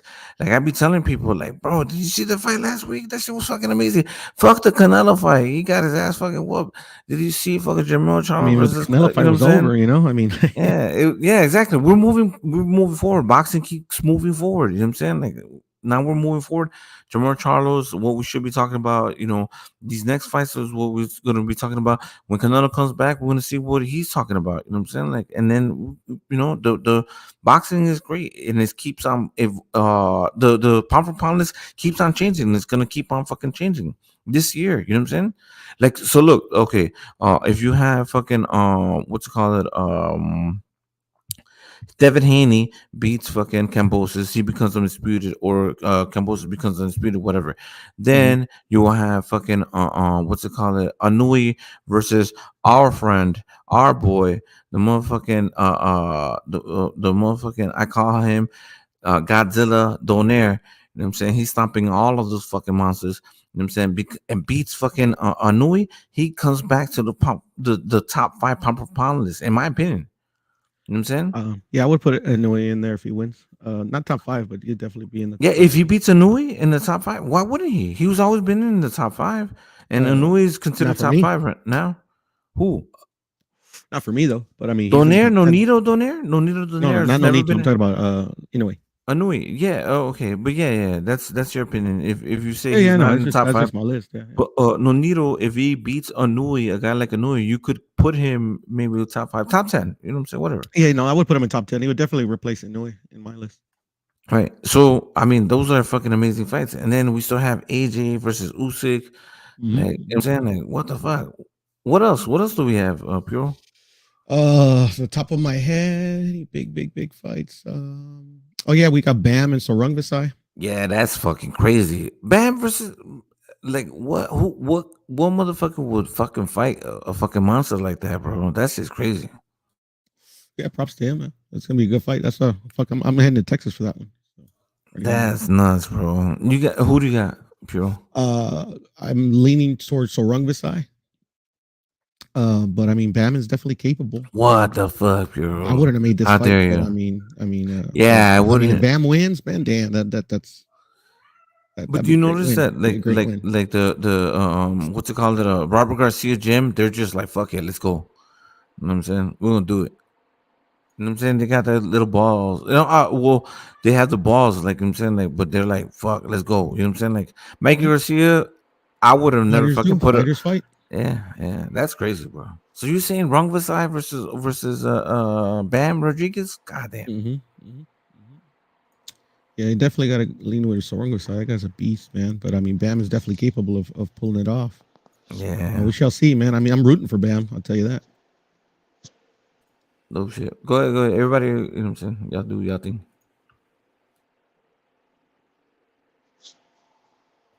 Peaches Los, you were gonna say something. No, I think my mic was just making noise or some shit. But nah, it's whatever to me, man. Rumpusai, who? Bam. 115 or some shit, right? I think so. I don't know, man. Yeah, I don't know if I'll watch it. It's not really my weight class to watch. What, you're saying you dude? didn't It's like those gonna weight be classes too much. war. It's gonna be war. It's gonna be crazy, bro. That's nasty. I'm trying to see Berlanga and Angulo, bro. That's a good Berlanga Oh yeah, Angulo. that's gonna be a good one, I think. Angulo comes forward, so Berlanga Berlanga can't Angulo? box. Yeah, Romero Not Angulo. Yeah, not the Mexican guy. It's the other one, Alexis the one Angulo. that Berlanga fought last Yeah, year. So that guy comes forward. So yeah, no, he's good. He's Berlanga, good. yeah. So Berlanga can't box, bro. But if you come to him, he has the power to knock you out. So I can't wait. That's a good fight. I beg to Yeah, differ. I think he can box. He has chosen not to lately. I mean, well, in his career, because to me he's in love with his power. yeah. Let's get back to basics, bro. I mean, he's like a fucking decorated amateur, bro. So the guy can box. Hopefully he can get back to his boxing roots. Yeah, I mean that's they need to tell his stupid ass instead of fucking like wearing all that shine and shit, man. Get back to the gym. So who do you got between Rolly Romero and Tank Davis? Who do y'all got? Tank. All the way.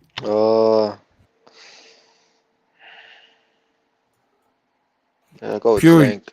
But I like Rolly. But yeah. You know, Puro, Tank made TMT give him this fight, right? You know what I'm saying? He chose Tank Davis. You know what I'm saying? He's the new face of TMT Promotions. Because Tank is gonna Rolly Romero. Because Tank is not gonna be what you know what I'm saying? He's talking about not being Hold on a second. with Who's the new TMT. face? Who's the new face? Rolly Romero is the face of TMT Promotions. Yeah, he's the new face. He's about to get his fucking face rearranged. Like, Hey, then what? but guess what happens after that happens? Yeah, is he still the new face? Like right now, Tank is the face of TMT Promotions, not No, Rolly. he's about to They're leave fighting them. each other. How in the hell is he supposed to be the face after that? Because he's gonna leave. Tank is his last fight, according to his words, is his last fight with TMT, and they're gonna So negotiate. what you're doing is you're making fun of TMT Promotions with this take of yours. Well, who's the Why would other best? Why would Isaac Cruz be? Why would Rolly be the get face the and not smoke. Isaac Cruz? Hold on, but get the smoke. What other fighters with TMT besides Tank and Rolly? So if Tank is Did you not leaving, just hear me then say Rolly Isaac is the Cruz? new face of Did you not TMT just hear me say Promotions. Isaac Cruz? No, he's not. He's with Manny Pacquiao Promotions. Get the smoke. Get it right. These facts. Get it right. Manny Get the Pacquiao smoke. Promotions. Manny Pacquiao Promotions does not Isaac exist. Cruz is with Manny Pacquiao Promotions. Yes, Yeah, Manny Pacquiao Promotions does not exist. In your make That's what believe we're just world. talking about. Like it doesn't exist Why don't anywhere you outside go the Google Philippines. it? Like what? He Stop fights arguing. on TMT cards. No, he fights He does. under Showtime, under PBC. Yeah, on Promotions. TMT cards. Not with TMT. No, he doesn't. No. Okay, Stop so it. hold up. So let's take a look. But Because like I feel like So TMT you're saying cards that doesn't maybe matter we have though. interesting facts. Maybe because I just So heard TMT about how Isaac Cruz was a TMT. Isaac fighter, Cruz so- is with TMT, right? Okay, right. So he's not with Manny Pacquiao Promotions, and he's not fighting under PBC, and he's not fighting under Showtime, and then What somehow are you saying, TMT. dude? All we're talking about. I don't need to go around the bushes with you, dude. It's either it Manny don't make Pacquiao sense. or TMT. No, so Rolly It's not Romero even is the TMT. It's not new even a face of promotional group. It's TMT Floyd Mayweather Promotions. Promotions. Stop it. TMT is not even a Wait, thing. Like Wait, Cosmic, hold on, Cosmic. Wait, get the smoke. You That's said not- just because he fights on the TMT undercards, he's with TMC, right? Well, first off, it's Mayweather Promotions. Like TMT is a whole fucking lifestyle brand, not even a promotional company. The promotional company is Floyd Mayweather Promotions. Right? Okay. So is he with Floyd? Okay, is he with Floyd? Is that what you're saying? Isaac Cruz, he's with Floyd. That's what I was hearing earlier, and I heard, and from the last 3 fights, I thought that's what was happening. So, like, Because he's on the I undercards? was hearing Joseph talk about how Isaac Cruz is the only guy at Floyd's camp. So let me take a look, so we can clear all of this up. And Yeah, also go ahead, from go Rachel Donaire, she was saying that Manny Pacquiao as a corporate entity does not even fucking exist outside the Philippines.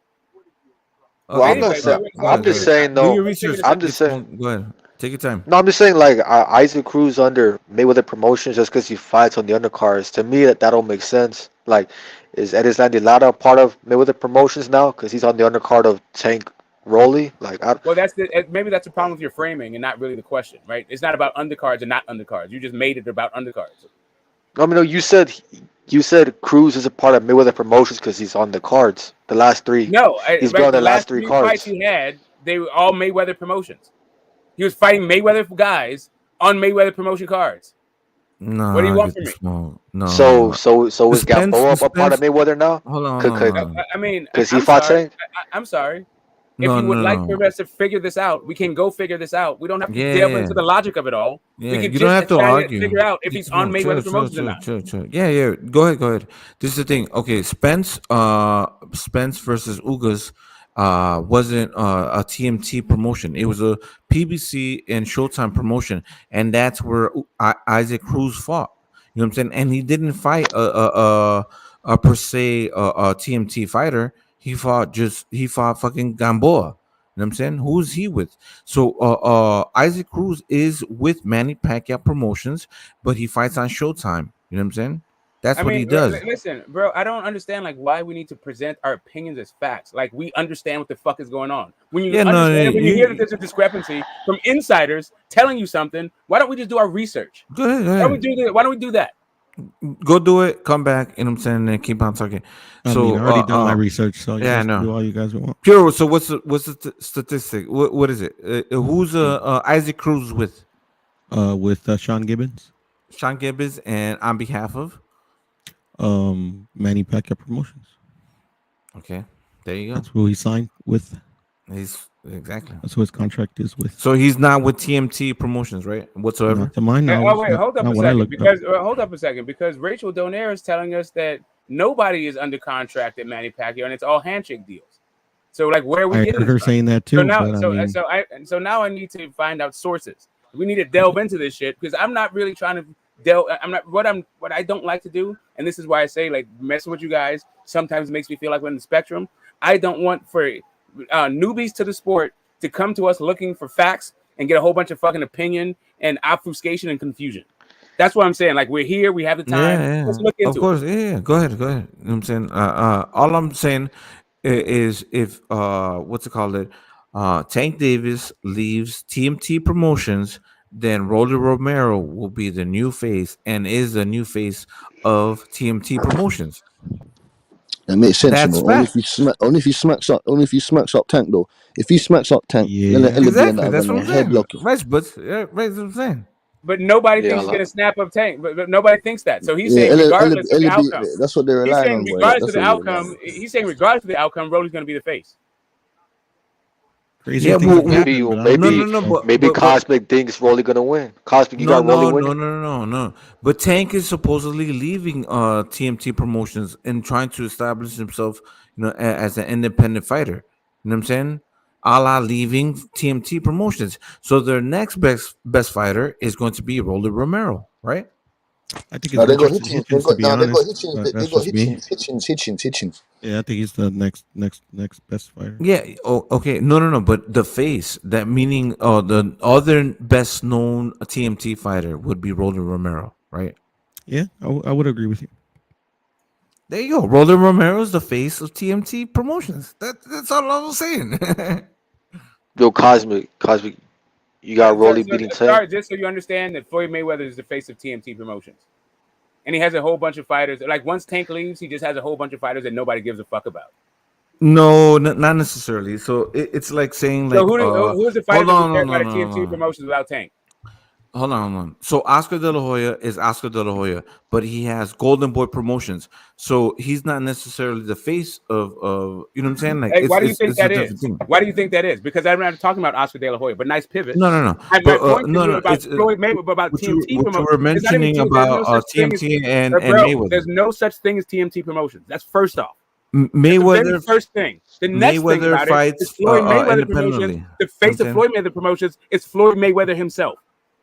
Do you want to understand, like, without talking about how Golden Boys run, we're talking about how but it's not on a professional level, though. It's like if Tank leaves, then what? Floyd is fighting on Floyd Mayweather and a whole bunch of fighters who don't give a fuck about. Not on a professional level. Floyd's not fighting on a professional level. We're talking about TMT and his professional team, I don't not know Floyd who he is. You and the Mayweather. voices in your You know what head, I'm saying? like No, you're just talking yeah, about you. it's okay. And for real, the face Okay. of Keep arguing. Go ahead, go ahead. That's okay. the face of Mayweather Promotions has always been Floyd Mayweather, and the only person that even challenged that has been Tank. So if Tank leaves, what we'll have is Floyd Mayweather's the face of the company, and no fighters that we care about. This debate's trash, bro. Who gives a fuck? But yo, Alonzo I don't Rodriguez know. saying Like I this is don't. just to talk shit about the trash roster of Floyd Mayweather Promotions, I guess.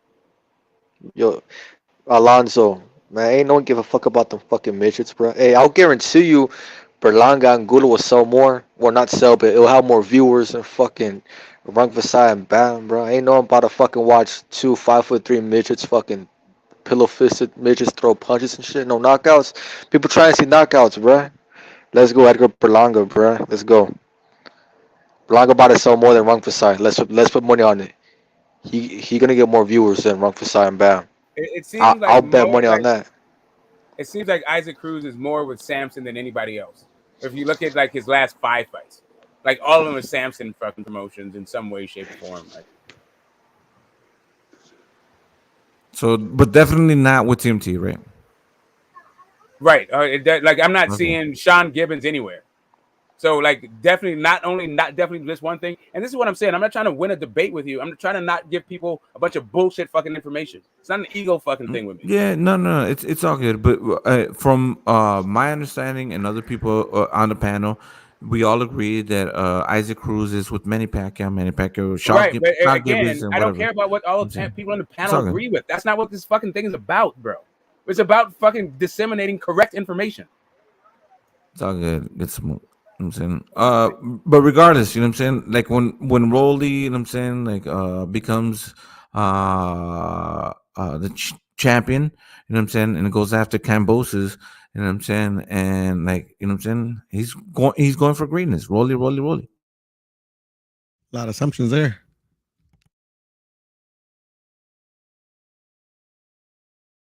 Hey, I respect your pick. I like Rolly, bro. Rolly. People say he can't box, and I agree he can't box, but I like his mentality. So yeah, I bro. think he's funny. Bro, That's about it. yeah, he is funny. I hope, man. I think he's gonna lose, but I hope it's not too bad, so like he can still come back. Cause I think his personality is good for boxing. He's funny and shit. Talks a lot of shit. Just So for me. I went out. I went out a few fights to like even obscure promoters. There is no Sean Gibbons or Manny Pacquiao like really anywhere in this fucking thing in this guy's thing, which makes me think that like Rachel probably is keyed up on this. But we do see like Leonard Ellerby shows up on a couple of different cards. If he doesn't really exist, Sean Gibbons and stuff, why doesn't fucking Isaac take that Ryan fight? Is it? Do you think that the reason why the fight doesn't happen is because Isaac isn't taking it? No, of course not. But I'm not talking about Isaac per se. I'm talking about Sean Gibbons. No, I'm saying like, why do we think that it's like Ryan is out here giving offers that Team Cruz is not taking? Because of Sean Gibbons. No, I'm saying like, what is it about Ryan Garcia that makes you think that these are offers for anybody to take? Sean Gibbons, Leonard Ellerby, Manny Pacquiao. Like, what makes you think that these are like offers out there that like this team isn't taking? Because what else do I have to go by? Ryan Garcia being full of shit. I don't know. I saw an interview with Pitbull Cruz's dad, which is his manager, that said that he received 2 offers from Ryan Garcia's camp to take a fight, and they were advised by Sean Gibbons not to take them. Oh, okay. So hold up a second. Now there we go. Now we're drilling in. That's what I'm talking about. All right. So you're saying that you saw an interview on what platform, so we can be on the same page with this info? I forgot if it was TV Boxeo or was it? I think it was TV Boxeo, to be honest. All right. So we may. And this wasn't this go around. This was the other go around. So they're saying that since there's no contract, so there's no apparently paper trail to this. It's all word of mouth, which actually supports what Rachel's been saying anyway. Deals and word of mouth. But let's say he has one of these, things, right? And apparently Sean Gibbons is the guy turning down offers from Golden Boy. Correct. Thank you. All right, Yeah, cool. So I've been saying that from the get. Smoke. All right, no, that's cool. Pitbull Cruz himself.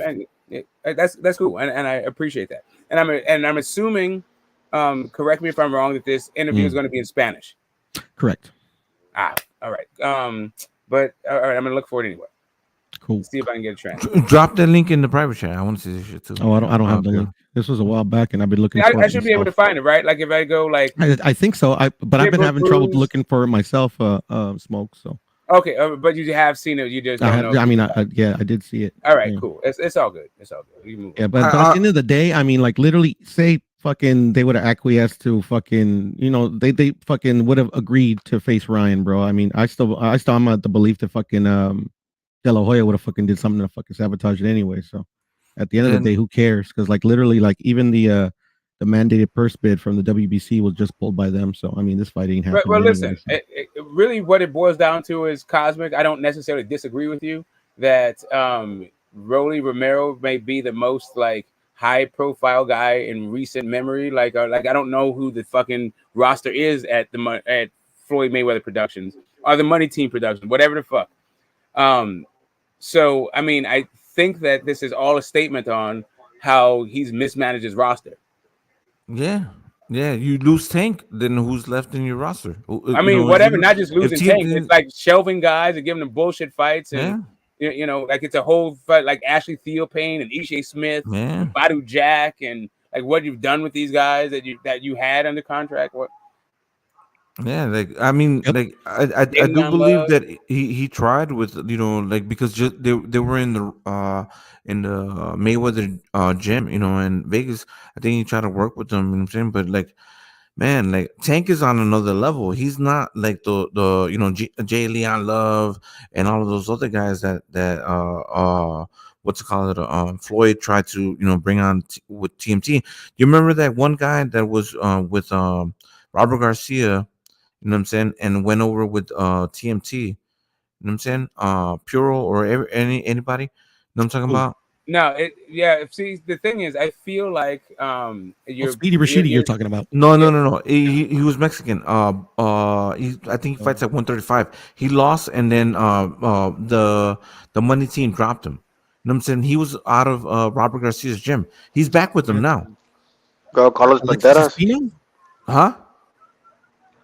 Carlos Banderas or some shit? No, not him. No. Anyway, it doesn't really fucking matter. The point is, fuck this debate, you can bro. figure it out. If you can get the name. The point being, though, is it's not really about the fighters and the Money Team try to manage. It's the way that they mismanage guys' careers. And apparently it's because, from an insider, Mickey Bay, is because Floyd does not really want anybody to surpass him.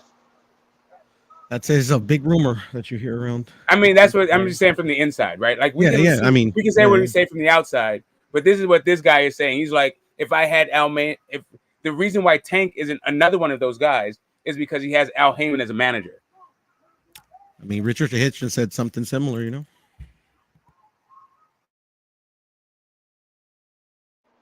All good. We can drop this topic. The comments. Hold up. Yo, let me respond to the comments. Hold up. Let me respond to the comments they're saying about. Wait. Let me. Hold on. Berlanga and Angulo would not sell more than Chocolatito and Estrada trilogy. Yeah, I didn't say Choc and Estrada. I'm talking about Bam and Rungvisai. Berlanga and Angulo gonna have more viewers and more of an audience than fucking Bam and Rungvisai, bro. Come on. Yeah, hey man, about 400 people gonna watch Rungvisai and Bam. And when Berlanga fought against Steve Rolls, it looked lit to me. So I mean, I think Berlanga has some. I mean, I wish it was good. Like I wish it was better, because like he would be a star. But this dude just needs to box more, man. He has slow ass feet. But Angulo ain't gonna run, so I mean we can watch a good fight. And I got Berlanga knocking out Angulo in round 3 or round 4. I mean you can outbox Berlanga, but if you stay in front of him, the dude punches like a fucking horse kick. So I mean, I think he's like he might be the. I mean, I won't say he's the hardest hitter at 168, but man, I mean that dudding power, bro. I mean you can hear that power, dude. It's like a different type of power. He ain't got no chin. Him, No, he ain't got no chin. You got no, dropped no. by I'm not saying 150, he's 154 perfect. pounds. Yeah, I'm not saying I'm just saying like Berlanga and Bekdemir, they have flaws, but dude, they can fucking punch. Both of them. I don't care that they have bad defense and no, they both can punch. Let's keep it real. People forgot about Bekdemir. Bekdemir, that dude has good ass body shots, bro. I like Now, Bekdemir that dude too. is I chinny. hope. Yeah, He's he chinny. might. These Yeah, but guys, that's what I'm saying. These I guys, hope he improves. hey, Los, these guys are good. You These shall guys are see. good, but they ain't got no chin. Like this, what you need a chin to get up to the elite level. You need a chin. You can't be getting That is knocked a out fact. by That has to be. 154 That is a fact. pounders. No, it's not just a chin. It's punch resistant in general. They don't have chins or bodies. They can't fucking take shots. That's what you do need in this when you're going up in this level. You're not fighting any C I tin cans mean, anymore, man. y'all might be That shit too don't hard grow on on Beck. I trees either, thought man. Bekdemir got hit with the perfect shot. So I mean, of course he'll go down. Berlanga, I can He understand. did. Berlanga to me, Berlanga looked bothered by Steve Rose's body jabs, and I'm like, what the fuck? Like people that big don't get bothered by fucking body jabs. Like that's like some They like need to, 135 I don't know type about all shit. that. they need to move him. Yeah. They need to move him. Like they need to. He needs to start facing some stern competition as well soon, man. Well, I like the Angulo fight because Angulo comes to. So we're gonna see if Berlanga can do good under pressure. We all know he can't cut off the ring, okay? So Bob Arum said, you know what? I'll give you a good fight for you stylistically, but it's Angulo. It's not a bum. It's a guy that's been up there and fought Berlanga Yeah, and stuff. I mean, that fought Benavidez. Angulo's not a waste, man. Exactly. He's not a bum. He's not a bum. So they're testing Berlanga. They say, you know what, Berlanga? We're gonna give you a fight that favors your style, but he's not a bum. He's a top contender. You know, he's like a top 10, no, more so top 15 Top 20, at or that top division. 15, Yeah. top 20, I mean, top he was 2. giving Benavidez some work, so I mean, he's not a slouch. Benavidez, he beat another prospect, Anthony Sims. He was with Matchroom or some shit. So I've known about Angulo for a long time. He's a pressure fighter, bro. He thinks he's Mexican. He comes out the Mexican music and shit, but he's Colombian. But he fights like a Angulo. Mexican. Yeah, he fights like a Mexican. Yeah, no, I saw that it comes out to the channels and shit. Yeah. I mean, man. So what do you think? They're just gonna keep on trying to build up Berlanga? Like I'm saying, like No, what honestly, Bob Em I is think doing. so. No, what Bob I Em is think so. doing. Like I said, like they know he can't cut off the ring. They know he struggles with movers. So they're like, you know what? Let's put him under pressure. And if he survives, then we'll take time to build him up more. You know, but if you don't, you can say if you don't show no potential against Angulo, a style that favors him, then yeah, they're gonna let go of him. So this is like one of those fights. If Berlanga knocks out No, Angulo, I think what? you can't let go of Berlanga, bro. Berlanga's a fucking star, bro. Like he's Why fucking not? sold Nah, out. bro. If You know he no. He had hey, if he Fat gets knocked Joe out in the by building. No, bro. dude, if They he gets believe knocked in out, him. dude, people Hold forget on. about you quick, bro. In this business, people forget about you quick, especially if Berlanga ain't Yeah, done okay. shit. So I All mean, right. if he gets stopped by Angulo, man, he's out. He's out. People People move on, bro. They move on. People nah. were disappointed in his Steve Rose fight just because he didn't get a knockout. Nah, they So were it's like different, man. Fat Joe was like, you Axel. know, no, but who knocked him out? Was it Steve Rose, right? Who knocked him out? Triple G. Triple G, and that was a long ass fucking time ago, right? But bro, so this is the thing, man. Puerto Ricans, they're gonna be supporting him. They're like, okay, this was just like a little skip, little bleep, bro. But he sold out Madison Square Garden, right? That's where he was fighting at. Fat Joe I mean, was it was out the there. theater. It was the theater, Okay, yeah. okay, But yeah, okay. he's holding out. Fat Joe was out there, It fucking was the main event in that card, though. yeah, bro. He, It was packed. It looked fucking crazy. It looked like fucking that's what like I'm Yeah, but who saying. was the main But event, though? all I'm Berlanga. saying is like Berlanga they're wasn't the gonna main event of that fight, or was he? he was the main Yeah, he event, was. Yeah, bro. Was? yeah, he Yeah, was. bro. He sold that shit Xander out, was the bro. co-main. Yeah, Xander was the exactly. co-main. Yeah, Really? that shit was like, you know what I'm Yeah. saying? Like, bro, it like Okay. you know, Yeah. All right. That's like old school Puerto Rican boxing, bro. That shit was sold out. They had the rappers, they had everybody out, bro. This shit was fucking stupid. It was All I'm wild, bro. saying is, We man, watched that shit. in this business, people forget about you. In fact, Joe, trust me, if Angulo knocks out or he stops Berlanga, Fat Joe gonna forget about Berlanga, Yeah, bro. no, That's I how I I boxing I get is. it, but I just think But that they're gonna keep on trying to build him up because he sells. You know what I'm saying? Like no, I agree. he's No, I you agree. know what I'm No, saying? Like but that's why I said this is the test, though. Like Bob Arum about to see if Berlanga is worth it. This is the fight. Like I said, if Berlanga beats Angulo, then he's worth the risk or the money to build up. He's worth the time to build up. If you don't, then they're gonna leave him. Dude, come on. That's only why the reason why they're making this fight. Like, if they wanted to, they could have put him in there with another guy like Jesse Rose that moves and that they can teach Berlanga how to cut off the ring more and all that. No, Bob Arum wants to see if Berlanga has potential and if he's worth the risk. And if he knocks out a guy that favors his style, then yeah, he's worth the risk because Angulo's no joke.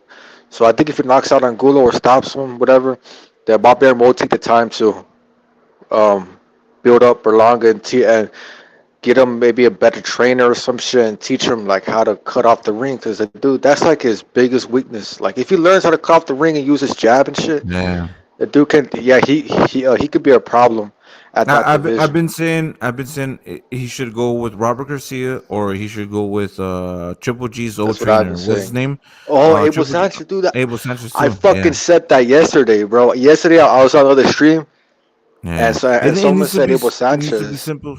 It needs to be simple it needs to be like you don't need to do too much because he has power. So just establish your jab and just get you with those simple fundamentals. You know what I'm saying? Don't do extravagant fucking trying to box and dodge shit like that. Like don't do that. You know what I'm saying? Like hands up. You know what I'm saying? Jab, move forward, cut off the fucking ring, and then go for the big fucking shots. That's what you have to do. You know what I'm saying? You're a fucking knockout artist. That's what you need to do. Cut off the fucking ring. Use your jab to get in and get close and cut off the fucking ring and fucking go for Mm, the big shots. You know what I'm saying? yeah, Body exactly. shots, overhand rights, you know what I'm saying? Hooks, you know what I'm saying? Nothing beautiful, rough, Yeah, and crazy. and I like Abel Sanchez. I liked his Nah, I just like what he did with Triple G. He's one that trained me. He knows how to cut off the ring. So I think that's a good, nice match. Robert Garcia too. He's will be good for Berlanga, but yeah, I was saying after that fight with the Argentinian, I was saying Berlanga needs a fucking Mexican trainer to teach him how to fucking cut off that ring. Yeah. Like Robert or Abel or some shit. Like Rozier. His trainer's Rozier, right? Rozier's believe so. alright to me, but I think Rozier has shown me that he can't uh like flawed like Cole man, Richard Coleman, he's one of the most respected guys in boxing, but let's keep it real. Like he can't box that nice, and Rozier had him for a long time and he hasn't really developed his skill either that much. So it's almost just like Rozier maybe isn't that guy, right? To really improve you.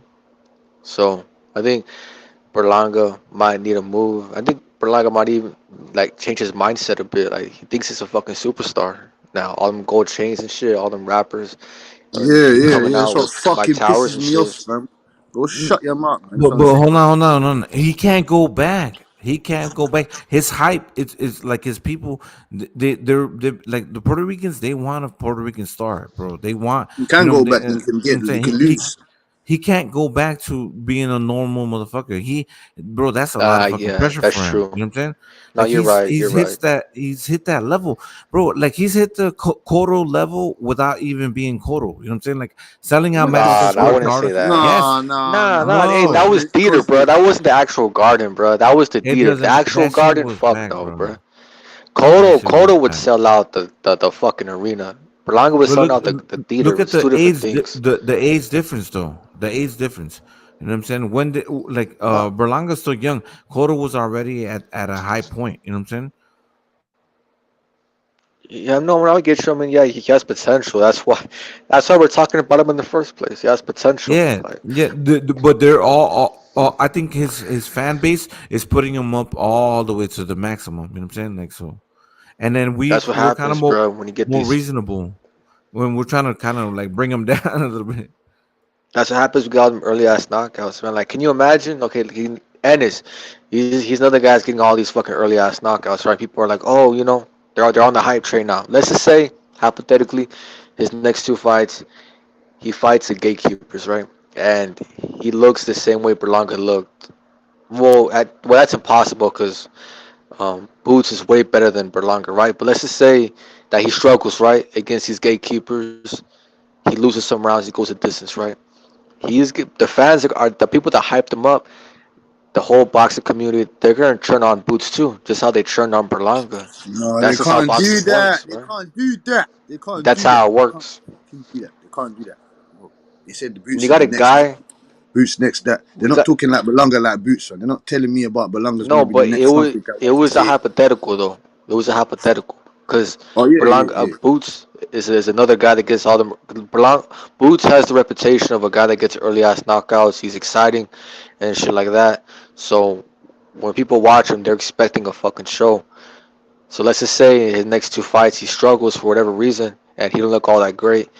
He's people are gonna turn on him too. That's how it is with these young boxers, bro. Like they'll turn on you quick if you fuck up and shit. Like Berlanga, I remember so many people were on that Berlanga hype train when he got on the fucking knockouts and shit. Like when he was on that Lomachenko and Tio undercard and shit like that. So and ever since he went the distance in last year or I think 2 years ago.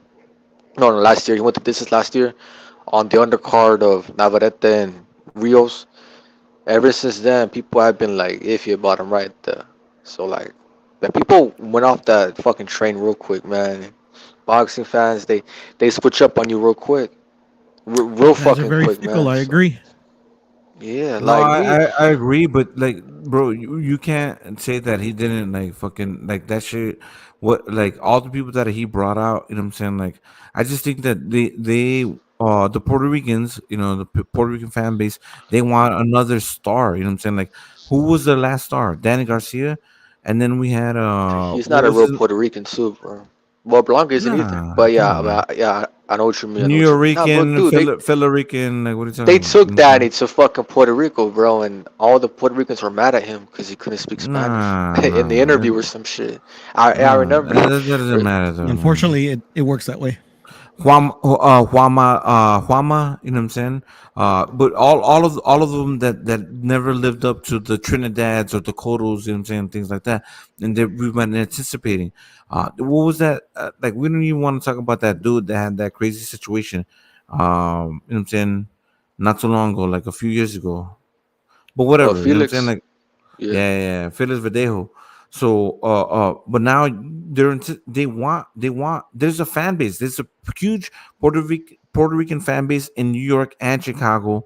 You know what I'm saying? Like, if another Puerto Rican champion comes along, they're supporting him. You know what I'm saying? So I think that that's what they see in Berlanga.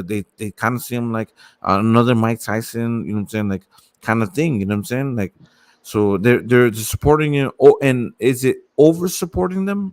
You know what I'm saying.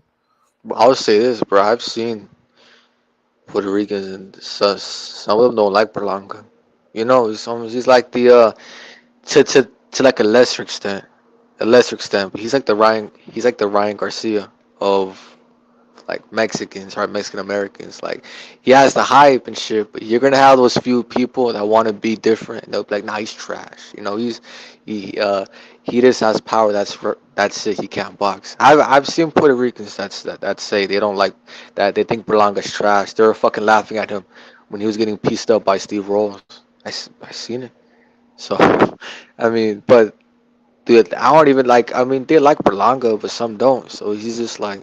But that's in every community, right? Even on some Mexicans don't like Canelo, right? Even Americans didn't like Mayweather. I'm pretty sure there's fucking Filipinos that don't like Pacquiao. Like that's how it is. Yeah, Not everyone's gonna yeah. like you. So They're hating on people, yeah. yeah. But all I'm saying is for Berlanga, I think it's a lot of pressure for him because like there hasn't been another besides him and let's say Amanda Serrano are probably one of the most standout and most accomplished Puerto Rican boxers at this time. And then you have Xander Zayas, right? Is he Puerto Rican and no, he's Cuban and Mexican. Yeah. Sorry, my bad. No, he's Puerto Rican. Wait, hold up real quick. Alonzo is No, I'm calling me pretty a sure. casual. Wait, hold up, bro. Alonzo Rodriguez is calling me a casual when he fucking thinks it's fucking Alfredo Angulo that's gonna fight Berlanga. Why the fuck would Alfredo Angulo fight Berlanga, bro? I always do. Alfredo Angulo he's like at what? At 1 fucking 60. Why would that old ass motherfucker fight Berlanga, bro? And you're calling me a casual? It's obviously not fucking Alfredo Angulo that's fighting Berlanga, bro. It's about to be fucking Alexis Angulo. And you call me a casual? Shakur?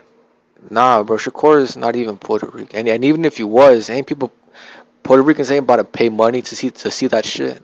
They want to pay money to see Berlanga, a fucking knockout artist. Yeah, I mean Shakur is better than Berlanga skill wise, but honestly, bro, man, but the motherfuckers want to see knockouts, bro. That's to be honest with you, that's just how it is. I Yeah, don't, no, I no, I don't, was I don't right. make the rules. Xander is Puerto Rican. Xander is Puerto Rican. Yeah, he is. Yeah, That's and what I I was think he's the best one. I think Xander's one of the best young fighters, bro. Straight up, him. Yeah. Yeah. So I mean, and I think he has the style and the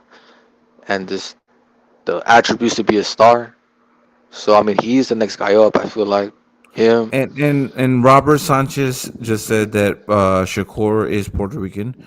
So if he is Puerto Rican, then yeah, of course. You know what I'm saying? Like all I'm saying is like yeah, support him. You know what I'm saying? Like and that's good. You know what I'm saying? We want to have Filipinos supporting their Filipino fighter. We want to have Mexicans supporting their Mexican fighters, Puerto Ricans supporting their Puerto Rican fighters, all of the people, you know what I'm saying? That's great. That's great for the sport. So yeah. Is it? So if Is yeah, it? it is, of course. I don't know. What? They're saying, you know what's crazy? There's like only one Puerto Rican champion in boxing right now. That's nuts. Yeah, like he's like at 108 or some shit, at 112 or some shit. Yeah, he's like he's at 108. Yeah, ain't He no one just watching won it. that shit. He won it last year, the championship. Yeah, I remember. Someone told me about it, but man, I ain't watching that shit. They're like 5'1" out there in that division. He is 5'2" actually. That's crazy. It's nuts, huh? So who do you got? Morrell versus Lemieux versus David Benavidez. What y'all got? Lemieux versus David Benavidez. David definitely, but I don't know. I got a feeling, David's gonna win. I think David's gonna I got win. a feeling Lemieux's gonna give him a good How fight. old is Lemieux? How old is he? He's like Lemieux what, is 39? 36. Oh, he's not I that old. think. Motherfuckers out here Yeah, acting I'll like tell you he's right now. old. 36 ain't that old. I mean, but I I know think. Lemieux been I in might be. wars, I might be but wrong. Let me see. so I never knew it was cringe. I remember Chocolatito was fighting Martinez. Chalk's like 34, and the fucking commentators were acting like he was fucking 40 or some shit. How old is Chalk? Okay, Talking I'm about. taking all action on David Benavidez beating the entire fuck out of David Lemieux. So if he does it, that I means I win. I can't see that. I can't see David Benavidez beating the entire fuck out of Lemieux. I think he'll Okay, struggle cool. a So bit, let's just bro. let's define our terms then. David Lemieux will not hear the final bell and will get hit multiple times to his head and to his body, probably at maybe let's say like close to double the rate. So you're betting that Yeah, no, David that could Benavidez happen will late. knock him out. That Yeah, ain't no. I see a I'm talking about stoppage him getting the late, entire fuck beat on him. Like wherever the fuck it but happens. I'm saying it That's ain't what the gonna be final easy though. that's what the final count will be. That once All once right. wherever the fucking thing gets stopped. Whether it's Yeah, I in think the first four, I the think first so as half, well, bro. But the first quarter, the second quarter, or the third quarter of the fight.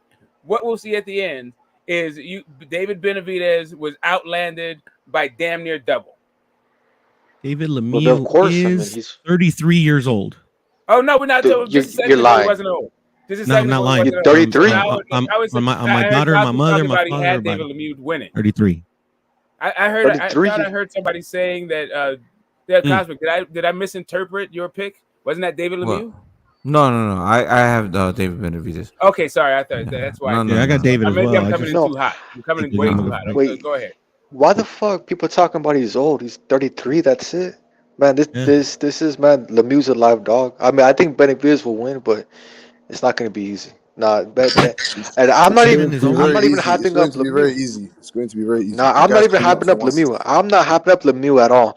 I just don't see shit in Benavidez, man. At all. What don't I you don't know see though? why the fuck people hype him up. I don't know why they hype him up. That dude's Because trash. because he is a good fighter. He got quick hands.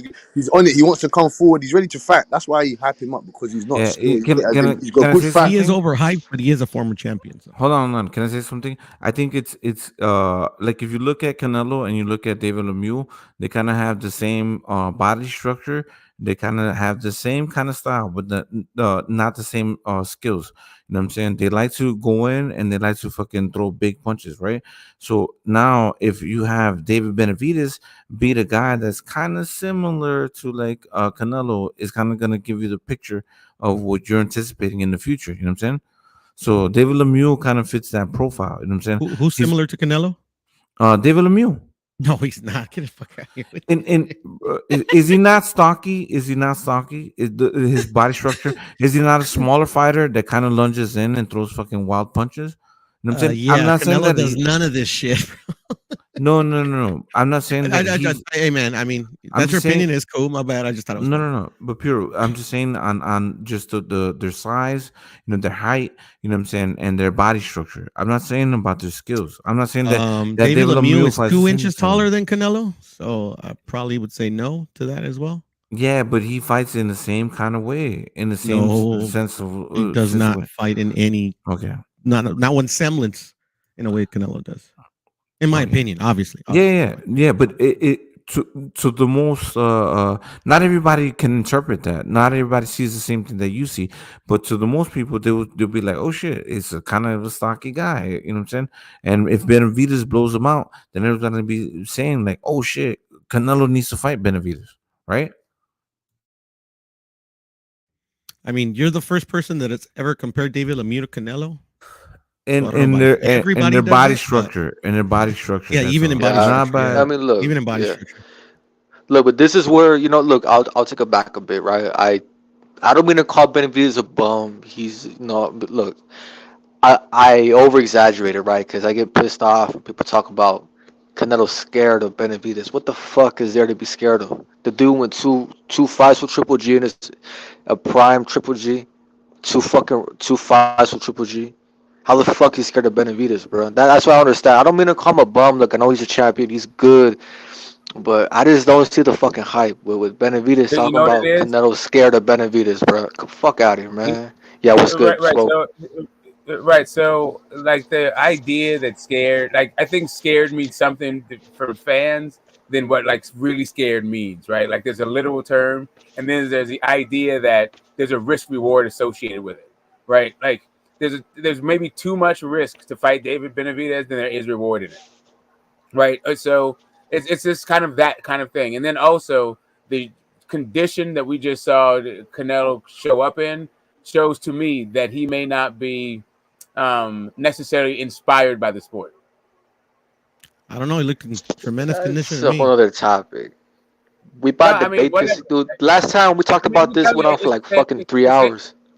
No, but it's the same thing about like the whole scared comment. I'm just saying like maybe this is a kind of interpretation of this whole thing. It's like if you feel like being gasping for air in the first quarter of a 12-round fight is in terrific condition, then I don't know what that's about. So Ronnie Shields said that they didn't train for a plan B, and then we just heard Joseph say that Emmanuel Stewart says if a guy comes in throwing hard shots early and that's all he's doing is throwing hard shots is because he is not confident in his conditioning. Well, that's the way Canelo's been. That's the way Canelo's been fighting ever since fucking COVID, right? Ever since Cam Smith, that's how he's been fighting, bro. So I saw the same like. It sounds like same old, like status I've quo. never seen Canelo fight the way he fought fucking Bivol. To be honest, That's just my personal opinion. Yeah, no, that's the most shit. That is literally the shittiest performance I've seen from Canelo, and I can have because Pavo's good. Like Pavo, I 100% agree with you, Smoke. all the way go from Shane Mosley, right? Like this because closest Pavo's thing good. Before that, give when he was Pavo 15, he fought better. When he was 15, he looked better. Yeah, I'm just I'm saying, not like, lying. You're right about I'm that. just telling you, like, I remember all of his fights pretty well, all the way up until the Shane Mosley, but from the last fight all the way to Shane Mosley, right? And I've seen him look like this. This is the first worst I've ever seen him look, and the second was, that was, as far as conditioning wise, was in the first Triple G fight, and then the worst I've ever seen him look was really against Floyd Mayweather. Like, goddamn, that Because dude Floyd's good. Because Floyd's good, right? Because Floyd's way good. too good. Yeah, I mean, Floyd's Yeah, good, Pavo too. but he's Pavo also too. really So like, good. I don't know Hold what up we're a second. talking about. The Bivol fight was. He's also really good. Sorry, Pearl. He's just also really good at what Canelo's not very good at. It's like Mm. it's a whole thing about like attributes. Slow feet versus some of the fastest feet ever. Like, it's kind of. You think Bivol has some of the fastest feet in boxing? No, Floyd Mayweather. Oh, Floyd. Okay, that's different. Yeah, that's what I'm saying. Like, the reason why that was so like a contrast. It was just like how good Floyd was in general, but also how good he was, how great he was at the things that Canelo is like challenged with. Especially at that time. I mean, even today, we just saw it with Bivol, who's not even nowhere near nah, as but fast what as fucking Floyd. I mean, in me personally, in my personal opinion, I mean, I thought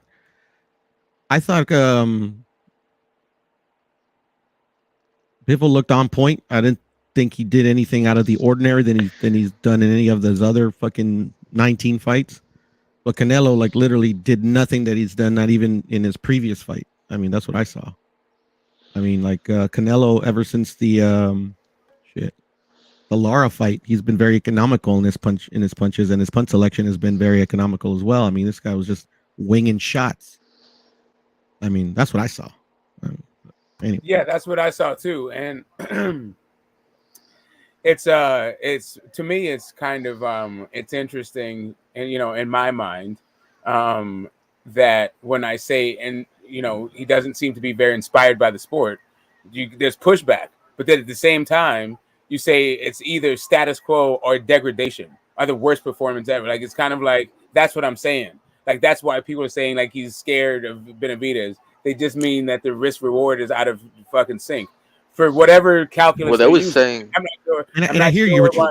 They was saying that before the Bivol fight. I mean, dude, literally that's when the Bivol fight got that announced, they were saying that way before the Bivol fight. Yeah, and that's what I don't like. I'm like, I mean, and I'm just saying, I don't know about who they is. I'm just saying me. I get you. I get what you're saying. Yeah, just for me, like that entire fucking performance looked like they were not inspired by boxing anymore. That they were living on their laurels and like gassed the fuck up. So what I was gonna say, the reason why I think Benavidez is one of the most overrated fighters in the sport today. I literally had fucking people tell me Benavidez is a tougher fight than Bivol. Literally had people tell me that, and when I hear that, I'm like, I lost it. I'm like, bro, that's why, man. If you bring up Benavidez to me, I don't know, dude. Like, whatever. Should have called him a midget, bro.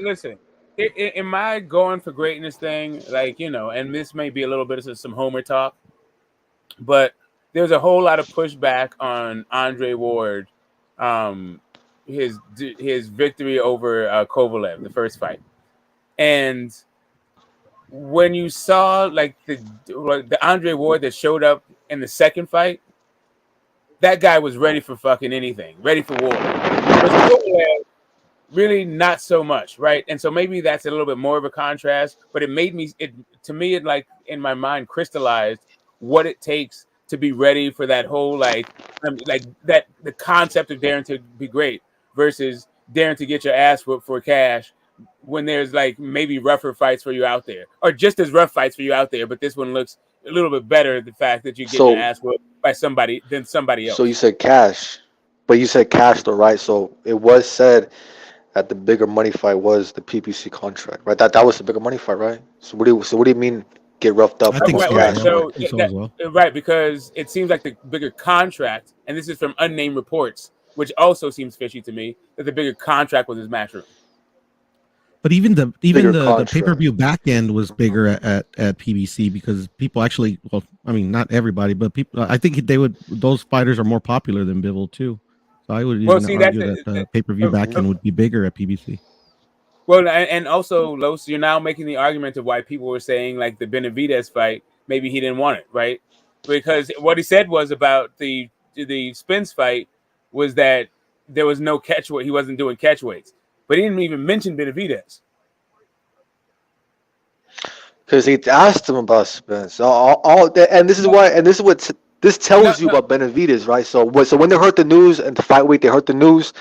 Spence is a way bigger fucking star than Benavidez. They ain't even thinking about Benavidez when Spence name's attached to Canelo. They didn't do once Spence name was attached, people forgot about Benavidez. Because I remember that contract or the rumor. It said Charlo in May, and it said Benavidez or either Spence in September. And people were talking about Spence all fucking week. They didn't even care about Benavidez. Right, it's only because, right, and then it's really only because there's a couple of reasons involved with that one. It's because they've been talking about that fight a little bit longer, and also it's it's very attention grabbing to hear a welterweight move up to 164 pounds for a $55 million fight with Canelo Alvarez. Like that is way more attention grabbing than defending your title against maybe the real 168-pounder welterweight champion, if not for a couple of technicalities, in the division that you're the champion in, right? Like, I agree, Mad Chad. Benavidez is fun to watch. Say again? Oh, no, I was just responding to Mad Chad. You're saying Benavidez is one of my favorite fighters to watch. Spence wants no part of Benavidez from his own mouth. And no, I think he's not one of my favorites to. I mean, yeah, I would actually take that back. Benavidez is very, very, very fun to watch. Yeah, I mean, I'm just saying, like, which one is more like incredible and eye-shot? Like, wow, say like no one thought it don't even matter to me. Like, I feel like it's suspense. Say again. I feel like both guys. It doesn't even like all that moving up don't matter. It's just Spence. That is Spence. That's why. Yeah, I'm more high because Spence. Like Spence did 50K in Dallas against Ugas. I hear you. I understand. Like I get it. That it's a bigger fight, and they want to hype. They've been talking about this fight forever, right? But now it went from what's the guy's name? Reynoso saying they'll move down to 160 to Canelo saying he won't accept anything other than 168. Whatever. It's all like fucking game. It's talking shit in the media about fights that don't happen. But the fact of the matter is, he didn't take the contract for Charlo or Benavidez or Spence. He took the fucking fight for Bivol. Yep. And that was a tougher fight. So if Canelo, like you said, Canelo was in it just for the money to get roughed up, and Triple G. Okay, but that's okay. Either Makabu or Buatsi or John Ryder or whoever the fuck the Matchroom could come up with. Yep. So maybe you're right. Maybe the zone was because that was a 3-fight deal, right? With the zone, it was 3 fights. Yep. Top rank. I mean, not top. PBC was 2 fights, right? But I'm just saying maybe because you're saying Smoke. You said it was you said it was like an unreliable source or some shit. Like it wasn't a real source. You said something, right? It was like a secret source or some shit. You said right because unnamed source. I mean, unnamed source. Because generally when Canelo signs a big deal on the zone, those guys can't wait to market that thing. They're shouting from the fucking rooftops. I still have fucking it ringing in my ears how Eddie Hearn got $1 billion. I'm still here ringing in my ears how Canelo signed one of the most lucrative sports deals in all of sports for $300 blah blah blah $1 million. For he this did, one, didn't he? For this one, a long time ago. No, there's a whole I'm trying to tell you, everybody associated with the deal was talking about it. Oscar De La Hoya was right there. There's a whole signing fucking ceremony where they're sitting next to each other, press conference. This one, for some reason, just as lucrative of a per fight deal, even more so, you have to get it from unnamed sources. But he took less money up front to face Bivol. I think the idea that he took $160 million, that is $160 million contract, is fucking cap. It's really what I'm saying. Let me break it down for you. In case you didn't understand what I'm saying. I don't think that he got $160 million deal for 3 fights. Well, no, it's a potential. because exactly. the The other guaranteed one was amount is 100 million 15 million. guaranteed. The other one was 15 100 million guaranteed plus upside. 15 And this million one seems to be like reportedly to be 160 million plus upside. Meanwhile, we're hearing that this dude's getting $15 million guarantees. 15 million guaranteed, yeah. A third of the guarantee he was going to get for Charlo. Yeah, This is so why definitely people are wasn't saying about he's money scared. that he But I'm fought just Bivol. saying this is why people are saying he's scared. To go back to the original thing that we're talking about. Like why fans He's are saying the scared, guy's so he took scared. less money. Man, Right. They're fans saying that fans they're don't saying call that you he was scared getting. about money. No, I'm saying that they're saying they didn't fight him at 154. They're saying he didn't fight him at 160. Now, even at 168, this dude is willing to take less money to fight this dude. A bigger fighter. Right. Doesn't matter. If you're running from somebody, you're going to run into somebody else. I don't think he's running from anybody. But okay, he's definitely running from fucking $45 million versus 15. Okay, I'll give you that one, Smoke. He's definitely running from fucking that. Like, They're talking about politics. You scared of money. But this we're getting some politics. I don't understand how the fuck that happened. Hey man, I feel like Benavidez starting to come in the form, man. You know what I'm saying? What you saying, Debo? He said after the Lemieux fight, he won't. If he can't get Plant or Charlo, he want Morrell. I can respect that. That shit make me respect him again. Because at first, I thought this nigga was shook on Morrell, but he seemed like he want the smoke. I think he is shook with Morrell, bro. He shook. He said he want him though. He said if he can't he's get Plant or Charlo, he want Morrell. He gets Morrell, bro. I'm telling you, that's why I be telling people, bro. The people we can make these fights, bro, with social media relevant, we can make fights on our own. Nah, we can't. That nigga would have never mentioned Morrell. The niggas went on his neck about Morrell. Like Debo, would you like to see Bivol fight for Undisputed against Better Beef or Joe Smith? Hell yeah, that's the king of 175 fight right there. I would like to see it too, but it ain't gonna happen anytime soon. You know why? Why? Because Bivol is with Matchroom. Man, they got that came out of Bob's own mouth yesterday. When did he say that? Recently? Yep, yesterday. So Bob Aaron was like, I'm not letting him fight Bob Joe been scared Smith of Bivol. or Bader Beef. Yep, he says he should fight Zerto. He should. I think he thinks Zerto's a better option because he's with Zerto Golden got a Boy. Belt too, don't he? No, Zerto does not have a belt. Zerto don't got no belt. Nope. But he's mandatory. Sure? He's Bivol mandatory. I'm absolutely positive. Man, don't let me check box record. He got a belt.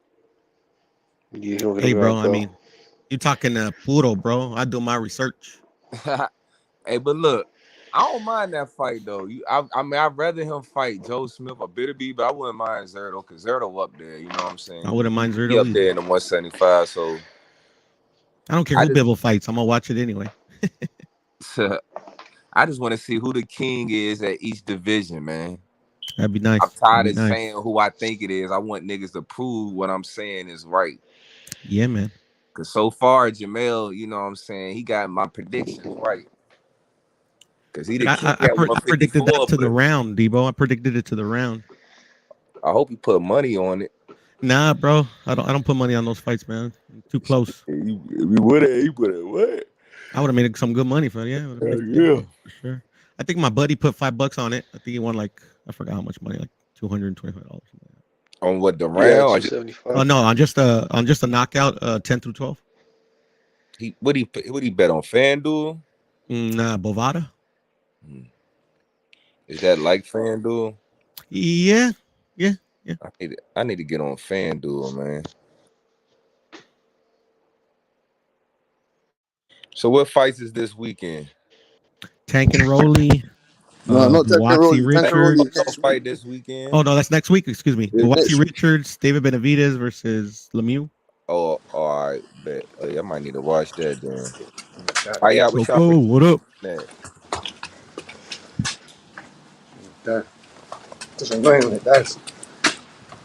I ain't been seeing too much hype for that fight neither, man. For which one, brother? Lemieux. For Lemieux? They had it wasn't the weigh-in, it was a press conference today. Yeah, man. You said the press conference is today?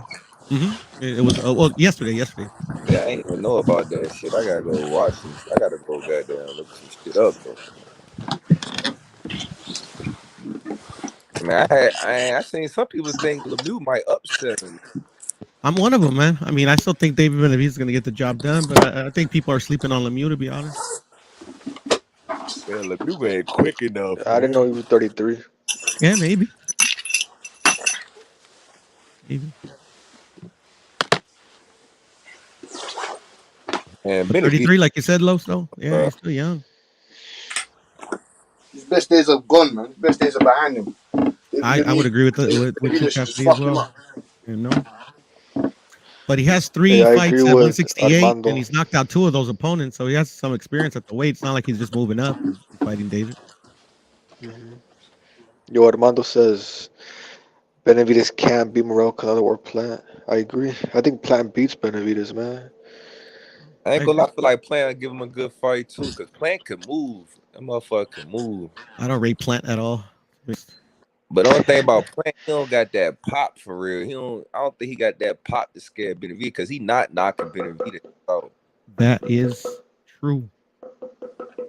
Yeah, I think Benavidez like murders Plant, bro, in like fucking Canelo 6 rounds. Canelo can catch Plant real good. What you think Benavidez is gonna do? His boys, Benavidez as I good as agree. I agree. Canelo? Like Plant fuck around and get hurt in that fight, man. I think so too. I That's think just me Canelo's though. way But I better mean, at like, getting go knockouts than Benavidez. But No, the thing is, they should have fought already, man, a long time fucking ago. Yeah, Man. yeah, they should have.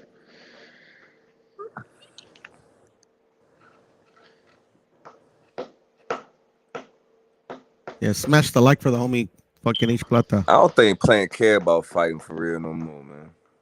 I don't know. I get that feeling too, bro. I don't know why, but I do get that feeling as nigga well. got that little Canelo payday. He good, man. Yeah, it was a major payday, man. 10 million. We'll go like Saunders, man. I mean, that is Saunders. good, but you know, this nigga's getting way more than 10 million to fight. Shit, fucking Bivol, he got 5. He was, yeah. Well, he hasn't even got that yet.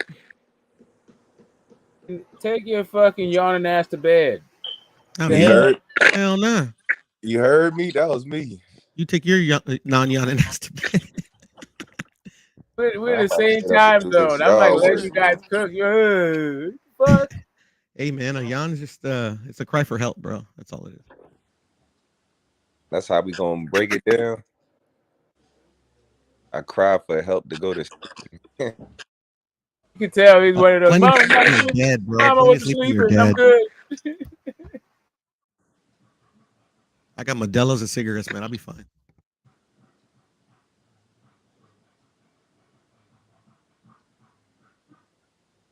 Yo, yeah. Man, y'all can't say Morrell ain't ready for Benavidez. Watch. Man, that nigga won't stop here. He gonna knock Benavidez out cold. Cause Morrell can move in. You think so? Yeah, there's people are very pessimistic about that fight happening, because of like the business of boxing. But I think the business of everybody in entertainment is under pressure. So I think if it was going to happen, now is like as good as time as any in the last few years that we get. I think that fight happens, but it doesn't happen no time soon. Cause I feel like after Benavidez fights, I feel like Charlo gonna step up. I feel like that's gonna be the next fight. I feel like after Charlo fights Salami, he gonna fight Benavidez. After he fight too? Cause they feel the pressure, like especially Charlo. Cause Charlo, he was like, he said he wanted to fight too. I believe he actually wanted to fight. So, well, he's gonna move up. He's already said that. Charlo versus Plant would be a good one, just to acclimate him to the weight.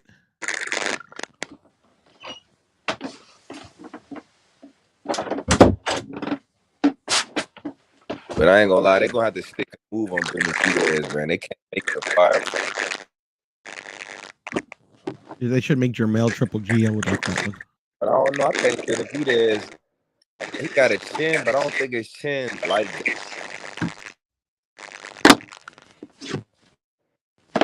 Benavidez defense trash. It's actually pretty bad. Defense sucks for real. Like all he does is try to outpunch everybody. Yeah, he tries to blast them all out there. Yeah, that shit ain't gonna work the higher up he goes. I mean, that's what Zerto does, and it works for him. So Exactly. That's that Mexican shit, man. No disrespect, Pearl, but man, Nah, ain't no disrespect, bro. I that mean, shit be getting motherfuckers knocked I out. disagree, but you know,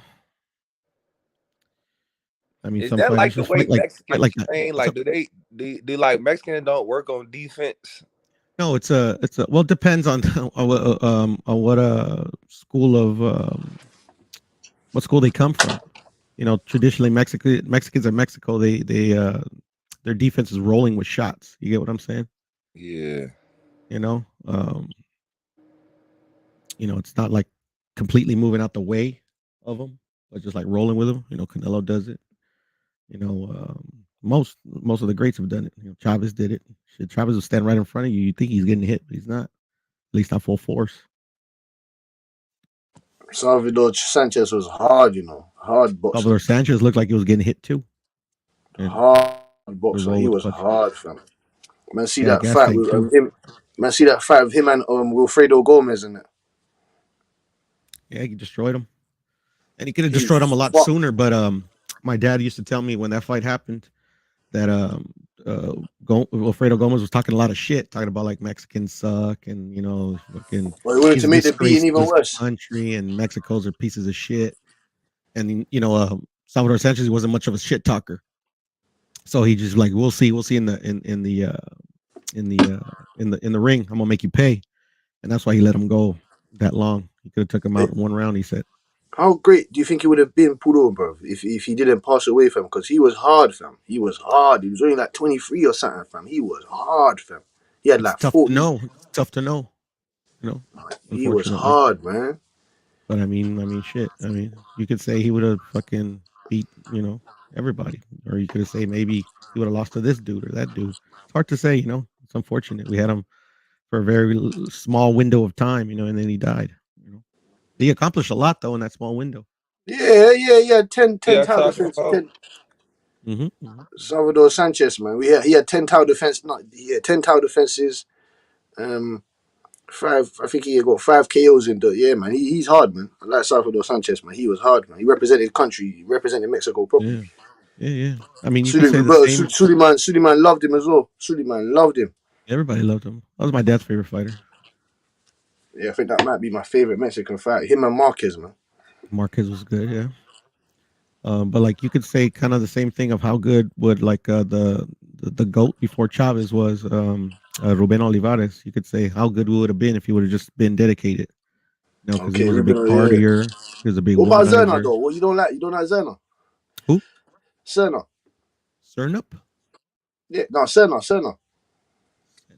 Who? Carlos Serna, man. You know Carlos Serna, man. Carlos Serna. Yeah, Zarate, man. It fucking it sounds kind of familiar, but nah, I'm not too. Zarate, man. Zarate. He fought from like. Zarate?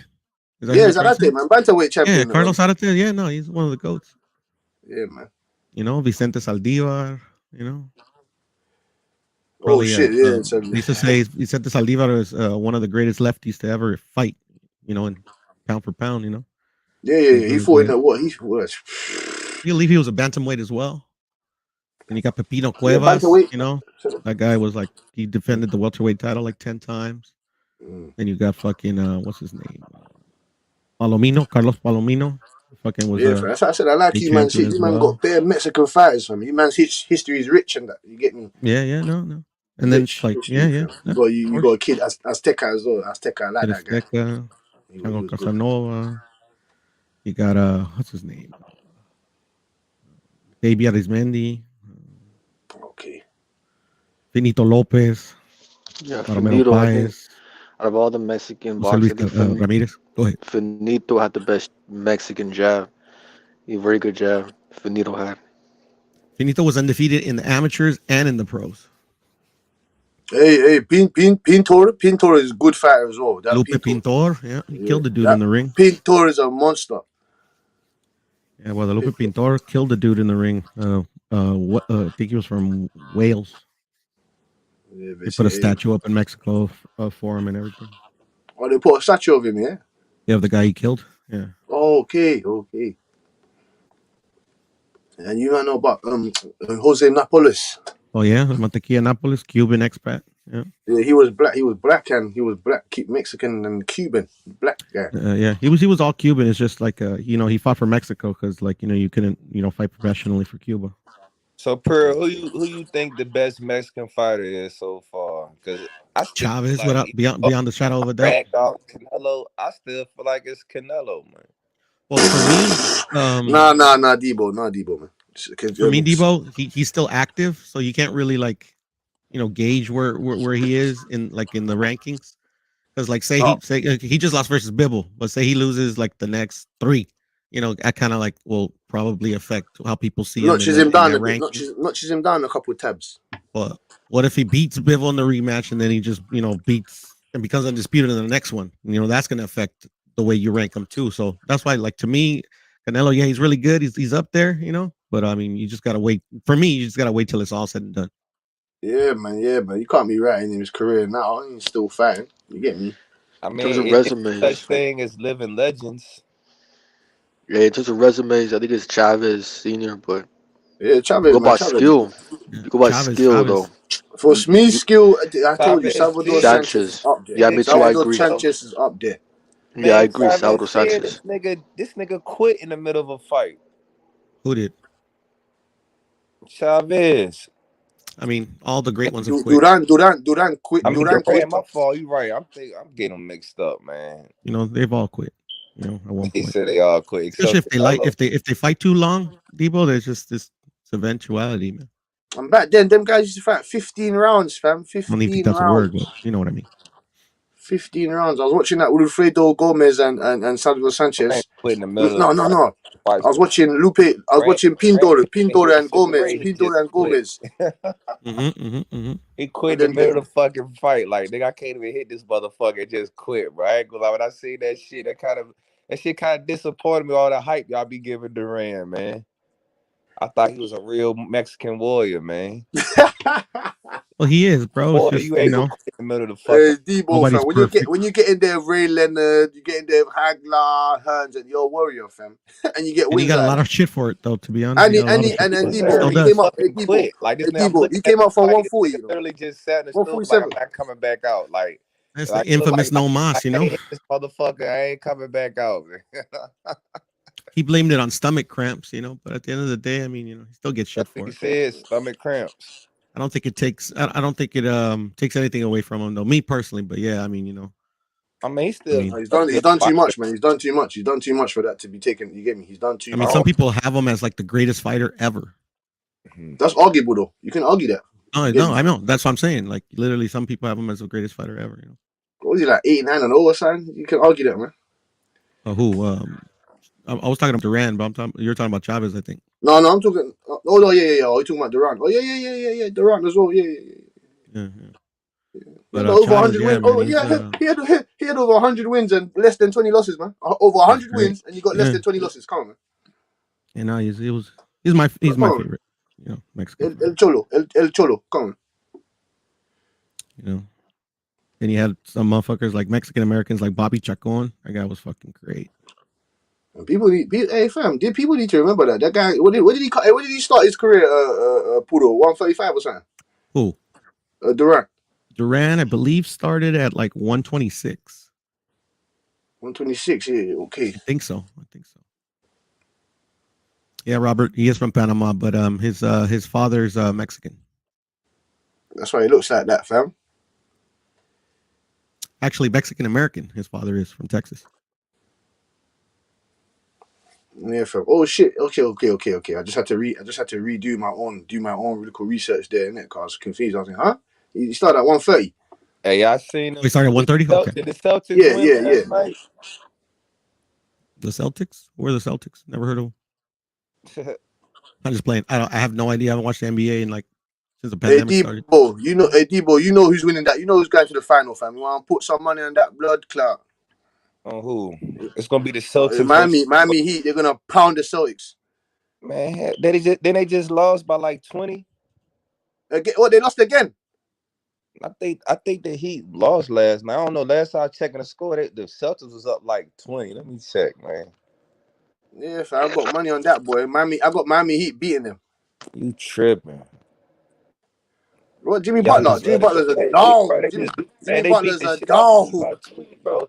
I told niggas, bro, the Celtics going to the finals, bro. They just too man. They The ain't going Celtics to might win no it all, finals, bro. I ain't Debo, gonna man. lie. The Celtics might win it all, bro. I got the Celtics. Nah. You got Marcus Yeah, Smart dribbling the ball off his fucking thigh. You get me? man, Nah. he ain't gonna be doing that too much. He ain't gonna. That ain't like a normal thing he do for real. I talk shit about Smart, but he really nice for real. He is nice, but he makes mental mistakes, and I can't afford for you And to be doing that everybody, in the but playoffs. that's the thing. Everybody make mental mistakes though, but them Celtics, they not making that many mental mistakes. It's a reason why they got the number one defense. That shit matters. Let me ask you this. Let me ask you this, Debo. What you trust Udoka? Yeah, you trust Ime Udoka because he ain't experienced at all. He's never been to no finals, nothing. So you Trust who? trust that guy? Trust who? Udoka, Ime Udoka, the Boston Celtics head coach. I mean, shit. You see what he doing so far? Yeah. Until he gets to the real deal, he ain't winning no chip with that. He ain't even experienced. He ain't got no. He ain't got nothing. No experience. Nothing. Yeah, I feel you, but hey, it's always good for some new blood, man. It's how they get experience right here. A lot of greats Mm. with ups, and it's like the war. I feel like the Warriors gonna sweep the Mavericks. Then when they see the Celtics, they're gonna lose, man. Nah. That's what I'm saying to you. You're not understanding.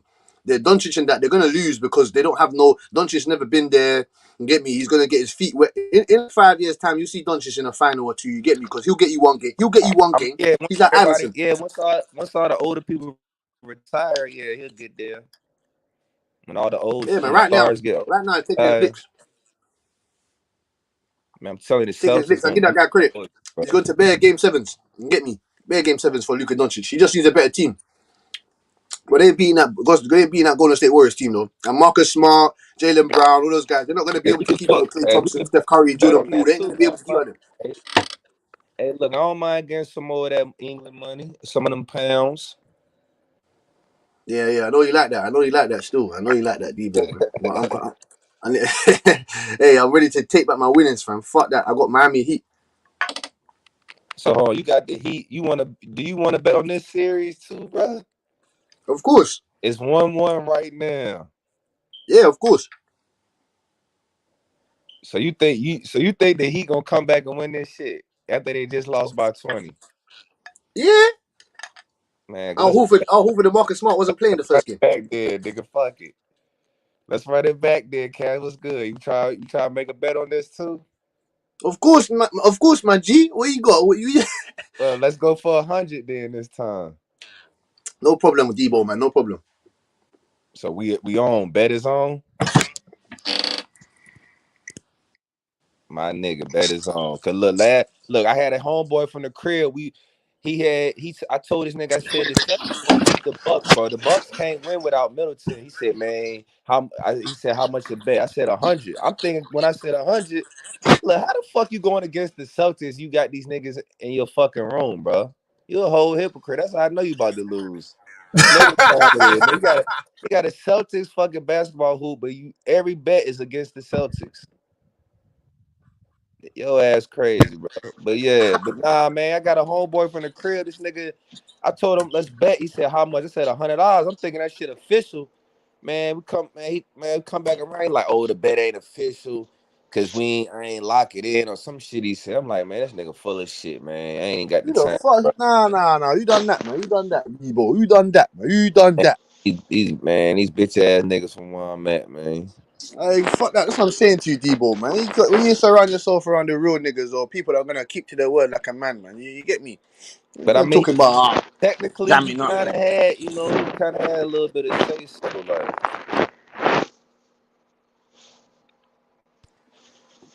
The shit, Nothing the though, shit man. didn't really make it official for real. Cause after I put $100, he didn't say nothing after that. But I'm thinking we good when I said 100. But I'm like, I'm gonna let this nigga slide, man.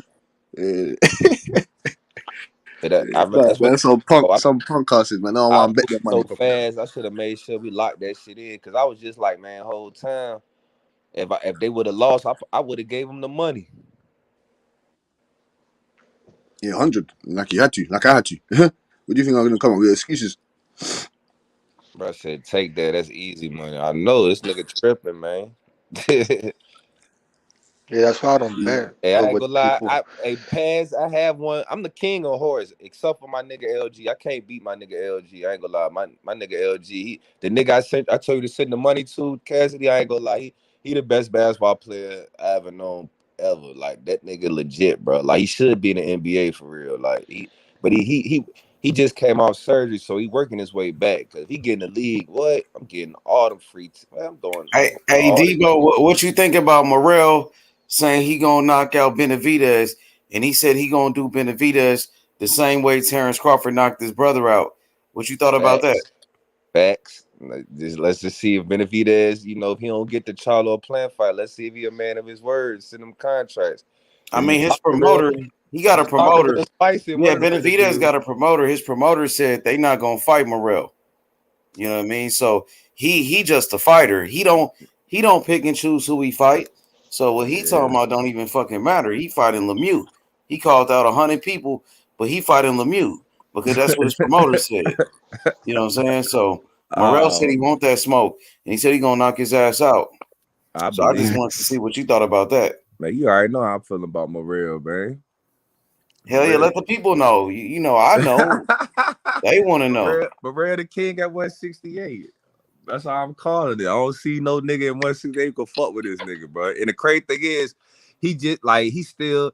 I mean, he ain't green, but like where he could really potentially be at, I feel like he nowhere near that. But I feel like where he at now, he's still better Oh than yeah, damn near he's a all them beast. Like niggas. since the amateurs, his amateur record one of the best of all time. So the dude got experience, man. He been doing this shit, and he Did he ready. He's fight in the already the world. Olympics? He's a world champion. Now he never he turned professional, so he didn't go to the Olympics, but he definitely got the skills, and he's already a world champion. So he got a belt. So you know what I mean. We trying to see the big fights coming up, man.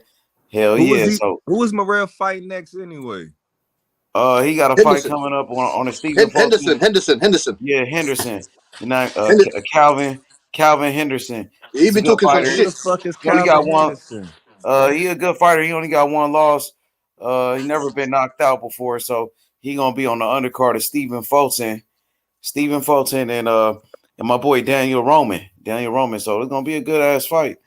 Yeah, it is for Well, sure. When they a lot fight of them next dudes on month? PBC fighting guys we really don't know. Like I know the dude because like somebody I know fought the dude before, and my boy, He's talking about Henderson. yeah, one of my boys fought Henderson before. You Yeah, know what I'm Henderson's saying? not a bum. He's not a Did he bum. He ain't a win? bum. Yeah, He he ain't a won, bum. but he didn't knock him out though. I'm looking for Morrell to knock this nigga out. Yeah, man, he ain't a bum, man. I see him as damn Brandon. I see him He a Brandon good fighter. Robertson. He a decent fighter. He ain't no bum. Yeah, he ain't a bum still. He's not a bum. He's Yeah, When they he a decent fight fighter. good fighter. next But month? most of those PBC guys, like if you're not a big name, you fighting. They don't have good opponents. Like Charlo fighting Sulecki. You got Benavidez fighting Lemieux. So most of them guys, you know what I'm saying? Yeah, man. And he's been fighting undefeated fighters. That Most of them Henderson guys guy. is like that. So Some it is people what think it Roman is. has a shot too. Yeah, Roman a hell of a fighter. He's a former unified champion.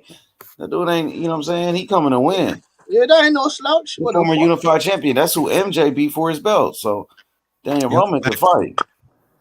That That motherfucker ain't could no slouch. fight. And He and and, coming to and win too. Akhmadaliev almost lost that fight. Who? Akhmadaliev Yeah. was a good fight. I like Akhmadaliev, but Daniel Roman the dog, and he coming to win. He got a chance to become a unified champion again. Shit, it's a good ass When's that fight. fight, H? When's that fight? That's the same day as Devin Haney Cambosis. Oh I shit. wanna see Donnell smash And up. I Morrell wanna on the see. undercard. That's a nice little card to put Yeah. Morrell on the undercard of a Fulton and Fulton and Roman. That's a nice card. You just had Charlo boots on the undercard. You know what I mean? And Yeah, that even was a this good Saturday, card last like weekend you for got sure. Benavidez, he fighting Lemieux. But you got Gomez on the undercard. Yo, Elvis Gomez, a good ass fighter from Cuba. He the next good fighter from Cuba. Gomez. Yeah, I So told you that's a that nice you little over. Hey, that you over. This guy's a Hey, problem, bro. yeah what's going dog. on with, speaking of Cuba, what's going on with Andy Cruz situation, man? I'm looking forward I'm to not him. sure. I'm not sure I ain't what's gonna lie, going like, on Yeah, I now. heard a bunch of man, different, that nigga ain't gonna lie, he did VA boy dirty, bro. That He boy's did slick. He Keyshawn can Do I know dirty in box. the about Andy Olympics, bro. Cruz? Look, He I did that heard this nigga about Andy dirty in the Cruz. So, Olympics. so Andy look, Cruz Andy slick. He Cruz, can box. he has But beef with his teammate. They say is Andy You're breaking Cruz. up. he got beef with How his about now? teammate. How about Yeah, now? you better. You better. All right, so I was gonna say about Andy Cruz. I heard this. So he has beef with his teammate Julio Cesar Julio La Cruz, right? Cruz, La Cruz, yeah. Yeah, Julio La Cruz. He has beef with him because they say Andy Cruz. They say he makes little fucking rap songs and shit. For And real? like he dissed Julio in that rap song, and they Oh, had okay. like a beef because you know that they're supposed to fight in Mexico to go pro, whatever. But Andy's actually planning to defect in Mexico. So when he goes to Mexico, he's planning to defect, kind of like how Robesy Yeah, did. they can only And I see think that that's they were saying Cuban fighters could turn professional like everybody else, but that's not true. You can only turn pro like in Mexico, and you got to Really? go with yeah, and certain yeah, groups. and that's So why. they working on it to make it official, but it's not what you think it is. They can only turn professional in Mexico with certain people, certain promoters, Exactly. certain groups and shit. Trying to take So that I'm money. happy Andy's using that to defect. So how does So I him don't know. beefing What with he his don't snitch teammate, on him, like how man. does that Hey, affect like wait, his hold up, Los. Don't snitch on him. Tell him what he finna do. You gonna get that man nah, dude. fucked up. No, but it's report. I mean, Yeah, people. you about It's to well get him known fucked up, if you look at it. bro. Shit, don't talk about it, shit, because that shit's still a fucking crime. He can't do that shit. He get fucked up. He go to jail doing that shit. But hell yeah, he can box though. He got skills. That What do don't. you A lot think of you should people do, H? say What he don't do you got think you should skills. do, H? Shit, man. Do whatever you want to do. I ain't gonna encourage him to defect because that shit is against the law. You know what I'm Now, saying? what would you do if you was him though? Shit, do whatever the fuck you want to do. Shit, you know what I'm saying? Shit, he a slick ass boxer. I want to see him turn pro, but you know how it is when you from Cuba, man. That dude can Do fight. He's whatever's very best for good. But him I and his don't. I family, don't bro. encourage That's what I would anybody do. to break the illegal for law. niggas to turn pro? Yeah, I don't encourage anybody to break the law, bro. Yo, H, man, play Smunchy. You were saying about You're breaking up, bro. like how in Cuba, like how about now? Am I good It's now? good. You kind of choppy, Because but go ahead. okay, because H Money was saying, yeah, You H Money was fucked up, saying G-Lo. that You fucked up. Yeah, you it's fucked not up. all what you think about the pros and the Cuba's going pros. It's not what you think, bro. Like Cuba is still a communist country. Like they're still gonna keep his money.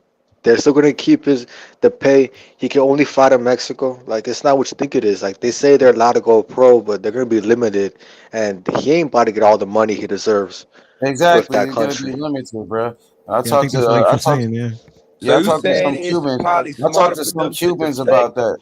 It's I probably talked to smarter some. them to defect and then goddamn just go through the Cuba legal system to go pro. Well, I talked to a few of the Cuban brothers about that shit, and they said they still working on it. So it's still a process. This shit gonna take some time before they can turn professional like that. Hell yeah. But yeah, man, we got some cool A little lot of fights time. coming up this Saturday, man. I'm excited. You got Joshua Buatsi versus Craig Richards, a decent little fight in the UK. I know Buatsi, man, Cassidy fucking with that shit. I know Cassidy fucking Yeah. They with tried to heavy. get him to fat Canelo We out, gonna bro. get up Wait, early what for that happened shit, to Cass. that? I'm gonna get up early for that shit, dog. Yeah, We man. You need gonna, to watch that, yeah, fam. Two good, yeah. I'm getting up English early for fighters, that bro. one. Yeah, well, Buatsi got a nice little Watch world fan base in the championship. UK. They fucking with him. So Watch, gonna get one of them belts. Trust me, he's gonna get one of them belts. I don't I give a don't know about that. Now that light heavyweight, he might get one of them IBO belts or something like that. I don't, no. I don't Look see him. now. He definitely ain't gonna fuck with Bivol, and he can't fuck with no better be. No, he can't. He can't at the moment. Not right He's a now. That's decent why I was fighter. saying, give Yeah, him the I two more feel he's fights. You like feel me? 32. How old is he? He's 29. 29. So That's why I they're mean, pushing him so he's fast. a Who? good, That's why they're he's a pushing. decent fighter, man. He got. I don't see him beating the champions. Got to be honest. But he's a good fighter. Talking about And Buatsi? You never know, man. He can do a Cambosis, man. You never know, man. He can do a Cambosis. You never know. man, Cambosa got lucky with Tio that time, bro. If that, He the real. did. Yeah, but no, I give him his credit though. So you got that fight. You got Johnny Beck. Oh, I want to see Johnny Beck. What he do? Johnny Beck got some skills, bro. He But look, why can don't box. you look when I talk about that Chinese fighter, man? This guy, he's in the Cool. he's number one in the IBF, so he might be You fighting. talking about? He might be Feng. I'm not. I don't know who that is. I gotta figure that. I'm gonna research him. He's Which fighting weight John class Pascal. is he? He's fighting John Pascal. Is that Oh, me that or fight. Cassidy breaking up? It sounds like a lot of people breaking up. Okay, hear me. Nah, Yeah, Cassidy you ain't better. breaking up. My bad, fam. Yeah, you We better. can hear everybody Yeah. clear. H. Okay. It might be my shit, Yeah, but my bad, fam. Yeah, no, man. it might be me. But yeah, man, you got some good fights. You got Johnny Beck fighting. Dig You 'em. know, you got Johnny Beck fighting. You got Benavidez fighting. You got Gomez on the undercard. I mean, and then you got those fights in the UK, and so it's a busy week of boxing, bro. And then what's the next Saturday after that? Oh, it's a Tank and Rolly. Rolly Tank. Tank and Yeah, Rolly. Tank You and got Rolly. you got a And then couple Devin madnesses. Haney coming up in Camp Boston. And then after that one, yeah. Boxing. And then Morrell the same day as Haney. And you got motherfucking Fulton. Man, boxing has been fire Haney this year. gonna I ain't fight gonna lie. before That Morrell, ain't he? motherfucking It's on Fulton. that Australian Yeah, nigga. time, Has huh? been fire. H. Correct. I agree. Yeah, The it's fight. fire. The It fight. might I'm be the more. same time, Debo. The fight I'm most Might be into the same time. Saturday. I think will be Buatsi and Richards. It's like the only 50-50 fight, right? Like a true equal Yeah, fight. pretty That much. ain't no 50-50 fight, man. What's he gonna knock him out, boy? Ain't no 50-50. It's 60-40 if you wanna be honest. If you be honest, it's like 60-40. Hey, everybody hit the like button, man. Let's get the likes up to 100. Let's get those likes up, bro. Hey, so yeah, it's some decent fights, man. What's Shit is the fight loaded. they're looking forward to the most though? I want to see Gomez. I ain't gonna lie. I want to see Yo Elvis Gomez. Uh, who else? I mean, I'm not Benavidez versus Lemieux. That's a cool little fight, but we all know. I think Benavidez gonna beat this dude. You know, and Lemieux is pretty much past his prime. You know, we seen a Triple G knock him out years ago, and at his original weight class, and he's moving up to fight a way bigger guy. I got Benavidez beating him. So, I mean, I want to see what Johnny Beck does too, because a lot of people saying Andrade was ducking Johnny Beck. I don't believe that, but I want to see what he does, man, because I've been hearing a lot of good things about Johnny Well, you Beck. don't really Is watch him Beck H because undefeated? you don't watch him H. He's got good skills. You get me? Is Beck He's like a undefeated? miniature version. Yeah, he's Yeah, undefeated. yeah. I've been He's a hearing a lot monster. of He's a good monster. things about that dude. He's So a I want to monster. see what he does. I want to see what Gomez does, and I want to see what Johnny Beck does. That's what I'm most interested in. What about y'all? I'm looking forward to seeing, like I said, that Feng guy. I'm looking forward to seeing. I want to see Buatsi and Craig Richards, obviously, because Buatsi's got some power. You get me? Oh yeah, I the want to see what. UK. That's the big deal I ain't gonna in the lie, this ain't UK. a good Yeah, weekend for me. I mean, it's a bunch of fights though, Debo. So you gonna keep a nigga active though. You got yeah, the man. PBC. You got fights on ESPN, Top Rank, and then you got fights on the Zone in the morning in the UK with my nigga Cassidy. So and shit gonna be fire though. Like I mean, it's a bunch of fights, man. Bunch Can't of go fights, wrong, man. man. A lot I'm of due to see some activity. astonishing knockouts, man. We're gonna see some good fighting, man. That's what we're And gonna I'm see, ready for man. Tank and Rolling, man. Tank and Rolly, that shit gonna be hard, Debo. I'm going hard Boy, for that that one. shit gonna be That's so some hood fucking shit. lit, nigga. Like that gonna be some hood shit. Bro, That's some hood shit, shit. I'm That's gonna some be hood in the shit. hills. I was That's a looking forward scrap. to That's that a one scrap. too. That ain't even a Fire, fight. Yeah, That's a you were man. talking scrap. about that Tank, Buatsi shit. I was just Hey, gonna but let look, you the UK rock for a second, but yeah, I'm that trying to Tank see and Rolly Tank shit. hey, fuck but this look, I nigga ain't up. gonna That shit lie, gonna be bro. I gotta fireworks, keep it bro. 100 on Roll, even though I want him to get knocked out. He's selling the fuck out this fight, though, man. Yeah, he is. He is. He's selling Hey, but this shit gonna do way Tank, better because I ain't gonna lie, Rolly Tank just fights talking be shit. exciting to the motherfucker. Even like, bro, Tank fights be doing numbers, dog. So I'm excited, man. Every time Tank fight, bro, that shit do numbers, bro. For real. Hey, what happened to Rolly get the upset though? It'd be one of the biggest upsets in the history of boxing. That shit would be crazy. That shit'd go viral. Rolly become a star then. Rolly become a Overnight. star, bro. He'll be a Overnight. star overnight. And he talked that shit. I got Tank, man. I hope Tank win, but this is boxing, and Rolly do got some power though. You know what I'm saying? And Tank can't be emotional, so he got to control his emotions. And I think that's what he's gonna do. Tank he's a smart guy, man. But he gonna like you could tell at the press conference he really don't like Rolly, so he got to control himself and be smart in there. Rolly got some pop, man, and Tank likes to mix it up too. So I want to see what happens, bro. That shit gonna be crazy. I hope Rolly don't freeze up though. He said Rolly might freeze up under the I, lights. he might. You never know. Hell Can't be yeah, talking all that. man. Can't be talking all that shit and then want to freeze up, man. Fuck that. Fuck that. Man, it Fuck happens that. though. This is I know it first happens. time in I a know it. in a I know big it though. fight like this. Can't happen. It I can't think happen Tank now gonna though. take his time. I don't think Tank come out there and do some dumb shit, get caught with something crazy. Because Tank can actually box, So I think Tank gonna just break him down and get and get the knockout. That's what I think. And Rolly like flat footed like a motherfucker. Tank, you know, his movement is gonna be too much. And Tank showed he could box if he got to. And we don't know how Rolly could take Tank's power. Remember, Tank is a great body puncher. It might be a body shot to get him out of there too. Rolly ain't never been hit by somebody like Tank with that type of power. Never. But then we could say the same for Tank too. Tank ain't never Tank been in in there there with with some good nobody got fighters power though. like Rolly. Tank Rolly got in some there with pop. fighters better than Rolly though. Yeah. Isaac Cruz got power. Motherfucking You think Pedraza Isaac got some Cruz hit power. harder than Rolly? Yeah, he might. I don't know. He might. Rolly Rolly hits got some hard power though, though. bro. I ain't gonna lie. Rolly could Yeah, punch, but man. yeah, but he ain't Yeah, been if for you see really how fight. he He ain't been trained, that's fighting all they nobody. train for. He ain't. Yeah, but I feel you. He do got some power.